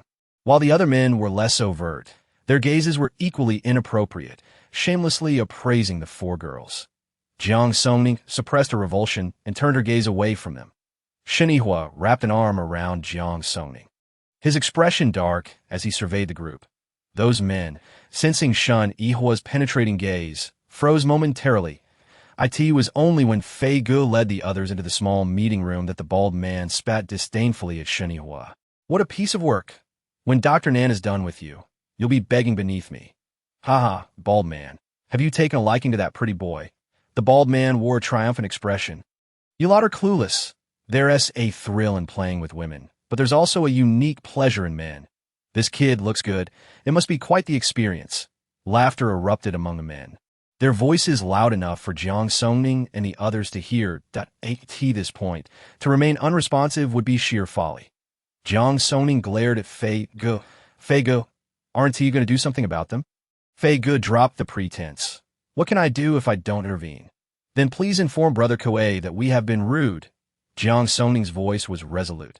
Fei Ge looked at her and burst into laughter, only calming down once he had his fill. Little sister, have you forgotten the ancient Chinese saying? Jiang Songning was perplexed, pondering the ancient adage. Under the eaves, one must bow their head. Fij looked at the group with a mocking gaze. At that moment, discontent was etched on the faces of everyone present. Zhou Lin stepped forward, his expression seething with anger. Fij, we saved your comrade, and this is how you repay us. Fij's laughter grew even more derisive, as if he had just heard the most absurd joke. A debt of gratitude for saving lives? You truly are adorably foolish. Without hesitation, Jiang Songning unleashed her vines, while the others gathered their powers in their palms, appearing ready to strike at any moment. However, Fij remained unfazed, calmly stating, Ladies and gentlemen, if I were in your position, I would certainly choose to act with humility rather than impulsively, lest we end up harming ourselves as well. Lu Chun, growing anxious, interjected, What exactly do you intend to do? If it's resources you seek, we can simply hand everything over to you. There is no need for this elaborate charade to lure us here. Fij responded with a cold chuckle, walking toward the small conference room. Rest assured, you will soon discover our intentions. Please, do come in. Seeing that they could not extract any further information from Fij, the group reluctantly acquiesced, intimidated by his oppressive aura, and quietly entered the small conference room. Once Fij locked the door behind him, Jiang Songning seized the opportunity to absorb the energy from 2 crystal cores and then cloak the office with her powers. She spoke bluntly, We must investigate the large conference room to ascertain who those individuals are.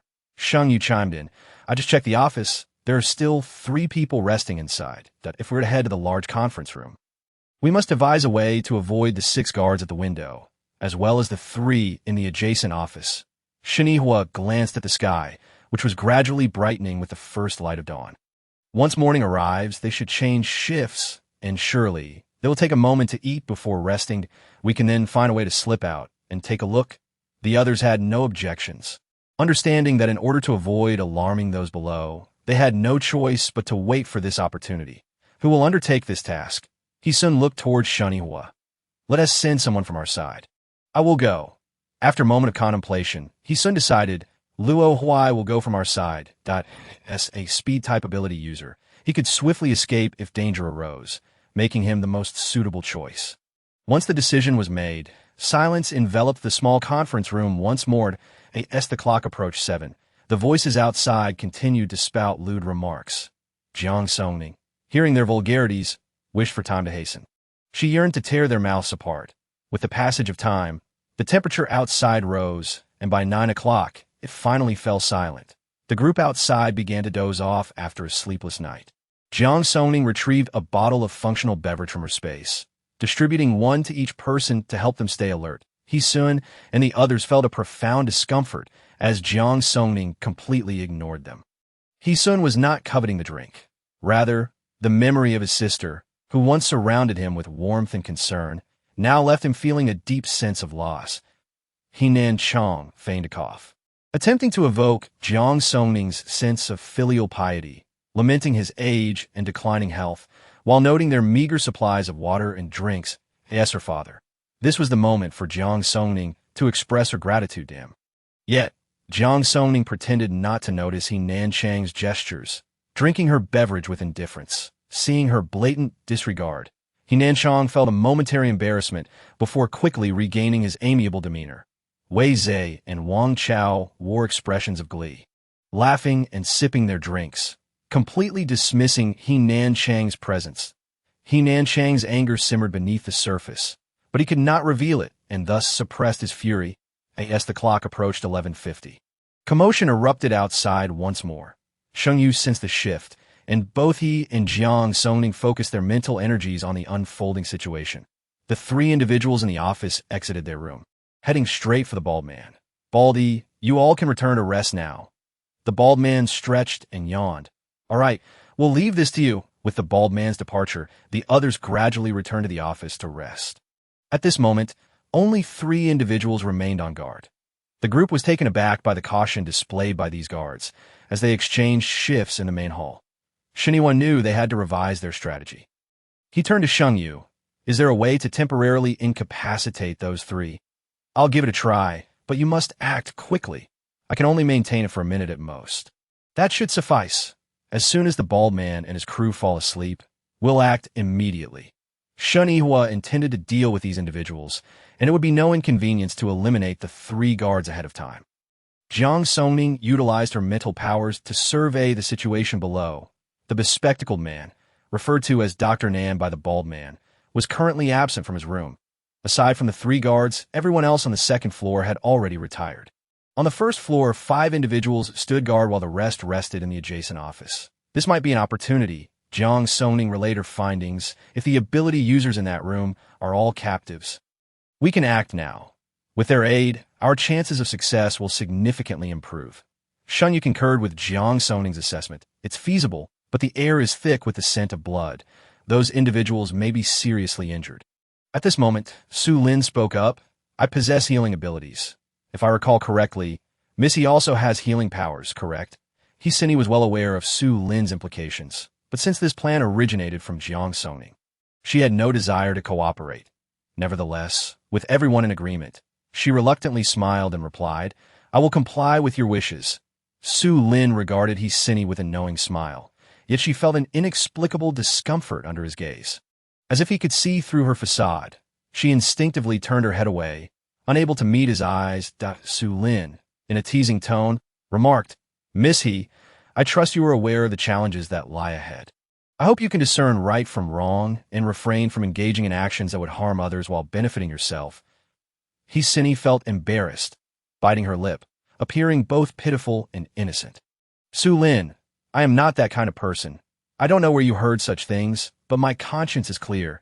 She subtly insinuated that Jiang Songning had spoken ill of her. Su Lin, however, was unmoved by her ploys, merely responding with a nonchalant "oh" before turning away to ignore her. His dismissive demeanor left her speechless, a lump forming in her throat, causing her great discomfort. He's eyes widened in disbelief. The tactics that had always worked on other men were utterly ineffective against those around Jiang Songning. Without a doubt, she knew that Jiang Songning was orchestrating the situation from the shadows. He-chun, wishing to defend her, found himself at a loss for words, ultimately resorting to casting a fierce glare at Jiang Songning. Jiang Songning admired Su Lin's stance. With someone like He, the more one argued, the more emboldened she became. Noticing that the bald man and his crew had yet to fall asleep, Jiang Songning retrieved some bread and water from her space, distributing it among the group. We have a tough battle ahead. Everyone should eat something. He's envy boiled over as she witnessed Jiang Songning's nonchalant use of her space abilities. This food should rightfully belong to her. Having been reborn, she considered herself the heroine of this world. She was determined to reclaim her space, harboring a deep-seated resentment towards Jiang Songning, who used it so shamelessly, sensing the malice directed her way. Jiang Songning could discern the source without needing to look. She chose to ignore Hsini's contemptuous attitude entirely. After they finished eating, Jiang Songning checked on the bald man and his companions once more. Noting that two of them had finally succumbed to sleep, as the clock struck 1 in the afternoon, the bald man and his crew gradually drifted off. Shen Yu remained vigilant, noting they are all asleep. Good. Prepare to act. Shen Yu nodded, channeling his powers to assault the minds of the 3 guards. They experienced excruciating headaches, yearning to call for help, yet no sound escaped their lips. Soon enough, all 3 collapsed into unconsciousness. Shen Yu withdrew his mental energy, proclaiming, "It's done." Zhou Lin swiftly opened the door, and Shenhua and Luo Huai bolted outside, swiftly dispatching the 3 guards with lethal precision. Luo Huai checked their breath, confirming their demise before nodding to Shenhua. Shenhua gestured to Zhou Lin, who hurried to the large conference room, using his powers to pry open the door lock. The door swung open. A pungent odor of blood assaulted their senses. Before them lay 22 individuals, bloodied and sprawled on the floor. Had it not been for the rise and fall of their chests, Shenhua might have assumed they were lifeless. At that moment, Su Lin and Hsini entered as well. Hsini, upon witnessing the gruesome scene, nearly wretched, Su Lin fixed her with a cold stare and softly urged, "Miss He, we should act quickly. Otherwise, if we are discovered, none of us will escape." Hsini understood that no one would come to her aid here and reluctantly stepped inside. Su Lin began treating the outermost individual, who slowly opened his eyes upon feeling Su Lin's presence. As he caught sight of Su Lin, he coughed with excitement. "What do you intend to do now?" Su Lin gently patted the man's chest. "Please, do not panic. We are also captives brought here by those individuals. Can you tell us who you are and how you ended up here?" The man initially harbored suspicions towards Su Lin, yet upon reflecting on their current predicament, he let out a self-deprecating laugh. Given their dismal state, what remnants of value could they possibly possess? "My name is Huang Jun, a member of the military. That a month prior, we received intelligence regarding an alarming surge of mutated rats in Area F, prompting our superiors to treat the matter with utmost seriousness, that we were dispatched here under orders to exterminate the aberrant rodents. But unforeseen complications arose along the way." As Huang Jun recounted this, his eyes brimmed with fury. "Ultimately, a portion of the mutated rats managed to escape, compelling us to remain to capture the fleeing creatures. Unexpectedly, we encountered Su Fei and his group, who eagerly joined us in our mission. Subsequently, they warmly invited us to stay the night, a proposition we initially declined, but fate intervened when we were ambushed by a group of assailants, leaving us all injured. Our healer perished in the process. And for the sake of my comrades, I was left with no choice but to acquiesce to their invitation. Once we arrived, Su Fei revealed his true nature. These fiends had been conducting experiments on the ability wielders. Several of my teammates were taken away by them and never returned. As Huang Jun spoke, his sorrow deepened and tears streamed down his face. "It was all my fault. Had I not fallen for Su Fei's lies, they would not have met such a fate." Shenhua displayed an expression of realization. "Are all 22 individuals here affiliated with the military?" Chapter 251. Core Transplant. Huang Jun shook his head, stating that not all were. Alongside him were 9 soldiers, while the rest were volunteers assisting us. They had all been lured here by various means, and due to their volunteer status, no one had raised suspicions. "Do you have any knowledge of the experiments they are conducting?" Shenhua continued to inquire. "I am unaware, but I inadvertently overheard the bald man discussing something about core transplantation. The specifics elude me. After we arrived, we sustained severe injuries, and all the healers were taken away, leaving us to endure in this place." Upon hearing the term core transplantation, Shenhua quickly considered a possibility, yet it seemed implausible. Human cores disintegrate into dust upon death. How could one possibly extract them? Noticing that Huang Jun's wounds had nearly healed, Su Lin seized the opportunity to absorb several cores and began treating the next individual. With Zhou Lin watching closely, Hsini dared not act out, instead dutifully tending to everyone's injuries. This cannot be true. Su Lin could not contain himself. Ahem.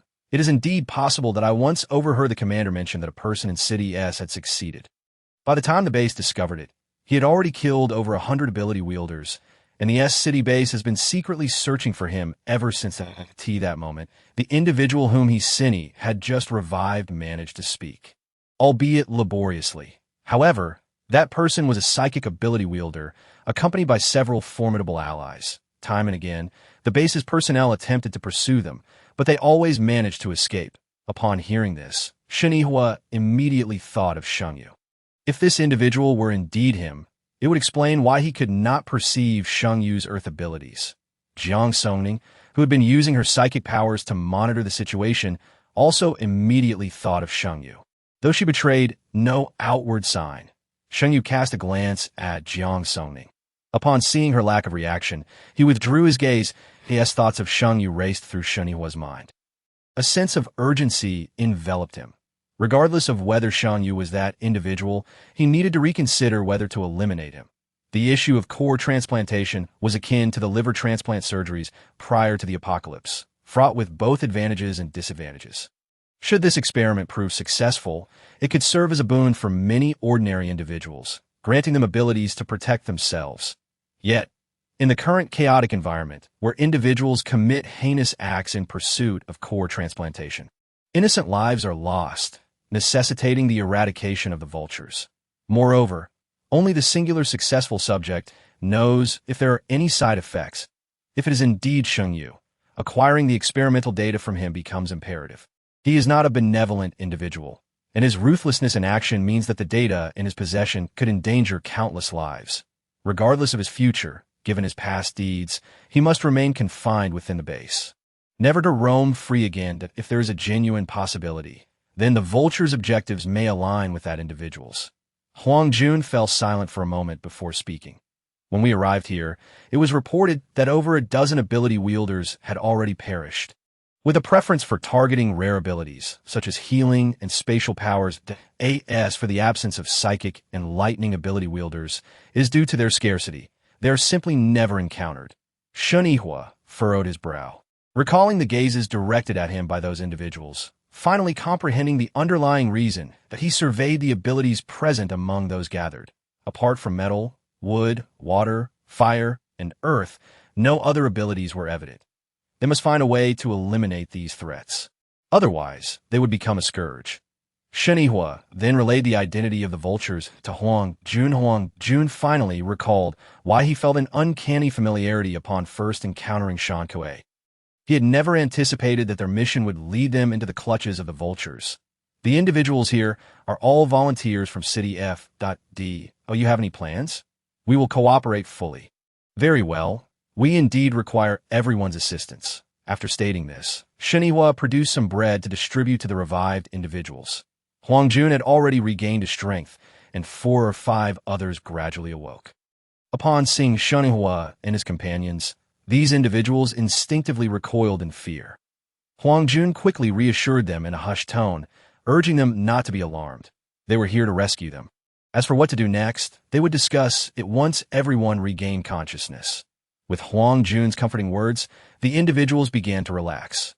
After approximately half an hour, all had awakened, and Jiang Songning and her companions cautiously entered the main conference room. Jiang Songning offered some compressed biscuits and water to everyone, and the 22 individuals nearly wept at the sight of food and drink. Since their arrival, provisions had only been delivered every 2 days, just enough to sustain their vital signs. Once everyone had eaten, Shenhua spoke up, explaining that the individuals downstairs wielded considerable power, necessitating their cooperation. Only through united effort could they hope to escape. Thus, he implored everyone to align with their actions. After having eaten and replenished their energy, the individuals expressed their commitment to assist. Rest assured, Mr. Shun, I will cooperate to the fullest. Indeed, so will I. Others echoed their sentiments, pledging their support at that moment. No one harbored ulterior motives. Remaining here would lead only to death, and perhaps a desperate struggle would yield an escape. Observing the willingness among the group, Shenhua continued. Good. Let me outline the situation within this building.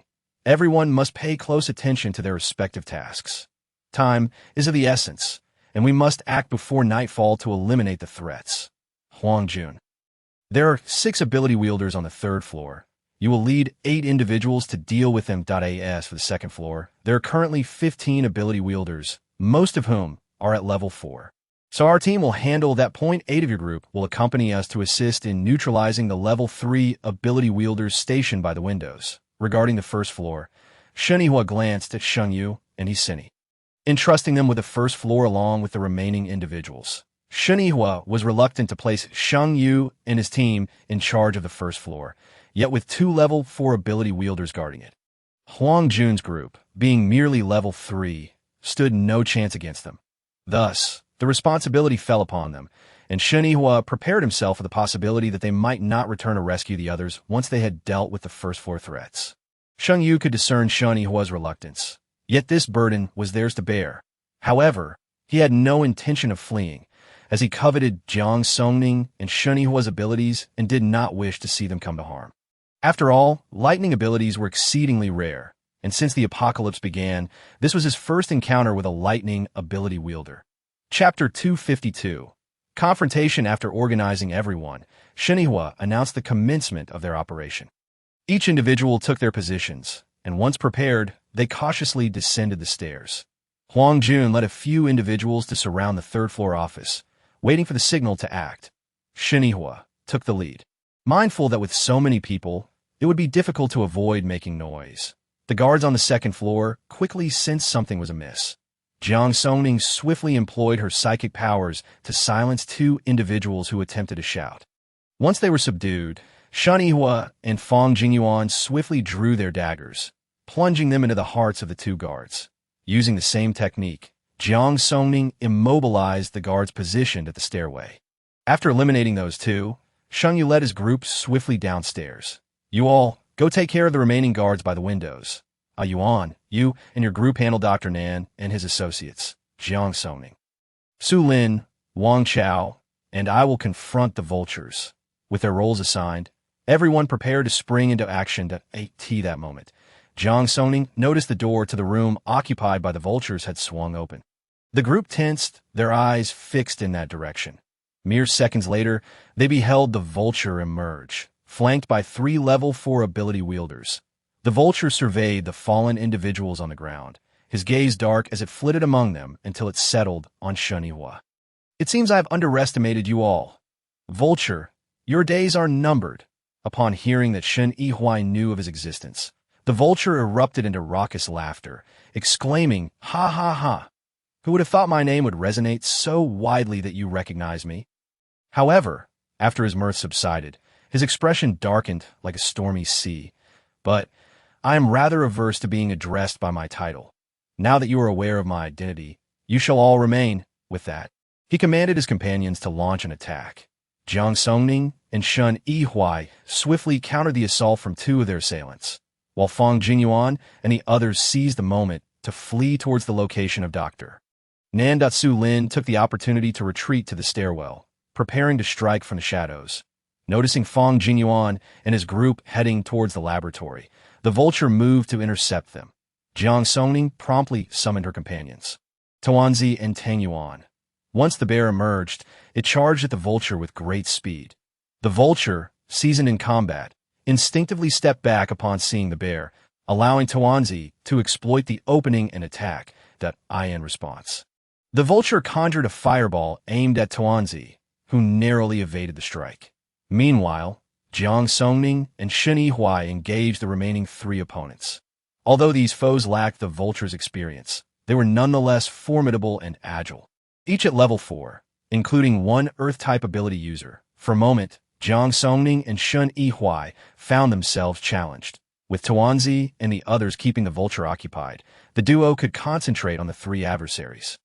Wang Chao slyly maneuvered behind the trio, launching a rapid assault on the Earth-type ability user. Caught off guard, the individual was struck by Wang Chao, who quickly spat blood and collapsed to the ground, groaning in agony. With the Earth-type user incapacitated, it became significantly easier for Jiang Songning and Shen Yihua to dispatch the remaining 2. Jiang Songning unleashed her mental energy against her opponent, who emerged from a sea of corpses. His mental fortitude formidable. Although her attack was somewhat diminished, it created an opening as he momentarily faltered. Seizing the moment, she deftly directed her vines toward his heart, but they only grazed his shoulder. Nevertheless, the strike slowed him down. Su Lin took advantage of this distraction, firing a shot that struck the opponent in the abdomen. Jiang Songning swiftly ensnared the man's neck with her vines, applying pressure until a sickening crack signaled his demise. After dispatching him, she turned her attention to the fallen Earth-type user. Glimpsing Shen Yihuai, Jiang Songning noted his adversary was now battered and bruised. Though he bore some lacerations from water blades, he appeared to be managing well. Seizing the opportunity, she directed her assault towards the vulture. Realizing the gravity of the situation upon hearing the gunfire, the vulture recognized that these individuals were no trifles. They were not the level 3s he had presumed, but rather formidable level 4s. His overconfidence had led him astray. Having grown complacent over the recent days of unchallenged success, it dawned on him that the meals he had sent over had likely gone untouched. He had believed his meticulously crafted plan to be infallible, only to find himself facing a setback. Panic began to grip him, and he questioned when he had become so reckless. Struggling to accept this first defeat, he resolved to escape, reasoning that preserving his life was paramount. With over 40 subordinates at his disposal, 2 of the 3 level 4 ability users by his side lay dead, and the remaining one was on the brink of collapse. The others were ensnared. Unable to assist him as his desperation grew, he unleashed a fireball towards the bear while aiming his handgun at Tang Yuan. Observing this, Jiang Songning rushed to intervene. The vulture, seeing her approach, quickly pulled the trigger. But Tang Yuan was unable to evade in time and was shot in the abdomen, letting out a pained cry. Hearing Tang Yuan's distress sent a pang of anguish through Jiang Songning. She quickly bound Tang Yuan with her vines and drew it closer. Instructing Tang Yuan, "Go to Su Lin." Understanding Su Lin's capabilities, Tang Yuan, despite its pain, made its way towards him. Su Lin, witnessing Tang Yuan's injury, hastily descended the stairs, but the chaos of the hall filled with errant abilities forced him to wait at the landing. At that moment, the last of the vulture's allies fell to Shen Yihuai. "Wang Chao, go protect Su Lin." Wang Chao swiftly departed the battlefield to stand guard beside Su Lin as the final opponent succumbed to Shen Yihuai. The vulture's heart sank. Not only had he lost 2 of his level 4 subordinates, but the remaining one was also nearing defeat, and the rest of his forces were ensnared, unable to rescue him. In a fit of rage and desperation, he intensified his attacks, aiming a fireball at the bear while directing his handgun at Tang Yuan. Seeing this, Jiang Songning dashed forward to assist. The vulture, recognizing her approach, pressed the trigger with urgency, but Tang Yuan was too late to dodge, and the bullet pierced its abdomen, eliciting a pained howl. The sound tore at Jiang Songning's heart. She swiftly bound Tang Yuan with vines and pulled it toward her. "Tang Yuan, go to Su Lin." Tang Yuan, aware of Su Lin's abilities, grimaced but pressed on through the pain. Su Lin, witnessing Tang Yuan's injury, immediately descended the stairs, yet the hall was a maelstrom of abilities, forcing him to linger at the landing. Meanwhile, the last of the enemy ability users fell to Shen Yihuai's prowess. "Wang Chao, check on Huang Jun and the others on the 3rd floor, and lead them out of here immediately." Su Lin, come with me to rescue Fang Jingyuan and the others. After issuing his commands, Wang Chao hurriedly took Tang Yuan to the 3rd floor, while the remaining trio raced towards Fang Jingyuan's location at that moment. Fang Jingyuan and his companions were indeed facing dire straits. Although the abilities of Dr. Nan's team were not particularly potent, the corrosive nature of the substances in their laboratory posed a significant threat. Had it not been for the 3 Earth-type ability users among them, they might have faced calamity. Observing the rapid corrosion of a fallen ally until only bones remained, Fang Jingyuan's heart trembled. The comrade he had fought alongside moments before now lay in a pitiful state. "Haozi, curse in, focus on defense. Wu Jia, guard the rear. Zhou Lin, find a way to open the door. Lu Jun, take 2 people to check on Shen Yihuai and the others. Ensure they leave promptly. Wang Chuan, lead your team to the downstairs windows to assist you SAS for the others. Once Zhou Lin opens the door, we will all launch an assault on the laboratory within." Remember, strike only once, then escape through the 4 windows. Fong Jingyuan meticulously organized the group. The laboratory housed numerous flammable and explosive experimental materials, and with so many of them attacking simultaneously, an explosion was inevitable. His objective was to obliterate the lab and the deranged Dr. Nan along with his cohort. Upon hearing Fong Jingyuan's plan, Dr. Nan and his companions stared in disbelief, their eyes wide. They had not anticipated Fong Jingyuan's ruthlessness. Their original intent was merely to teach them a lesson, waiting for Fong Jingyuan's group to find themselves at a loss before presenting their demands. After all, the data they possessed was coveted by countless individuals. And although they had not yet achieved complete success, they were tantalizingly close. Should they proceed as planned, even their own people might not escape unharmed. "Doctor, what should we do?" one of them anxiously inquired.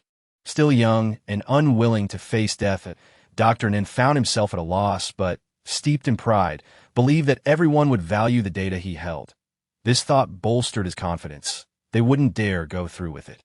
After all, this data was a treasure, and soon enough, they would be begging us to let them in. We'll then present our conditions. With Dr. Nan's words, the others gradually calmed down.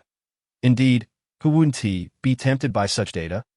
It pertained to the crucial issue of crystalline core transplantation. In these times, who would want an extra means of survival?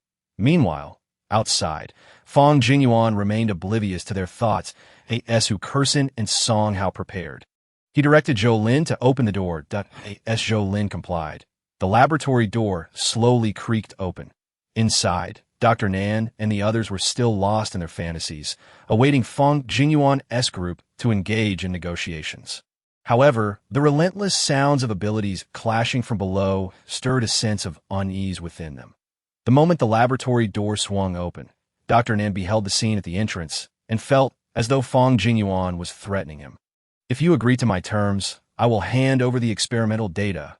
Fong Jingyuan furrowed his brow, dispensing with any pleasantries, and commanded, "Attack." At this command, all present unleashed their abilities upon the laboratory, with Wei Zhe conjuring a massive fireball and hurling it inside. "Ah, my experiments!" Dr. Nan had not anticipated Fong Jingyuan's determination. He dashed frantically toward the data and experimental subjects, shouting to the others, "Quick, save the data!" The others, momentarily stunned, had not expected such fervor from their assailants. Responding to Dr. Nan's cries, they quickly sprang into action to salvage the data. Yet, as various containers toppled, a pungent odor began to permeate the laboratory. One among them was the first to realize the imminent danger. "It's going to explode. We must leave." Upon hearing this, Dr. Nan's eyes blazed crimson as he bellowed, "No one is to leave. Whoever dares run will face death." The individual consumed by panic was oblivious to Dr. Nan's threats and attempted to flee. In a swift motion, Dr. Nan seized a test tube and hurled it at him. The unprepared man felt the vial strike his back, a sensation akin to being hit by a solid object, followed by a wave of pain as the reagent spread across his back that he turned in disbelief. But before he could finish, he collapsed to the ground. Witnessing this, the others lost their resolve to flee and instead began aiding in the rescue of the data. Meanwhile, Fong Jingyuan and his group leaped from the second-floor windows to the ground below, a few sustaining ankle injuries. Those unscathed quickly assisted their injured companions away from the street office. Jiang Songning and her companions initially intended to seek out Fong Jingyuan, but encountered Lu Jun halfway. Knowing Fong Jingyuan's plan, they hurriedly descended to the lower levels. One by one, they emerged, and Huang Jun counted the group, ensuring no one was left behind, as everyone began searching for familiar faces. They soon confirmed their numbers before hastily retreating from the street office. Inside the laboratory, Dr. Nan was nearing madness. He had painstakingly acquired a portion of the data from City S, and with it, he was on the verge of overcoming the final hurdles. Now, all his efforts were crumbling to dust, while the others exchanged glances, silently plotting their escape toward the exit. However, before they could make their exit, the laboratory erupted into flames. The inferno quickly engulfed the entire facility, followed by a resounding explosion that caused the street office to collapse. Dr. Nan and his companions were buried beneath the debris. As the street office crumbled, everyone breathed a sigh of relief. These fiends had finally been dealt with. Jiang Songning felt an ominous premonition arise within her. Huaigu, where was Vulture when we left? Sheniwa also recalled Vulture, realizing that in his concern for Fang Jingyuan's group, he had forgotten the man who lay half dead on the ground. He frowned and shook his head. Perhaps he has escaped. Upon this thought, Jiang Songning immediately unleashed her mental power, determined not to let him flee, that if such a person were to escape, he could potentially become a significant threat in the future, with his right leg gone. They had only delayed him by 5 minutes. He couldn't have gotten far. Indeed, as she released her mental energy, she detected a furtive figure lurking behind the street office. She swiftly made her way toward that location, with Shen Yihua and the others following closely. Vulture, sensing their approach, darted toward a nearby residential complex. He recalled the moment he had intended to throw the reagent and the sudden pain that had overtaken him. He suspected that either Jiang Songning or Shen Yihua was a mental ability user. Though he had managed to escape, his right leg was reduced to mere bone, rendering him incapable of fleeing far. He could only hide, hoping they would mistakenly believe he had been buried beneath the street office. Yet, even in this state, he was still discovered. A fierce glint flashed in his eyes, since he could no longer run. He resolved that none of them would survive, that he hastily made for the residential complex. Jiang Songning, having confirmed that the figure was indeed Vulture, wasted no time and launched an attack. Vulture, enduring the pain coursing through his head, realized his fate was sealed. He drew a dagger and slashed at his other leg, the scent of blood wafting through the air. Nearby, several mutated rats and zombies, drawn by the scent, rushed toward him. Upon sensing the mutated rats, Jiang Songning immediately halted her advance. With the surrounding zombies closing in, she quickened her pace, needing to ascertain whether the figure was truly Vulture. As she approached, the mutated rats began their assault. The group swiftly countered the attack, facing only a dozen mutated rats, a manageable threat for the moment. Once the mutated rats were dispatched, Jiang Songning raced closer to the figure, seeing Vulture surrounded by 20 or so mutated rats. Her anxiety finally eased. However, since they were already there, the mutated rats had to be dealt with. Shen Yihua raised his hand, a flash of purple lightning crackling in his grasp, and directed it toward Vulture. The mutated rats that had been gnawing at Vulture's body were instantly reduced to ash. Vulture, with eyes wide open in disbelief, gazed up at the group looming over him, never imagining that after a lifetime of glory, he would meet such a pitiful end. He parted his lips, attempting to utter something, but the strength left him, and he could only begrudgingly exhale his last breath. With Vulture gone, Jiang Songning felt a sense of relief. It was essential to eradicate the threat to its root. She had no desire to let Vulture escape, leaving her with such a formidable adversary. As the surrounding zombies multiplied, the group eliminated several more before returning to the street office. The entrance to the street office was crowded. Perhaps the weather had cooled, as the number of zombies in the vicinity had begun to increase. Mr. Shun, it's almost dark. There are many zombies in the city. Why don't you come with us to the military's temporary residence to rest before making further plans? Shen Yihua did not refuse, and the group followed Huang Jun toward the temporary residence. He-sun and her companions, witnessing Jiang Songning's departure, quietly trailed behind. He-sun shot a resentful glance at Jiang Songning, lamenting that their plan had been thwarted before it could even be executed, uncertain if another opportunity would arise. Nonetheless, she believed that time was on her side. She refused to believe that Jiang Songning would remain perpetually fortunate. F-City appeared to have borne the brunt of the mutated rat disaster, presenting a more desolate visage than other cities. Occasionally, a fleeting glimpse of a mutated rat could be seen. Perhaps due to the rat incident, the number of zombies in F-City was significantly lower than in other locales. Although fewer in number, the zombies present were predominantly of higher tiers. Jiang Songning surveyed the surrounding conditions, and time passed swiftly. Within an hour, they arrived at the temporary residence. The military's temporary location was situated in a villa district on the outskirts of F-City. Distance from the urban area, facilitating transport, and minimizing encounters with zombies. It was indeed an excellent choice. The guard at the entrance, taken aback by Huang Jun's group's disheveled appearance, initially failed to recognize them until Huang Jun spoke, confirming their identities. Old Huang, what on earth happened? The leader is on the verge of losing his mind. We have been searching for you all this time. By the way, What about old Lu and the others? Upon hearing mention of old Lu, Huang Jun's head drooped in sorrow. Let's go inside and discuss it further. Upon observing Huang Jun's expression, Cui Jian sensed something was amiss and sighed. All right. A group of them followed Cui Jian into the villa, where aside from military personnel, there were also survivors from City F. Cui Jian led them to an empty villa, and Huang Jun finally spoke. Yihuai, you and everyone else should rest here for the time being. I have matters to attend to and will join you later. Shun Yihuai nodded.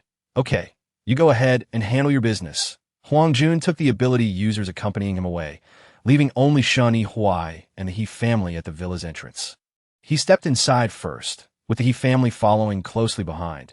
Everyone had gone a day and a night without sleep and were eager to rest, so He Sun and the others did not cause any disturbances. Shen Yihuai led them upstairs, while He Sun and the others opted for rooms on the first floor. The second floor had 5 rooms, and everyone paired up to select their accommodations. Shen Yihuai stayed behind to keep watch, allowing the others to retire for the night. Jiang Songning initially wished to stay and accompany him, but Shen Yihuai firmly declined, urging her to return to her room to rest. Seeing his resolute attitude, Jiang Songning refrained from arguing further. She was indeed quite fatigued, and after leaving some food behind, headed straight back to her space to recuperate. Upon awakening, the sky was already bright. After having a light meal, she stepped out of her room, only to find Zhou Lin standing guard at the door. Shen Yihuai had already returned to his room to rest. Brother Zhou Lin, why don't you go back and rest a bit more? I can keep watch. Zhou Lin yawned and replied, all right, just be careful. After Zhou Lin departed, Jiang Songning released her mental energy to assess the situation downstairs. Aside from one person guarding the living room, the others were resting peacefully. She approached the staircase and glanced down. Seated on the sofa was a girl who seemed to be with Shang Yu. Her name appeared to be Chen Ku. Chen Ku also noticed Jiang Songning and, aware of her leader's disdain for Jiang Songning, did not offer her a pleasant demeanor. Observing Chen Ku's attitude, Jiang Songning quietly withdrew her gaze. Before long, Fang Jingyuan and the others began to emerge from their rooms, and the second floor started to buzz with activity as they discussed the issue of crystal core transplantation. Jiang Songning listened quietly, refraining from voicing any opinions. She took this moment to organize her thoughts. Crystal core transplantation had not occurred in her previous life. Perhaps it had, but she was unaware as she had spent her last life revolving around the He family. Even if something extraordinary had happened, they would not have informed her. She was now eager to ascertain whether that individual was indeed Shang Yu. If it was him, how had he managed to develop such formidable advancements in just a few short months during the apocalypse? After all, aside from a few specialized researchers protected by the state, most others have been struggling for survival. Even if they attempted research, it was focused on the zombie virus and crystal cores. Moreover, conducting such research necessitated a laboratory. How had Xing Yu accomplished this? She found it hard to believe that the S-City base would permit him to conduct such reckless experiments unless a significant crisis had occurred in S-City. But those were considerations beyond her purview. She needed to confirm whether that person could be Shang Yu. However, Shang Yu was not an easy individual to deal with. Extracting information from him seemed nearly impossible. Suddenly, she thought of Chen Ku, but given Chen Ku's attitude towards her, it was evident that this avenue was unfeasible. Jiang Jia. Hearing Wei Zai's voice pulled Jiang Songning back to reality. What is it? Chen Gu means for us to scout for information at the military base that if the highway has been cleared, we can leave tonight. Jiang Songning also wished to reach City A as soon as possible. All right, please be cautious, After a brief discussion, Lu Zhen and Fang Jingyuan exited the villa. Upon stepping outside, they saw several individuals in camouflage uniforms hurriedly carrying a mangled figure that had been bitten beyond recognition. The two exchanged glances and unhesitatingly followed them to a villa, where a long line had already formed at the entrance. Most of the injured in line bore wounds inflicted by mutated rats. Their faces flushed in the scorching sun, as if they might faint at any moment. The caregivers were also drenched in sweat, their conditions not much better. They surmised the situation. Fang Jingyuan approached a man who appeared to be less severely injured and inquired, "Sir, may I ask why everyone is lined up here?" The man sighed. "There's simply too few healing ability users. Everyone who is injured must wait here for treatment. Haven't most of the mutated rats been dealt with? How can there still be so many injuries? Upon hearing Fong Jingyuan's question, the man's expression shifted, and he did not directly respond. Those creatures are quite troublesome. Resolving the issue is no easy feat. By the way, you must be newcomers here. Fong Jingyuan, noticing the man's change of topic, did not press further, recognizing that he would not glean any useful information. Indeed, we encountered some unexpected events on the road. So we are resting here for the time being. I see. Fong Jingyuan pulled out a pack of cigarettes from his backpack and offered one to the man. By the way, sir, we are heading to City A. So we wanted to inquire whether the highway to City A is open. The man initially intended to refuse, but could not resist accepting the cigarette. Yes, it is open. If you wish to go to City A, you can take the highway directly. However, it is not entirely safe. There are said to be many mutated plants along the way, so please exercise caution. Fong Jingyuan showed little reaction to the mention of mutated plants. After all, how could they be more troublesome than the mutated rats? Thank you very much. Having obtained the information they sought, the two turned back, feeling the oppressive heat outside. Even a brief stay had left them gasping for air. Upon returning to the villa, they heard Huang Jun's voice. Huai. Mr. He, I know of your abilities. Could I kindly request that you join the volunteer team to assist in clearing the surrounding mutated rats? Huang Jun felt a bit embarrassed after speaking. The number of injured had become overwhelming, and with the healing ability users having been significantly depleted due to the vulture group, only 3 remain now. They simply could not manage alone. After much contemplation, he had no choice but to request Shun Huai and his companion's assistance, knowing their strength and that there were 2 healing ability users among them. Chapter 257. Assisting in clearing the mutated rats, Shun Huai fell silent for a moment before responding. Captain Huang, I need to discuss this matter with everyone. He soon glanced at Shengyu and echoed the same sentiment. Huang Jun did not appear disheartened, smiling as he said, All right, please deliberate. I shall not intrude. After Huang Jun left, they ascended to the study on the 2nd floor. Fong Jingyuan shared the information he had gathered, and upon hearing that the highway had been cleared, smiles brightened everyone's faces that if they could take the highway, it meant they would reach City A in just a few days. What do you all think about Huang Jun's request? Brother Huai, I'm following your lead. Wei Zhe was the first to express his stance. The others shared similar sentiments. Although they were eager to leave, a few more days would not matter. Finally, Shun Huai turned to Jiang Songning. Songning, what do you think? Aware that Shun Huai wished to stay and assist, she did not refuse. I have no objections. We can stay to help. Seeing Jiang Songning's agreement, the others voiced no opposition, and he decisively concluded the matter. Very well. In that case, Wang Chao and Su Lin will go assist with treating the injured, while the rest will help clear the mutated rats after dark. All right. Once the arrangements were made, Shun Huai took Wang Chao and Su Lin to find Huang Jun. Huang Jun was overjoyed to see them willing to help and immediately took Su Lin to the location of the injured. As the 3 arrived with Huang Jun, their hearts ached at the sight of the suffering individuals waiting painfully under the sun. Su Lin couldn't help but feel anxious for them, fearing that those who had not succumbed to the mutated rats might perish from heat stroke instead. He quickly joined the line to begin treating the injured, and with Su Lin's assistance, the pressure on the other 3 was significantly alleviated. After nearly 2 days and nights without rest, they had been tirelessly aiding the injured, occasionally managing to steal a brief moment of sleep before returning to their duties. Seeing Su Lin thoroughly engage in his work, Shun Huai exchanged a few more words with Wang Chao before returning to the villa. Everyone, take a break today. We will depart at 8. Our destination is the old district of City F. All right. Jiang Songning returned to her space to rest, knowing that cleaning up the mutated rats would not be an easy task. She needed to restore her energy. Forcing herself to sleep a little longer, she awoke when the time was right and stepped out of her room. The group had a light meal before setting out towards the old district with a map in hand. He-sun and the others were dismayed to see Shun Huai and the others genuinely planning to stay and help. However, they had no choice. He-Sini and Shengyu insisted on remaining, forcing them to join the volunteer team. During their efforts to clear the mutated rats, they collected numerous crystal cores, enough to sustain them for quite a while. over the course of this intense half-month. Through their collective efforts, not only had the mutated rats been nearly eradicated from City F, but the zombies had also been substantially cleared away. Huang Jun smiled at Shen Yihuai, acknowledging that although the undertaking was voluntary, to express gratitude, he had applied to the higher-ups and awarded their team 5,000 points. The same was true for Hesun's group, who also received 5,000 points, which could be directly exchanged for supplies upon arrival in City A. After receiving the points, Shen Yihua bid farewell to Huang Jun, as they planned to rest for 2 days before directly departing for City. Huang Jun and his team had to remain behind to deal with the ensuing mess.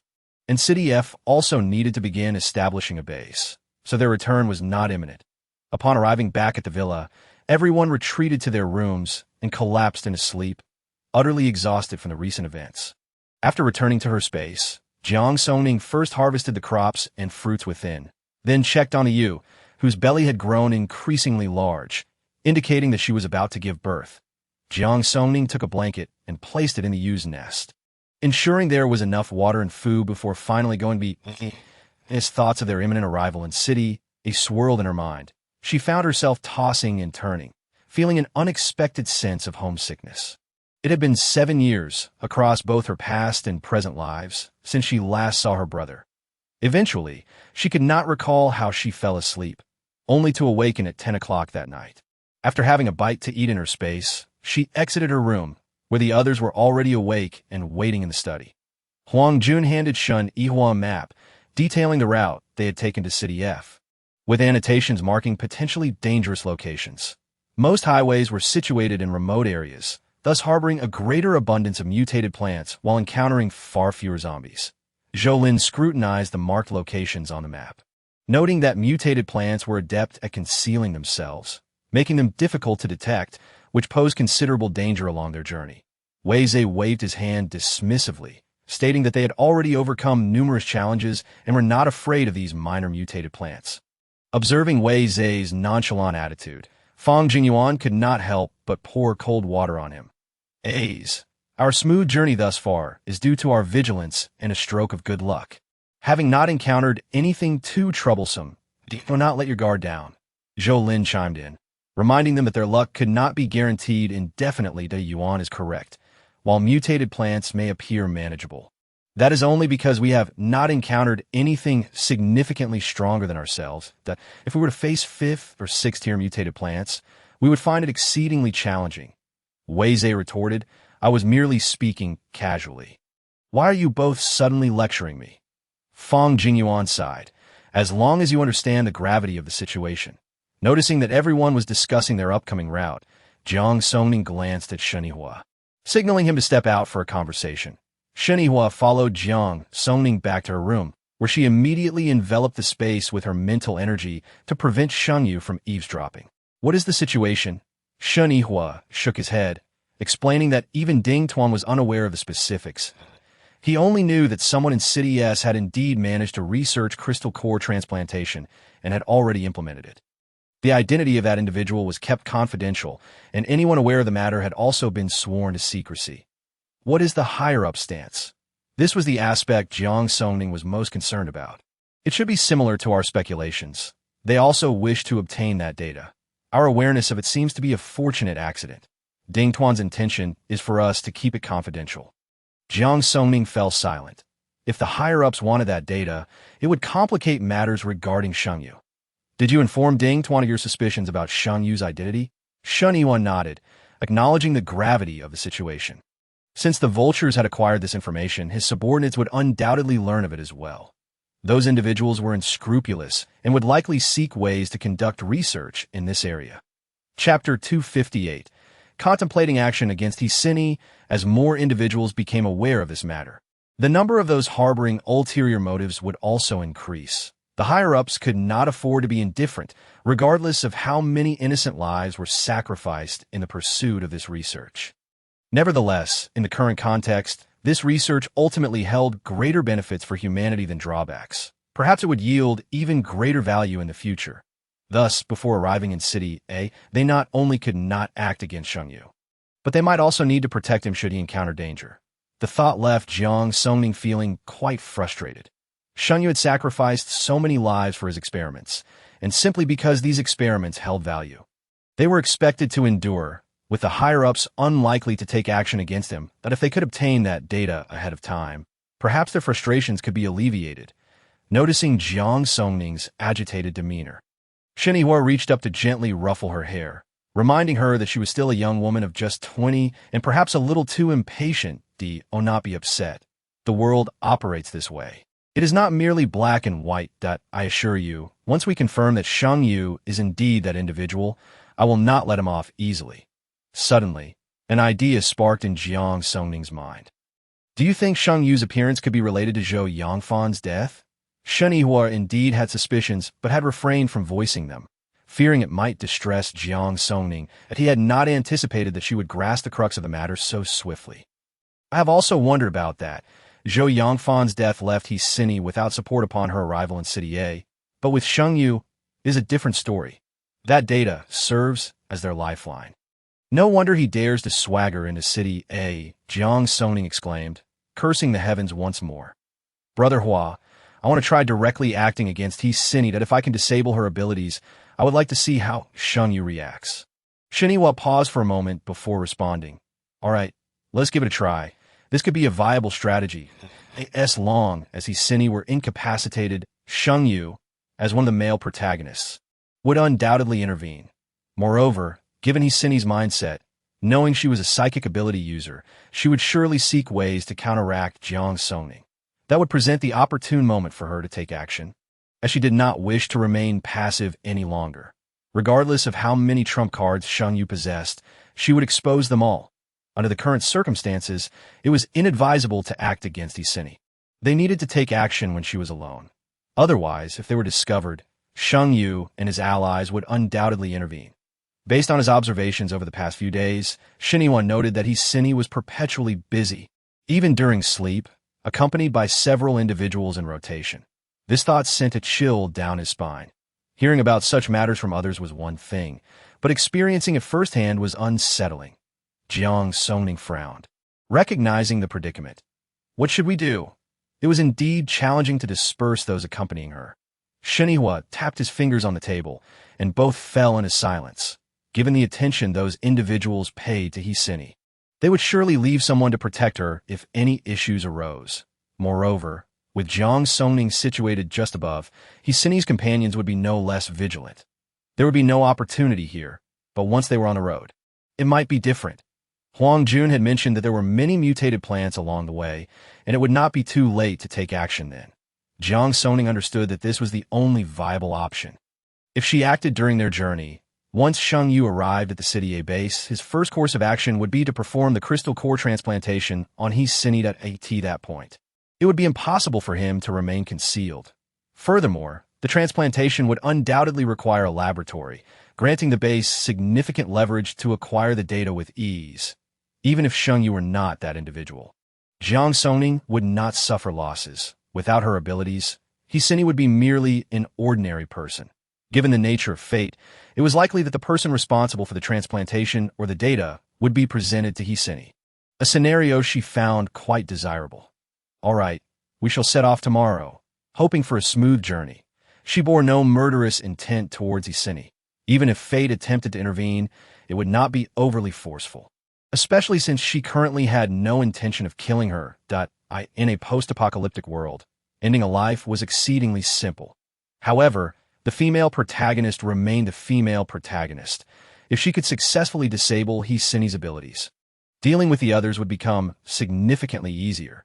She was eager to see how the He family and He Sini's sycophants would fare without their powers, and how they would attempt to turn the tables. It was merely a trivial matter. With this thought, Jiang Songning found her previous murderous intent waning. That time, do not push yourself too hard. If you cannot act against her, we shall devise another plan. I refuse to believe that fate will merely stand by and allow such an individual to become the so-called female protagonist. Jiang Songning acknowledged her impatience and nodded obediently. I have waited this long. I will give it a try. If it does not work, I can wait longer. In her past life, He Sini had committed countless heartless deeds. Now, only a few months had passed in this apocalyptic world. and many circumstances had shifted. There were many things she had yet to accomplish, and perhaps that was why fate had protected her. Otherwise, how could she have been reborn? Just then, the two heard a commotion outside, and Jiang Songning instinctively released her mental energy, discovering that the argument involved a girl named Chun-Ku and Hisini, who was in tears. Intrigued, Jiang Songning suggested, Hisini and Chun-Ku are arguing. Let's go take a look. Shinihua, seeing this, had no choice but to follow her. However, he was also curious to see how Shang would react in this situation, caught between a girl he admired and a teammate he fought alongside. How would he choose? As they stepped out of the room, they noticed Wang Chao and Wei Zhe sneakily peering from the stairwell on the second floor. Jiang Songning approached them with a smile, crossing her arms and openly enjoying the spectacle. Boss, it wasn't me. She just lost her balance and fell. Chun-Ku, with tear-streaked eyes, looked at Shang, unsure of how she had offended Hisini, who had accused her of malice. Shang-Yu's expression was fierce as he glared at Chun-Ku. Have I not told you not to bully Hisini? Do you not realize your own strength? Upon hearing those words, Chun-Ku was utterly disheartened by Shang-Yu. She was acutely aware of her own abilities as a power-type mutant, which compelled her to exercise caution in her actions. Just moments ago, she had inadvertently brushed against Hisini, who then fell onto the shards of glass scattered on the ground. At the time of Hisini's fall, Chun-Ku had yet to realize that it was a ploy to frame her. She had intended to assist Hisini when Shang-Yu and the others emerged from the room upon hearing the commotion. The look of terror in Hisini's eyes made her suddenly aware that something was amiss. Yet no one believed her and instead laid the blame squarely at her feet, that I did not do what you accuse me of. She fell by her own doing, and it has nothing to do with me. Chapter 259. Chun-Ku is forced to leave the team. Witnessing Chun-Ku's demeanor only intensified Shang-Yu's simmering anger. Chun-Ku, if you have grievances, direct them at me. Why must you make things difficult for Hisini? Chun-Ku was deeply wounded by the scorn in Shang-Yu's gaze from the very first moment she laid eyes on him. She had harbored feelings for him, yet she understood that she was not exceptional, neither particularly intelligent nor strikingly beautiful. Thus she quietly followed in his wake. Throughout their perilous journey, the five of them had worked in unison, their hearts tightly interwoven despite the daily dangers. When she discovered that Shang-Yu had developed feelings for Hisini, though it pained her, she silently wished him well. Little did she know that the more time they spent together, the more she recognized Hisini as a duplicitous individual, entangled in a murky relationship with her brother, Hisun. When she confided this revelation to Shang-Yu, he rebuked her, accusing her of jealousy towards Hisini. After several such instances, she grew weary of speaking out and could only watch in silence, while Hisini continued to provoke her, which Shun could dismiss as mere antics. Now, she found herself in a bewildering situation. Even Yang Yu and the others no longer believed her, and she felt utterly powerless. Boss, after all this time, do you truly think I am that kind of person? Shun Yu noticed a fleeting moment of evasion in Chun Ku's eyes, and Hisini, sensing the shift, let out a sharp gasp. Upon seeing Hisini's hands bleeding from the glass shards, Shun Yu's heart ached profoundly. He closed his eyes, and when he opened them again, they were filled with indifference. Chun-Ku, this is your final warning. Chun-Ku could not help but let out a sorrowful laugh. Boss, you are willing to cast me aside for such a fickle woman? Silence, Shun Yu bellowed, unable to endure the insult Hisini had suffered at Chun-Ku's hands. Chun-Ku was undeniably disillusioned. She pointed a finger at the weeping Hisini cradled in Shang Yu's embrace. Boss, we fought side by side, nearly perishing amidst hordes of zombies. Yet we persevered. We vowed to be lifelong comrades, a family, to live together in trust, ready to protect one another's backs. And now, you would cast me aside for her? As Chun-Ku spoke, Luo Huai and the others felt a pang of empathy. They too did not believe Chun-Ku to be capable of such behavior. Yet Hisini had been injured by her on multiple occasions. They could clearly see Chun-Ku's affections for their leader and wished to counsel her against going too far, but Hisini always thwarted their attempts. Chun-Ku had made too many compromises for the sake of team harmony, and thus their loyalties began to lean towards Hisini. However, witnessing Chun-Ku's current state, they truly forgot the bonds forged through shared struggle.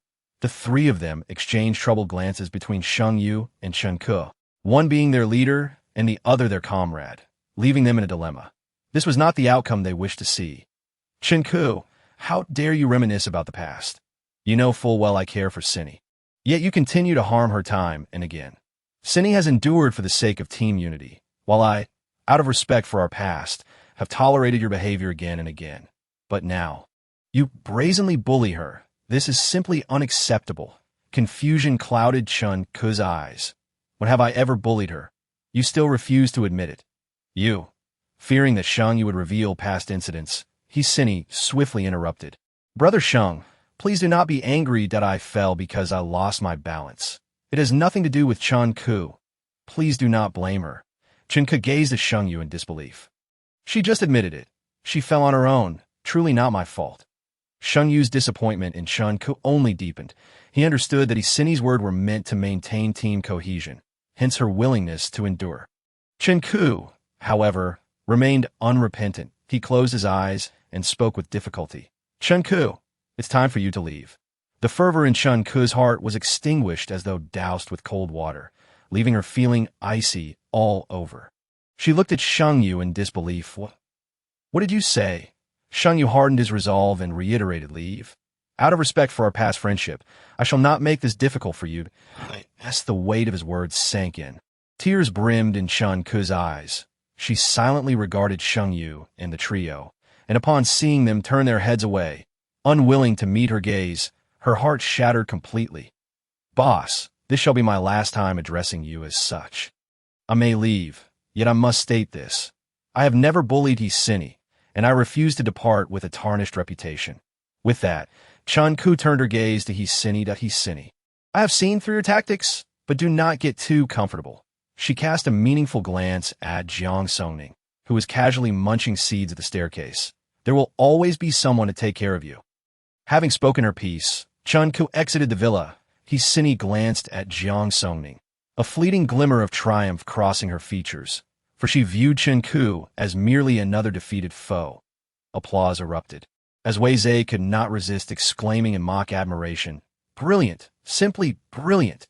Had I not witnessed the entire affair, I might have believed Chunku was the one who pushed her. Wei Zhe's words dripped with sarcasm, causing Cinny to feel a twinge of panic. She had ensured the staircase was devoid of witnesses. How had Wei Zhe appeared there, under the scrutiny of Yang Yu and the others? Cinny quickly regained her composure. She had never claimed to be pushed by Chunku. It was merely a misunderstanding on their part. Brother Sheng, I truly fell on my own. I beg you, please find Chunku. The outside world is teeming with zombies. It is unsafe for a girl like her to be alone out there. Sheng Yu, already distressed by the situation with Chunku, felt his heart ache further upon seeing Cinny defend her. As for Wei Zhe's insinuations, he dismissed them as attempts to sow discord between them. Fool, I will not allow anyone to bully you. Your kindness makes you vulnerable. Do not be so naive in the future. Cinny appeared a loss for words, her face etched with worry. Brother Sheng, the streets are crawling with zombies. Chunku is in danger out there alone. You must go after her. Seeing Cinny still worried about Chunku, Sheng Yu's expression darkened. Cinny, do not mention her name again in my presence, or I shall become truly angry.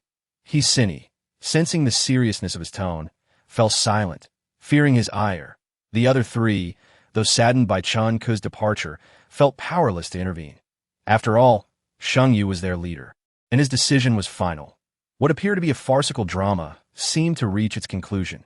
Jiang Songning, however, did not believe the matter was settled, for Chunku was still alive that Cinny would not permit her, the sole bearer of the truth, to leave unscathed. Chapter 260. Departure from City F. The team rested for another day, and when they had sufficiently recuperated, they departed the villa.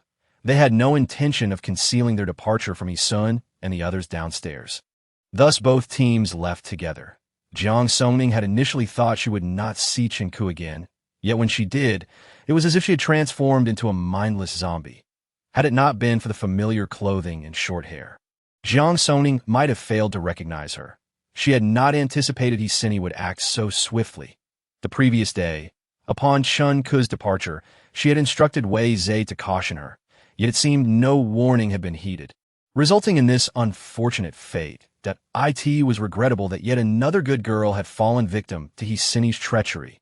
Last night, Chun had ventured out and it was likely that was when Shen Ku had met her unfortunate end. Sensing Jiang Songning's contemplative mood, Shen Yihua offered an explanation. Jiang Songning, with a mere flicker of her mind, deduced that Hsini must have said something to incite He Chun into attacking Shen Ku. For He Chun was notoriously gullible. A few words from Hsini would easily lead him astray. Now, witnessing Shen Ku transformed into a zombie, Hsini would surely be weeping in Sheng Yu's embrace. Consumed by guilt, Jiang Songning's speculation was indeed accurate. Hsini was overwhelmed with remorse, nearly collapsing into tears as the others consoled her. Such was the manipulation characteristic of Hsini. Shen Yihua felt no sympathy for Shen Ku's plight. This may work in our favor. Since she has acted, we can seize the opportunity to retaliate. Agreed. We shall wait until we encounter mutated plants. Their location was not far from the highway entrance. And after a brief drive, they were on the expressway. Although the military had cleared the route, the road remained riddled with potholes, remnants of past battles. Consequently, their speed was moderate, yet still faster than on the national highway. If all went smoothly, they could reach City A within 3 days. The zombies on the highway had been eradicated, leaving only abandoned vehicles along the sides, with some still containing trapped zombies unable to escape. A group of individuals passed by without acknowledging one another, their primary concern being the mutated plants that, on the first night, they encountered no such threats, and just as dawn approached, Jiang Songning stowed the vehicle in a spatial compartment. The group then descended from the highway, crossing a guardrail. Nearby stood several houses, where they planned to rest during the day. In this weather, without adequate shelter, everyone would be at risk of heat stroke. After inspecting the houses and confirming the absence of zombies within, they chose the most suitable one for their stay. During the day, Lu Chun and Zhou Lin stood guard while the others sought out their own rooms to sleep. Throughout the day, the outside remained eerily quiet. As the clock neared 4 in the afternoon, a few young women suddenly appeared outside the house. Liu Chun and Zhou Lin roused everyone from their slumber, and one by one, they began to awaken. Wei Zhe rubbed his eyes and asked, "Zhou Lin, what is happening? There are 3 girls outside seeking help. Hoping we can take them in," but Zhou Lin hesitated, finding it difficult to articulate the rest. "But what? Speak up." Wang Chao, impatient and unable to tolerate Zhou Lin's stammering, urged him on.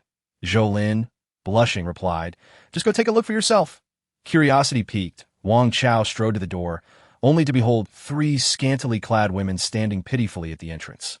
Upon witnessing this scene, he slammed the door shut with force. "What the hell? Oh my God, someone give me water. I need to wash my eyes." The others, who had also witnessed Wang Chao's reaction, erupted in laughter, with Song Hao spraying water from his mouth in disbelief. "That I'm sorry. I'm sorry." At that moment, a knock echoed again. "Big brother, please, we beg you to take us in. We are willing to do anything." The voice seemed to pierce through the air, sending shivers down Jiang Songning's spine. How could 3 women appear in such a desolate place? They can't possibly be sirens, can they? Wei Zhe mused, his imagination running wild. Though there were a few houses in the vicinity, the surrounding mountains raised suspicions regarding their sudden appearance. "Brothers, we can do anything. Laundry, cooking, cleaning, even warming your beds," the 3 women continued to plead from the doorway. Hearing their suggestive words, Shen Yihua grimaced and said, "Zhou Lin, this is your responsibility now." Zhou Lin bristled with indignation. "Why should it fall to me? I'm not going. You all open the door, so it's on you to handle this." With no other recourse, Zhou Lin cast a desperate glance at Lu Chun, knowing that since it was their turn to stand guard, any slip-up would implicate him as well. Liu Chun sighed, equally reluctant to deal with the 3 women. "Songning, where are He Sun and the others?" Jiang Songning used her mental prowess to locate He Sun and the others. "They're in the house on the far right." Among the 5 houses, they had chosen the leftmost one, while He Sun and his group occupied the rightmost. Liu Chun nodded and approached the door, while the rest of the group silently stepped back, unwilling to engage in the predicament. Eventually, whatever Lu Chun said seemed to dissuade the 3 women, who then departed. Zhou Lin was the first to give a thumbs up, exclaiming, "Impressive. No wonder you're known as the playboy of City A. You're quite adept at dismissing women." Lu Chun swatted Zhou Lin's hand away, retorting, "Who do you think I'm doing this for? And you still have the audacity to mock me." Zhou Lin quickly backed off with a grin. "Oh no. I meant it as genuine praise. Enough of your banter. Let us hear what is going on. Shiniwa interjected, seeing that the two were still at odds. That I don't know. Really, someone knocked on the door. And at first, I thought it was Hisun and the others. When I opened it, I was met with those three women striking poses at the entrance. Zhou Lin's description was indeed apt. Yet the presence of three unpowered women raised red flags. Jiang Songning once more probed with her abilities, frowning in confusion as she found no other individuals nearby. Perhaps there were others lurking in the vicinity. Regardless, since they had already arrived, they would not leave without a fight. This could be an opportunity. Shinihua's last remark was directed at Jiang Songning. Understanding his implication, Jiang Songning inquired, "So do we leave tonight? Let us stay for now and depart tomorrow night instead." The others, oblivious to the silent exchange between Shinihua and Jiang Songning, offered no objection since the decision had been made. An idea sparked in Jiang Songning's mind, causing her spirits to lift. "All right, Zhou and Lu Chun, take some time to rest in your rooms. Tonight promises to be rather entertaining." Chapter 261.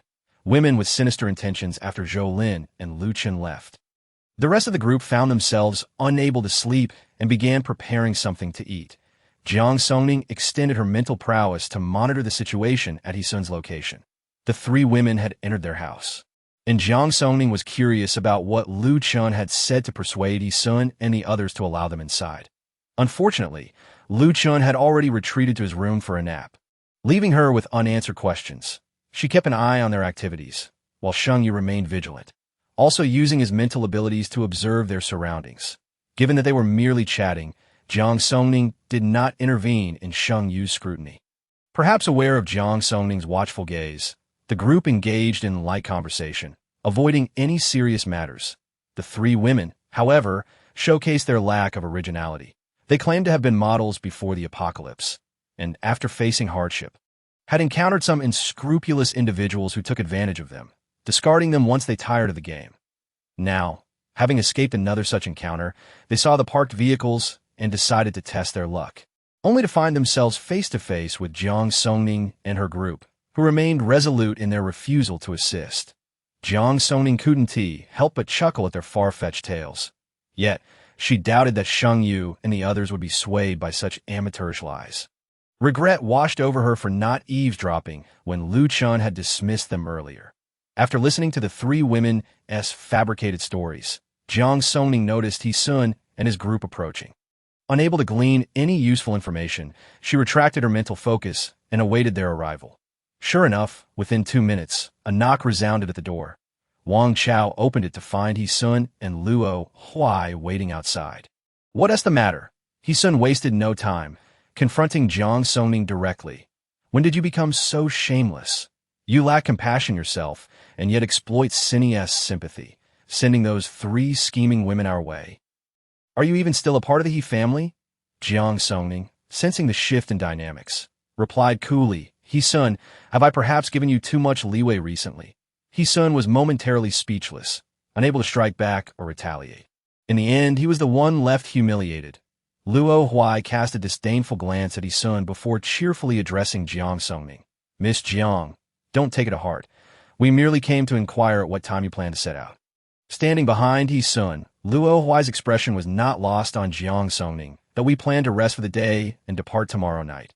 Uncertain of Jiang Songning's intentions, Luo Huai cautiously ventured, "Miss Jiang, the sudden appearance of those three women is suspicious.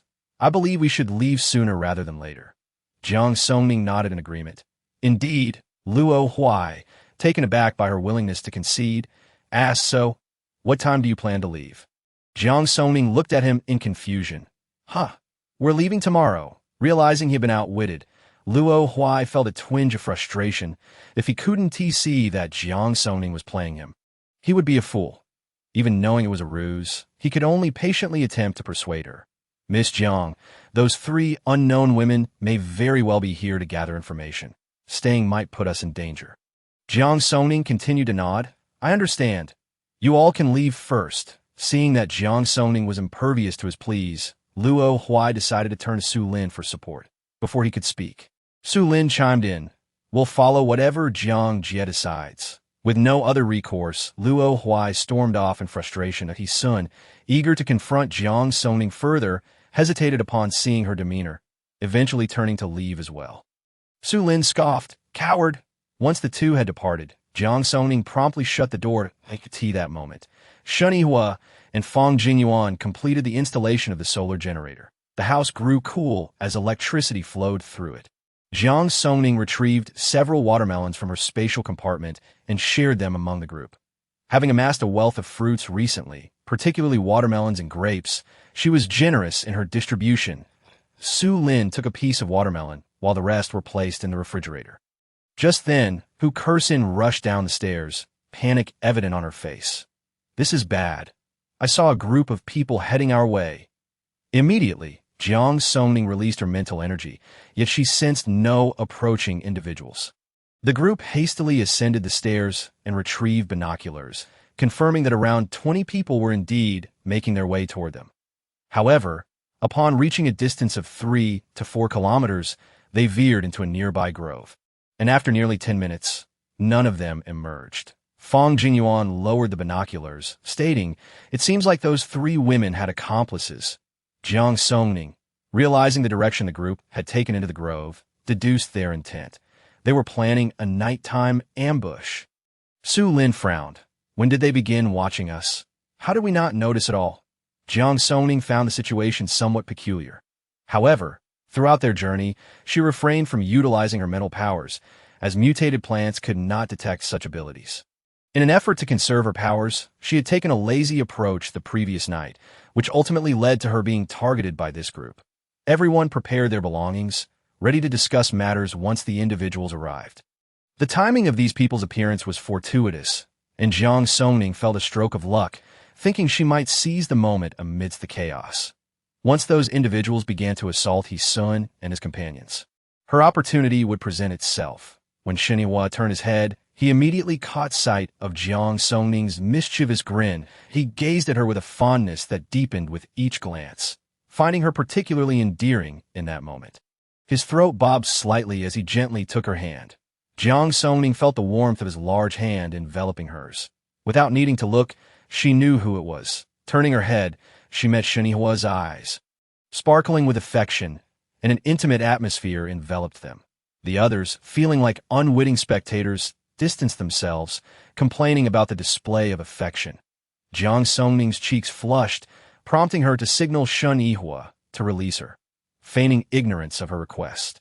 Shen Yihua turned his attention to Fang Jingyuan. "They likely won't arrive too swiftly, Yuan. You keep watch here and notify everyone if there's any movement."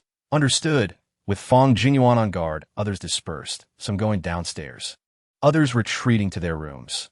Shen Yihua led Jiang Songning to her quarters, and as soon as the door closed behind them, he eagerly pressed his lips against hers. This kiss quickly spiraled into something more intense. Their time for intimacy had been all too scarce, and Shen Yihua had been exercising restraint. After approximately 10 minutes, he reluctantly released Jiang Songning, who leaned breathlessly against his chest. Chapter 262. There are accomplices hot. The girl gasped, her cherry lips slightly parted to her words. Shen Yihua's heart jolted. His fervent gaze locked on her captivating face, and without hesitation, he leaned in once more, kissing her tender, luscious lips with the ferocity of a hungry wolf. Jiang Songning felt as though she was engulfed in a roaring flame, the tingling sensation on her lips causing her to shiver involuntarily. She attempted to struggle, but Shen Yihua held her firmly in his embrace, leaving her with no choice but to weakly push against his broad chest. Ultimately, after her persistent nudges, Shen Yihua reluctantly released her now swollen and enticing lips. Yet his gaze remained as heated as ever, as if he wished to melt her entirely. "I really want to," Shen Yihua began, his words trailing off, laden with unexpressed longing and impulse that was evident in his possessive, fiery eyes. Jiang Songning, sensing this, felt a playful curiosity bubbling within her. With a sly smile, she leaned in closer, whispering in his ear after a gentle breath. "What do you wish to do?" Shen Yihua's body stiffened momentarily, fully aware that Jiang Songning was deliberately teasing him. Nevertheless, he endeavored to suppress the surging desires within him, taking a deep breath before softly brushing his fingers against her petite nose. With a wry smile, he replied, "Ning Ning, my self-control is not as robust as you might think." Upon hearing this, Jiang Songning's fair cheeks flushed a mesmerizing shade of crimson, resembling a ripe apple, evoking a sense of protectiveness. She shyly lowered her gaze and murmured, "Then you must endure," seeing her adorable demeanor. Shen Yihua couldn't help but chuckle softly, his laughter imbued with both affection and exasperation. Ultimately, he nodded in agreement. All right. After indulging in their affectionate exchange for a while longer, they shifted their focus back to business. Once those individuals approach Hisun's side tonight, I will seize the opportunity to isolate Hisini. You must act swiftly and remember, do not overexert yourself that Hisini, being the female lead, pose a concern for Shen Yihua, who feared that Jiang Songning's impulsiveness might lead her into danger. While Jiang Songning harbored a desire for vengeance, she cherished her life and understood Shen Yihua's worries, thus refraining from contesting his caution. Understood, but will Hisun and the others cooperate? Indeed, their strength will prove challenging against such a multitude that I will discuss the collaboration with them shortly. For now, we will take refuge in the house next door. You must remain inside and do not venture out. Jiang Songning recognized this as the most prudent course of action. Despite the enemies being numerous, they were not easily intimidated. Very well, I will have Tang Yuan and the others assist when the time comes. Shen Yihua promptly declined. No need. Let us first assess their capabilities before calling upon Tang Yuan and the others. After a brief contemplation, Jiang Songning acquiesced, acknowledging the necessity of caution given the adversary's firearms and enhanced abilities. All right, Shen Yihua placed a tender kiss on her forehead. Rest for a moment. I shall visit the neighboring house. Okay. Once Shen Yihua departed, Jiang Songning retrieved a popsicle from her spatial pocket. The refreshing chill of the dessert swiftly quelled the heat within her. With nothing pressing at the moment, she ventured back into her space, where the fruit trees had matured into small saplings. In a few months, she would be able to enjoy a variety of fruits. After inspecting her surroundings, she exited the space and made her way to the balcony, where Fang Jingyuan and Hu Kersen were vigilantly observing the movements of the group. But why now? It was nearly 5 o'clock, and the individuals had yet to make a move. Upon noticing Jiang Songning's arrival, Fang Jingyuan beckoned her over. Songning, come take a look at that spot. He pointed to a hillside adjacent to the highway. Jiang Songning produced a pair of binoculars and scrutinized the area for quite some time before realizing something was amiss. Oh, they have accomplices. Fang Jingyuan nodded. I cannot confirm if they are all working together, but it seems that group is also keeping an eye on us. Jiang Songning cursed under her breath. How many of them are there? I'm not certain that if this position did not allow us to glimpse a corner of the hillside, we would never have discovered them. This is troublesome. Jiang Songning instructed, Yuan Ge, keep watching to ascertain their numbers that I will inform Brother Huai. Fang Jingyuan nodded. I believe we should vacate this area. It is too late. They have been observing us since early this morning, positioned right by the highway that it won't be easy for us to leave. There was a 90% chance that this group was united. Although the 3 women appeared ordinary, their presence here was likely not merely for reconnaissance. After descending the stairs, Jiang Songning headed directly toward Hisun's group. Upon nearing them, she spotted Shen Yihua, Sheng Yu, and Hisun conversing in a clearing near their residence. Upon her approach, all 3 turned their gazes toward her. What is the matter? Jiang Songning extended her mental energy to encompass the surrounding area. Noting the presence of their adversaries alongside the highway, their numbers uncertain. Hearing her words, Hisun expressed his displeasure. I told you to leave early, yet you deliberately lingered for the night. Jiang Songning, you are truly reckless. Ignoring Hisun's admonishment, Jiang Songning turned to Sheng Yu. Those people are just behind us. Please have Luo Huai discreetly investigate how many of them there are. Sheng Yu glanced at the hillside before agreeing. Understood. Jiang Songning sensed the 3 women covertly observing them and feigned ignorance. Their appearance here was undoubtedly not for mere information gathering. You all should exercise caution that if you find yourselves ensnared, do not blame us for remaining uninvolved. Jiang Songning, weren't those 3 women sent by you? Hisun retorted, you cannot simply wish to ignore them now. Hisun's frustration with Jiang Songning had reached its peak. He still struggled to accept the abrupt change in his sister, who had once shown him affection daily. Jiang Songning chose to disregard He-sun's words once more. Brother Huai, let us return to prepare. Shen Yihua nodded, taking Jiang Songning's hand as they departed. He-sun trembled with rage. Pointing at Jiang Songning's retreating figure, he turned to Sheng Yu. What does she mean by this? Sheng Yu, at a loss for words, suggested, at this juncture, we should focus on devising a strategy to deal with those individuals. Chapter 263. The people have arrived upon returning to their temporary residence. The group organized their belongings and moved to the house closest to He-sun's group.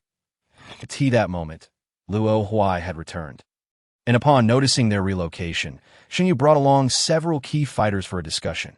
Luo Huai had stealthily scouted the highway area and confirmed the presence of 10 ability users. Jiang Songning furrowed her brow. Did you notice them while en route? The two teams are now in a temporary alliance, and Sheng Yu did not conceal the truth. No, I did not spot them at all during our journey. When did they begin to monitor us? Su Lin inquired, puzzled. This was a question everyone shared. After a moment of contemplation, Lu Qin spoke. Perhaps they have been nearby all along and inadvertently discovered us. Fang Jingyuan interjected. Discussing this is futile. We should prioritize how to deal with those individuals. Outside, the sky had begun to darken, and the group could act at any moment. Shen Yihua turned to Sheng Yu. Where are those 3 women? Sheng Yu glanced at He-sun and He-chun, his expression one of reluctance. He-sun and He-chun averted their gazes, remaining silent. Jiang Songning, perplexed, looked at the others, who appeared equally baffled. Only by following Sheng Yu did the 3 individuals wear expressions reminiscent of constipation, leaving Jiang Songning with a foreboding sense of unease. Ultimately, it was He-sun who cleared his throat, suggesting that they would not engage in villainy. Rather, they should first deliberate on how to confront those individuals. Jiang Songning cast a peculiar glance at He-sun, her mind wandering to the faces of the 3 women and the character of He-nanchang, which only deepened her discomfort. In public, He-nanchang presented himself as a devoted husband. Yet privately, he maintained a relationship with a young girl, something she had inadvertently uncovered in her previous life. The reason for He-nanchang's disdain towards her stemmed from her discovery of his secret. She had not anticipated that after Wu Meixia's departure, He-nanchang would cast aside all decorum, indulging in such frivolity before their children. Jiang Songning felt a wave of revulsion wash over her. Noting that He-sun and the others remained silent, and that Shen Yihua did not press the matter further, she concluded that should those 3 women engage in mischief, it would have little impact on them.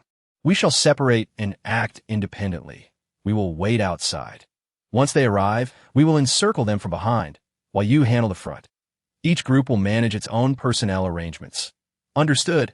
After Sheng Yu and his group departed, Shen Yihua finally spoke. Shortly thereafter, Su Lin and Hu Kersen were in the room, preparing for a surprise attack. Songning, you arrange your team. Wang Chao and Zhou Lin will accompany me to the right. Yuan, you and your group hide on the left slope. Once they arrive, we will encircle them from behind. Everyone nodded in agreement. Jiang Songning released Tang Yuan and Tuanzi. The bear was too large and remained inside for the time being. Initially, she had not intended to let them out, as there were too many people, but releasing Tang Yuan and Tuanzi would provide some safety. Once everyone had armed themselves and loaded their weapons, they slipped out of the house under the cover of night. Before leaving, Shen Yihua gave Jiang Songning a glance, signaling her to remain calm. Jiang Songning nodded, realizing that in such circumstances, Shen Yihua need not intervene, and that He-sun would not allow He-sini to take unnecessary risks. After everyone departed, Jiang Songning did not remain idle, using her mental energy to observe the situation in the neighboring house. Yes, soon as her mental energy extended, she was met with some unpleasant sounds, which she bore with a sense of nausea, striving to focus on He-sun and his companions. Meanwhile, Sheng Yu, hearing those vile sounds, impatiently turned to He-sun. He-sun, can you not do something about this? He-sun rubbed his temples. Having not expected his father to engage in such absurd behavior, I will speak with him. He-sini looked equally embarrassed, while He-chin's expression darkened, the 3 siblings wishing fervently that such a father did not exist. It was only after Sheng Yu isolated the room, where He-nanchang was, that he felt somewhat relieved. Sini, remember to hide well. Tonight, those individuals are coming in force, and we cannot leave anyone behind to protect you. You must take care of yourself. But He-sini's face was filled with gratitude. Brother Sheng Yu, do not worry. I can protect myself. Good girl. Shun Yu affectionately ruffled her hair. He Sun and He Chun wore grave expressions. Yet they found themselves with little authority to object. Cindy had always regarded them as brothers, and it was only due to their insistence that she felt compelled to comply. Reflecting on this, both felt an overwhelming bitterness. It's almost time. Everyone prepare. He Sun's tone was tinged with impatience. Hearing his tone, Cindy turned away, her voice trembling as she said, I will return to my room. Cindy, He Sun began. But he only saw her retreating figure, forcing him to suppress his guilt for the time being, intending to apologize once the situation was resolved. With reddened eyes, Cindy returned to her room. Locking the door behind her, once secured, her expression of grievance vanished, replaced by one of triumph. Jiang Songning had endured a barrage of unproductive dialogue and finally pinpointed Cindy's location. Focused now on her. Time passed slowly, and, as the clock approached 9, Jiang Songning sensed someone approaching. She alerted Su Lin and Hu Kersin, who tightened their grips on their crossbows and concealed themselves by the window. Jiang Songning swiftly entered another room. After approximately 5 minutes, the group had surrounded them from all sides. Jiang Songning used her mental energy to gauge Shun Yihua and his team's situation. They were well hidden and had not been detected. She breathed a silent sigh of relief, noting that there were 34 individuals in total, which posed a significant challenge. As these individuals closed in on Shun Yu's group, Jiang Songning's palms began to sweat with excitement. With a shout from one of the men, Shun Yu and his companions exited the house. Gentlemen, what is the meaning of this? The foremost man looked disdainfully at Shun Yu and his companions. You little pretty boys, how dare you steal our boss's women?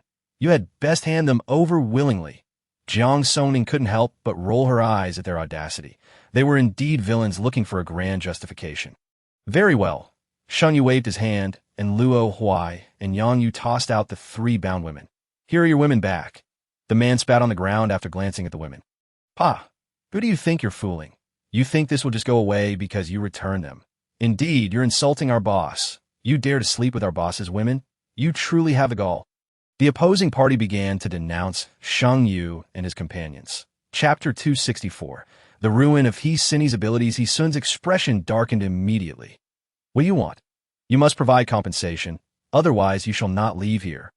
Shun Yu regarded the loudest men opposite him with amusement. Ditto. What kind of compensation do you desire? The men erupted in laughter at Shun Yu's apparent compliance. Huh? You have some sense. I won't ask for much. Just surrender all your supplies. And my brothers won't make things difficult for you. Shun Yu's expression soured. What if I refuse? Refuse. The man raised his hand, conjuring a fireball. Then don't blame my brothers for being rude. Shun Yu's patience wore thin. He gestured to his companions, who swiftly attacked the most audacious man. Taken by surprise, the man was struck in a vital area by the ability and quickly collapsed. Witnessing this, the others sprang into action, and the yard erupted with the sounds of abilities clashing. As more than 30 individuals attacked, Shun Yu and his companions soon found themselves struggling. Once Shun Yihua assessed the strength of their opponents, he led Zhou Lin and the others from behind. With their reinforcements, the tide of the battle shifted. Jiang Songning, witnessing the fierce exchange, hesitated no longer. She immediately released her mental energy to locate Cindy. Swiftly directing her attack, Cindy, pondering the right moment to emerge, had noted that their combined forces numbered only a handful against the 30-odd adversaries. If Shun Yihua encountered danger, she would seize her opportunity. Even if he did not fall in love with her, his attitude towards her would surely improve. With a life debt owed, it would become much easier to approach him in the future. Over time, he would inevitably become hers. As she envisioned these delightful possibilities, a twisted yet smug smile crept across her face. In this lifetime, she would ensure that Jiang Songning tasted the bitterness of defeat, crushing her into the ground so that she would never rise again. Why should Jiang Songning have triumphed over her in her past life? In this life, the tides had turned, and it was time for her to bask in glory. The more Cindy contemplated this, the more exhilarated she became, as if she could already envision Jiang Songning's downfall and humiliation. Such thoughts filled her with pleasure and satisfaction, causing her to tremble with excitement. However, as her heightened emotions surged, a sudden pain shot through her head. Initially attributing it to her intense excitement, the pain only escalated. The agonizing throb threatened to overwhelm her, and she wished to cry out for help. But her body felt utterly weakened, beads of sweat cascading down her forehead. Meanwhile, Jiang Songning experienced her own struggles. At first, releasing her mental energy had been manageable, but upon connecting with the crystal core in Hsini's mind, her powers seemed to spiral out of control, no longer heeding her inner commands. The once steady flow of mental power became chaotic and difficult to control. She sensed a force impeding her efforts to harm Hsini. Yet this resistance felt weaker than before.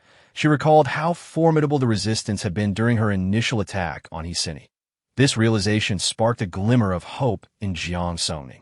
It appeared that Hsini's protagonist aura was gradually waning, and even Sheng Yu's presence could not compensate for the diminishing power. With little time to revel in this discovery, she quickly refocused her mind. Concentrating her attention with renewed intensity, in an instant, her mental energy, now akin to a writhing serpent, surged forth like a tidal wave, fiercely assaulting Hsini's crystal core in a new, vigorous offensive. She perceived the tendrils of her mental energy tightening around Hsini's core. Based on her prior experiences, such potent mental energy should easily shatter a crystal core. Yet in the face of Hsini's core, it seemed to falter. As time dragged on, each passing moment felt interminable. Jiang Songning could only sense that the mental energy within her was being consumed at an astonishing rate, while Hsini's crystal core had merely developed a faint, barely perceptible crack. She observed the battle below, drawing to a close. She realized that if she did not swiftly deal with the formidable challenge before her, such a favorable opportunity might never present itself again. Without a moment's hesitation, Jiang Songning summoned the last vestige of her unique abilities, coalescing it into a formidable force that she launched with all her might towards the obstinate crystal core. Meanwhile, Hsini felt darkness envelop her, her body collapsing limply onto the cold ground. Consciousness slipping away. Time passed, and a wave of excruciating pain surged through her, yanking her back to reality. Slowly, she opened her heavy eyelids, her gaze vacant and hollow, her mind clouded as if stuffed with cotton, rendering coherent thought impossible. Struggling to lift herself, her limbs felt as though they were weighed down with lead, rendering her utterly powerless. In desperation, she began to roll on the floor, each movement accompanied by sharp pangs of agony. The various bottles, combs, and cosmetics strewn across the vanity clattered to the ground due to her movements. Yet these sounds went unnoticed by Sheng Yu and his companions, who were entirely engrossed in their own perilous skirmish. Oblivious to Hsini's plight, Hsini clasped her head tightly, attempting to alleviate the torment that felt as though it might shatter her skull. Yet her efforts were in vain. The pain intensified, leading her to believe her mind might explode at any moment.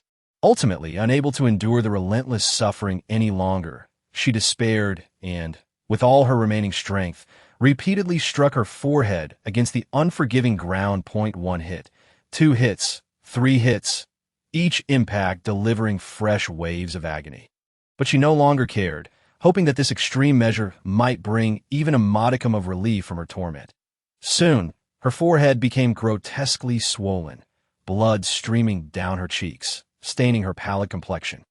Jiang Songning, Hsini murmured through bloodshot eyes, her hatred for Jiang Songning reaching a fever pitch. I will kill you. At that moment, her animosity sustained her, momentarily dulling the relentless ache in her head. Jiang Songning, fully focused on assaulting Hsini's crystal core, heard a sharp crack at the very last moment her powers were depleted, as the core within Hsini's mind shattered like fragile glass. Chapter 265. Anger upon witnessing this outcome, Jiang Songning's previously taut expression relaxed, a smile of triumph involuntarily gracing her lips. At this juncture, both her physical and mental stamina had been utterly exhausted. Yet before she could savor her victory, darkness suddenly engulfed her, her body falling backward uncontrollably into an abyss of obscurity. The battle below was nearing its conclusion. Although the assailants were numerous, their abilities were not particularly formidable, most being of the second or third tier. Shunihua, anxious about Jiang Songning's condition, coordinated with Tuanzi to swiftly dispatch the remaining adversaries. The air outside was thick with the stench of blood. As one by one, the attackers succumbed, groaning as they collapsed. The most arrogant of them, now drenched in blood, knelt and begged for mercy. "Brothers, we were wrong. Please spare us. We only took some supplies and did nothing truly wicked. We beg you. Let us go. We will never do this again." The others who could still move joined in their pleas. Wang Chao kicked the nearest one, saying, "Stealing supplies is not a trivial matter. Have you considered how the robbed survive?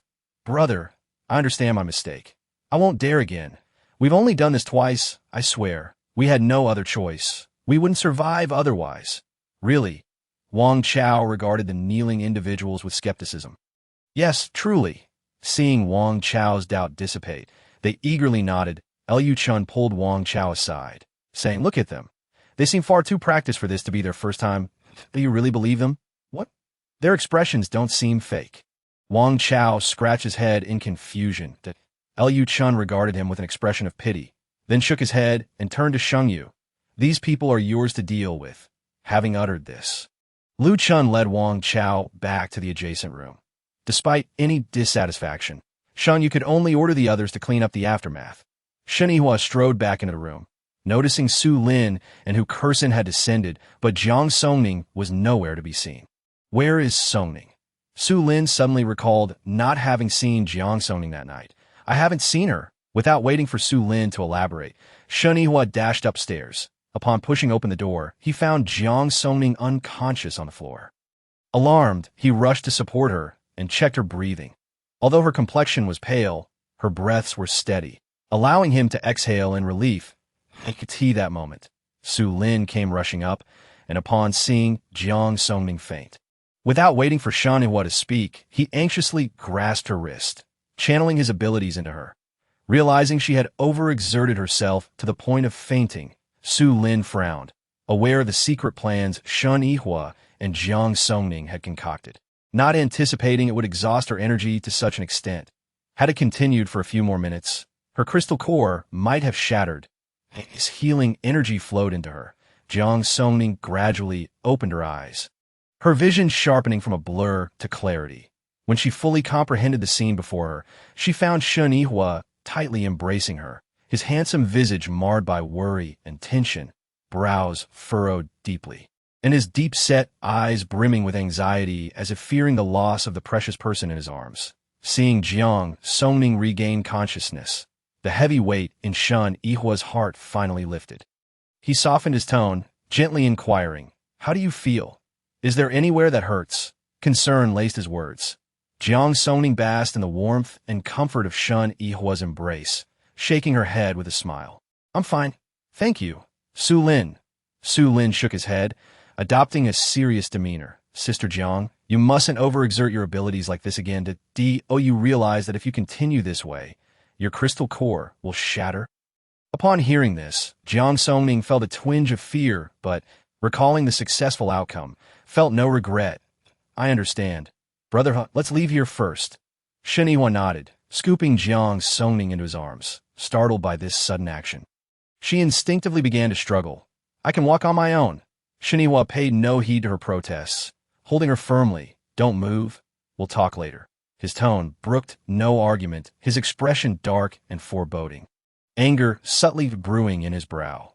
Feeling a tightening in her chest, Jiang Songning intended to continue resisting, but when her gaze met Shen Yihua's authoritative and furious eyes, all her strength seemed to evaporate, leaving her as deflated as a balloon. Acknowledging her fault, she reluctantly chose compliance, lowering her head in silence, her lips sealed as she allowed Shen Yihua to carry her purposefully toward their destination. Liu Chun and the others, awaiting downstairs, stood up with grave expressions upon seeing Jiang Songning in Shen Yihua's arms. "What happened?" "Return," Shen Yihua commanded in a low voice. Seeing his displeasure, the group exchanged worried glances, ultimately turning their attention to Su Lin. Su Lin shrugged. "Don't ask me. I have no idea what happened."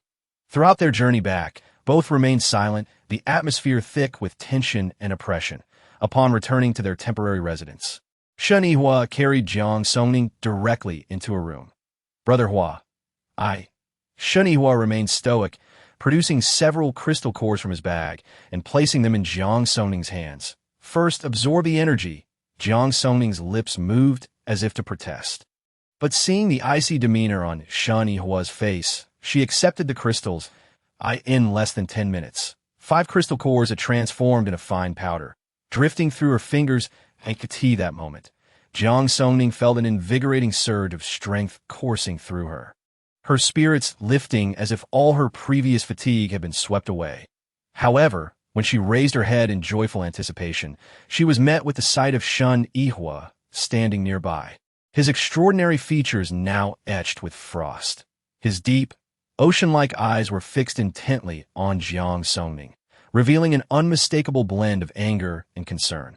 Under such scrutiny, Jiang Songning felt a pang of guilt, instinctively reaching to touch her nose before breaking into a radiant smile and quickly approaching Shen Yihua, intertwining her arm with his.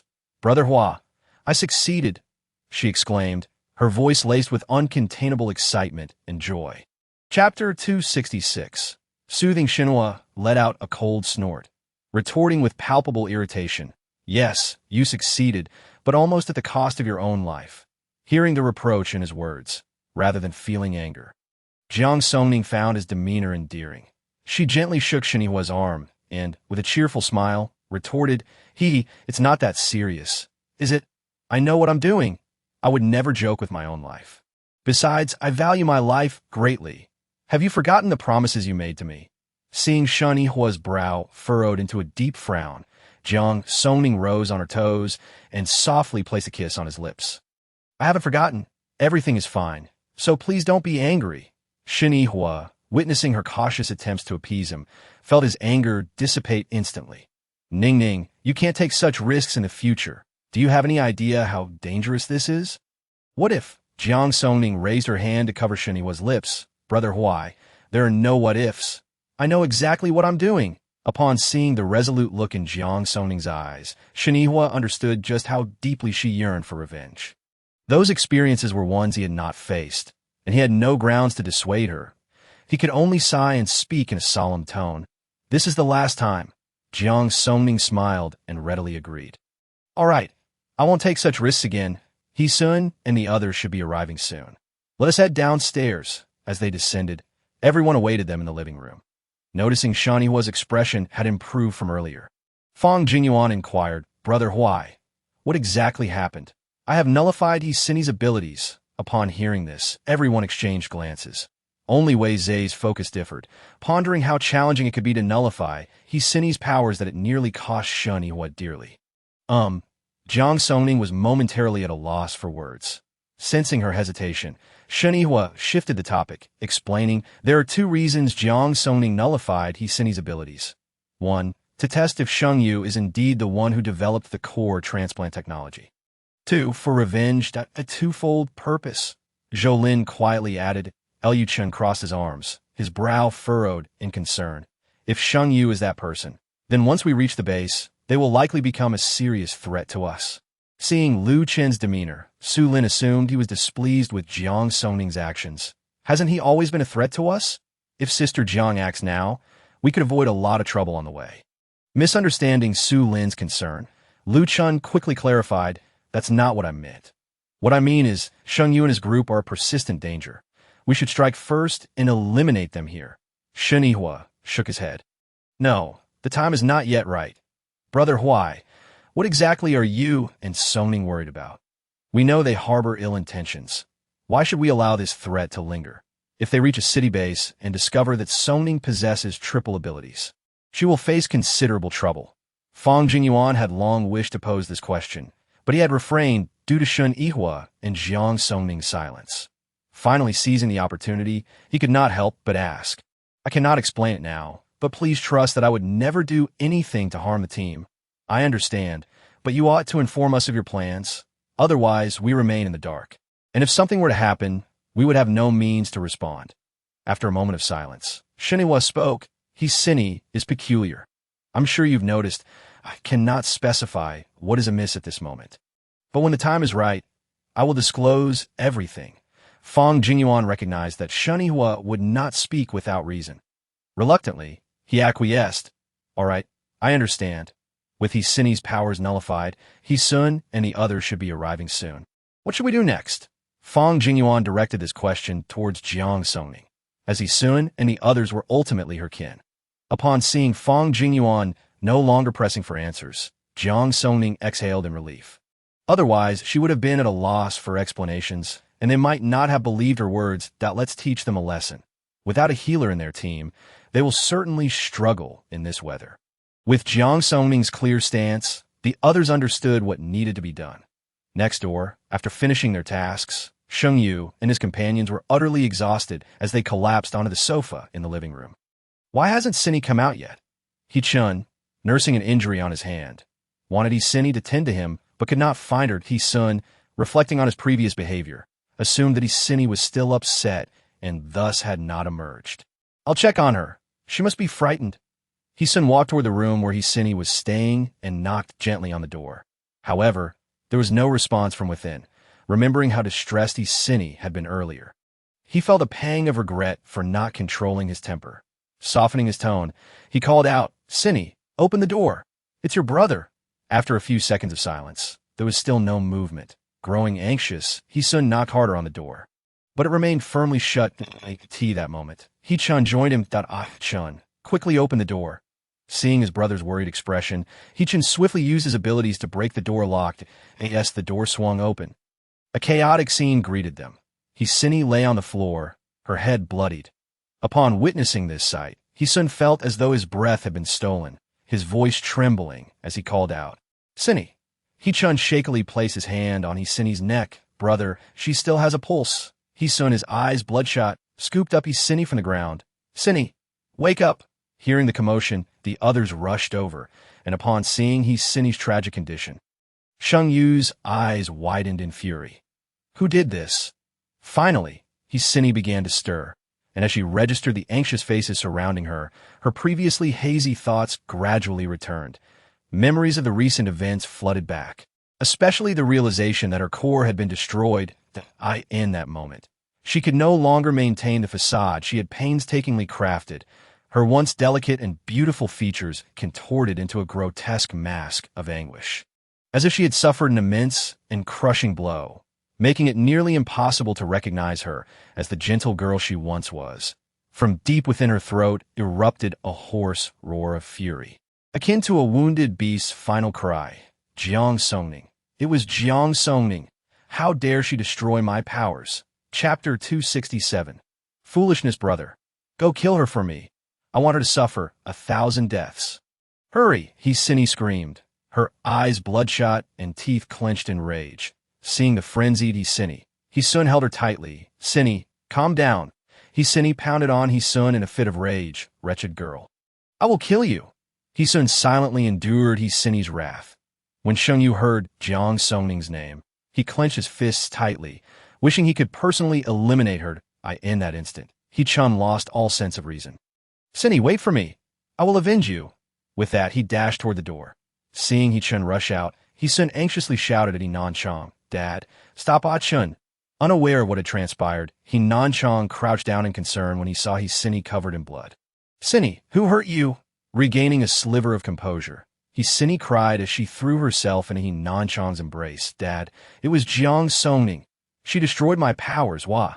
Fury ignited within Chong upon hearing that Sini's abilities had been nullified. This ungrateful daughter. Sun, go fetch that wretched girl. Sun rubbed his throbbing forehead. Dad, how could Jiang Songning possibly listen to me now? Chong, even angrier, retorted, she harmed Sini. Are you really going to let her off the hook? Sheng Yu spoke calmly. Uncle please do not fret. I will ensure justice for Sini. Those who knew him understood that this was Sheng Yu truly enraged, which indicated that someone was bound to face dire consequences. Brother Sheng, you must avenge me. Sini sobbed. Gently stroking Sini's face, Sheng Yu reassured her. Don't worry, Sini. I will help you get your powers back. With tears in her eyes, Sini looked at Sheng Yu. Brother Sheng, please don't comfort me. Sheng Yu continued to soothe her. Sini, when have I ever deceived you? Rest assured, I will reclaim Jiang Songning's abilities for you. As Sini contemplated the prospect of obtaining both mental and wood abilities. Along with reclaiming the space power, she felt that losing her minor healing ability was of little consequence. The more she thought about it, the more excited she became. Once Jiang Songning lost her powers, she would ensure her suffering was profound. Really? Shang Yu's expression turned serious. Indeed.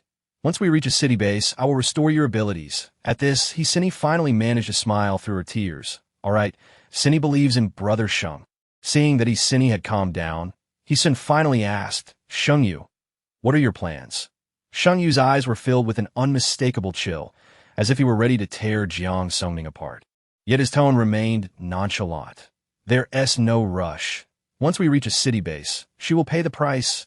Are we truly going to let them off the hook? He nonchalant questioned, displeased. Uncle now that Cindy has lost her healing abilities, our strength pales in comparison to theirs. Even if we were to confront them now, we would only be subjected to a beating that it is wiser to conserve our energy and regroup at the base before making any decisions. Although Shang Yu harbors disdain for Nanchang's demeanor, he remains courteous, recognizing him as Cindy's guardian. But Nanchang, being quite cautious about his own life, refrains from approaching Jiang Songning, ultimately choosing to remain silent. Sun understands this logic as well. Since Shang Yu has devised a method to deal with them, he does not mind waiting a few extra days. Cindy, let Shang Yu tend to your wounds. Then rest obediently. I will seek out Aiken. Cindy nods obediently, as if the person who had just exhibited madness was not her at all. All right, brother, hurry. I fear that sister might harm Urge. Sun gently pats her hand and swiftly strides towards the exit. Meanwhile, after failing to gather any information on Shang Yu's movements, Jiang Songning retracts her psychic energy. Shortly thereafter, Chun arrives at the door, exclaiming, Jiang Songning, come out. Upon noticing that only Chun has come, Jiang Songning raises an eyebrow in surprise and leisurely steps outside. There's something you need? Chun, seeing Jiang Songning's nonchalant expression, becomes even more convinced of her malicious nature. How can you be so cruel? You have destroyed Cindy's abilities, and yet you feel no remorse? Not at all. In fact, I find great pleasure in witnessing your suffering. It brings me peace. The smile on Jiang Songning's face pierces Chun like a thorn. In recalling Cindy's anguish, he can no longer contain himself and lunges at her. Before Jiang Songning can retaliate, Shen Yihua raises his hand, unleashing a barrage of purple lightning towards Chun. Caught off guard, Chun is struck, leaving his body scorched and marred with wounds that in disbelief. He gazes at his injuries, his eyes filled with rage as he declares, I will kill you. With that, he draws a knife from his waist and lunges at Shen Yihua and Jiang Songning. The two remain stationary, and as Chun approaches, they deftly evade him. Realizing they have dodged his attack, Chun pivots and charges towards Jiang Songning once more. However, his injuries have slowed him down, allowing Jiang Songning to effortlessly sidestep him, as if she were simply walking a dog. The others watch the unfolding scene with amusement, and Su Lin even pulls out a sunflower seed to snack on. Chun soon realizes that Jiang Songning is toying with him. Jiang Songning, if you have the guts, don't dodge. You are the one wielding a knife against me. Only a fool would evade. Ha ha ha, as Sun arrives, he can't help but stifle his laughter upon witnessing Chun's disheveled state. He struggles to suppress the overwhelming fury within him. Aiken, come back with me. Jiang Songning, seeing Sun appear, refrains from acting out of anger and studies him curiously, realizing he must have devised a plan to counter her. Otherwise, he would not be so restrained. Chun, dissatisfied that Sun has come solely to escort him back, protests, brother, what do you mean by this? Aren't you going to avenge Cindy? Sun takes a deep breath. Cindy wishes to see you. Let us discuss it back home. Upon hearing that Cindy wants to see him, Chun suppresses his discontent and immediately grows concerned. What happened to her? Is she in trouble? She is fine. Now come along. Oh, all right, thus they depart. Before leaving, Sun casts a cold glare at Jiang Songning and declares, from now on, you are no longer my sister. Jiang Songning scoffs at Sun and slowly retorts, fool. Chun, taken aback that Jiang Songning would dare insult his elder brother, instinctively moves to retaliate. However, Sun raises a hand to stop him. Let us go. Do your wounds not hurt? Chapter 268, confirming that Shang Yu is the one once the two depart. The courtyard falls silent once more.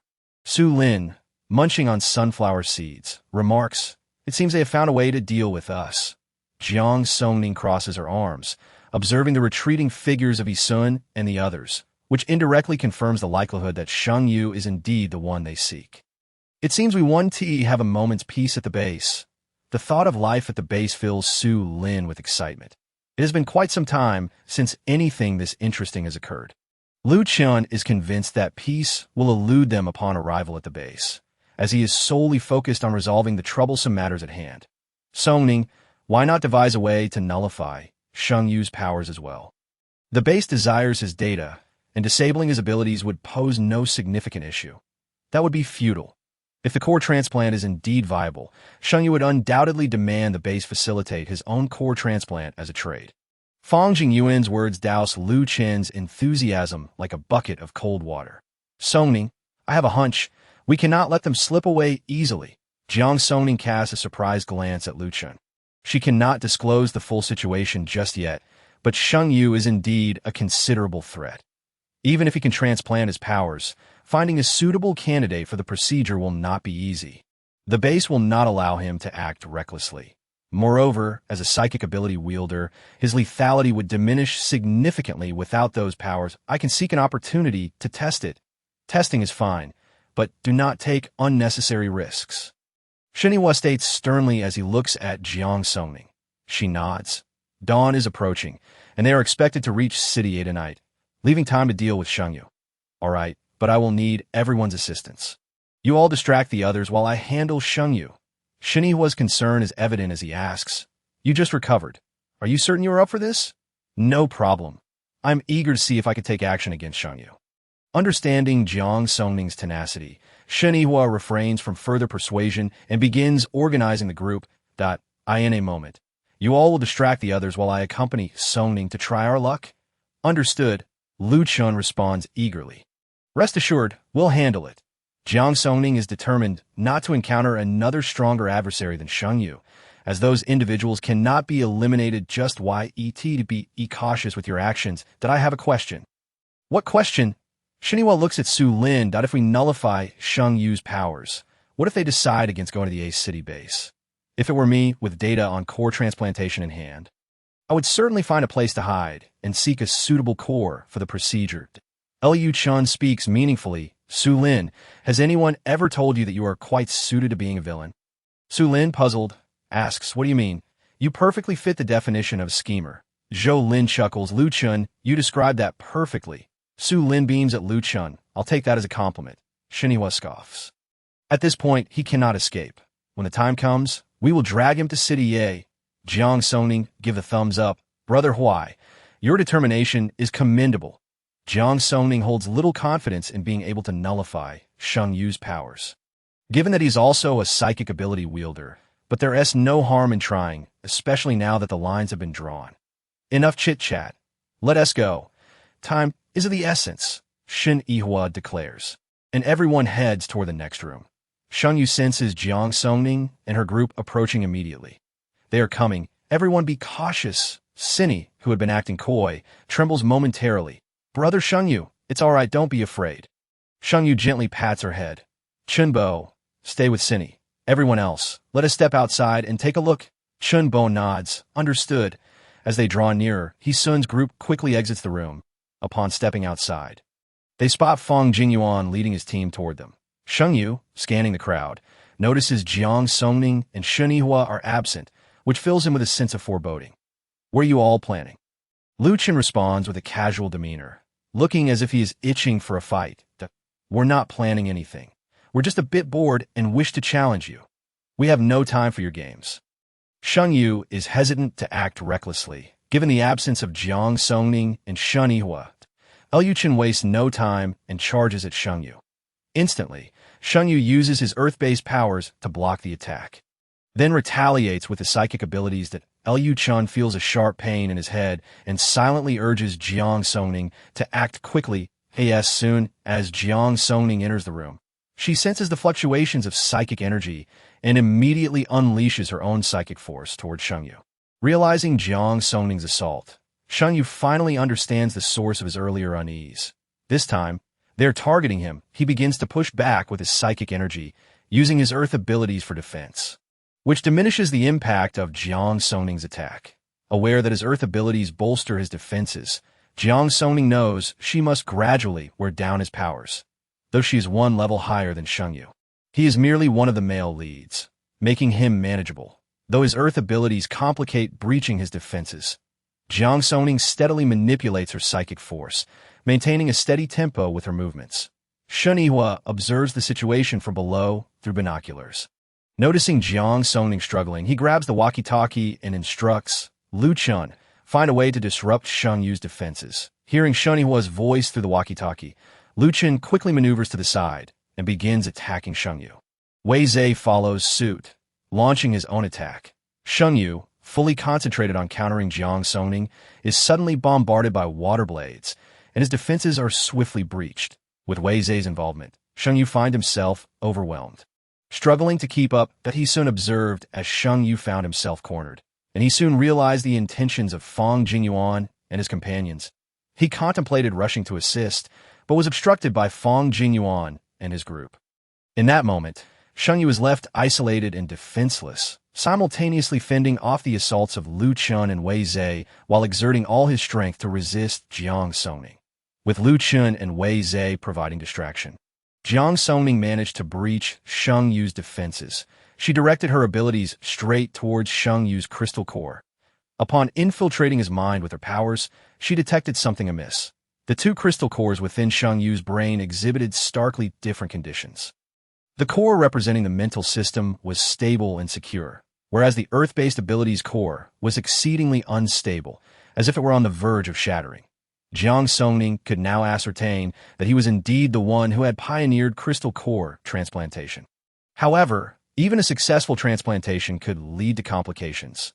Should that unstable earth-based core eventually succumb to its fractures, it could potentially impact his mental abilities as well, a concern that he might have already recognized. Chapter 269. Cancellation of operations thus. This was the paramount reason for his journey to City A. Previously, she had assumed Shengyu's motive for going to City A was related to He-Sini. But it appeared she had overestimated He-Sini's significance in Shengyu's heart. She was also taken aback by Shengyu's ruthlessness. Such an immature experiment was conducted on himself. Upon realizing Shengyu's predicament, Jiang Songning promptly withdrew her mental energy. Huaigu informed everyone to cancel the operation. Shengyu did not inquire about Jiang Songning's reasoning. Instead, he seized the walkie-talkie and instructed Fang Jingyuan and his group to stand down. The two descended the stairs and returned to their temporary residence. Shortly thereafter, Fang Jingyuan and his companions arrived back as well. Wei Zhe rushed in, baffled, and questioned Jiang Songning, Sister Jiang, why the sudden cancellation of operations? Shengyu's crystal core has issues. I can now confirm he is that individual. Oh, what issues? Lu Chun immediately became intrigued that I just discovered that the transplanted crystal core of Shengyu is in a precarious state, already displaying cracks as if it could shatter at any moment. That is why I decided to withdraw. Shengyu was equally astonished. He had not anticipated Shengyu's madness in using himself as a test subject. If that crystal core were to break, the other one might not survive either. Jiang Songning's intentions were not rooted in benevolence, but the emergence of this problem with Shengyu made it imperative to keep him for data reference. This issue was known to no one else. After all, thus far, only Shengyu among those they knew had succeeded in this endeavor. However, given the interest from higher authorities in this matter, it was best not to disturb the crystal core in his mind for the time being. Fang Jingyuan nodded, acknowledging, indeed, regardless of the circumstances, his issues hold research value for the base. Jiang Songning was now curious to see how He-Sini would respond if Shengyu's crystal core encountered problems. Based on He-Sini's character, she might have already been plotting to seize his abilities. With that in mind, we shall depart at 7 this evening.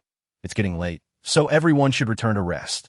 After the others retreated to their rooms, Jiang Songning and Shengyu returned to their quarters together. Upon arriving in City A, what are your plans for Shengyu? Currently, I am not entirely clear about the situation at the base, so we must ensure that the data in Shengyu's possession remains with our own people. The experiment of crystal core transplantation presents both advantages and disadvantages for humanity, but at this moment, the drawbacks seem significantly greater. Jiang Songning had not contemplated the future in such depth.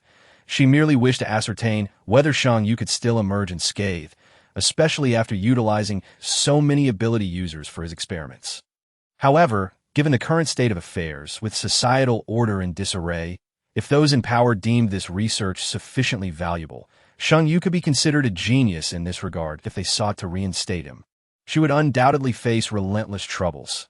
With this thought in mind, she directly inquired if those in power view Shang Yu as a genius.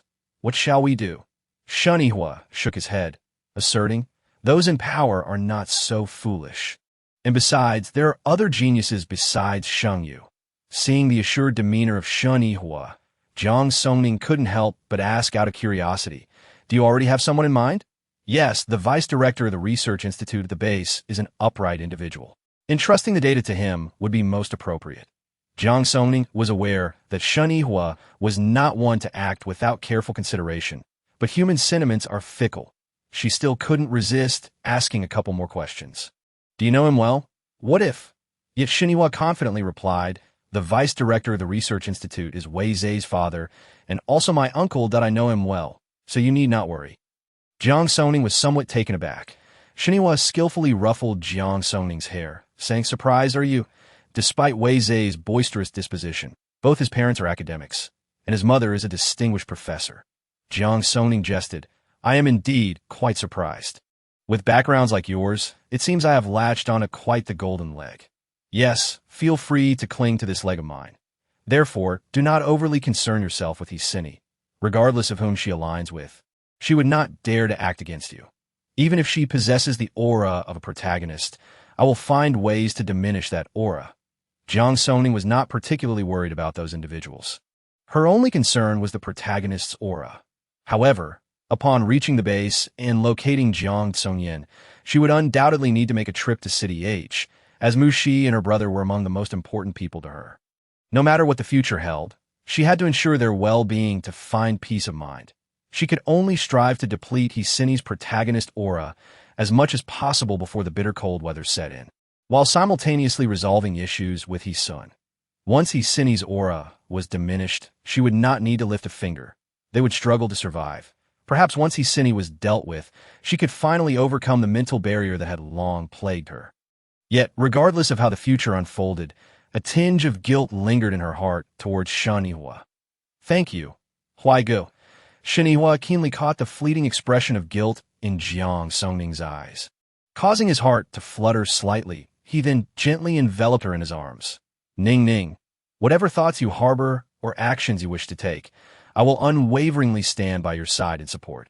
So, please refrain from expressing gratitude to me any longer. All right? His voice was deep and tender, akin to a gentle spring breeze caressing Jiang Songning's ear. Jiang Songning gradually extricated herself from Shun Yihua's warm embrace.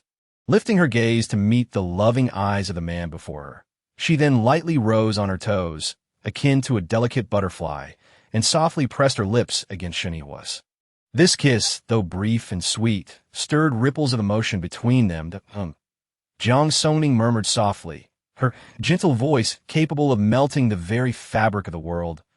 In that instant, Shun Yihua felt an inner flame ignited within him. He abruptly tightened his embrace around Jiang Songning's slender waist, leaning down to fervently capture her soft, rosy lips. This kiss transcended the previous fleeting brushes, infused with fervor and passion. As time progressed, Shun Yihua's kissing technique became increasingly adept. He deftly explored every sweet corner of Jiang Songning's mouth with his tongue, eliciting a chorus of soft gasps from her. Before long, Jiang Songning felt herself growing weak. Her limbs felt as though they were losing their support. She could only lean languidly against Shun Yihua's solid chest, attuned to the powerful rhythm of his heartbeat. I could see that moment. The atmosphere within the room became intensely heated, the temperature rising as if it were on the brink of combustion. Gradually, Jiang Songning began to struggle to breathe. She attempted to resist, but Shun Yihua held her tightly, refusing to relent. Ultimately, Jiang Songning surrendered her resistance, fully immersing herself in the moment. Chapter 270. Arrival in City A. After Shun Yihua exited the room, Jiang Songning returned to her space to rest in the adjoining room. Once Fang Jingyuan and his group departed, Sheng Yu and the others returned to their quarters, with no healing ability users among them. Their injuries could only be superficially treated. After tending to their wounds, everyone sat quietly in the living room. The atmosphere steeped in tension. It was ultimately He-sun who shattered the silence. Sheng Yu, have you been doing something behind our backs? Why did Jiang Songning target you? Sheng Yu raised a hand to massage his throbbing head. Jiang Songning is a madwoman. She attacked me. Was it not because of you? He-sun slammed his hands down on the table in frustration. With He-sun's abilities destroyed, his mood had plummeted to its lowest point, and he could no longer contain his anger in the face of Sheng Yu's accusations. What do you mean by that? What I mean is that she despises you, and thus her wrath fell upon me. Sheng Yu is equally unstable, as the issues with the crystal core in his mind could lead to imminent shattering. He needed to hasten his journey to City A and had no time to dwell on other matters. At that moment, He-sun had completely shed any semblance of his noble persona. You re-talking nonsense. If that were true, why wouldn't she come to me and instead target you? You must have done something to lead us into this predicament. Sheng Yu regarded the frantic He-sun with irritation. What? Are you attempting to shift all the blame onto me? Or are you saying that you cannot defeat Jiang Songning and thus must vent your impotent rage on me? You. As the two began to argue, He-sun burst into tears once more. Woo, big brother. Sheng Yu, please don't fight. It's all my fault. Woo, upon hearing He-sun's cries, the two quickly suppressed their grievances and began to comfort her. After finally managing to calm her down, they settled back into a more composed demeanor. He-sun hesitated before speaking. What shall we do next? Should we still head to City A? At that moment, He-sun no longer wished to remain close to Jiang Songning. As Sheng Yu aptly pointed out, Jiang Songning harbored a deep resentment towards them. Their abilities paled in comparison to hers if she decided to act against them. They would be in imminent danger of having their powers nullified. The headache that had plagued Sheng Yu had finally begun to ease. Let us go, boss. Why don't we consider other bases? Luo Huai suggested, unable to contain himself. Sheng Yu shook his head. Time was of the essence. He required a fully equipped laboratory, for he feared that before Jiang Songning could strike, his powers might also be rendered ineffective. Thus far, only the base in City S was adequately equipped. The others were insufficient. That we must go. There is no alternative. Only by reaching the base in City A can Xin's abilities be restored. Luo Huai and the others began to harbor discontent towards the Xin, realizing that it was her presence that compelled the boss to take such risks. Boss, what if Jiang Songning decides to attack us again? Sheng Yu seemed to sense that Jiang Songning had reservations about them and would not act impulsively. Otherwise, having trailed her all this way, she had numerous opportunities to strike but had refrained. For now, she wants to make a move. Once we reach the base, she will also think twice before acting. Let us discuss everything once we arrive, seeing that Sheng Yu had made up his mind. The others had no choice but to follow suit. When shall we depart? Luo Huai inquired, glancing at his still bleeding wound. Tonight, Jiang Songning and her group should leave. We will follow closely behind them. But Sheng Yu is already growing impatient. No buts. With them in front, if danger arises, they will shield us. Everything can wait until we reach the base. Upon witnessing Sheng Yu's irritation, Luo Huai fell silent. Sheng Yu was acting for Xin's sake, and the members of the family had no reason to object. Thus, the decision was made. As dawn approached, everyone retired to rest. Jiang Songning awoke just before 6 o'clock, preparing to leave that night. After tidying up her space, she proceeded to the living room, where the others were gradually waking. Wang Chao retrieved a watermelon from the refrigerator, and everyone was enjoying it. Sister Jiang, hurry. I saved you a large piece. The group devoured 4 watermelons as if they were starving. Jiang Songning accepted the watermelon and leisurely began to eat. The boys resumed their playful banter. Once the time was right, they began to pack their belongings in preparation for departure. Weizhe stepped outside for a quick look before hurriedly returning. Huaiga, I just saw Sheng Yu and his group packing. It seems they intend to leave with us. Shen Yihua continued his actions. Let them follow. As the time approached, they made their way toward the highway, with Sheng Yu's group trailing behind. Upon reaching the highway, Jiang Songning conjured a vehicle from her space, and they all boarded. As they set off, Jiang Songning released her mental energy and felt at ease upon confirming that Shang Yu's group was closely following. They were merely a few hundred kilometers from City A, encountering several low-level mutated plants along the way. As they neared City A, the number of zombies along the roadside increased, causing their vehicle to slow down. Jiang Songning frowned at the sight of the zombies, pondering the potential increase in dangers should they exit the highway. This particular highway entrance was not far from the base, and the military had specifically cleared it, so there should be minimal zombie presence at the entrance. They were now just a few dozen kilometers from City A, and at their current pace, they would reach the base in approximately 2 hours. As they drew closer to City A, the stench of decay intensified, permeating even through the car windows. Jiang Songning retrieved a mask from her space and handed one to Shunihua. "It appears our luck is holding. We should arrive at the base before dawn." Upon reaching City A, the sky was already beginning to lighten. Shunihua led the group directly toward the base. After exiting the highway, the vehicle continued to move steadily. The scenery along the roadside rapidly receded, and time seemed to stretch. Approximately 20 minutes later, a magnificent structure gradually came into view. This was their destination. The City A based, in her previous life, she had endured countless hardships, spending 2 years in pursuit of this place, yet ultimately failed to reach it. Now, standing before her long-sought destination, she felt an overwhelming wave of emotion. The thought that her brother might be within those walls caused her eyes to well with tears, nearly spilling over. Sitting beside her, Shunihua keenly sensed the shift in Jiang Songning's emotions. He slightly turned his head, his gaze gentle as it fell upon her. Slowly, he extended his right hand, gently clasping Jiang Songning's slightly trembling hand. "Do not worry. I've already asked my family to help locate your brother. As long as he is still in City A, we will surely uncover his whereabouts. You will be reunited shortly." Shunihua reassured her in a soft, resonant voice, akin to a warm spring breeze that eased Jiang Songning's previously restless heart. Jiang Songning wiped away her tears and looked at Shunihua with gratitude. "Huaiga, thank you." Shunihua ruffled her hair. "Let us get out of the car." There were no zombies lurking at the base's entrance. Dawn had just broken, and the weather outside was still bearable that a dozen ability users stood guard at the entrance. And upon noticing the survivors, a staff member clad in protective gear approached. After disembarking, Jiang Songning stored the vehicle back in her space. Zhou Lin stepped forward first, pulling a card from his backpack. After glancing at the card, the staff member regarded the group before speaking slowly. "Mr. Zhou, please follow me." "All right, thank you for your assistance." The staff member led them to a registration area, since several of them were newcomers to the base. They needed to register their abilities. They had undergone a similar registration process at the J-City base, so the group completed the registration smoothly. Jiang Songning only listed her wood and spatial abilities. Although her triad of abilities would likely be revealed by Heiress and the others, she preferred to maintain a low profile upon entering the base. Jiang Songning keenly observed that the registrar was scrutinizing her, albeit subtly, as she completed her registration. She cast a wary glance at the registrar, but when she looked back, he had returned to his normal demeanor. Jiang Songning didn't dwell on it.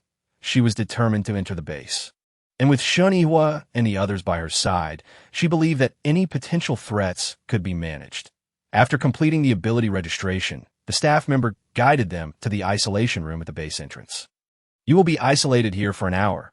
Once the time is up, you can proceed to the base's registration hall, where you can exchange points and supplies for housing and daily necessities." Zhou Lin produced a pack of cigarettes and offered it to the staff member. "That we understand. Thank you for your hard work." The staff member initially declined but ultimately accepted the cigarettes before leaving.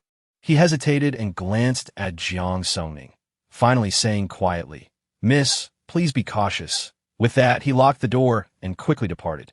Once the staff member had left, Jiang Songning enveloped the isolation room with her mental energy, and the group's expressions grew serious due to the staff member's words. Zhou Lin spoke first. "It seems a lot has transpired at the base while we were away these past 2 months."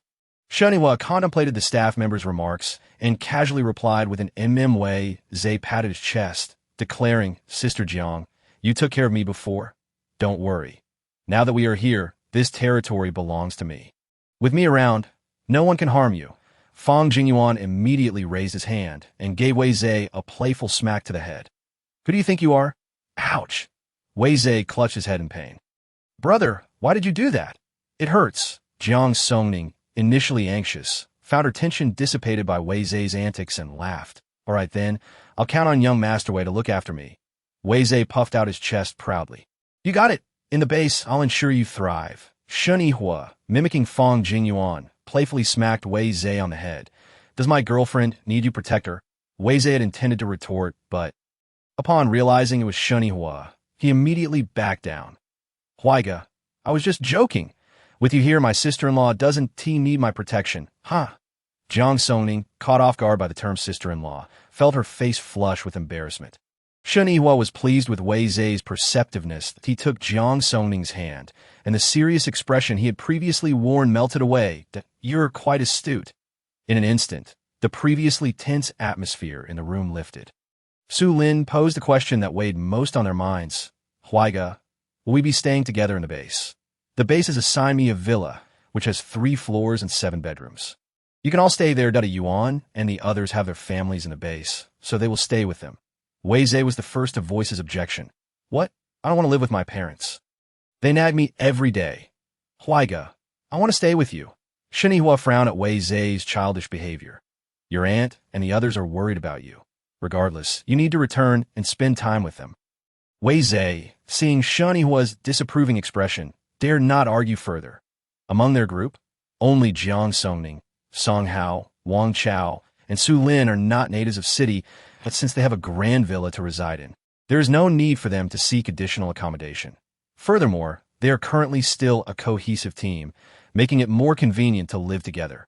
However, Shen Yihua and the others have family members here, suggesting that their team will likely be fragmented in the near future. This thought brought a sense of melancholy to everyone. Will we still undertake missions together in the future? Wang Chao, unable to contain his curiosity, finally posed the question that lingered in his mind as the others fell silent. Fang Jingyuan and Lu Chun remained quiet. After all, they still had family to consider, and the specifics of their arrangements upon returning were still uncertain. After a moment of contemplation, Fang Jingyuan spoke. Having experienced so much together, we must continue to collaborate. Wang Chao scratched his head and replied, Indeed. If we disband, we would need to find new teammates, which would be quite troublesome. Wei Zhe interjected sarcastically, If you can't bear part with us, just say it. Wang Chao playfully wrapped his arm around Wei Zhe's neck. Who would miss you? You're just being overly sentimental. Wu. Wang Chao. You scoundrel. Let go of me. The earlier sentimentality dissipated as the two jesters elicited hearty laughter from the group. Before long, an hour had slipped by, and someone arrived to open the door to the isolation room, handing them a note. With this note, you may enter the base. Zhou Lin took the note, glanced at it, and replied, All right, thank you. Armed with the note, the group proceeded towards the interior of the base. Hey, why is the isolation period for the city a base only 1 hour? Song Hao suddenly realized something was amiss. Shen Yihua explained, If bitten by a zombie, one cannot last 2 hours before mutating, so an hour of isolation is sufficient. Oh, I see. The isolation room was located at the entrance of the base, and beyond it stood a large iron gate, guarded by individuals clad in green camouflage and armed with firearms. As they approached, the guards turned their attention towards them. Chapter 272, The Wedding House. Zhou Lin presented the note to the guard at the entrance, and after a brief inspection, they opened a small door. Keep walking straight down this path to reach the registration hall. There are signs along the way. If you need accommodation, you can find options over there. All right, thank you. Passing through this door marked their true entry into the base. It was nearing 8 o'clock, the sun blazing overhead, and apart from the patrolling personnel, the base appeared nearly deserted. As they walked, they took in their surroundings. The base was expansive, situated in what was once the suburbs of city. Their destination was the villa area, adjacent to a high-rise community with 27 floors per building. Wang Chao could not help but exclaim, Wow, the City A base is indeed impressive. It looks enormous. Zhou Lin began to elaborate on the layout of the base. Among the group, only Shen Yihua and Zhou Lin had previously spent time in the base, while the others were visiting for the first time and were unfamiliar with it. Originally, there were 5 residential communities and, combined with its location in the suburbs, along with a private hospital nearby. These 5 communities were merged to form the base. The villa area typically housed high-ranking, high-point ability users, while the neighboring high-rises accommodated both ability users and ordinary citizens. As the population grew, the military expanded and constructed additional makeshift housing, which was inhabited by common folk. Jiang Songning glanced toward the makeshift housing, reflecting that ordinary people, unable to combat zombies, found it challenging to earn points, thus resorting to renting in those areas. The easternmost villa area was designated for the base leaders and military personnel. With the research institute located there and the hospital situated near the high-rises to the west, to the north, there was another large gate, which was the exit for missions. Zhou Lin raised his hand. Pointing to the area between the villa and the high-rises, the mission hall is over there. Once we settle in, I will take you to see it. After Zhou Lin's introduction, the group had gained a general understanding of the base's layout. Jiang Songning silently marveled at the rapid establishment of such a vast base. A testament to the capital's capabilities, she took out binoculars and surveyed the entire area. Given its scale, the base could easily accommodate tens of thousands. The group walked for nearly 20 minutes before arriving at their destination. Upon seeing the villa, Fang Jingyuan felt a sense of familiarity. Huaige, I recall this villa is under your name, isn't it? Shen Yihui pressed his fingerprint against the scanner, and the villa's door swung open. Yes, it is my property. Later, the base returned the right of residence to me. As they entered, they were greeted by a lavishly decorated European-style interior, with brightly colored sofas and coffee tables and curtains in soft pastel hues. This decor was a stark contrast to Shen Yihui's usual taste. The group exchanged curious glances, and Shen Yihui cleared his throat awkwardly. This was all arranged by my mother. Wei Zhe slapped his forehead. Oh, I remember now. This must be the wedding house your aunt prepared for you. Coughing at the mention of wedding house, Jiang Songning suddenly coughed twice. Shen Yihui raised an eyebrow, shooting a glare at Wei Zhe, who, intimidated by Shen Yihui's presence, quickly fell silent. The first floor had 3 guest rooms, while the second floor also had 3. You may choose whichever room you prefer. There were also 2 maid rooms on the basement level for those who wish to stay there, each room equipped with its own bathroom and essentials. Wang Chao eagerly declared, I'm definitely staying in the basement. In this weather, it must be cooler down there. Shen Yihui waved his hand. It's getting late. Everyone should rest now, that we can discuss other matters later. Liu Chen yawned and headed toward a room on the first floor. Once the others had left, Shen Yihui turned to Jiang Song. Let me show you the room on the 3rd floor. Jiang Songning nodded. They ascended the staircase, and upon reaching the 3rd floor, the layout was fully revealed.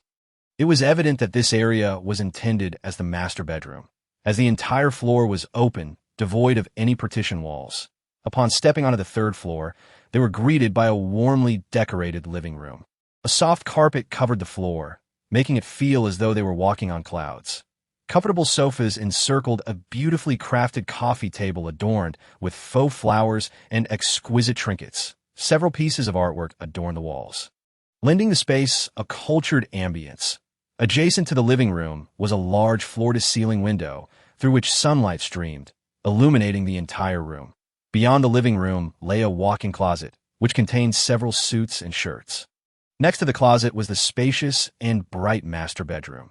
Upon entering, the centerpiece was an enormous bed that occupied much of the space, appearing soft and inviting, prompting an irresistible urge to lie down and experience its comfort. Beside the bed stood an elegant vanity, cluttered with various jewelry boxes. Recalling Wei Zhe's earlier comment, it was clear this was indeed a wedding house, and the room's decor was quite impressive. This was arranged by my mother over 2 years. Do you like it? Jiang Songning felt her cheeks warm, realizing it was indeed a wedding house. Shen Yihui nodded with a smile. Yes, you'll be staying in this room. Jiang Songning, unable to meet Shen Yihui's gaze, stammered, I think I'll stay on the 2nd floor instead. Shen Yihui leaned down and placed a kiss on Jiang Songning's lips. This is my mother's prepared wedding house. Of course, my girlfriend must stay on the 3rd floor. The 2nd floor is for guest rooms. Jiang Songning's face flushed. Where will you stay? The moment the words escaped her lips, she regretted them, mentally chastising herself for her foolishness. Shen Yihua gazed at Jiang Songning's adorable, flustered expression, feeling an irresistible urge to tease her. With a smirk, he leaned closer, wrapping his arm around her slender waist. "This is my room. Where do you think I should stay?" Shen Yihua whispered enticingly near Jiang Songning's ear, his warm breath grazing her sensitive skin, causing her to shudder involuntarily. Jiang Songning's face turned crimson as she instinctively pushed Shen Yihua away, playfully protesting, "Stop!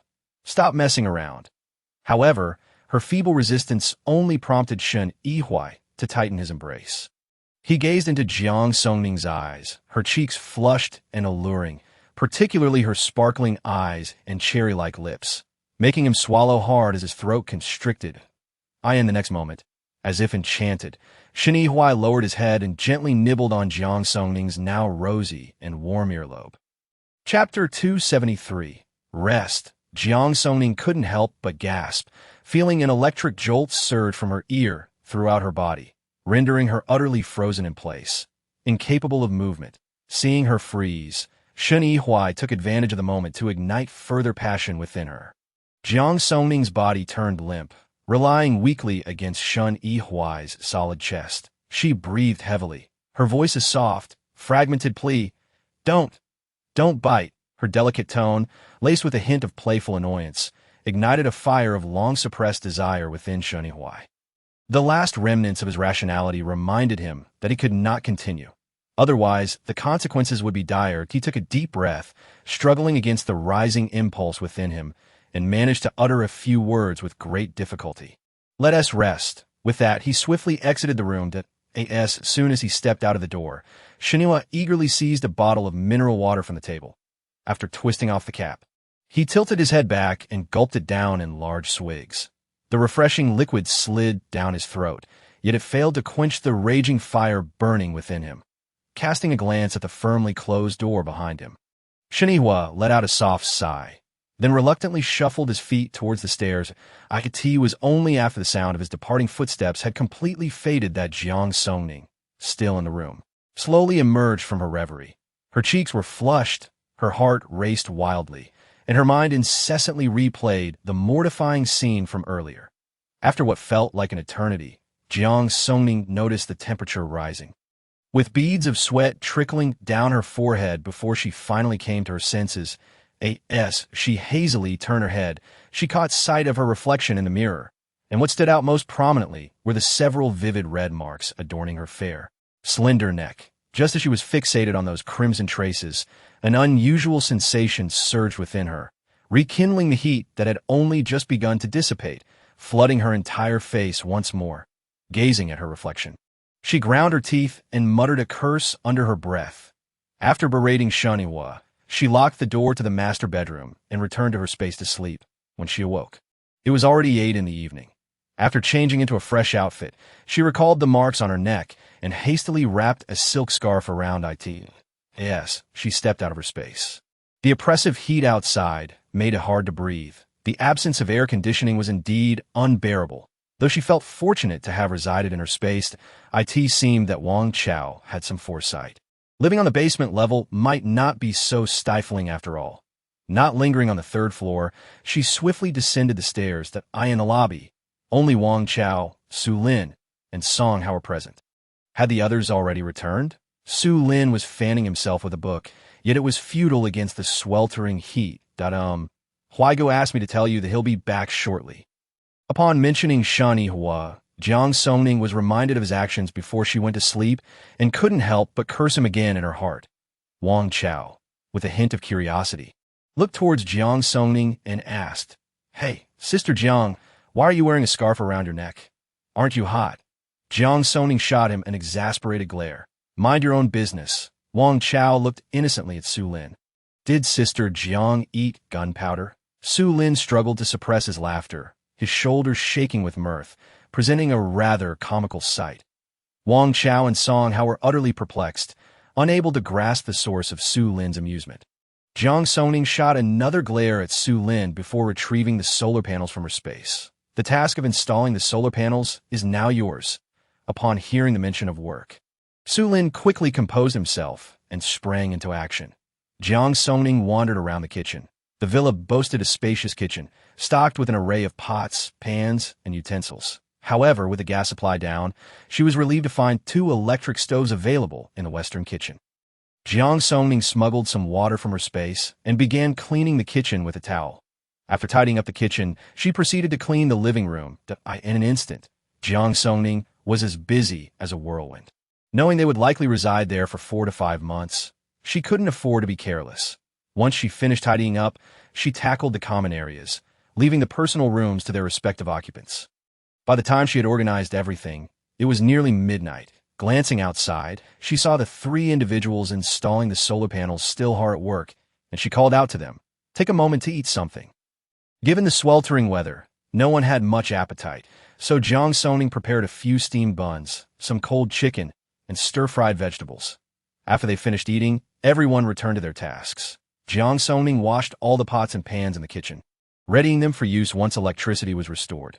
Everything in the kitchen was brand new, so a simple wash sufficed. By the time she wrapped up her chores, it was almost 2 in the morning. Shenhua had yet to return, so she decided to clean the 3rd floor. She finished tidying up that level. Su Lin and the others were nearly done as well. Noticing the 3 of them drenched in sweat, Jiang Songning brought out 2 watermelons from her space to share. As dawn approached, she finally had a moment to step outside to assess the surroundings of the villa. The villa was situated at the far end of the estate, bordered by a wall at the back, lending it a sense of tranquility with few passers-by. Seeing no one around, she ventured to the back of the villa for a brief inspection. There was a large courtyard behind it, once adorned with various unknown flowers, but the recent weather had left them all wilted. Passing through the small garden, she laid eyes on a lawn spanning over 200 square meters, now entirely parched. The ground a desolate yellow. Adjacent to the lawn was a swimming pool of about 100 square meters, complete with several lounge chairs. It was clear why Shenhua's mother had chosen this place as their marital home. The environment was truly splendid. After surveying the backyard, just as Jiang Songning was about to return to her room, she heard footsteps approaching. Turning around, she saw Shenhua striding towards her. You like it here?" he inquired. Jiang Songning nodded. "Yes, I do." In such circumstances, being able to reside in this splendid place was enviable. How could she possibly find fault? Shenhua smiled as he took her hand. "As long as you like it. That's all that matters. Now let's head back. It's too hot outside, and the house now has electricity." As they watched the sun slowly rise, Jiang Songning followed Shenhua back inside.